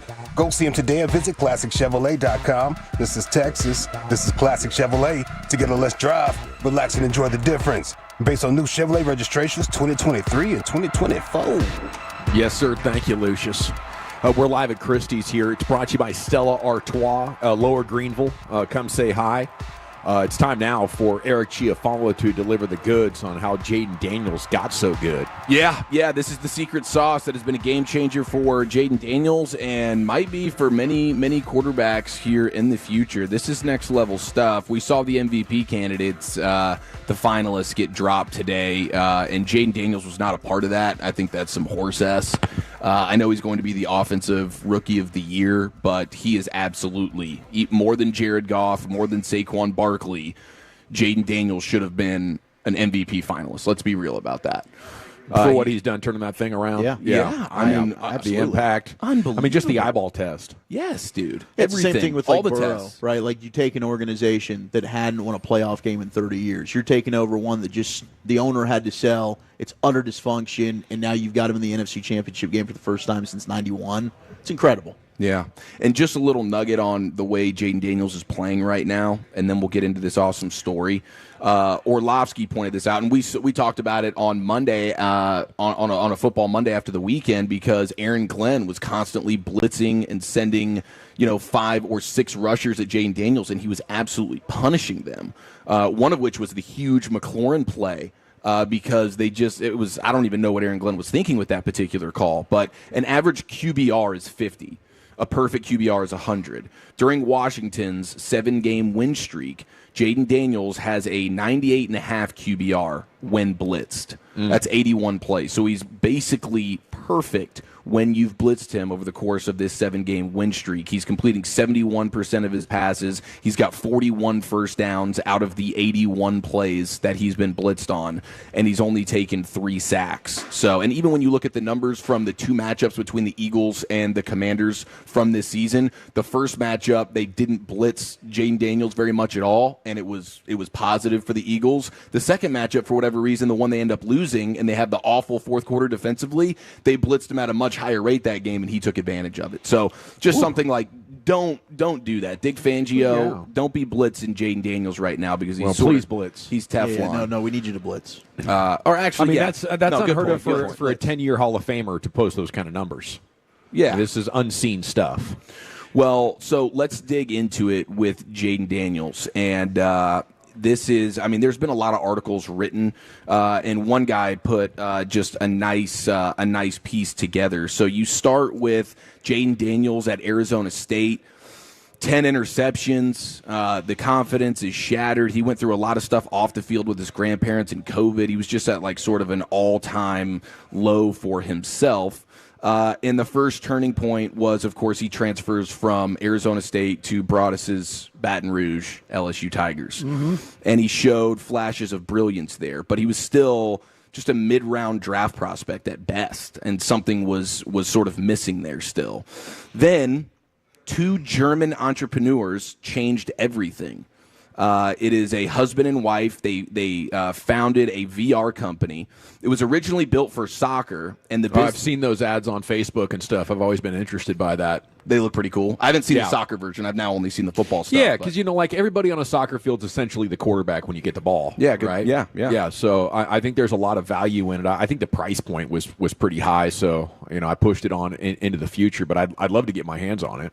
So this VR company, it's a husband and wife from Germany, and again, it was built for soccer. The business was struggling. They needed a breakthrough. They had no idea they were about to revolutionize the sport of football, at least for Jaden Daniels. And again, I think this is going to be taking off in a huge, huge way. So a bunch of companies would always be emailing these different programs about different things that they have, like, hey, you should be using our equipment. You should be using our equipment. And so LSU's guys, the director of performance innovation, they got the email from this German couple about the VR stuff that they had. And so you go to week 3 of the 2023 season, Jaden Daniels strapped on the VR headset for the first time. The coaching staff held their breath. The German team watched nervously. Even Daniels wasn't sure what to expect. You like? Then he stepped onto the field against Mississippi State, And the numbers tell part of the story. He was 30 of 34, over 360 yards that day. passing, 4 total touchdowns, and he was the best version of himself. But they're saying the real story is that the game had slowed down for him, and everything just felt more familiar. And why? It's because he had already seen it all. Yeah. And it's the secret to the VR and just its capabilities. So it starts with, like, he's using speed manipulation. So, like, when you talk about the game slowing down for someone, part of the reason he feels that way is because in this VR deal, everything runs at almost 2 times the speed of what it really does. Wow. It's incredible. So you're playing Tetris on super fast mode, and then you get to go back to level 1. Exactly. Yeah. And so defenses move faster than real life, and the brain adapts to the heightened pace, and real games feel slower. And sort of the cognitive rewiring involved. You're talking about 250 to 300 extra reps per week when you put your head in this thing.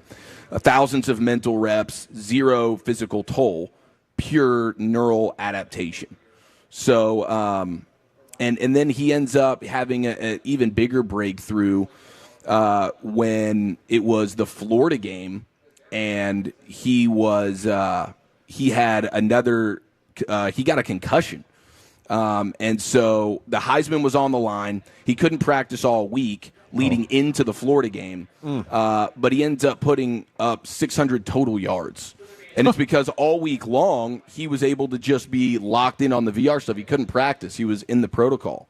Wow. So with his body's healing, but the mind is still working, running through scenarios, reading defenses, processing coverages, building mental maps. The VR didn't just supplement his training. It transformed how his brain processed football. Wow. Yeah. I mean, beyond that, I think one of the biggest problems in sports, and sports is all about decision making. I think it's amplified at the quarterback position, point guards, and whatnot. Maybe more so than others. But the problem is when you're trying to actively think or remember, like, oh, what am I supposed to do in this? Oh, that's right. It's taking away from your brilliance and your ability just to react intuitively in the moment. Right. So not only are you more familiar with everything, but your familiarity adds a layer of just reaction. Like if a fork fell out of the air real quick and I could see it, my hand would go get it right before I had to think, oh, yeah, I need to send my hand out to the right. You know what I'm saying? But if I had to stop and think about doing that, there's no way I get it before it hits the ground. Exactly. Yeah. Eye tracking shows exactly where quarterbacks look. Stadium-specific details down to scoreboard locations, every defensive scheme imaginable, real play calls recorded by coaches, custom built for each opponent. It's incredible. I mean, I know the Cowboys had one of these buildings set up very early in Dak's career, and for whatever reason, he didn't like it. And I think this was different because they were taking like practice footage, right, Brian? Yeah. They were taking practice footage and then putting that up on the green screen, so he's going through reps that he had just done in practice, right? It sounds like this one is programmable, though, so you can throw up any sort of defenses, and that. I imagine it would be a more efficient way to get those reps. I remember reading an article that J.J. McCarthy, while he can't play, has been doing stuff like this, prepping behind Sam Darnold, especially since he's recovering from a meniscus surgery. So he can't do anything physically. No. So how can you continue to get better other than just working on your biceps and whatnot? And again, might not be the exact same machine. I don't know. It sounds like this German family's got it ironed out. This should be a mandate. But all 32 need to have this. This needs to be, I mean, even Jaden Daniels himself, using it, finding success at LSU, he made the VR adoption a condition for drafting him.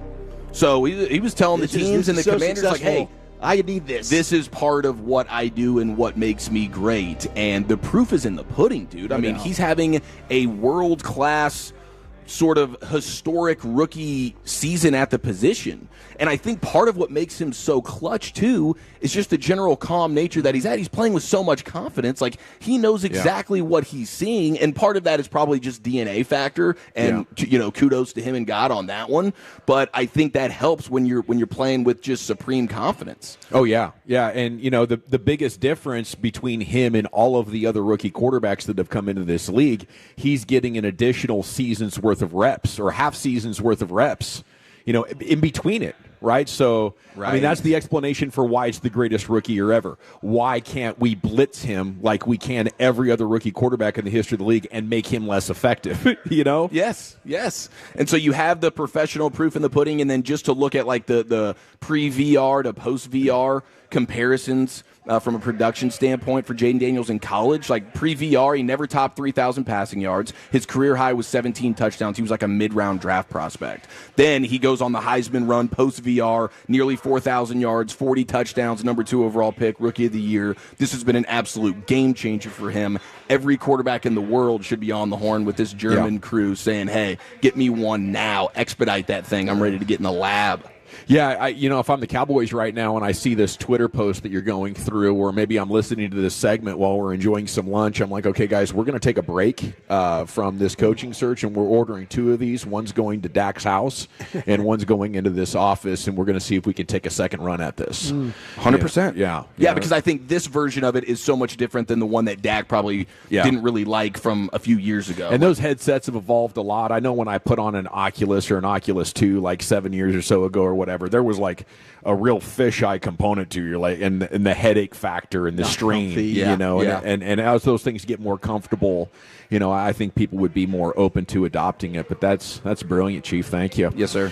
And explains exactly how Jaden Daniels essentially operating like a 10-year vet back there. We're going to want to play catch up real quick, and there's no doubt he's best QB in the division. Might have a chance to throw his hat in the ring for MVP next year, and if he has success against the Eagles again, we're looking at a rookie quarterback in the Super Bowl, which would just put more proof in that pudding. Chuck, where are we going next? So NFL news of the day, we just had a firing in Houston. This defensive coordinator wants to put his hat in the ring for the Dallas Cowboys, and could the Titans pass on a quarterback? That's next.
Uber Eats has Lola V products? I gotta remember that. Well, they say in order to remember something, you have to forget something else. Okay, now that is a very cute haircut. That's like a little shag. I've never seen it before. Well, I mean, of course you have. It's the Rachel. Oh, is that your name? No, I mean like your name. No, I'm Jen. My name's Jen. Right, but I just mean like this is your haircut. But that's hair on your head. I'm not saying this is your hair. Okay, forgive me a little bit.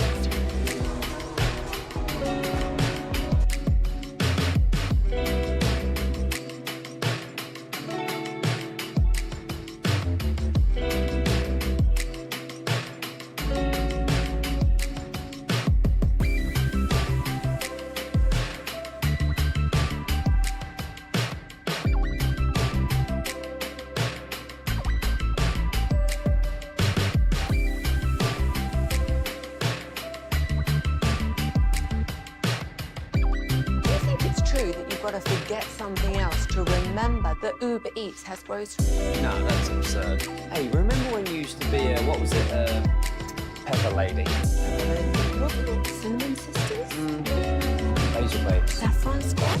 Nutmeg Maidens? Pre-curb? No. Nutmeg Maidens. I just said that. Was it Spice Girls? Doesn't sound right. Was it Saffron Squad?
driven by our D&M Leasing Studios. You're rolling with the G-Bag Nation on 105.3 The Fan. Here we go, Hour 2, G-Bag Nation, 105.3 The Fan. We are live at Christie's on Lower Greenville, digesting another round of Cowboys news.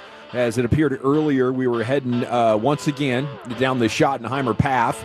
But, they got the e-brake pulled on it just over an hour ago. Nick Harris with a source saying this is far from over. And the name Rich Bisaccia has popped up on Cowboys Twitter significantly, most notably from Ed Werder, a name that Broadus mentioned last week. Maybe even before that as a potential candidate. The name Pete Carroll is out there as well. Not hearing much Kellen Moore. So I guess if you're going glass half full, haven't heard his name in a significant way since he interviewed last Friday as far as being a real candidate. But come join us. We're upstairs here at Christie's. And, we'll be here all the way until 7 o'clock. Enjoy Stella Artois or Stella Artois NA. And they make one of the best 0.0s out there. And I don't think you can taste the difference. It's incredible what they're doing here these days with the beer signs. Here's Wolchuk with your NFL news today. Yeah, Christie's also having their 4th party for their 4-year anniversary. So tomorrow, Friday at 7 o'clock, they're going to have go-go dancers. They're going to have poker tables. It's going to be the place to be tomorrow night right here at Christie's for their 4-year anniversary party, Lower Greenville. So if you're looking for something to do on your Friday night, come on out.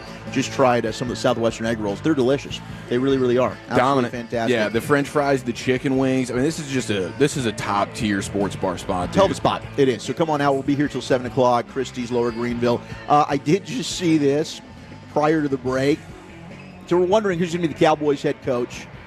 We don't know about the coordinators either, although it does seem like the Cowboys like to do the weird thing where we're kind of talking to people about being a coordinator before we hire a head coach. Maybe that's what's been going on with Brian Schottenheimer. We don't know. But Rex Ryan, according to Pro Football Talk, revealed that he could have been the Cowboys' DC this past season, but the Cowboys weren't offering enough money to make it happen. He then said, with Brian Schottenheimer as the head coach, maybe I could be back in play as the defensive coordinator, because Schotty was his OC in New York from 2009 to 2011, so they have worked together in the past. But anytime you're basically accusing the Cowboys of being cheap, they weren't willing to pay me enough money, I don't know. You think they're going to circle back and be like, yeah, we really want you this time around, Rex? No, I think he's just finding a way to make it about him, which is no surprise. But I would be shocked beyond disbelief if he's a realistic candidate. Was Schotty the OC with the Jets during the butt fumble?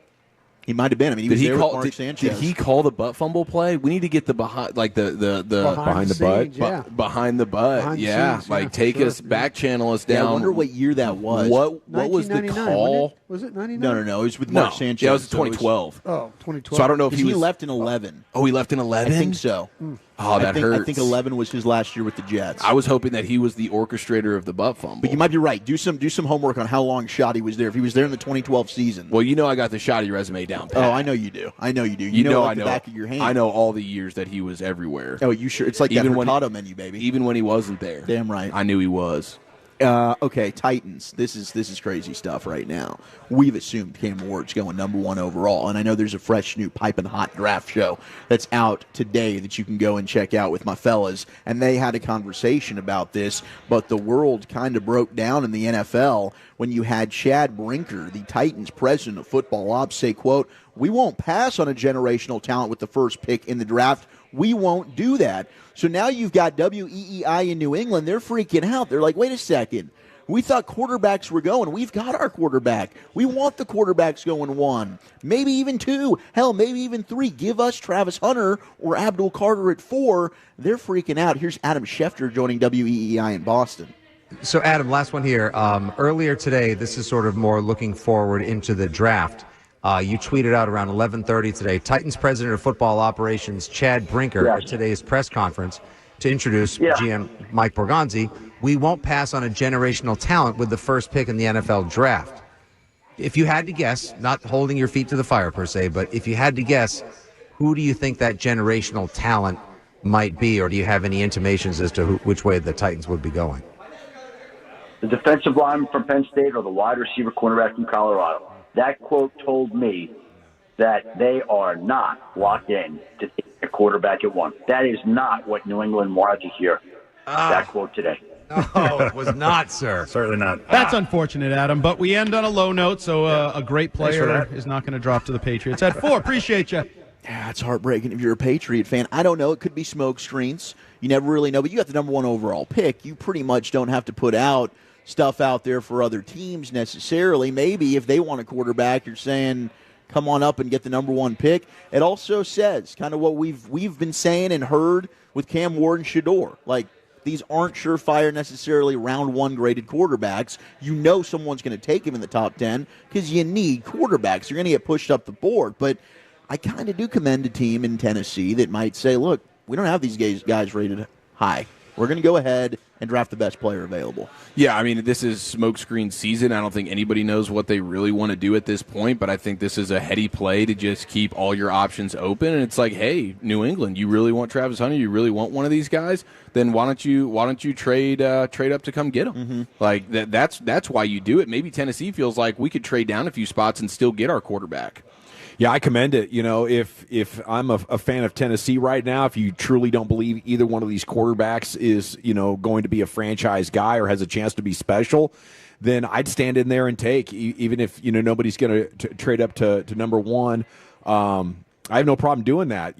We don't need to be in a hurry to get the great quarterback if our team's not ready to play, let's take a wide receiver or an edge rusher now. We'll be back in the top 5 next year. And if we like that crop of quarterbacks better, you need to take a long-term, view of building. Okay, now we've got, Eric, you teased this earlier, but the Most Valuable Player Award, we've got all the honors that are going to be teams that are players that are finalists here. There's no Cowboys that are finalists for any award. Really? I know that's a shocker. I know it is. I mean, I was really thinking maybe the anti-Cowboy agenda. I know, it's just ridiculous. Like, you're telling me Jordan Lewis wasn't Defense Player of the Year worthy? Get out of here. Micah, Dak Prescott, MVP I mean, like runner-up. Micah, stat for stat, just in the games that he played. Like, if we extrapolate that over 17 games, that's depoy stuff. He's the Defensive Player of the Year. Okay, so this is just absolute bias against our Dallas Cowboys. But Offensive Player of the Year finalists, you got Barkley, Burrow, Chase Henry, and Lamar Jackson. Isn't that a joke that Jaden Daniels should be in there? He should be in there, especially since one of these guys is going to end up. Well, I guess.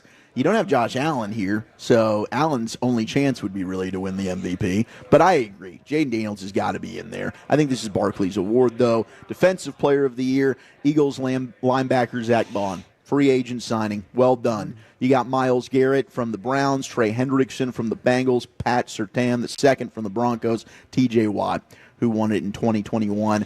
Offensive Rookie of the Year, this is where you get Jaden Daniels, Brock Bowers, Malik Neighbors, Bo Nix, Brian Thomas. That's going to Jaden, right? Oh, unequivocally. Should be. Yes. I mean, shout out to Brock Bowers. He did everything in his tight end power to get that award. Really, all these players put out outstanding numbers this year. Maybe if Brock Bowers got in the VR world, maybe he could have taken it to even higher levels. He ends up having like 200 catches and 4 million yards. Yeah, absolutely. It hurts with Zach Bond, though, being a free agent addition. The only silver lining there is he's going to be a free agent again. Yeah. So hopefully he can't re-sign with Philadelphia. I mean, dude, the Eagles have a bunch of dudes that they didn't have last year. Barkley, free agent. He's a finalist for MVP and Offensive Player of the Year. Defensive Rookie of the Year, Cooper DeJean, draft pick. Quinyon Mitchell, draft pick. Right? I mean, what they did was pretty damn awesome this Dick offseason. Fangio, Assistant Coach of the Year. He's nominated. Unbelievable. Fisk, Chop Robinson, Jared Verse, your other, and then the Coach of the Year, you got Andy Reid, Dan Quinn, Sean Payton, Kevin O'Connell, Dan Campbell, and Sean Payton. Finalists there. You know what's crazy? They have all these new incoming Eagles that are nominated to be award winners, except for Kellen Moore. Mm-hmm. It's glaring. Strange. It's a glaring omission. Ooh. Their defensive coordinator they just brought in, old Dickie V, he's a candidate. He gets all the rookies they brought in that were worth their salt are on there. They got a running back on there. They got Saquon Barkley on there. That's crazy that Kellen Moore. More anti-Cowboy bias. Unbelievable. Then you got Russell Wilson. Okay. Eric, you and I think we're definitely leaders in the campaign of like making fun of Russell Wilson.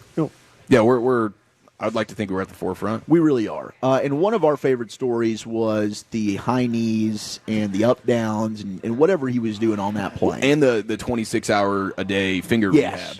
Well, he addressed this with Pat McAfee, and maybe the story and the legend of this isn't as great as we thought, or is Russ just trying to butt crack us? Take it away, Pat. Getting better every day. That's Russell Wilson, baby. I want to let you know that is part of your brand. Because remember, we heard the flight. You did the high knees during the flight over to England. Remember? Heard that. Yeah, listen, I think every player in the National Football League, any NBA guy, they're always moving on the plane. I think they drew that out of proportion. But no! I heard you were maybe not that much movement, but close to it. But I think that I think it's part of being a pro is always being able to move and keep your body fluid, especially on a 10-hour flight. But it's all right. I'll take the memes. I don't mind. You did get murdered. You got murdered for that one. That one was a murder scene. It was. And he still has.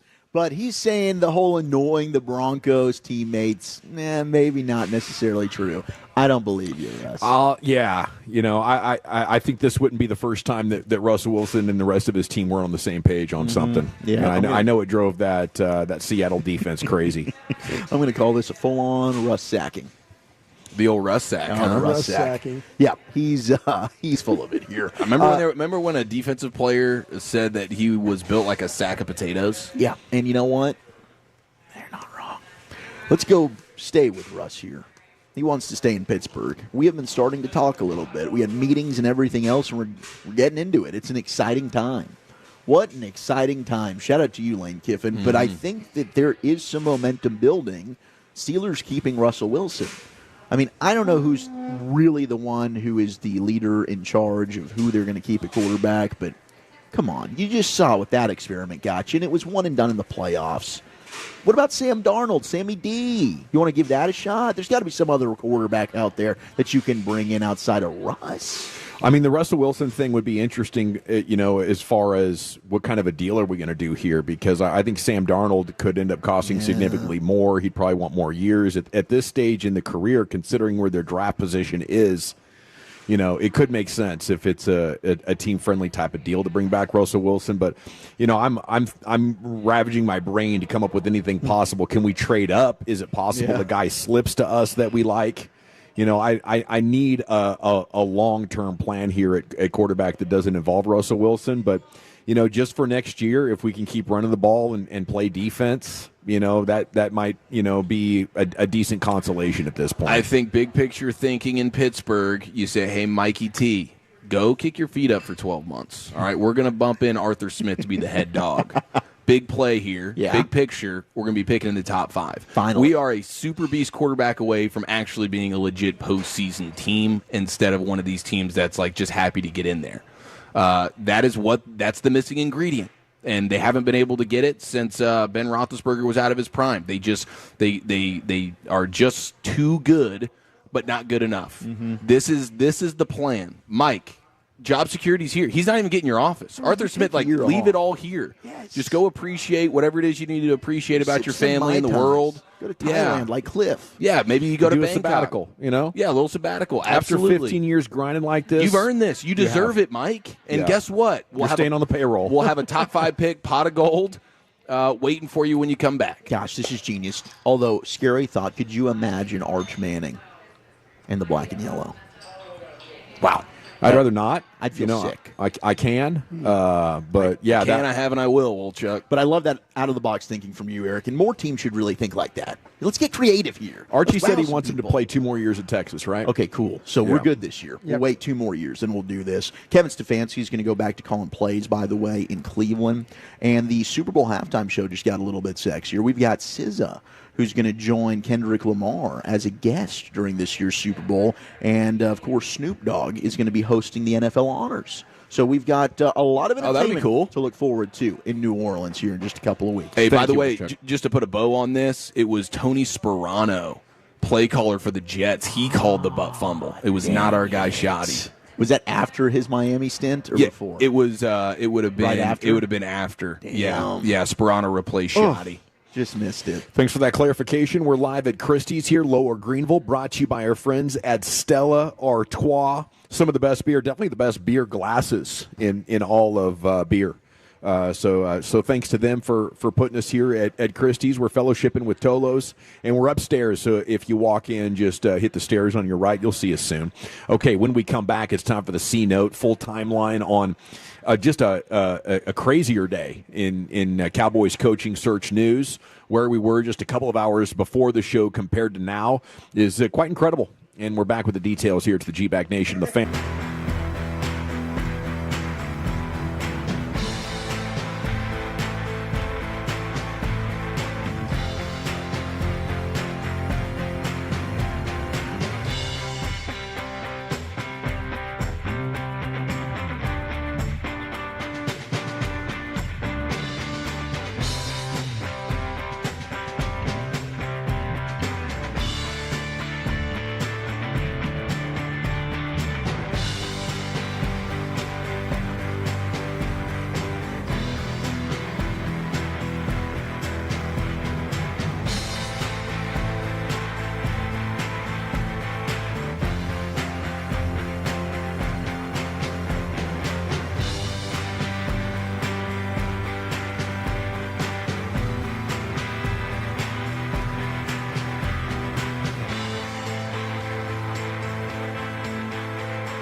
has Lola V products? I gotta remember that. Well, you know, they say in order to remember something, you have to forget something else. Okay, now that is a very cute haircut. That's like a little shag. I've never seen it before. Well, I mean, of course you have. It's the Rachel. Oh, is that your name? No, I mean like your name. No, I'm Jen. My name's Jen. Right, but I just mean like this is your haircut. But that's hair on your head. I'm not saying this is your hair. Okay,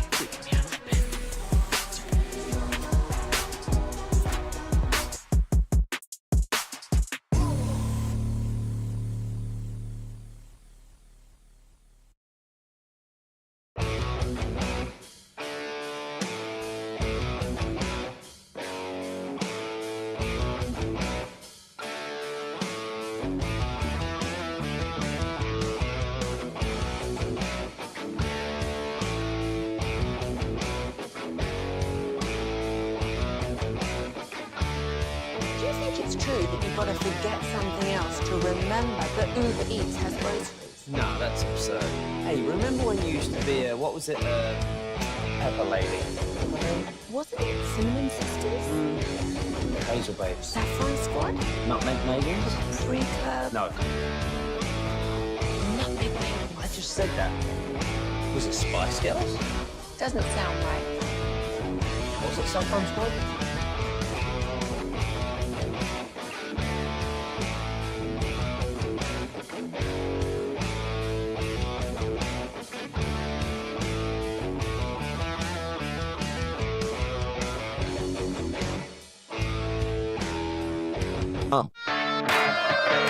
Yeah, buddy, welcome back. We are live at Christie's on Lower Greenville.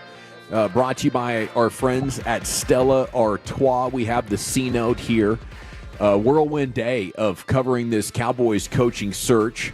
Might not be even close to done.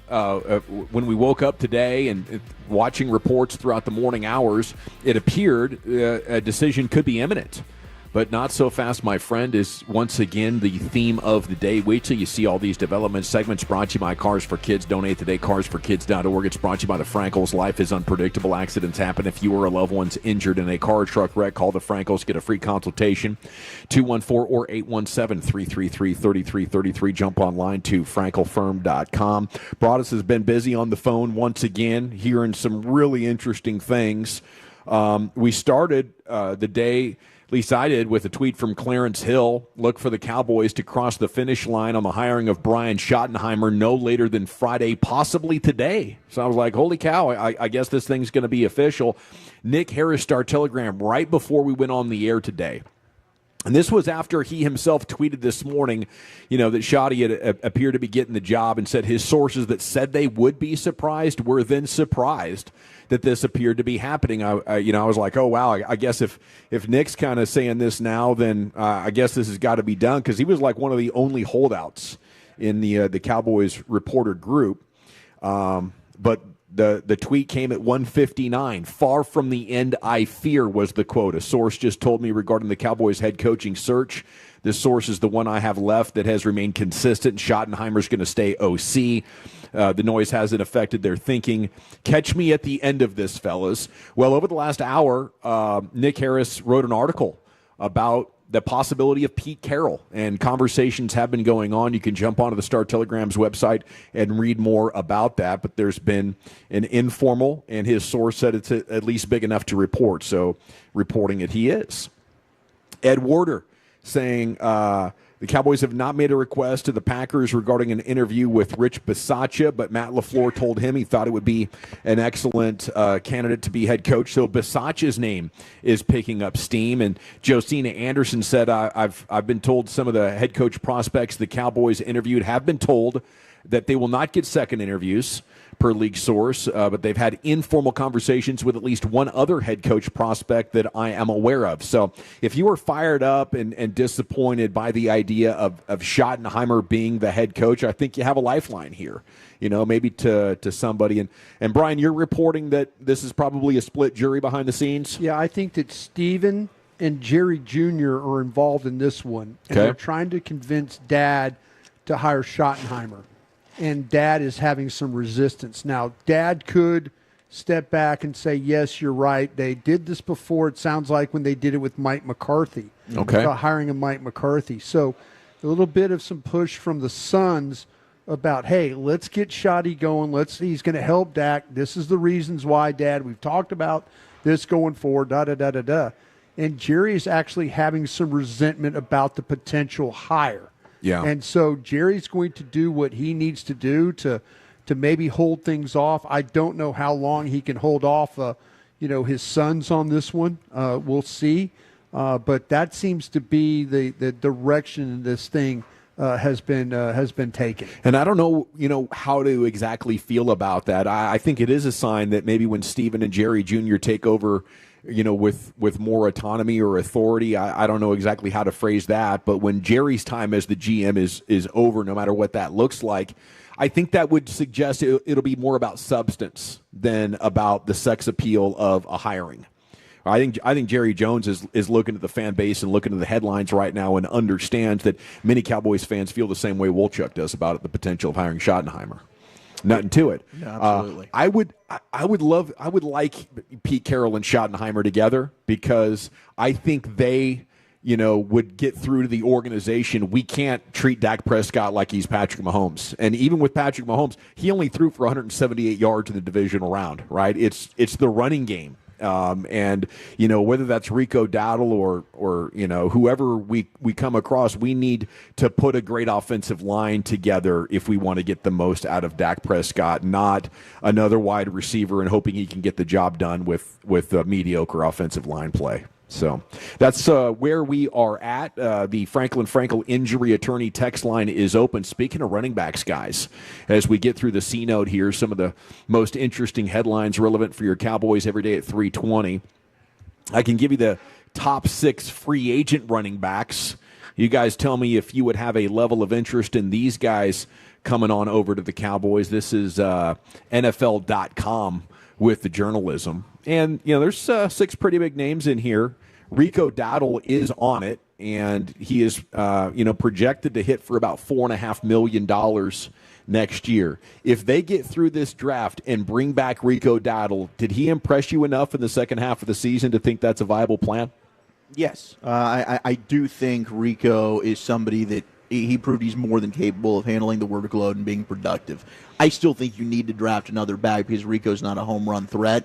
I'd like to add somebody with some speed that can go ahead and spell him from time to time. And look, last year was finally the first year Rico stayed healthy. I mean, that was a fair concern from the organization. He hadn't proven to do that. So you got to still, I think, worry about that and have a contingency plan lined up. So bringing back Rico, would love it, but it still wouldn't say, okay, I don't have to draft a back. I think there's 3 running backs in this draft that doesn't need an extra guy to help him. Genty, Johnson from Iowa, Hampton from North Carolina. I would think that Henderson from Ohio State, Sampson from Tennessee, Harvey from Central Florida, Junkins from Ohio State, Neal from Kansas. I think those guys would need probably a complimentary back to help them with the carries. Yeah. So I think there's 3 backs that you could draft, and they could be workhorse backs, and that's all you need.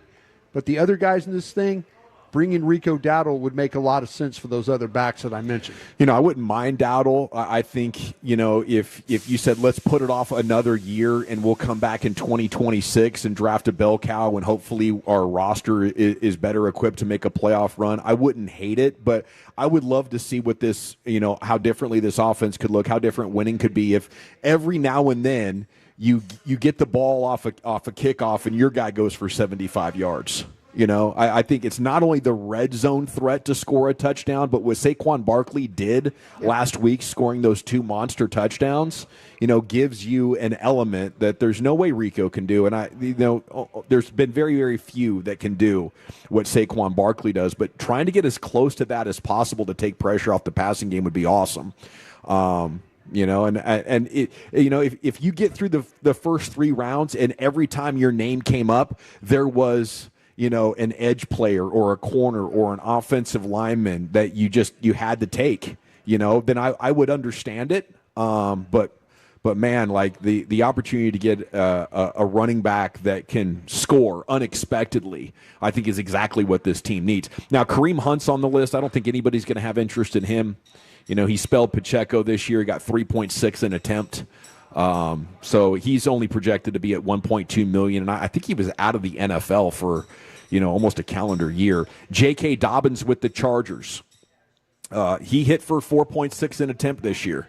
He is projected at $7.3 million. Seems a little bit too rich, right? If I was going to try to eyeball a number that would make sense for the Cowboys, I think it's $4 million or under. Yeah, that would be way too much, especially for a guy with the injury history. Yes, he was able to stay mostly healthy this year, but even throughout the season, he was missing time.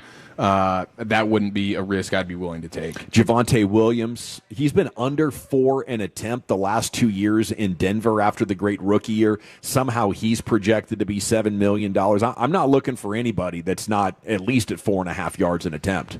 I mean, I don't know how much. He hasn't been the same after his knee injury. I mean, honestly, the names that are thrown out here, it's just much more apparent. This isn't a class to skip on a running back. You got some really, in the draft. Like this is a really good class, and the guys at the top are difference-making type of backs. Like you can give me a Rico that I can get production from. Is he a difference maker? I think we would agree no. A Genti's a difference maker. I do think a Caleb Johnson from Iowa, if he's there at 44, I don't think he would be a difference maker.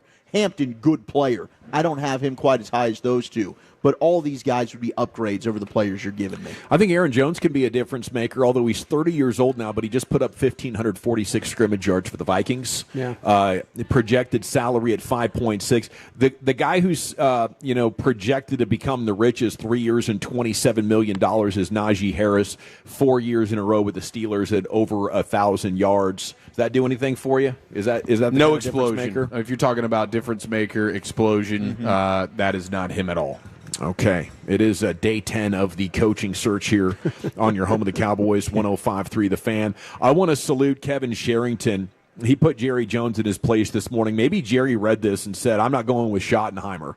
Because his headline, as Cowboys coach search continues, one thing is certain about Jerry Jones' preferences. I looked through the entire article, hoping that he would pay off there, and he did. It says, Jerry prefers a head coach who isn't afraid of clowns. Wow. In the morning news. We need a head coach that's not afraid of clowns, says Kevin Sherrington, an absolute body bag. He says both Moore and Schottenheimer have seen the circus up close and personal.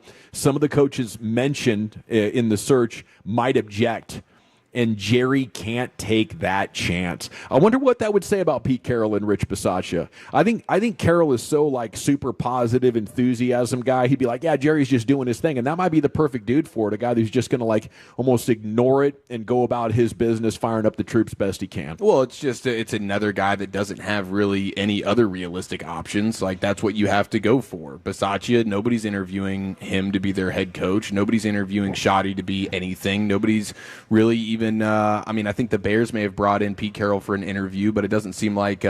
He's obviously not getting that job. I don't know. Maybe the Raiders end up pivoting that way, but it does. It's guys without options that are I don't have any other choice. If I want to coach, this is where I have to do it. All right, we'll come back in the 4 o'clock hour and revisit that. We're looking for breaking news. If you're on the fan cam right now, if you're watching us on YouTube, Dallas fan cam, you can see Brian just constantly working his phone. Sorry. There he is. No, you're doing your job, man. That's great. Yeah, it's great, man. Yeah. You're giving us some really valuable insights. I don't know. And the absolute latest. He might be scrolling the OnlyFans over there. My subscription's about to run out. I need to fix it. You got to capitalize. Yeah. I need to get my bank card out right now. Well, you are going to need to be a little bit more engaged just for one segment coming up next because it's time for Crosby's Corner. Oh, I'll tell you what. Let's see if we can maybe talk about this a little more. And then I've got some nerdy notes for the playoffs this weekend. We'll do that next. Coming up Friday morning on Sean and RJ, have they named the coach? Is it Schottenheimer?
the #1 Chevy dealer in the world with more Silverados than anyone else. Go see them today and visit ClassicChevrolet.com. This is Texas.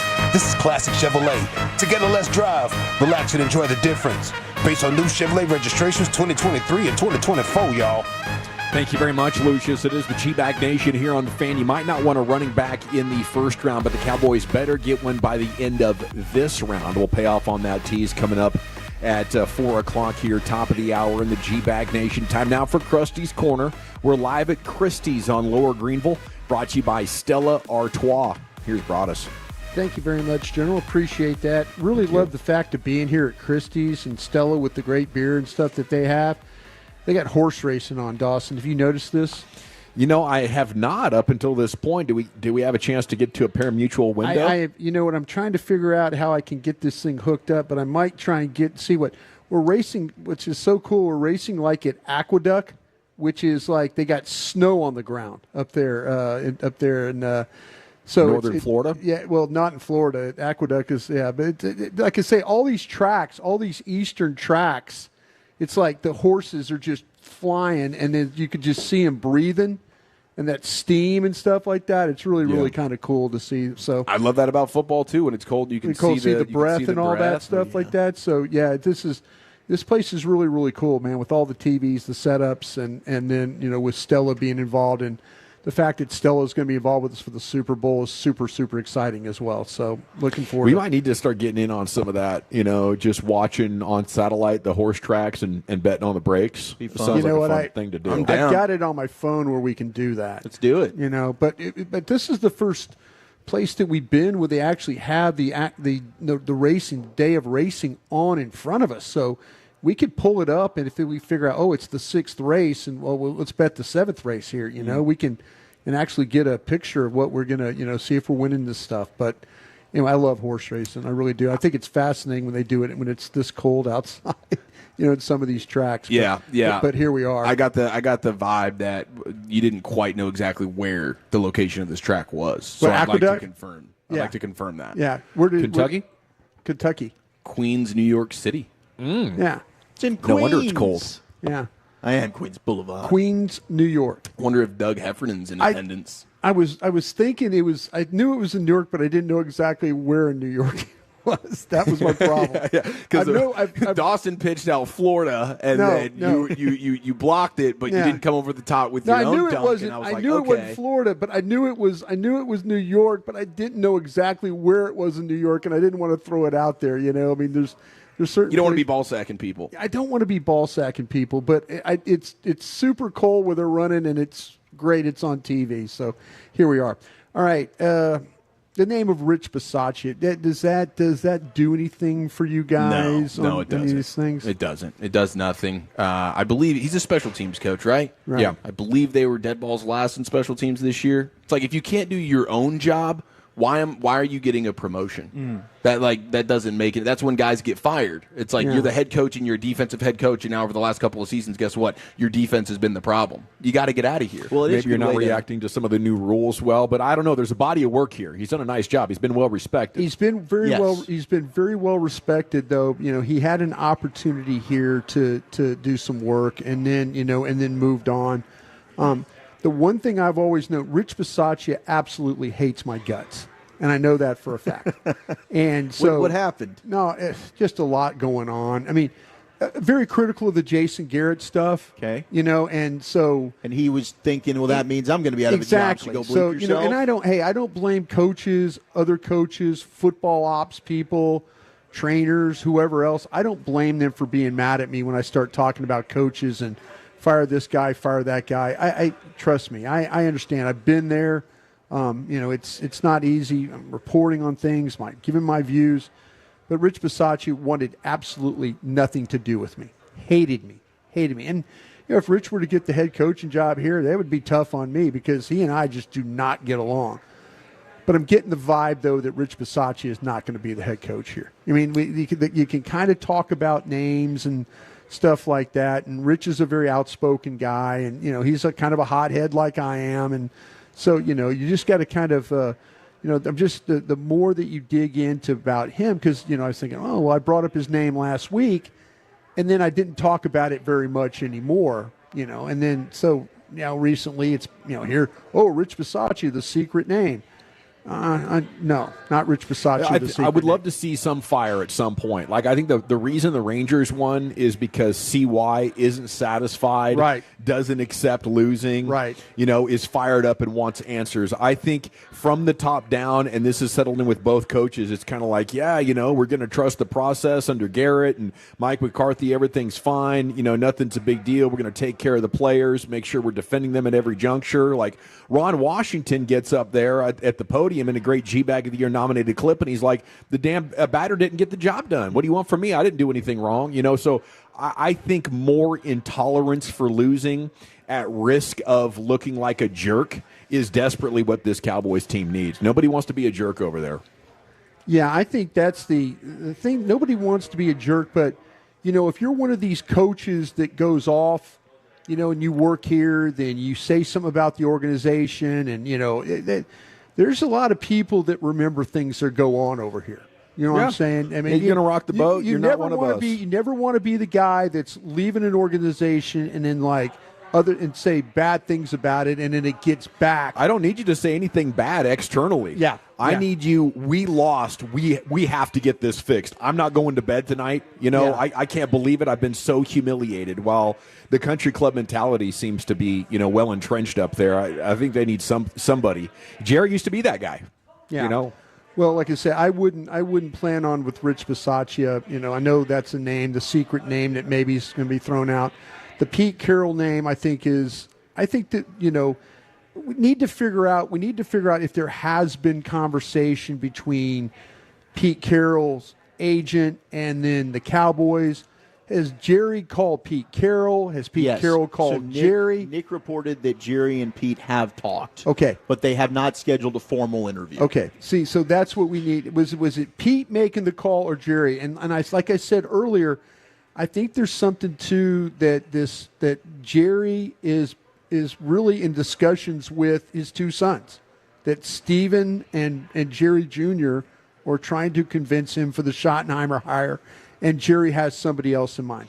Pete's not that jerk, but I think he overcomes it with his own special brand of positivity and enthusiasm. We're going to be resilient, not by being tough on you, but by believing in you and empowering you. And, the proof is in the pudding there with Pete Carroll winning in the NFL and in college, that I'd be like, okay, there's more than one way to skin a cat as long as you're genuine, and I think that's who Pete Carroll is, and it's worked for him. So I would be, interested in what he could do with the culture, and I like the fact that, he believes in defense and running the ball. I feel like a broken record at this point, but sure, that's how you get through. You got to look at what the Eagles did, and while the metrics and the analytics crowd might say, wow, you're not passing the ball enough on early downs, it's working for them. Running game is having a resurgence in the NFL, and now's the time to capitalize on that, especially with an aging quarterback who can't run anymore. Yeah, you just want to hope that the old man coach and potentially Schotty, the two guys that haven't had, they haven't been at their height of their powers in the last half decade for sure, have they advanced with the times. The mindset of wanting to run the ball and play great defense, that's fine. But how nuanced is your approach? Do you have to have awesome personnel to go out there and just dominate people? Or like you did with the Legion of Boom, you didn't do anything creative defensively. No. You just had great players. You had Marshawn Lynch. You had a respectable quarterback. You were running the football. Okay, that was a long time ago. Again, Schotty told us at training camp, the fronts have changed. Defenses have reinvented themselves over the years. So that means, what are you doing offensively to combat that? If you're just going copy and paste from the crap you've been doing because you've been in football for so long and this is just what you do, and you need great personnel to just bully people, then that's useless. It worked for Russell Wilson when he was in his mid-20s because you could run the option constantly. He'd get out of the pocket, play breaks down, 8 seconds later, he throws a bomb. Yeah. It he worked was mobile. because of him. You don't have a mobile quarterback now. The one thing that is exciting about Pete Carroll, though, is defense travels with him. I mean, he had a tremendous defense at USC. He did have a tremendous defense, and you mentioned the players, but part of that was because of him. Like, he was a product of getting and putting together elite personnel for that defense. I think he's a guy that is a good talent evaluator. I would love to know what Will McClay would think about that. Like, does Will, Will and in that relationship, like, does he feel like, man, I could really get in on this draft with Pete Carroll and we'd be able to put some good stuff together here? I would just love to know know how much he's evolved defensively to keep up with modern offenses. Because a lot of it's, your basic cover threes, what he did with Gus Bradley and Dan Quinn. But Dan Quinn had a ton of success here. I wonder if he's able to take that to another level. I'd like to see what he does with Micah Parsons. Do you guys, as I finish this thing up, do you guys worry about Pete Carroll being 74 years old? Of course. I think that's probably the perfect. If the Jason Witten thing is real, and I know you've pushed back on that, maybe it's not as real as we made it out to believe. I don't think it's as real as others are talking about. But that would be an obvious. Hey, Pete, when you're 3 years from now, you're 76. Yeah, you're done. Yeah, and easy transition to the next young guy. But that you've been trying to build up. He's probably the most youthful old guy you've ever seen. For sure, right? absolutely. I mean, the dude doesn't look his age. If he was a tennis trainer, there's no way my wife could get trained by him. Right? Yeah, he got it going on with the energy, and I think some guys are ageless in that regard. Sure. I think a lot of old guys wish that they could lock into that youthful mindset, but Pete Carroll really walks that walk. I think my bigger concern is, what is he actually bringing to the defense? Some people will tell you he didn't run either side. He's a culture, rah-rah guy. He's a tone setter and a big picture dude. But, we talked about Zimmer, and I brought up, I don't think Zimmer would want to work with Schottenheimer, but what if it's Pete Carroll or something like that? I mean, Zimmer keeps getting passed over. I wish they would give Mike Zimmer a shot. Too. I mean, God, the guy's worked for 6 of the 10 coaches they've ever hired here, been passed over 4 times. He's shown he's more than capable. Went to Minnesota, got a team in the playoffs. So, but when Pete was at the top in Seattle, exactly, Dan Quinn. Dan Quinn. There you go. There you go. So, you're absolutely right about that. So I would hope that they would pair him with somebody, and my first choice, would be Zimmer. Yeah. And I want to give him a pay raise and make him feel appreciated, because I would understand how, if I'm in his shoes right now, I don't need it. I kind of feel like you don't respect me or appreciate the job that I've done. So, I'd be looking to give Zim a bump and make him feel as appreciated as possible, because, I said it yesterday, this defense struggled to adjust from Dan Quinn to Mike Zimmer. Sure and maybe did. they were resistant, and they talked about it. And Mike talked about it too, that he should have jumped their ass. So are they going to learn another defensive coordinator quickly? Probably not. If you want to win next year, you need to significantly improve your offense and, have that consistency on defense there. Well, thank you, Brian. Thank you. Krusty's Corner live here from Christie's on Lower Greenville. Come say hi, fellowship. Grab a Stella. Okay, our appearance today brought to you by our friends at Stella Artois. NFL Draft Big Board Report, why the Cowboys got to get a running back before this round ends in the NFL Draft. That's coming up next right here. It's the G-Bag Nation on 105.3 The Fan. It's afternoons with the G-Bag Boys on 105.3 and the Odyssey app. Proudly presented by Comerica. I'm Liddell Willingham with an Odyssey Sports Minute. Championship weekend is upon us in the National Football League, and the pressure is on for all guys at the quarterback position, but one guy in particular has the most to gain. Josh Allen, with a win this weekend over Patrick Mahomes, slowly begins to close the gap between himself and the best quarterback in football, despite having an 0-3 record. I'm Liddell Willingham. When your little one has a cold with a fever, try new Dayquil Kids Cold and Cough Plus Fever. It's the daytime coughing, aching, sore throat fever just for kids medicine. Dayquil Kids Cold and Cough Plus Fever offers fast, effective cold and fever relief for kids ages 6 and up with a delicious grape flavor that kids love. New Dayquil Kids Cold and Cough Plus Fever will help them feel better fast so they can get back to the fun stuff quickly. New Dayquil Kids Cold and Cough Plus Fever. Use as directed. Keep out of reach of children. Shop can't miss deals going on now during Pro Savings Days at Lowe's. For a limited time, get a free adjustable stand when you buy a DeWalt 12-inch miter saw. That's a $229 value. Plus, save $680 on a Midea 4-piece kitchen appliance suite, now just $17.96. Lowe's knows savings. Lowe's knows pros. Valid 1/13 through 1/24. Cannot be combined with additional discounts while supplies last. See store or Lowes.com for more details and qualifying items. Hi, Babe Laufenberg here. Guys, are you feeling tired, low energy, or struggling with performance but can't find the right health care? I'm here with Dave, one of the owners of Game Day Men's Health. So Dave, many guys I know put off going to the doctor. Why is that? Well, babe, we're all busy. We think we're invincible. We fear the unknown. You can come to our clinic for free, be in and out within an hour, and have a customized plan. Wouldn't that bring peace of mind? It certainly would. So what's the process like? It's simple and stress-free. Start with an in-office blood test, get your test results in 15 minutes. Then we create a customized plan tailored to your lifestyle and goals. Anything you'd like to say to our guys out there? No matter your age, and especially if you're over 40, come into the clinic for a free consultation. It includes a PSA test, which can be an early marker for prostate cancer. We have 11 Game Day clinics in the Metroplex, and early detection can literally save your life. Take it from Dave. Try Game Day Men's Health. Book an appointment today at GameDayDallas.com.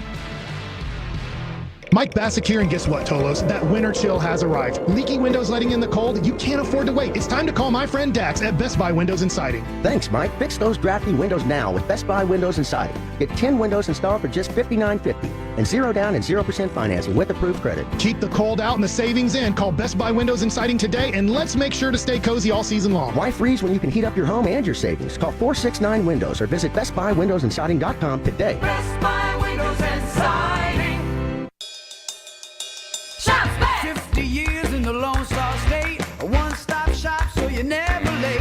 Price is so low that you want to know Which way to Specs? Come on, let's go. Specs, fine spirits, and finer foods. World-class service, that's all about you. Shout Specs, it's how we do. A huge selection since 62. Shout Specs, low priced, amazing. Here's to you. Shout. Cheers to savings. Hi there, it's Pete Thompson from the Consumer Team. This time of year, cold temps can hit out of nowhere. And if you're dealing with a furnace issue or a breakdown, I recommend you call the On-Time Experts. They'll be at your home same day, or the service and diagnostic fee is free. And you'll love the fact that their technicians are there to fix your system and not try to sell you stuff you don't need. Go to theontimeexperts.com and set your appointment time today. Theontimeexperts.com, the choice of the Consumer Team. I still look at myself as a high-performing athlete, even at 40 years old, and so I want to go able to run and run fast and do things that I could 15 and 20 years ago, and it was getting to the point where the pain was starting to limit that. Pain attacks people from all walks of life, not just former professional athletes like Bobby Carpenter. That's where QC Kinetics non-surgical treatment steps in. And now that the pain is gone, I've been able to go and do the stuff that I love and run fast and run sprints and try to get back to where I was. QC Kinetics regenerative treatments use your body's own healing properties to deliver long-term relief without surgery. Now, being able to go and work out and do the stuff that I want to do and challenge my body, it's made me a better person, a more pleasant person to be around. Don't wait. Call QC Kinetics for your free consultation today. QC Kinetics. Call QC Kinetics, 972-972-8610. That's 972-972-8610. 972-972-8610. Need inspiration? Shop Kroger for thousands of appetizing ingredients that inspire countless mouth-watering meals with savings beyond low prices. Like digital coupons worth over $600 each week and up to $1 off per gallon at the pump. So you can get big flavors and big savings. Kroger, fresh for everyone. Fuel restrictions apply. Check out this fresh deal. Kroger brand 80% lean ground beef sold in a 3-pound roll is on sale for only $3.99 a pound with your card. Kroger, fresh for everyone. For 48 years, our friends at D&M Leasing have been committed to providing excellent client experiences. Just this year, Cars.com ranked D&M the top leasing company in the country for the 10th year in a row and the best overall dealership for customer experience in the Southwest region of the United States. And with such little staff turnover, the same person who you trusted to help you lease your vehicle is likely to be the same one helping you lease the next one. Join 50,000 other satisfied customers by calling 817 or 972-35-LEASE or visit us online at dmautoleasing.com. We make leasing easy at D&M. Your turn it on, leave it on. Home of America's team is 105.3 The Fan. Hello, baby. KRLD-FM and HD1, Dallas-Fort Worth. An Odyssey sports station. Driven by our D&M Leasing Studios, you're rolling with the G-Bag Nation on 105.3 The Fan. Here we go. It is hour number 3 of the G-Bag Nation on 105.3 The Fan. Dak on Shoddy. We'll get that in a minute for you. How is he feeling about it? I do want to pay off the tease about drafting a running back, though, as we are live at Christie's on Lower Greenville. Brought to you by our friends at Stella Artois. Thank you so much to them. Some of the most delicious cold beer you'll ever have. And you can come get a cold one right now. I said it earlier. They do make one of the best 0.0 selections you can get as well. If you're into the NA beer scene as I am, you can do no better than what they got cooking at Stella Artois. Okay? Why you should probably take a running back before the end of the third round. This is your guy, Tommy Yarish, DallasCowboys.com. Check this out. In the last 3 Pro Bowls, 18 of the 21 running backs selected have been first or second round picks. If you expand that filter to the last 6 seasons, 32 of the 40 Pro Bowl running backs were picked in the first 2 rounds. In this Sunday's conference championship games, 3 of the 4 starting running backs played were drafted in the first 3 rounds of their respective classes. So, I mean, there's some pretty compelling data there. First 2 rounds, 32 of the 40 Pro Bowl running backs over the past 6 seasons have come from there. Gives you a 75% shot. And then in the conference championship games, that's pretty compelling. You look at the data going into the playoffs, the top 6 most efficient running teams all made it, to the playoffs. So I do think it's important to clarify, you can't wait too long. Maybe your philosophy is I'll never draft one in the top 10. I would agree with you. Maybe never in the top 20 of the first round. And I'm mostly with you there. And I'll say this, Brian, I don't want to pick a fight with you, but I think if Genty is your highest graded player when you get to 12, I would consider changing a grading system. I don't think a running back could be ranked higher than a legit first-round grade at any other position. So I am pretty staunch and pretty strong. That said, I would maybe take a guy at 20. If you have 19 first-round grades, they're all gone, running back sitting there at 20, I'm not against the idea of a first-round pick blanket statement for a running back. But I would feel like that would be maybe a better way to stack a board. Like my best running back every year, the highest he could go is the top player that I'm giving a second-round grade to, and we'll see how things fall to me as I'm evaluating that. But, I mean, you could say first 3 rounds. I mean, I'd say the data even suggests even more maybe you should be looking at second round. The Cowboys have, been throwing around second-round picks like they're nothing for a long time, and they made a lot of mistakes there. I think you could count the hits maybe easily with one hand over the last 15 years in the second round. But I think that's what I'd like to see right now, either a great offensive lineman or young wide receiver, maybe a corner at 12, and then 44 I'm taking the best running back on my board there, Chief. Would you pick a fight with that approach? No, I wouldn't. I wouldn't pick a fight with that particular approach. It's really just the top half of the first round stuff in particular, and general first round stuff that sort of gets me a little bit frustrated, especially when you're a team with as many holes as the Cowboys. You're picking at 12. If you were actually the team picking at 23 and you're like, okay, we're sort of we're right there on the cusp. We were a playoff team. We probably don't have an insane amount of holes, but we definitely got a huge one at running back. Okay, fine. Or you're at 12, you trade down, you recoup a bunch of picks, and then you want to take a running back in the low to late 20s or whatever. Like, okay, I guess I could try and get on board with that. But like when it comes to some of the scientific evidence there, I get all the postseason stuff that he laid out, but like the Pro Bowl stuff is useless. You can't base anything off of what the Pro Bowl is because we laugh at the Pro Bowl voting every single year. So it's not a nothing burger. It's not totally useless. I don't know that the Pro Bowl is what I would be starting off my evidence with. No, it wouldn't. But okay, so what would you? If you're going to do something like that, like maybe All Pros, like let's see who the All Pro running backs actually are, because that's a much different vote than the Pro Bowl vote. Yeah. Something like that would be huge. And then you always also want to see like who's the guy that's designing it all, or what type of offensive line were they dealing with? Because you can't just throw a back in with an outdated scheme and an average to below average offensive line and expect you're going to get all pro level stuff. I mean, a lot of it. Saquon Barkley didn't do a whole lot for the Giants. You give him this offensive line, you give him this offensive line coach, and run game coordinator. All of a sudden now, you're talking about a different animal. So I think it comes down to, like, what kind of assets, how premium does your allocation have to be in order to get at least replacement level? Because I'm with you. We don't need to overspend for, an additional 0.1 or 0.2 yards per attempt and a couple of extra touchdowns a year if that's what a difference maker. But I think from rounds 4 through 7 especially,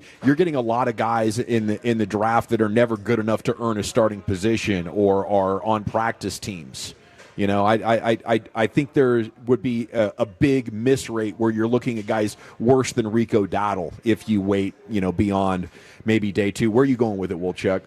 Yeah, I'm big in getting a guy at the very least on day 2. I mean, I don't think that it's coincidental that the top guys in rushing are all first or second round picks. And then you do mix in like a random Chuba Hubbard, and then you got to get down to like outside of the top 10. There's Bucky Irving, and maybe you can find yourself a Kyron Williams. Kyron might have been a third rounder, maybe a fourth. I can't remember exactly where he went, but like Barkley first round, Henry second round, Bijan first round, Taylor first round or second round, Gibbs 1, Jacobs was a 1. So yeah, I mean, to me, if that's a position you're going to give the ball 25 touches to a game, that player is impacting you every single week in a massive way. And the Cowboys have spent 2 offensive tackle first-round picks the last 3 years. Now, one they've kicked into guard. But at some point, it's like they have spent resources high in the draft at the offensive line. These guys need to perform. They need to count on Tyler Guyton. They can't just quit on him going into year 2 and think, oh, you had a bad year 1, we're giving up. Okay, so we wasted a first-round pick?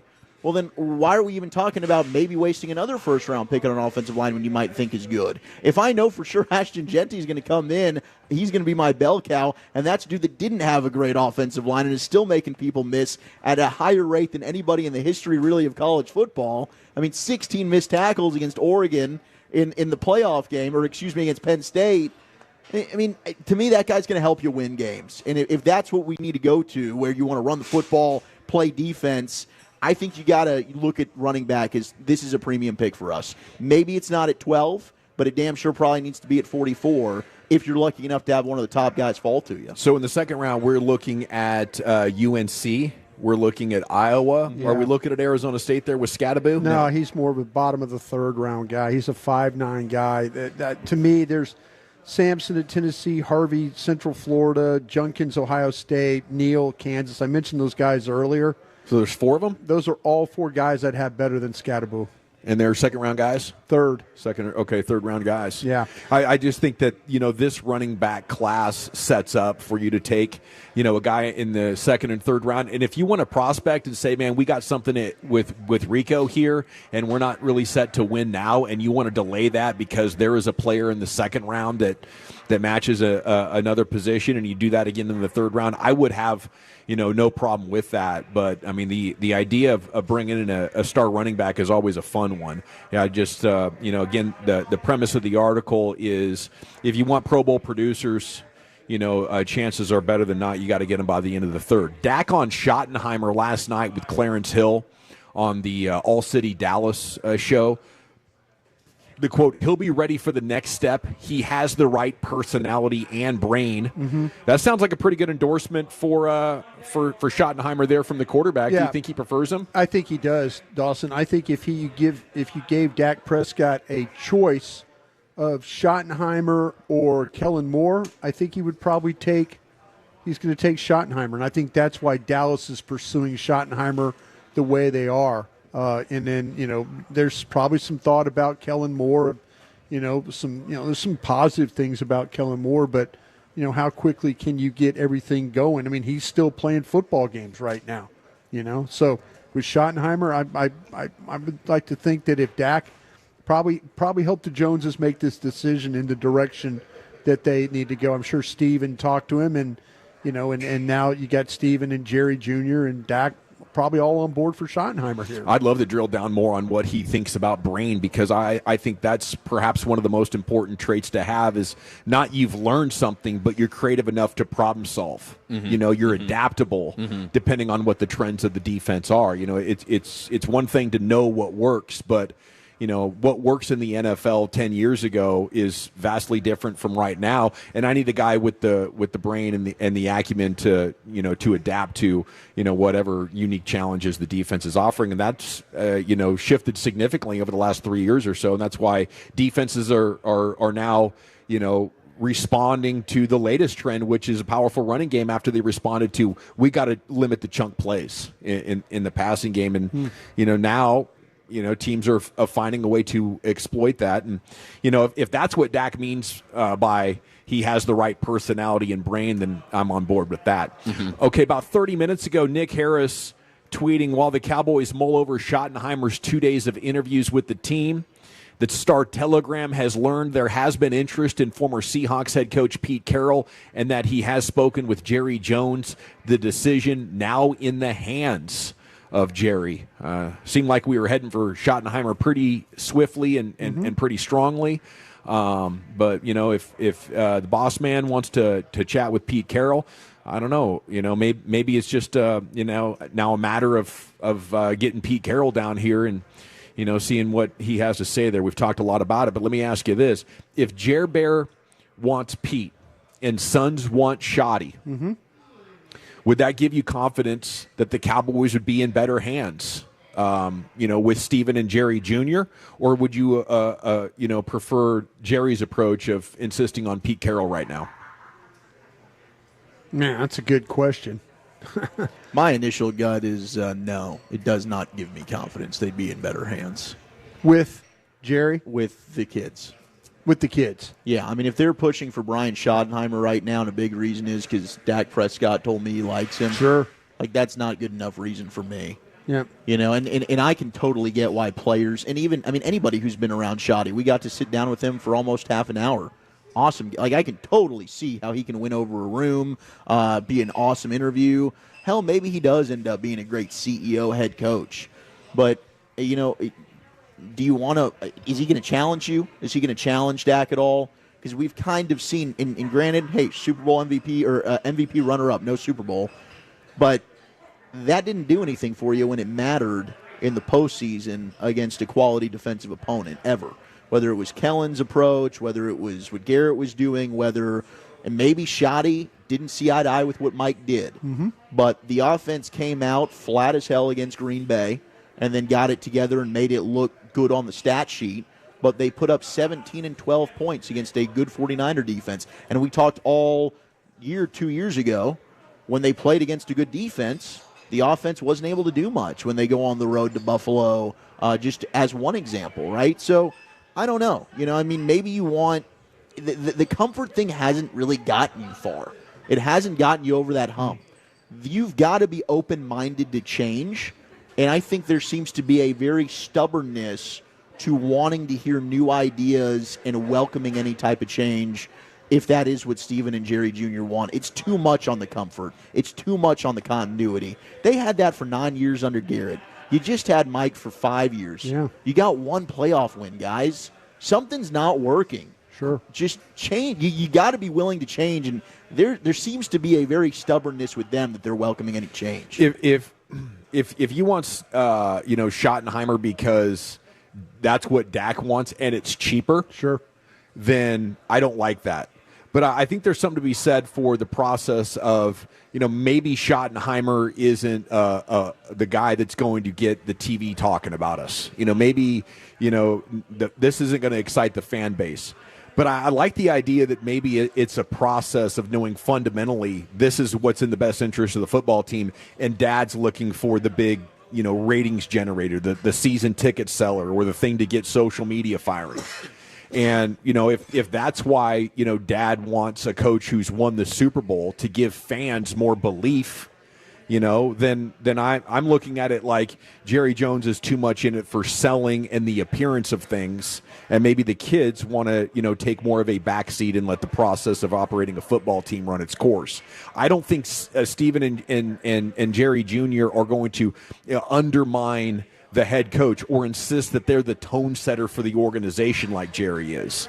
So I don't know if this is a pure example of it, but I think the Cowboys are going to be much better off. They'll have an opportunity to run like most of the other teams do. where the owners are doing their thing and having their say, but not so involved in the tone setting of the organization. I think that's fundamentally potentially more solid. We'll continue the conversation a little bit later on. We're live at Christie's here, brought to you by Stella Artois. It's time for Wolchuk's Top 10 at 420. Buddy, where are you taking us? Oh, my goodness, it's a tremendous day. Once a year, we get to celebrate this National Pie Day, and this year's Top 10, I've made my own. My own personal top 10 pies here live from Christie's in Lower Greenville on the Fan. But let's talk prize picks, shall we?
products? I gotta remember that. Well, you know, they say in order to remember something, you have to forget something else.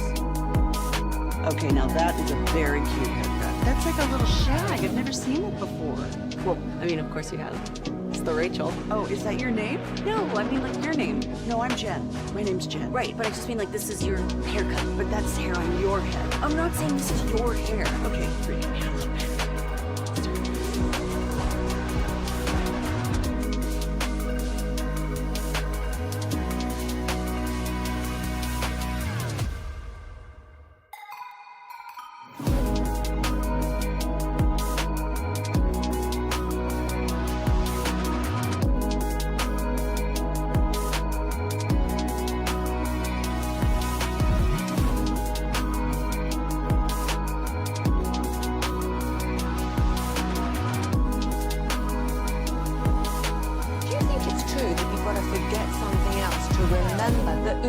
Has groceries. No, that's absurd. Hey, remember when you used to be what was it, Pepper Lady? Pepper Lady? Wasn't it Cinnamon Sisters? Basil Babes. Saffron Squad? Nutmeg Maidens? Paprika? No. Nutmeg Maidens. I just said that. Was it Spice Girls? Doesn't sound right. Was it Saffron Squad?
Yeah, buddy, welcome back. We're live at Christie's, Lower Greenville. It is amazing to watch Brian work and to watch him, figure out ways to share what he can at this point. Sensitive information flying around amongst Cowboys insiders, and having a front row seat to it is what we give you right here on your home of the Cowboys, 105 through the Fan. Yeah, live at Christie's, brought to you by Stella Artois. It's time for Wolchuk's Top 10 at 420 here in the G-Bag Nation. Pete Carroll coming into view as a possibility. Still probably feels like Schottenheimer's the favorite, Brian. Would you say that right now? Schottenheimer's still the favorite? Yeah, I would say so. Yeah. Okay. Absolutely. Segment's brought to you by the Frankels. Life's unpredictable. Accidents happen. If you or a loved one's injured in a car or truck wreck, call the Frankels. Get a free consultation, 214 or 817-333-3333. Go online to frankelfirm.com. Here he is, Zach with an H, your Willie Bully. All right, happy National Pie Day, 877-881-1053. What's your favorite pie? And no, it's not 3.14. Okay, we get this every year. People want to do fun with math. It's like no numbers, please. You kind of get 2 pie days out of that. Is that 22/7? I don't actually. I don't know. No, it's the 3.144444 Yeah, but repeated. 22/7, I think, is that's the fraction. Oh, that's the fraction. Yeah, you're probably. I'll take your word for it. I trust you on that. So I've got my personal top 10 pies list. All right. We'll get to that in just a second. Speaking of this Cowboys search, I did see that Josina Anderson, and you mentioned somebody from the NFL Network earlier. Had James Palmer. Oh, James. We love James Jim Palmer. He's the man. Jay Peasy. Maybe there's a leverage play here. I don't know, but that Pete Carroll is growing more interest from the Raiders brass for their head coaching vacancy from Josina. Also, the Raiders could pivot and go with Steve Spagnuolo of the Chiefs. He's also drawing interest from Vegas as I like well. that move. You weaken your rival at the same time. Absolutely. I mean, everything changed when he showed up there in Kansas City. Well, and Tom Brady has the utmost respect for Spags, who took him down in Super Bowl. That 07 Super Bowl? Yeah. New York? Absolutely. Yep, that was a big one. So that could be possibly one to look into. Now, I did see Eagles Commanders, cheapest get-in ticket, over double the price of Bills and Chiefs, okay? You've got $546 just to get in the door for the NFC title game. Meanwhile, Chiefs-Bills, which I think I am viewing as the Super Bowl, like the real one here. Yeah, you're having bucks. You're Don't calling tell it. anybody. We're supposed to be going to New Orleans. Yeah, I think the winner of this one's your Super Bowl champ, personally. Wolchuk texted me. He's like, "Hey, do you want to come over for my Super Bowl party on Sunday?" I'm like, "What are you talking about?" He's like, Super "Chiefs Bowl. Bills." I was like, "All right." AFC title again. What are you bringing? You bringing anything? Probably a. What do you think, Wolchuk? Well, I was hoping you'd bring your mom spaghetti. That's a good point. I could put her to task. Or the baked ziti. I did miss out on the ziti. Ziti's dominant. Dominant. Yeah, Ziti's dominant. But I hope to see you and all the Tolos. You guys want to come for the Super Bowl party. This Sunday. Roll on out this Sunday for Chiefs-Bills, AFC Championship game. After the NFC Championship game, we'll get our Super Bowl party on. All right, let's talk pie, shall we? 877-881-1053. There is that one pie that gets texted in a lot. Hasn't been on the menu since the 90s. No. Pie in the sky. Save it, jokesters. Yeah, it's a good one, though. And I know that there's a lot of people, specifically Jim Brown, that grew up and were big-time fans of that pie. Big fans of the rug. Like, that still exists. Absolutely. Then you've got, to me, a lot of honorable mentions that I don't even work with. really enjoy. Okay, Remember the landing strip era? Yeah. Okay, Top tier. that's sometimes you need a good landing strip area It's like a little 5 o'clock shadow. just to say hello. Didn't know anybody from your generation knew that, Wolchuk. I'm proud of you. Of course I did. I learned that at a young age. Are you kidding me? We're talking about that at summer camp. Landing strip. JCC. Wolchuk owns the cockpit. Woo! Sure do. My wife's pie from the 214. Now, that could mean like Butterscotch. Gavin's mom makes the delicious now. sugar cream pie. Yeah, what are you doing over there? Well, That was over the line. his Yeah, it mom, was. his mom, Dawson's or mom's wife, an excellent cook. they are great bakers. That's Yeah. what that means, Brian. Okay. Okay. It's not We'll always say like, that. Yeah. Not mom's The sugar cream pie, a.k.a. What the are you Hoosier doing pie. over there? It's delicious. It's a delicious pie. You can order it now on Goldbelly. Just find Nick's Kitchen in Huntington, Indiana. Okay, I might Yeah. have to do that actually. How cold do you think it's in Huntington, Indiana? My right? cousin It's Mason fine. bangs out about 40 every morning. What? 40? Yeah. Holy crap! That's Yeah. And they're just, he's That's turning just and for the burning. mail, right? And then he's got to take Jeez. care of the diner, too. I That's might do incredible. that. I might have to order one of those. They've got that thing locked. I did have a lot of people on Twitter say the salary cap pie that Stephen Jones likes to talk about a lot. You know, there's only so many You got pieces of the some talented pie. listeners. So we had that. That was probably the number one answer, actually. My honorable mentions, I start at the bottom with the coconut cream because I'm just not a coconut guy. It's the shavings. This is your list, right? This is me. This is my list. Walchuk's been slaving away at this. I popped in the prep room yesterday, and I could just see, like, he was working up a sweat. I'm like, what are you grinding away at over there? He was like, this pie list for tomorrow. I'm doing my own, and this is not easy. It's not easy. To whittle this down to 10. And honestly, this could change in an hour, really, just depending on what I'm feeling in the moment. How do you think you did at number 10, Eric? Coconut I didn't pie. put it at 10. This is all the way down at 19. That was just an honorable mention. This is honorable mention. I've actually never had coconut pie. I've had coconut cake. It's actually one of my mom's favorite, like one of my favorite things that my mom makes. I always ask her to like make half of it without the shreds Coconut. on top. I don't need the topping. Okay, there you go. But just like the cake itself is 10 out of 10. The cake without the coconut. Yeah, well, no, you still. I'm assuming there's still coconut amidst the cake or you something. don't like right? the I don't really debris? need the shreds. No, it's the grainy texture. That's why I don't like the coconut to begin with, and that's why I'm putting the coconut cream down here towards the bottom. All right, I've also got like your strawberry, your peach, your cherry, the blueberry, and the Boston cream. All right, those are honorable mentions for me. I'm not into the fruit pies a ton. Cobbler for me, yes. Like I'll go with the peach cobbler. Yeah, the cobbler's a different animal. But if I'm going fruit, I'm going to tend to lean cobbler over pie. And there's something, maybe it's just the cherry pies. I've just had overly tart pies, but they've never hit for me. There's other pies that I think are way better. Can I get you on a blueberry? I've just never had a good one. I got you. But maybe, because you got me on the blueberry donuts. I did. Well, and listen, the blueberry donut, the blueberry cake donut is in a league of its own. Had two It of them is. Sunday. Yeah. Now, somebody texted in a good butterscotch pie. I don't think I've ever had a butterscotch I'd be down pie. for that. That sounds Person's delicious. 71 years old. Oh, man, my mom makes some butterscotch brownies. Look those up in your Betty Crocker cookbook. Those sound fantastic. Man, that cookbook's really good. All right, last one, number 11, just on the outside looking in, is the banana cream pie. Some of them are really good. Some of them too much chunky banana. And if you got too much chunky banana, I don't like Not for you. You got to almost liquidate those, or Yeah. liquefy them, and mix that up with a ton of sugar. Liquidate those bananas, damn it. Number 10, we've got the Frito pie. Frito pie. I think that's Oh, strong. way to go, Wolchuk. I think that's a strong pie There we right go. there. Number 10 is the Frito Didn't pie. see that coming. Well, if we're going Frito pie, then pizza pie must be on it. Oh, it's on it. Oh, it's on it, baby. All It's up on it. amazing to watch Dawson try and put this picture up without. You're doing an stretching his excellent head job. out. You It's really Good are. wingspan. Buttermilk pie is being texted in, the chocolate pie, peanut butter pie. Number 1 pie is a cheesecake. I don't consider that a pie. We've got number 9 for me is That the would be a pumpkin. cake. 9 is the pumpkin. Seasonal pie, I do love it for Thanksgiving. with a Frito little pie, that was good. dollop of whipped cream. So I'm in on the banana, on the pumpkin pie. 8 is a good chocolate cream pie. Yeah. Overlooked sometimes. Very overlooked, but just Yeah. satisfying, delicious. I love chocolate. No fruit. No fruit. You don't What's like the chocolate. crust? Is it like a sort of like an Oreo crust, if you will, like a chocolate sort See, of? that's an Oreo pie. That's in its own. Oh, okay. brand, Oh, that's baby. a different. We'll get to the Oreo pie. I love ice cream pies as well. I've never had an ice cream dude. pie. An ice cream pie. Like You never had one? mint- You've never been to Baskin Robbins? Oh my gosh, dude! No, Ice cream they serve pies. pies? It's like Yeah, the like it's ice cream cakes. No, Like- I've had ice cream cake. Yeah, I've never had ice cream pie, but think though. about how incredible they are. Ice cream cakes are Wow. Oh, dominant. Eric, did you mess it up, though?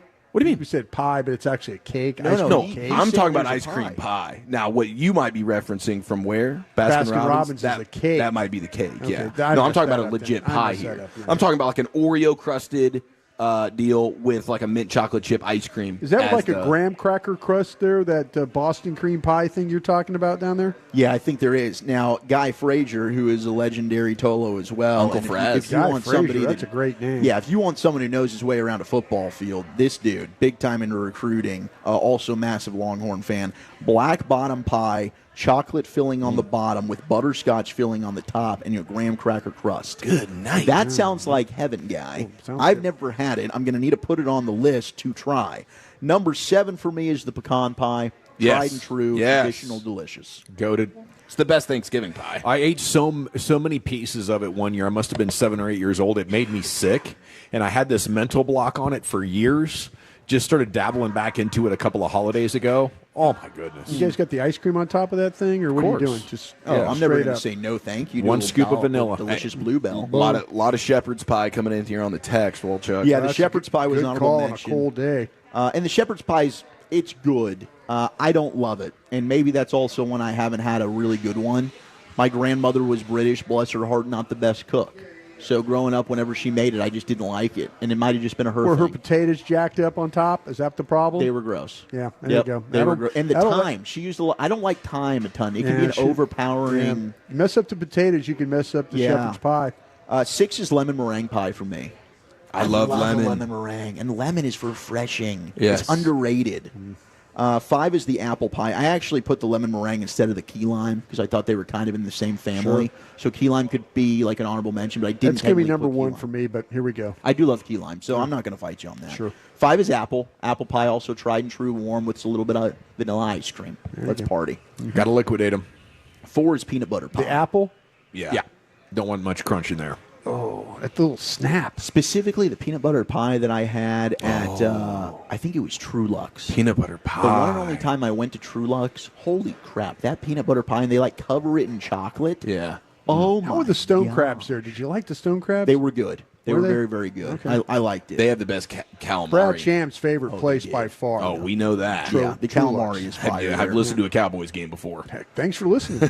Number 3, Gavin Dawson, is the chicken pot pie. There we go. I was wondering about that. I love me a chicken pot pie. Dawson was about ready to take a swing at you here. I love a chicken He pot was on pie. a losing streak, wasn't he? He was. Between It was the kind of lemon going meringue downhill. and the apple. When he started off with the Frito pie, I'm thinking, this is going to be a good list. And then the chicken pot pie is excellent. The chicken pot pie is fantastic. Best one, of course, now at Costco. You get it Yes. fresh. Yes. Yep. Not frozen. I remember a time when the Marie Callender's frozen chicken pot pie was legendary. Yeah. Okay, they've downgraded it since then. But you know the leap from like the banquet microwavable pot pie to the Marie Callender? You would make a similar leap forward to capture the quality of Marie Callender, but I don't know, 10 or 15 years ago, they went through a corporate reorganization. They emerged on the other side. it.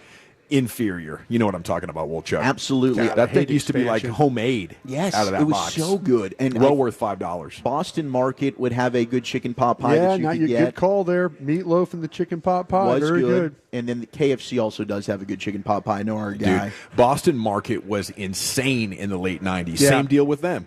Yeah. You know, new owners. You're right. They You're right. cut down the quality a little And bit, they're but all still really closing good. down around here. We It's had really one by sad. Valley Ranch. We probably ate out once a week, Yeah. and it was really good. Number 2 is the pizza pie. I put it at number 2. Now, was that a calzone or just specifically Just the a pizza? I think he's Pizza. talking deep dish. Give me a slice of pie. Or just pie. Whatever pizza you want. All the That's pizzas, what they call it in New they're York. considered pie. Threw Is me that known off. as a slice? Yeah. Slice is a pie and a slice are different, right? A slice is a Yeah, slice.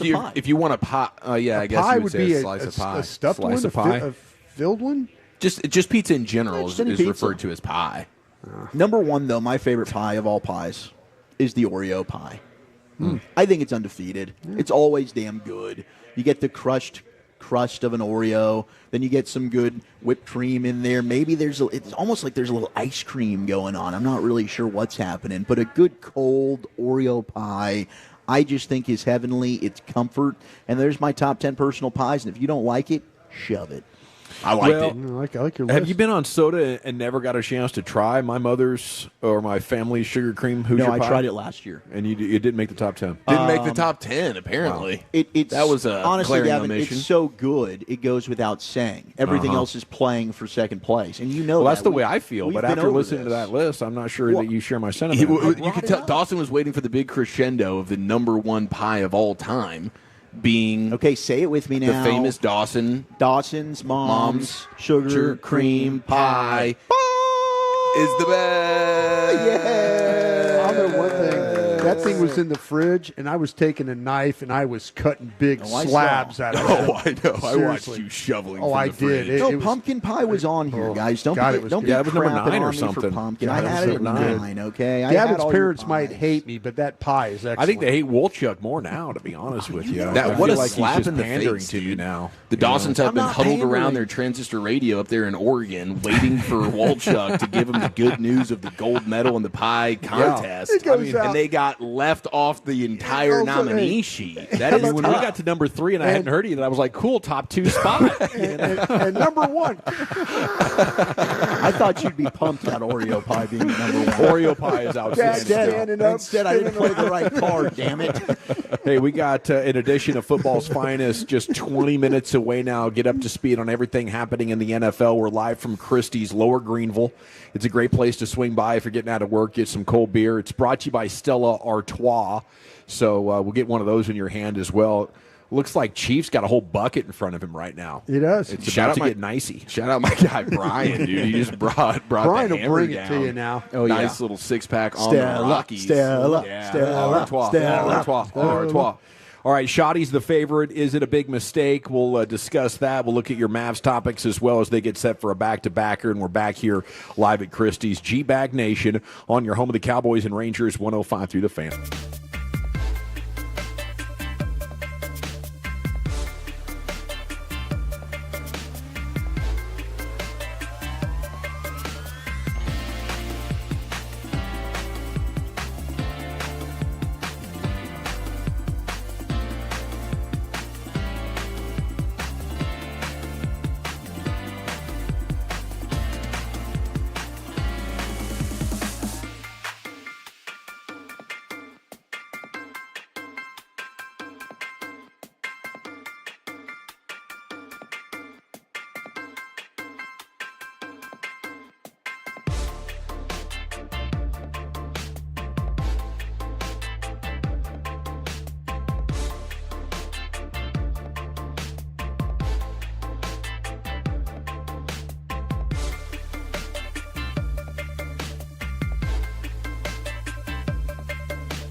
Uber Eats has Lola V products? I gotta remember that. You know, they say in order to remember something, you have to forget something else. Okay, now that is a very cute haircut. That's like a little shag. I've never seen that before. Well, I mean, of course you have. It's the Rachel. Oh, is that your name? No, I mean, like, your name. No, I'm Jen. My name's Jen. Right, but I just mean, like, this is your haircut. But that's the hair on your head. I'm not saying this is your hair. Okay, freaking me out a little bit.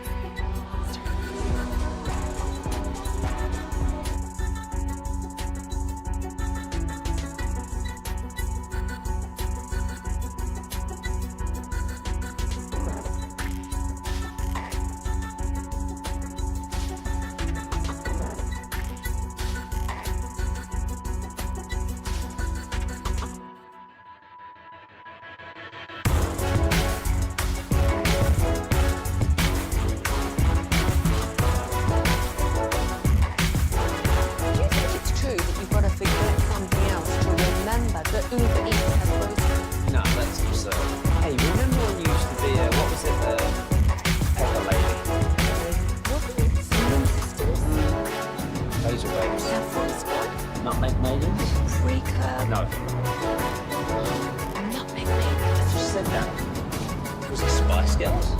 Doesn't sound right. What's it sometimes called?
Classic Chevrolet in Grapevine. They are the #1 Chevy dealer in the world with more Silverados than anyone else.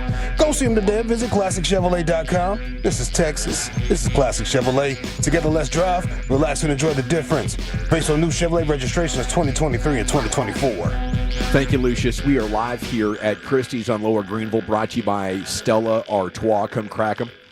With us, it is a thirsty Thursday here in the G-Bag Nation. Football's finest coming up at 4 o'clock. At 5:20, we'll give you a recap of what we know so far. Very eventful day with the Schottenheimer news. We were heading for Schotty, and at some point before the show, it was like, hold up, maybe Pete Carroll, maybe Rich Bisaccia. Brian has reported since then that Rich Bisaccia probably not a real candidate. But, we keep hearing the name Pete Carroll, although Schottenheimer still the favorite. So we'll talk about that a little bit later on, Brian. Would it surprise you if they brought back Mike McCarthy? Yeah, I would be surprised at this point, although, I think it's probably the best option. Bringing him back, you get, the veteran coach, and you get the continuity there with what has made Dak successful in the past. But I think after just the way that it ended, and there's been no words from Mike McCarthy saying he appreciates the opportunity or any well wishes from the Cowboys. It just seems like that bridge got burnt. How about you? No, I'm just wondering because it just with the way everything is kind of going, could it be a situation where Jerry and Steven and them, well, maybe Jerry and Jerry Jr. or excuse me, Steven and Jerry Jr., maybe they got their way with it with Schottenheimer being the OC. And now you kind of get Mike McCarthy coming back, but you've already established that Schotty's going to be the OC. Yeah. And you could be the head coach. So, I wonder if you have Ben Johnson now in Chicago, if the Saints job doesn't go McCarthy's way, if he'd pick up the phone and be like, man, maybe I would do that deal, Maybe I 1 or 2 years didn't sound good 2 weeks ago, but now it doesn't sound too bad. I just kind of wonder, it just was sitting there thinking about all the things and wondering if Mike McCarthy was, God, would he really, he went out the door And you just wonder if, like, if the Joneses would all of a sudden just reconsider, damn, we're really not getting anywhere. But maybe we could get Schotty as this OC for Mike and then let Mike just handle the team, And then you get Zimmer back and, you just kind of do some of the similar things you did before. I know it's probably not good enough, but I mean, it's kind of like I think it's like you might be far worse. Yeah, I don't think it would impact winning or losing one way or the other for next year. And if the guys wanted Mike McCarthy, seemed like Mike and Dak were in his corner. Would Jerry go back on something like that after? I don't know. I mean, could he be like? Could Mike be the compromise candidate? If Stevens dug in and Jerry Jr. dug in here, and Jerry's dug in over here. What if somebody said, "Well, damn, let's just can we agree? Schotty be the OC." And might come back. Jerry does love negotiating. I think he might like that more in some of the games. I don't know. This time. I'm just throwing it out there. You got to be willing to walk away from the deal to have your best negotiating position. And if Jerry wanted to get Mike McCarthy with the exact deal that he wanted, then he's like, fine, then I guess you got to go. But then he's coming back to it, and maybe Jerry wins the negotiation ultimately that way. Like, yeah, we took him back because he, after a couple of weeks, he saw that this was a great opportunity. I don't know. That would be a monster surprise, though, wouldn't it, Chief? Oh, it'd be stunning. Yeah, that would be the craziest outcome possible, I believe, of all the craziness that we've seen. That would be the craziest. It's also like, dang it, man. I think for me that like the one sell that people are trying to throw with Schotty is he could be a good CEO type of head coach, but then the caveat is you don't want him calling plays. So I don't know. Like if you were going to bring Mike back, but then Schotty's your play caller, I'd almost rather just give him the head coaching job and find another offensive coordinator that's going to call the plays. And let's see if maybe he is a good just CEO, run the team type of guy, because clearly the players love him. I think Jane was the one that reported, though, like Schotty's drawing a line in the sand of like he wants to call plays no matter what. Yeah, and I am very intrigued by the idea of Schottenheimer getting a chance to work off of what McCarthy was doing well, but putting his own spin on it. I'd like to see something, even if it's marginally different, especially if you can get a new runner in here and maybe another good offensive lineman. How about this news from Todd Archer, though, guys? And, what are expectations for the defense next year? Pro Bowl cornerback Trayvon Diggs had chondral tissue graft surgery today on the left knee. The recovery could keep him out until parts of training camp, if not longer, according to multiple sources. It's not a surgery I have any familiarity with at all, covering sports. I don't know of any other athletes that have had this, but when you're talking about possibly longer, of course, him with Overshown, maybe losing Osa, losing Jordan Lewis. I mean, what do you have at linebacker? What do you have at corner? What do you have at defensive tackle? There's just too many spots to fill and not enough cap space to do it. So I don't think that's a good report. Like usually after surgery, you're like, man, it's a tremendous success. And, we look forward to a timeline of him returning maybe around training camp or something. But maybe well into the season suggests that, man, the timeline is uncertain with an operation like this. Yeah, I would think so. Todd Archer did follow up with saying that the timing of the surgery had to do with the growing of the graft to ensure best results. And he says the one example we have is actually Noah Brown. I don't remember when he had that, but he had a similar procedure done earlier in his career. And Archer said it's a more modern take on a microfracture surgery is the way it's been described to him. So an evolution of the microfracture. Mm-hmm.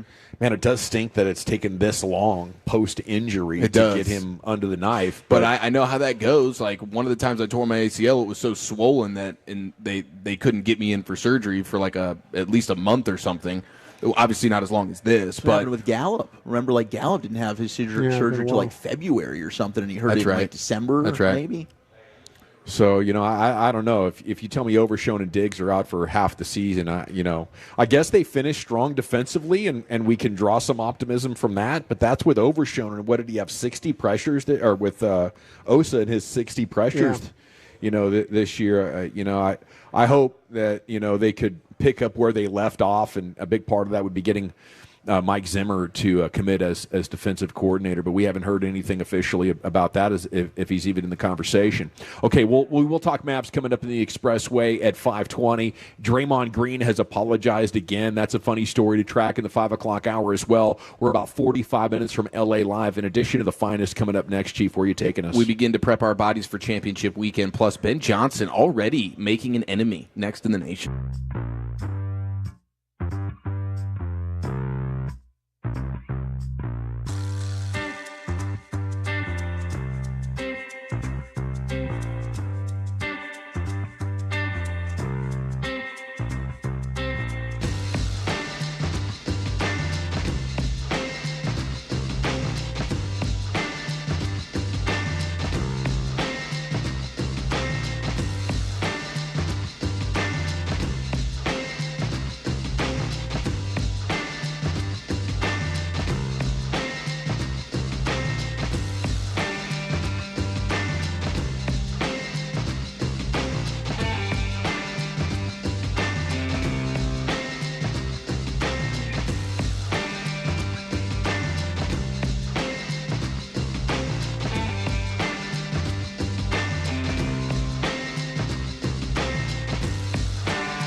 Driven by our D&M Leasing Studios. You're rolling with the G-Bag Nation on 105.3 The Fan. Welcome to the nation. Yeah, buddy, Hour 4, G-Bag Nation, 105.3 The Fan. We'll have some Ranger stuff coming up for you as well on the Expressway at 5:20. Salute to Stella Artois and the greatness of that cold beer for having us out here at Christie's, Lower Greenville. Be here for the next couple of hours. Come by, fellowship, crack a couple of coldies with us.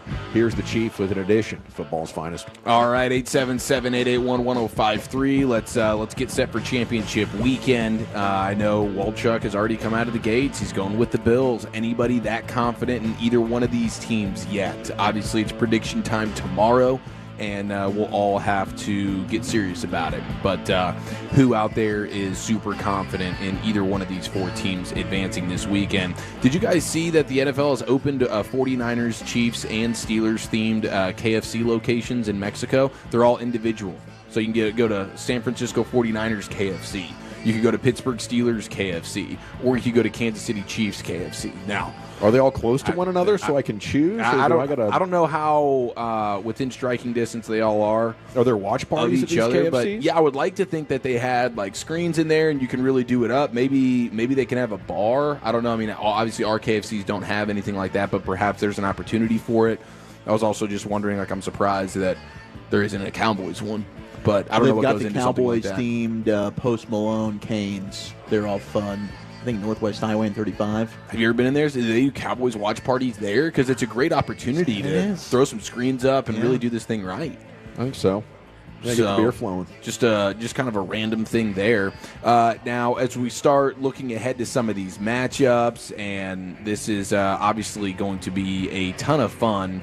One of the matchups that I'm going to be interested in is the Khalil Shakir, wide receiver for the Bills, top target for Josh Allen, and probably seeing a lot of Trent McDuffie, who's perhaps the best corner in the league, certainly one of the best. He's a lockdown monster. He can play outside or inside in the slot, where Shakir likes to play a lot. McDuffie lined up across from Nico Collins, who's a Super Beats most explosive receiver in the NFL this year for the Texans, on 22 of his 32 routes, 70% of them basically. McDuffie gave up 2 catches for 42 yards on 4 targets.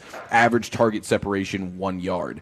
And so I think there's a chance that you could see McDuffie running around with Shakir this weekend and just trying to neutralize him. That's one of the things about the Bills, is they don't have anybody that really scares you, that kind of plays into the hands of Spags, who's like, I want to just play one-on-one, lock these guys up. None of those guys really bring a ton of fear in terms of, can they just dominate man coverage? The answer is no. It might be the perfect time for Amari Cooper to have a big game. He is not in their first 2, and he has been asked about that and said, hey, I don't care. This is the farthest I've ever been in my life into the postseason, as long as we're winning. But that sounds like a matchup where Shakir's going to be locked down, so it's going to be on Keon Coleman or Amari to step up. And maybe finally the Dalton Kincaid and the tight ends get going for Josh Allen. But I think this is going to have to be him with his legs, just making superhuman plays, much like he did in Baltimore.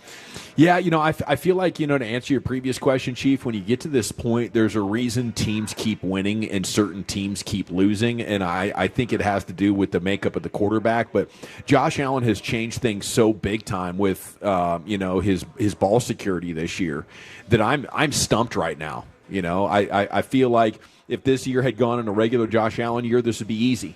But maybe taking away the star wide receiver has taken away his YOLO ball approach that, he was guilty of a half dozen times a game, and enough of those cost him, in big time moments. I think if you have just regular jobber wide receivers, you got to be more careful with the football. You got to think to run more. My guy's not going to go make a play on this. I'm not going to throw that ball out there.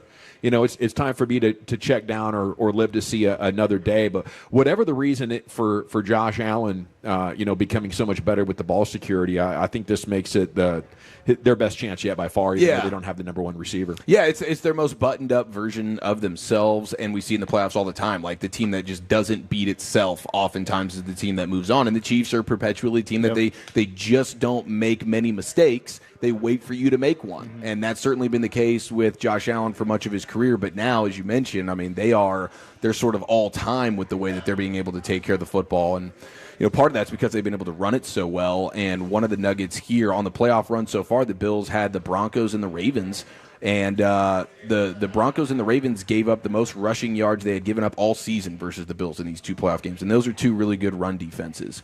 The Broncos, number 2 in expected points added on run defense. Baltimore, number 3 on the season. So, and the Chiefs' run defense, solid, but it's not like some steel curtain level of run defense. So that's going to be an interesting thing there of if they really get James Cook going, and then obviously the added dimension of Josh Allen taking care of the football and using his own legs. I mean, that's going to be a tall task. And you also have our buddy Sal Capaccio, who we hung out with in the pregame show before the Bills game last year, brought us. The Bills had a couple of left-footed punters in to give their returners some work catching it because the Chiefs punter, the punt god himself, Matt Arise, is a left footer. Yeah. So just a nice move right there. Detail, baby. Detail. Sean McDermott not cutting any corners this week. Yeah, Chief, I want to ask you about this because I was going through the next gen stuff. They're talking about with Spagnuolo and the way that he plays his too high look, with the split safeties and stuff like that, that they were the 4th highest in the league when it came to playing with split safeties. But the kind of the rub was that I was interested because Josh Allen was the only quarterback who did not throw a single interception against split safety coverage this year. Wow. So here's he didn't throw many interceptions at all. Well, here's the Chiefs. 52% of the time they're going to play too deep look. But here's Josh Allen, that doesn't affect him at all. Like, he does not make turnovers. So if you're Spagnuolo, are you thinking about, you can still play too deep with a guy that doesn't turn over the ball and has success that way, or are you going to go and give him a different look with your single high stuff? I bet Spags might change it up. He's known to have a really good game plan in times like this, so I wouldn't be surprised if Spags tries to give him some unique looks. And they've got 2 very interchangeable safeties there with Reed and then Jaden Hicks, who we liked a lot coming out of Washington State. See, and I also went back because I was looking, you're talking about Shakur. He was targeted on 32% of his routes when facing zone coverage this year. That's the 3rd highest rate among wide receivers with at least 100 routes run against zone. However, when targeted only 23% on routes against man coverage, the 4th highest rate against man coverage on the Bills. He averaged 1.7 yards per route against man coverage, a yard less than his average per route against zone. Yeah, because he's the type of guy that just finds a soft spot in the zone. Exactly. And boom, there you go. He's not beating man coverage. He's not a great route runner. Right. There's nothing great physically about him. Right. So you can sort of erase him But do from you that have standpoint. to? Would you? Because the Chiefs want to play a lot of man, obviously. Yeah, that's what I'm saying, though. But do you walk your best corner? Do you have to play your best McDuffie. corner against? That's a good point. You may not even have to. You might not have to play McDuffie against him. That's kind of what I was thinking about right there. I love it. That's why you're a football beast, and we appreciate it. The difference with Pat Mahomes, though, like the regular season versus the Bills, it's crazy from his regular season output versus the Bills and then his postseason output. And that's the thing about the Chiefs. It's just Mark of a champion. Their sleeping giant nature. The difference in the regular season to the playoffs is 15 points per game for the Chiefs. Oh, my You're goodness. averaging 21 points per game in the regular season versus the Bills, 36 in the postseason. Now, I don't know if this version of the Chiefs is going to be touching 36 points in this particular game, but you just can see the difference right there. His completion percentage goes up 10% in the postseason versus the Bills. His yards per game go up almost 50 yards per game versus the Bills in the postseason compared to the regular season. Yards per attempt goes up. His interceptions go way down. He hasn't thrown a single interception versus the Bills in the postseason. In the regular season, he has thrown 7 interceptions versus the Bills, and then he doesn't get sacked either. He's only been sacked 3 times in the 3 playoff games versus the Bills. You know, what's that extra adrenaline of the postseason do to you? And I think we're looking at the Michael Jordan of his sport. You know, if Tom Brady was that, I think Patrick Mahomes is exactly that. And it does something to his body that makes him, you know, the absolute best version of himself, while others, you know, are breaking down, you know, and you know, obviously that great documentary or biography about Jordan, you know, that we were treated to 3 or 4 years ago, the main security guard was describing what he saw over a decade plus working the United Center and being around Jordan. It was his ability to be present and focused when everybody else was in a chaos mode, being like, oh my gosh, this is the biggest moment of my life. You know, I got to do my best here. He was, you know, he was, you know, not only worse, but elevated himself to a state of, the best possible version of himself. And, that guy was in so many big NBA moments, whether it was against the Pacers or the Knicks, where it looked like they could be out, the Utah Jazz right there at the end. And he came up with a big play time and time again. And that's what I expect of Patrick Mahomes. Put Mahomes down 10 points in the fourth quarter. I think he is going to be nearly perfect, And now, if you're up 10 in the fourth quarter, I think Patrick Mahomes is brilliant with his in-game management. Like, Yes. I'm not going to let you back in this thing by making a mistake. Right. Get me down in the fourth quarter, and then you're going to see my most aggressive self. And so far, against the Bills, he's never let you down with the big negative play. Well, I'll tell you what, in Week 11, I was just reading about this, too. Travis Kelce was held to just 2 receptions for 8 yards on 4 targets in Week 11. That was recording the 4th fewest yards per route since 2016. It was Mahomes' first game against the Bills without targeting Kelce in the red zone. So I wonder what the Bills were able to do, how they took Kelce away from him in that game. I'm going to need to go back and look at the tape and see what they did and how they played him in coverage, because that's all of a sudden we saw last week how big of a factor Kelce was in this game. Maybe Kelce's this playoff monster, but in Week 11, the Bills had his number. They took him away from Mahomes. Be interested to see if they take him away again. You know what the A in Andy Reid stands for, though, right? Adjustments. Adjustments. Hey, did you see the big coaching news? Mike McCarthy? So it's not Mike McCarthy, but it is a Robert Saleh impact here. It seems like Liam Cohen's crawfishing, boys. All it took was Trent Baalke getting fired. He's back in Jacksonville. There you go. Wow. There we go. I knew this was about to happen. Yep. Holy crap. He told you yesterday this was a move that prompted Jacksonville to fire their GM because they lost Cohen as a result of him. People ain't lying down there. We're not worthy. We're not worthy. Jeez, no. I've been on the phone. You guys been doing 3-man radio all week. No, you've been in your you've bag. been paying off. You've been sprinkling in genius golden nuggets. No. I love it when he's like, oh, yeah, maybe this is the case, but he's got somebody telling him this is why Cohen won't take the job. Yeah. He definitely sells it appropriately. That's right. Nice work. You got to listen for those Easter eggs. That's right, dude. Every day's Easter Sunday here in the nation. Right now, the number one most bet ticket for championship weekend is the Commanders money line plus 240. Oh, my goodness. Just take your point. money and give it to me. They're 6-point dogs. My goodness. I would tell. I mean, the Commanders covering the 6 perhaps, but I don't know that they're going to be able to win this game. That Cosme injury on the offensive line is, I think, going to be brutal. Yes. And, against bad defenses, I mean, Jaden Daniels has looked amazing. You're going up against the best defense in the NFL and the best running game in the NFL. It ain't happening. Yeah, I don't think Dick Fangio's going to be doing any blitzing like Aaron Glenn I don't think you get caught up in a storyline and a narrative. He's going to play 4-man line the whole day. Yeah, he's going to count on those big dogs in the middle to go hunt those Georgia Bulldogs. The second most bet ticket is the Bills money line plus odds at plus 110. They're a 2-point dog in Kansas City.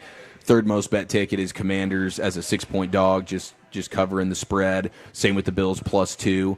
And then Eagles Commanders over 47.5 is also top 5 most bet ticket right now for championship weekend. Yesterday we played the sound of Ben Johnson, new Bears head coach, kind of taking a dig at Matt LaFleur, Packers head coach. He was showing love to Man Campbell, other coach in the division, Kevin O'Connell, another coach in the NFC North division, and then he made a joke about how he always loved beating Matt LaFleur, and he's 5-1 against him as a play caller versus LaFleur as the head coach of the Packers, so he's definitely had his number. But and we were kind of wondering, like, that's usually he's making a joke on like a guy that's his buddy or whatever. Probably. But Peter Schrager of the NFL Network said Ben Johnson and Matt LaFleur are not pals.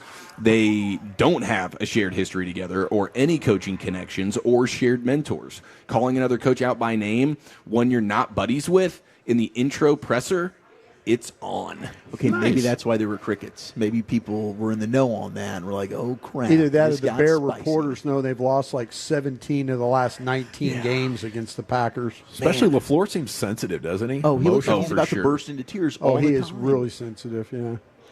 Yeah, that's going to be fun bulletin board material for those games. I have to imagine Ben Johnson's winning percentage against Green Bay is going to fall precipitously here over the next couple of seasons. How about the CEO of the Bears, Kevin Warren, apparently said that he was at a restaurant the other night and someone sent him a drink with a note attached to it.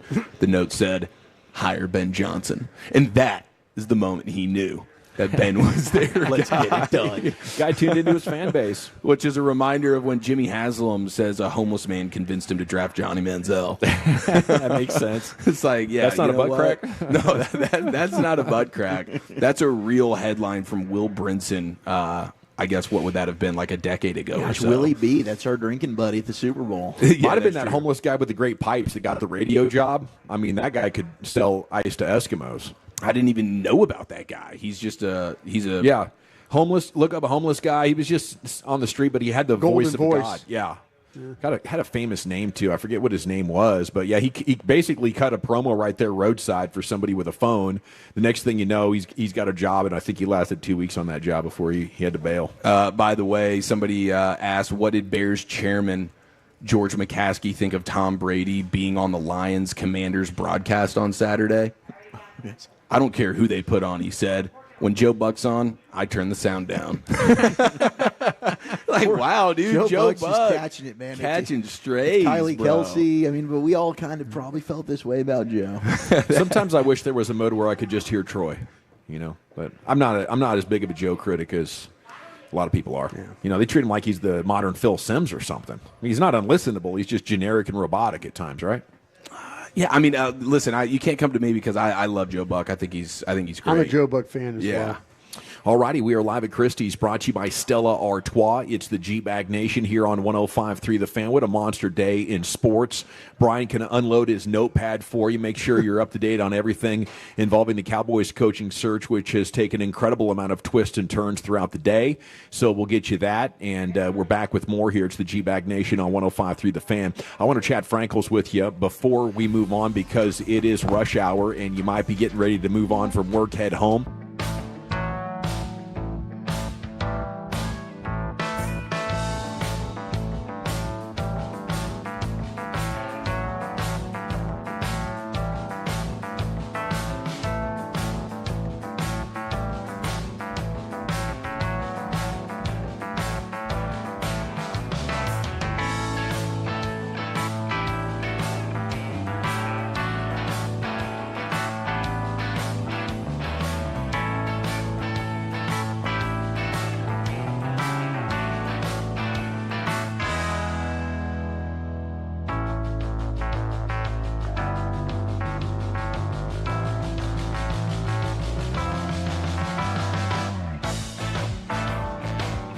Uber Eats has low fee products? I gotta remember that. Well, you know, they say in order to remember something, you have to forget something else.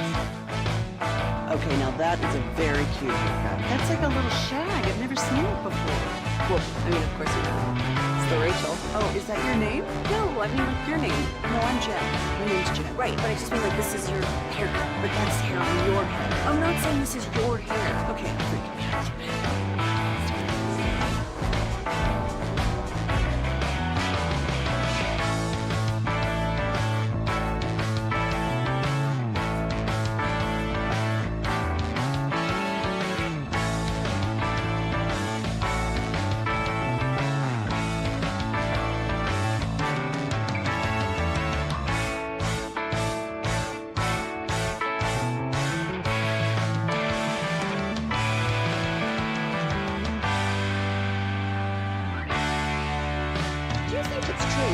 forget something else to remember that Uber Eats has groceries. No, that's absurd. Hey, remember when you used to be a, what was it, Pepper Lady? Wasn't it Cinnamon Sisters? Basil Babes. Saffron Squad? Nutmeg Maidens? Paprika? No. Nutmeg Maidens. I just said that. Was it Spice Girls? Doesn't sound right. Was it Saffron Squad?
8610. That's 972-972-8610. 972-972-8610. This segment of The Fan is brought to you by Berkey's AC Plumbing and Electrical.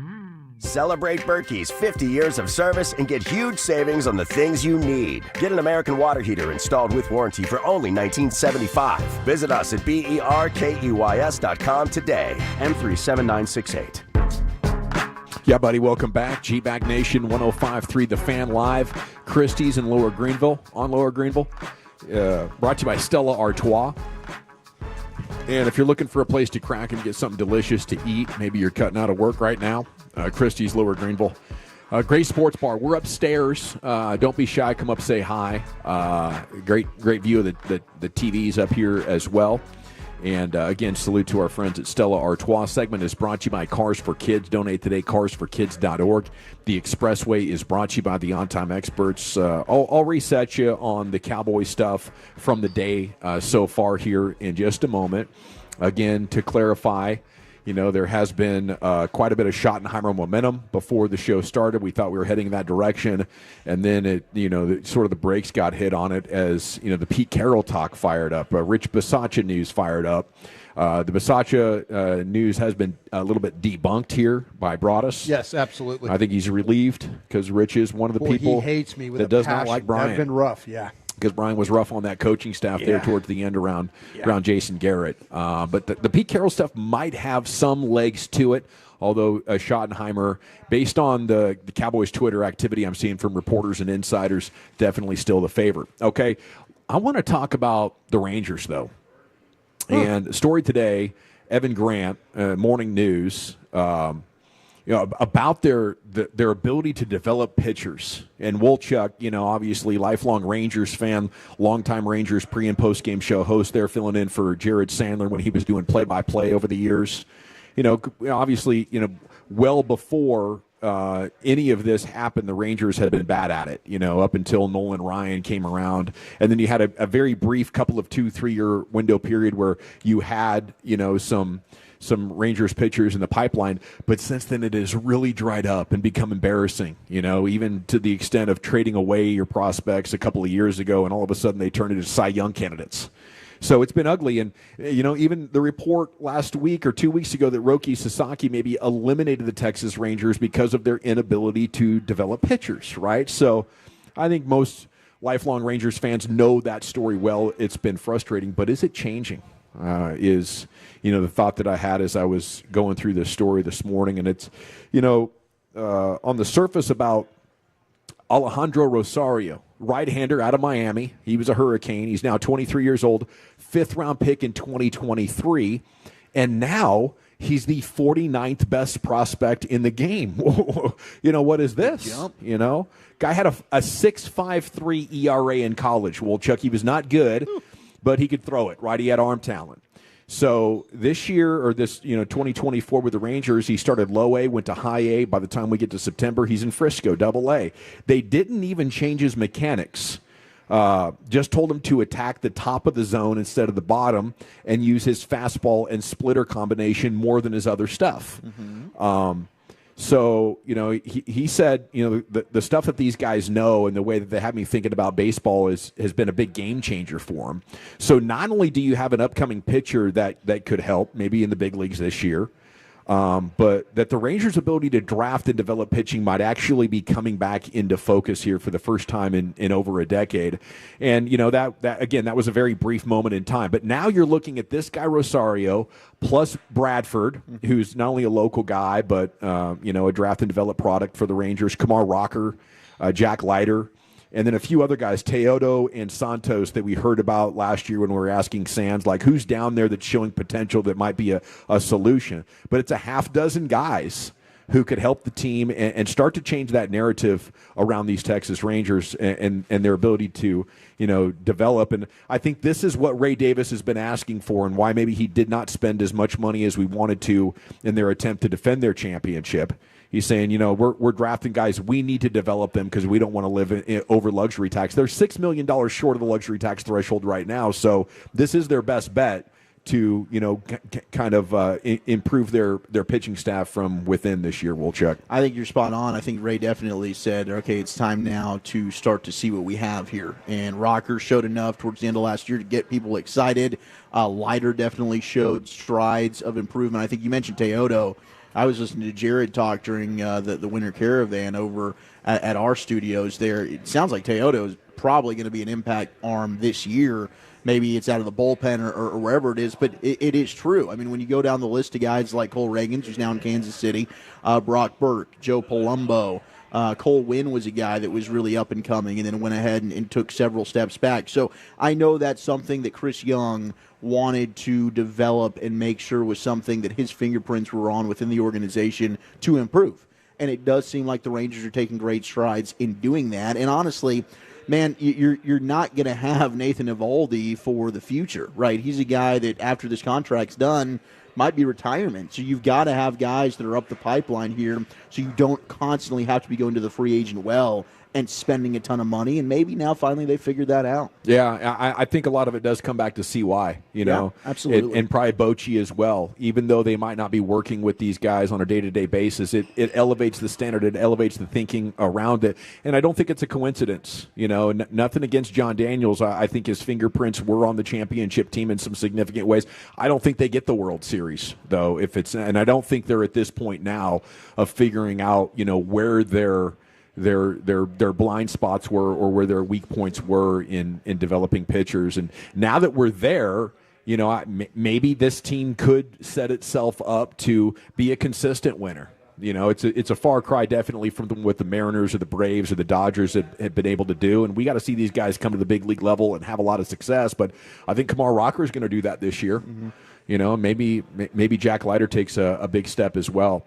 Evan Grant's story also today, they are looking at $5 million or less additional salary to stay below the luxury tax.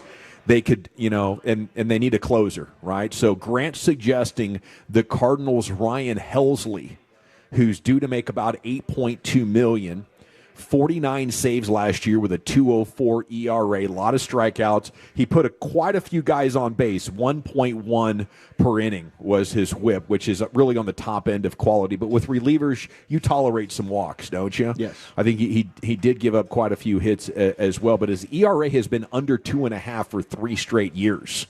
And Grant went on to suggest that maybe trading Leody Taveras, who's headed for a bench role. He's making $4.75 million. That could free up some more money to do what you need. But are you with a Sandler and Bassick that you need to get a closer before you get out of spring training? Yeah, right now I guess Chris Martin might be the best one suited for that, and he's never done that really in his career. He's had certainly a bunch of high leverage innings, but I do think, I know Paul Sewald just got signed, but you've got to look around. Now I will say I'm not super worried, because 2 years ago the Rangers were able to identify a guy like Will Smith who hadn't been signed, and they signed him, and he ended up being fantastic for the majority of the season. We know he got shaky at the end. Then they got super proactive with Aroldis Chapman. Absolutely. So I do think that the Rangers I trust CY and the front office to be able to kind of identify, here's maybe, even if it's an older arm that's more at their price range, that can come in and perform, and then you can always attack that at the trade deadline as well. But I think you want to start this season hot, and I don't want to risk giving away 3-4 games in the month of April because we can't hold a lead in the ninth inning. No, that's totally fair, because I think you saw how the 40-20 start 2 years ago really saved them, because they struggled with injuries in the back half of the season,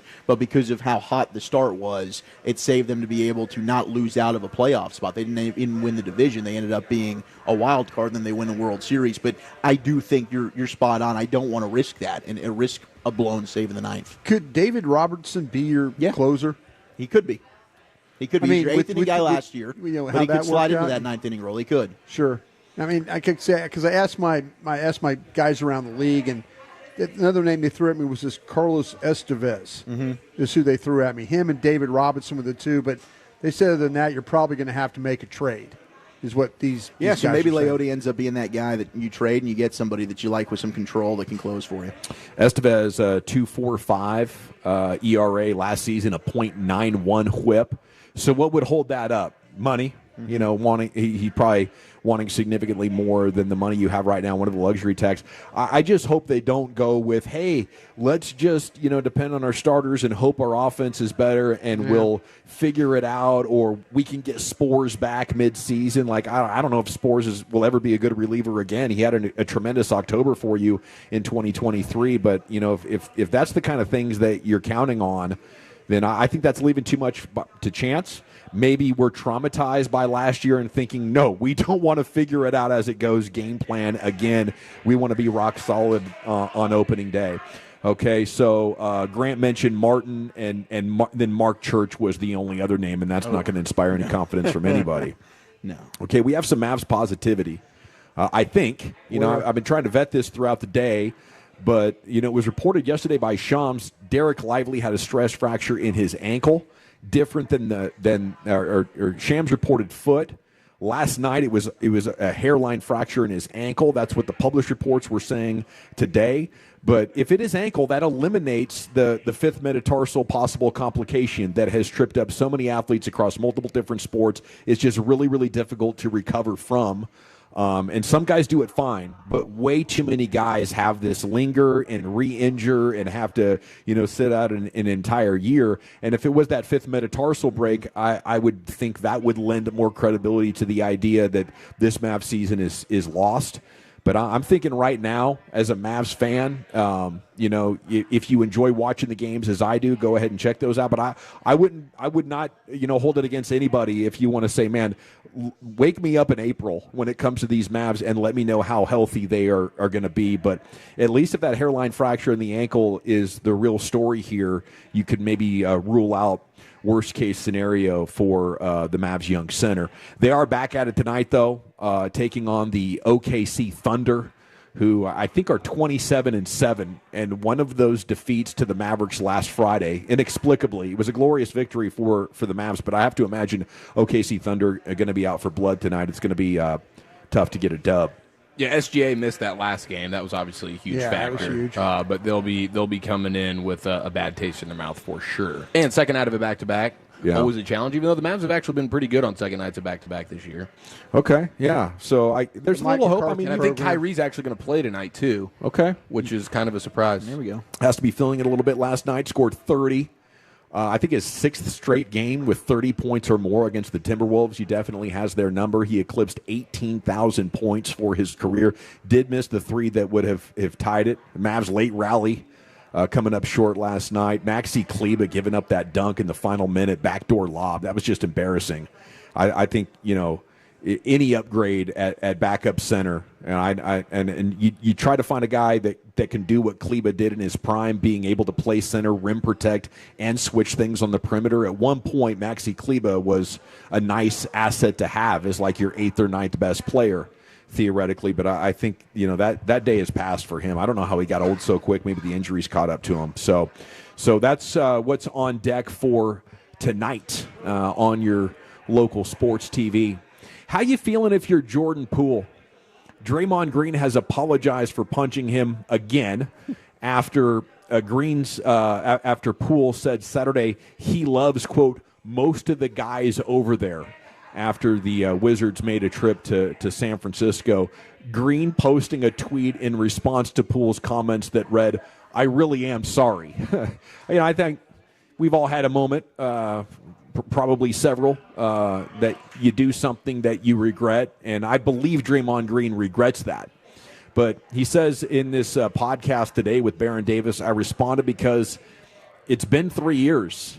He said, let's move on. We've moved on. I really am sorry. The statement by Poole was kind of like it was looking for some sympathy, kind of keep wanting to make me out to be the bad guy. Move on, bro.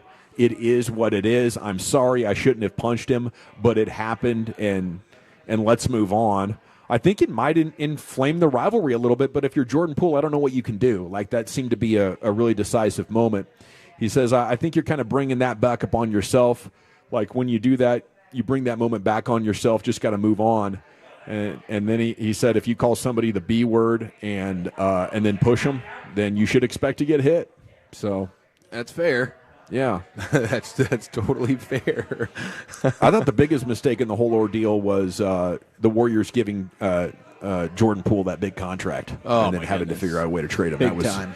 definitely an end-of-times situation there for the Warriors. Okay, day 10 of the coaching search. Leslie Frazier and Robert Saleh, one interview. Yurdunsky. Kellen Moore, one video call interview. Only took 2 of the possible 3 hours. Could possibly, likely, maybe be a sign that did not go great. As this thing has continued on, Brian, has Kellen Moore's name been popping up at all as a consideration? Yeah, I think the thing that's kind of hurting Kellen Moore right now might be his ability to get together a staff, if that's the case. The longer this thing goes with him being in the playoffs, the championship, if he gets to the Super Bowl, you're going to have to wait to then.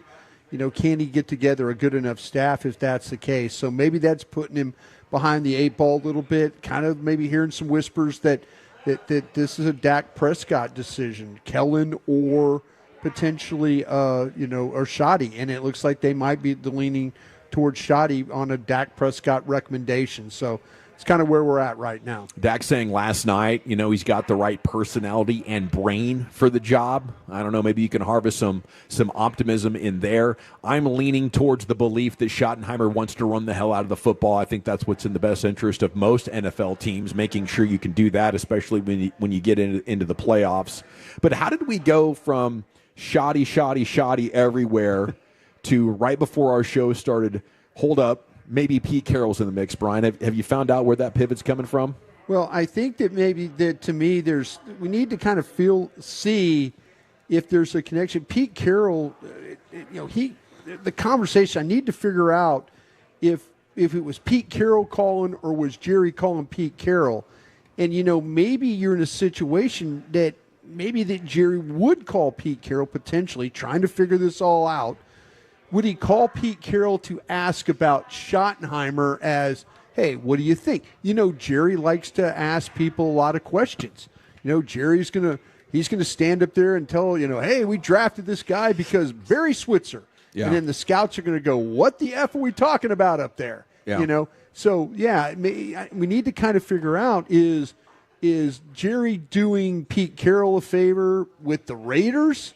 Kind of a situation. Yeah. Or is Pete Carroll asking Jerry in the conversation? Well, wait a minute, you got a head coaching opening? What about me? What about me? Huh? What about 72-year-old Pete Carroll guy? Gosh, that does make a lot of sense. sense. So we'll see how this all is going to play out. I mean, there's just a lot of. I have a feeling that maybe that Jerry wanted to know something about Schotty, and here we are, and Pete Carroll gets thrown into the mix, and now he's part of the parade. But you feel like there is a split internally, as Schottenheimer doesn't have consensus. Yeah, I think that to me that just gathering information along the way, it appears that Jerry Jr. and Steven are pushing very hard for Schotty, probably off a recommendation from Dak. Dad, on the other hand, is like, well, wait a minute now. Well, let's talk about this a little bit. So I think that's where we're at. It wouldn't be the most high-functioning process if you stumble into a Pete Carroll situation, calling him, trying to get more information on another candidate. I would hope that, you would have vetted all this out independently of that. But in any case, we're live at Christie's here, brought to you by Stella Artois, one of the finest beers, the finest beer in all of the land. It's time to go back into the Pimp Cup where Lucius has some LA Live. Hey, fellas, how's everybody doing in there, huh? Fantastic. You? All right. I'm doing good. I'm doing gravy, dog. Did you say that Draymond Green told Jordan Poole to get over it? Yes, he did. Man, that is wild. Yeah. I punched you in the face and told you to get over it, bro. That is. I know. Wow. Yeah, but I love his honesty. Yeah. You got to get over that, man. Damn. I think Draymond's going to be the top analyst in the game when he's done, though. Draymond Green is out of control. He needs to be stopped right now. He needs to be sat down. He needs some melatonin in the morning, too, as well. In the morning. All right, let's get into a Thirsty Thursday edition, Ladies' Night of LA Live, right at the great Rick James. Well, all right, squares, it's time to smoke. Fire up this funk and let's have a toke. It'll make you dance to some of everything. Everybody get high. I got a joke for you. I got the best phone call of my life. I found out my grandpa, who's 90 years old from the state of Indiana, doesn't know what a hashtag is, right? Could you imagine you're nearly 90 and you don't know what a hashtag is? Gave me the best, funniest phone call of my life. He called me, he goes, Chris, I don't know what's going on here. I just drove past about 25 women in downtown Bloomington. Why do they all have t-shirts that say pound me too?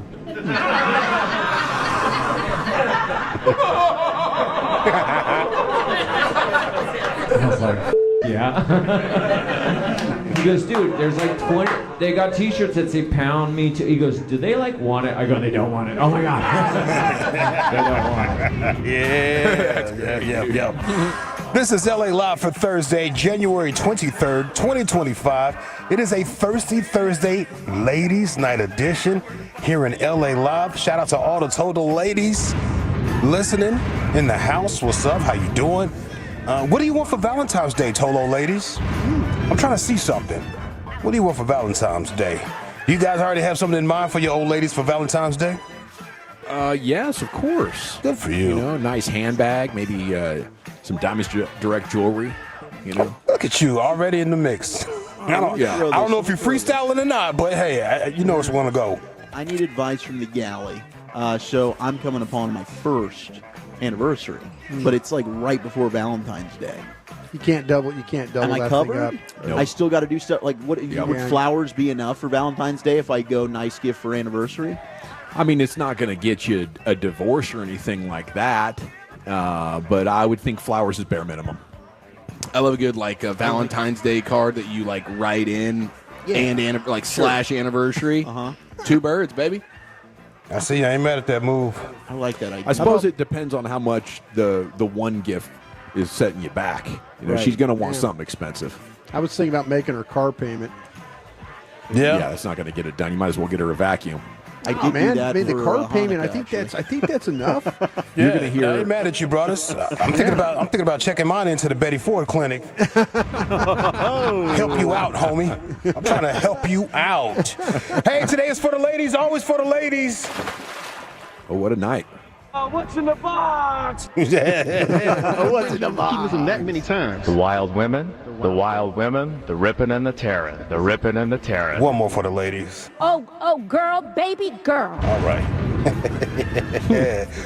Boy, I sure do love me some Stellas. I remember the days I used to drink Stellas back to back to back. Yeah. I always had to have a frosty mug in the freezer, wait for me to get home so I could pour that Stella in there and watch the icicles form.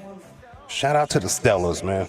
Lucius, these things are tasting really good, and they're nice and cold. And I couldn't get past about 3 or 4 of them. Yeah. Head to start spinning. Yeah, they're fantastic. Yeah. They brought the tall boys. Yeah.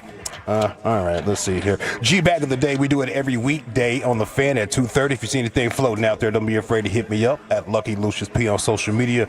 Lucius Alexander on Facebook. You can find us all. If you find G-Bag Nation on Twitter. Our winner right here, still going. It's from the RJ and Choppy Show. Bobby Belt and Sean Sharif go over each other's head. They're fighting each other.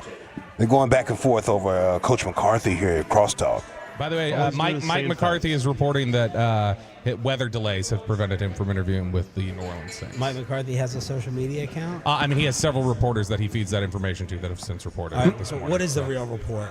There are several reporters saying, hey, Mike McCarthy's definitely interested in, the Saints are definitely interested in weather has gotten in the way. So. But why do you have to be so childish and petty about it? I'm saying And that. I'm telling you. Why do you have to be There's so petty bitchy about I'm just saying. It's great. Like, it's the he's way it is. gone. You won. I assume it's Laura Why are you Oakman still just reporting it. whiny and cheap about it? What do you mean cheap? What do you mean cheap? Nothing but cheap.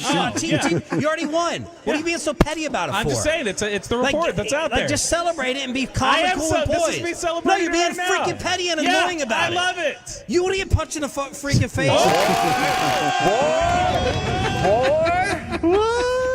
Boy. Draymond Green would have punched him. Well, yeah. Wow. He wouldn't even ask. Yeah. They just said, get over it. Yeah, get over it, man. Line of the year. Salute to Bobby. What do you mean cheap? What do you mean cheap? What does that mean? Yeah. Let's see. LA Live 105.3, The Fan on a ladies' night. Did y'all see that viral video of Scottie Pippen trying to holler at someone's girl? Did y'all see that? No. Oh my God, y'all haven't seen this. What kind I can of only imagine how timeline? pathetic it was. Yeah. I used to do radio with a former Trailblazer, and Scotty had a couple of years there in the late 90s, early 2000s, and he said, dude, we'd be at the club. Here's Scottie Pippen with the biggest contract in the entire league and still couldn't get a girl to talk to him. Really? Yeah. Because when Scotty does pop up with one, he pops up with a bad one. Oh, yeah. Yeah, like he got some baddies in his trail, but maybe he shoots a lot, and that's probably what it is with Big Scotty. Was he successful in this venture? No, he wasn't successful at all. But, I mean, at the end of the day, he's not looking too bad. I think the guy that recorded it and it posted it is looking awful to me. I don't know if this is him shooting or if this is like on the court. He was known for being a great rebounder. I think that's how he's capitalizing on some dimes. So this dude goes to the bathroom and he comes back and Scotty is trying to holler at his girl, like trying to get a number or whatnot. You know, I mean, that happens if you got a cute girl or whatever. The camera doesn't show what she looks like, but if you leave your girl somewhere, player's gonna pop up on her. That's just what it is. And he was asking her questions like, do you want to be with him? What? Scotty was asking this dude's girl, do you want to be with him? Oh, no. That is dirty macking right there, bro. Yeah, she's not going to be impressed by that. That is some dirty macking, and he was drunk, sloshed. Listen, I can smell the insecurity from here. Bro. And then at the end of the video, you got to look it up. At the end of the video, somehow, some way, this dude is talking to Scotty. You know, they're trying to make a joke about it. Scotty's big-ass basketball hands were around this dude's pencil neck. No way. So you cannot shoot at my girl, ask her, do you want to be with him, and your hands are around my neck at the end of the video, and I'm not pressing send. You don't press send at that moment. I don't know what's going on. Listen to this. Hey, Scottie Pippen asking my girl, does she want to be with me? Bro, Scottie Pippen. Scotty is faded, fam. Listen to Scotty. Scotty is on one. Does she want to be with me? Bro, Scottie Pippen asked my girl, does she look? Cause I'm pimping. Bro, I'm Future. Yeah, I'm Future. Yeah, the same.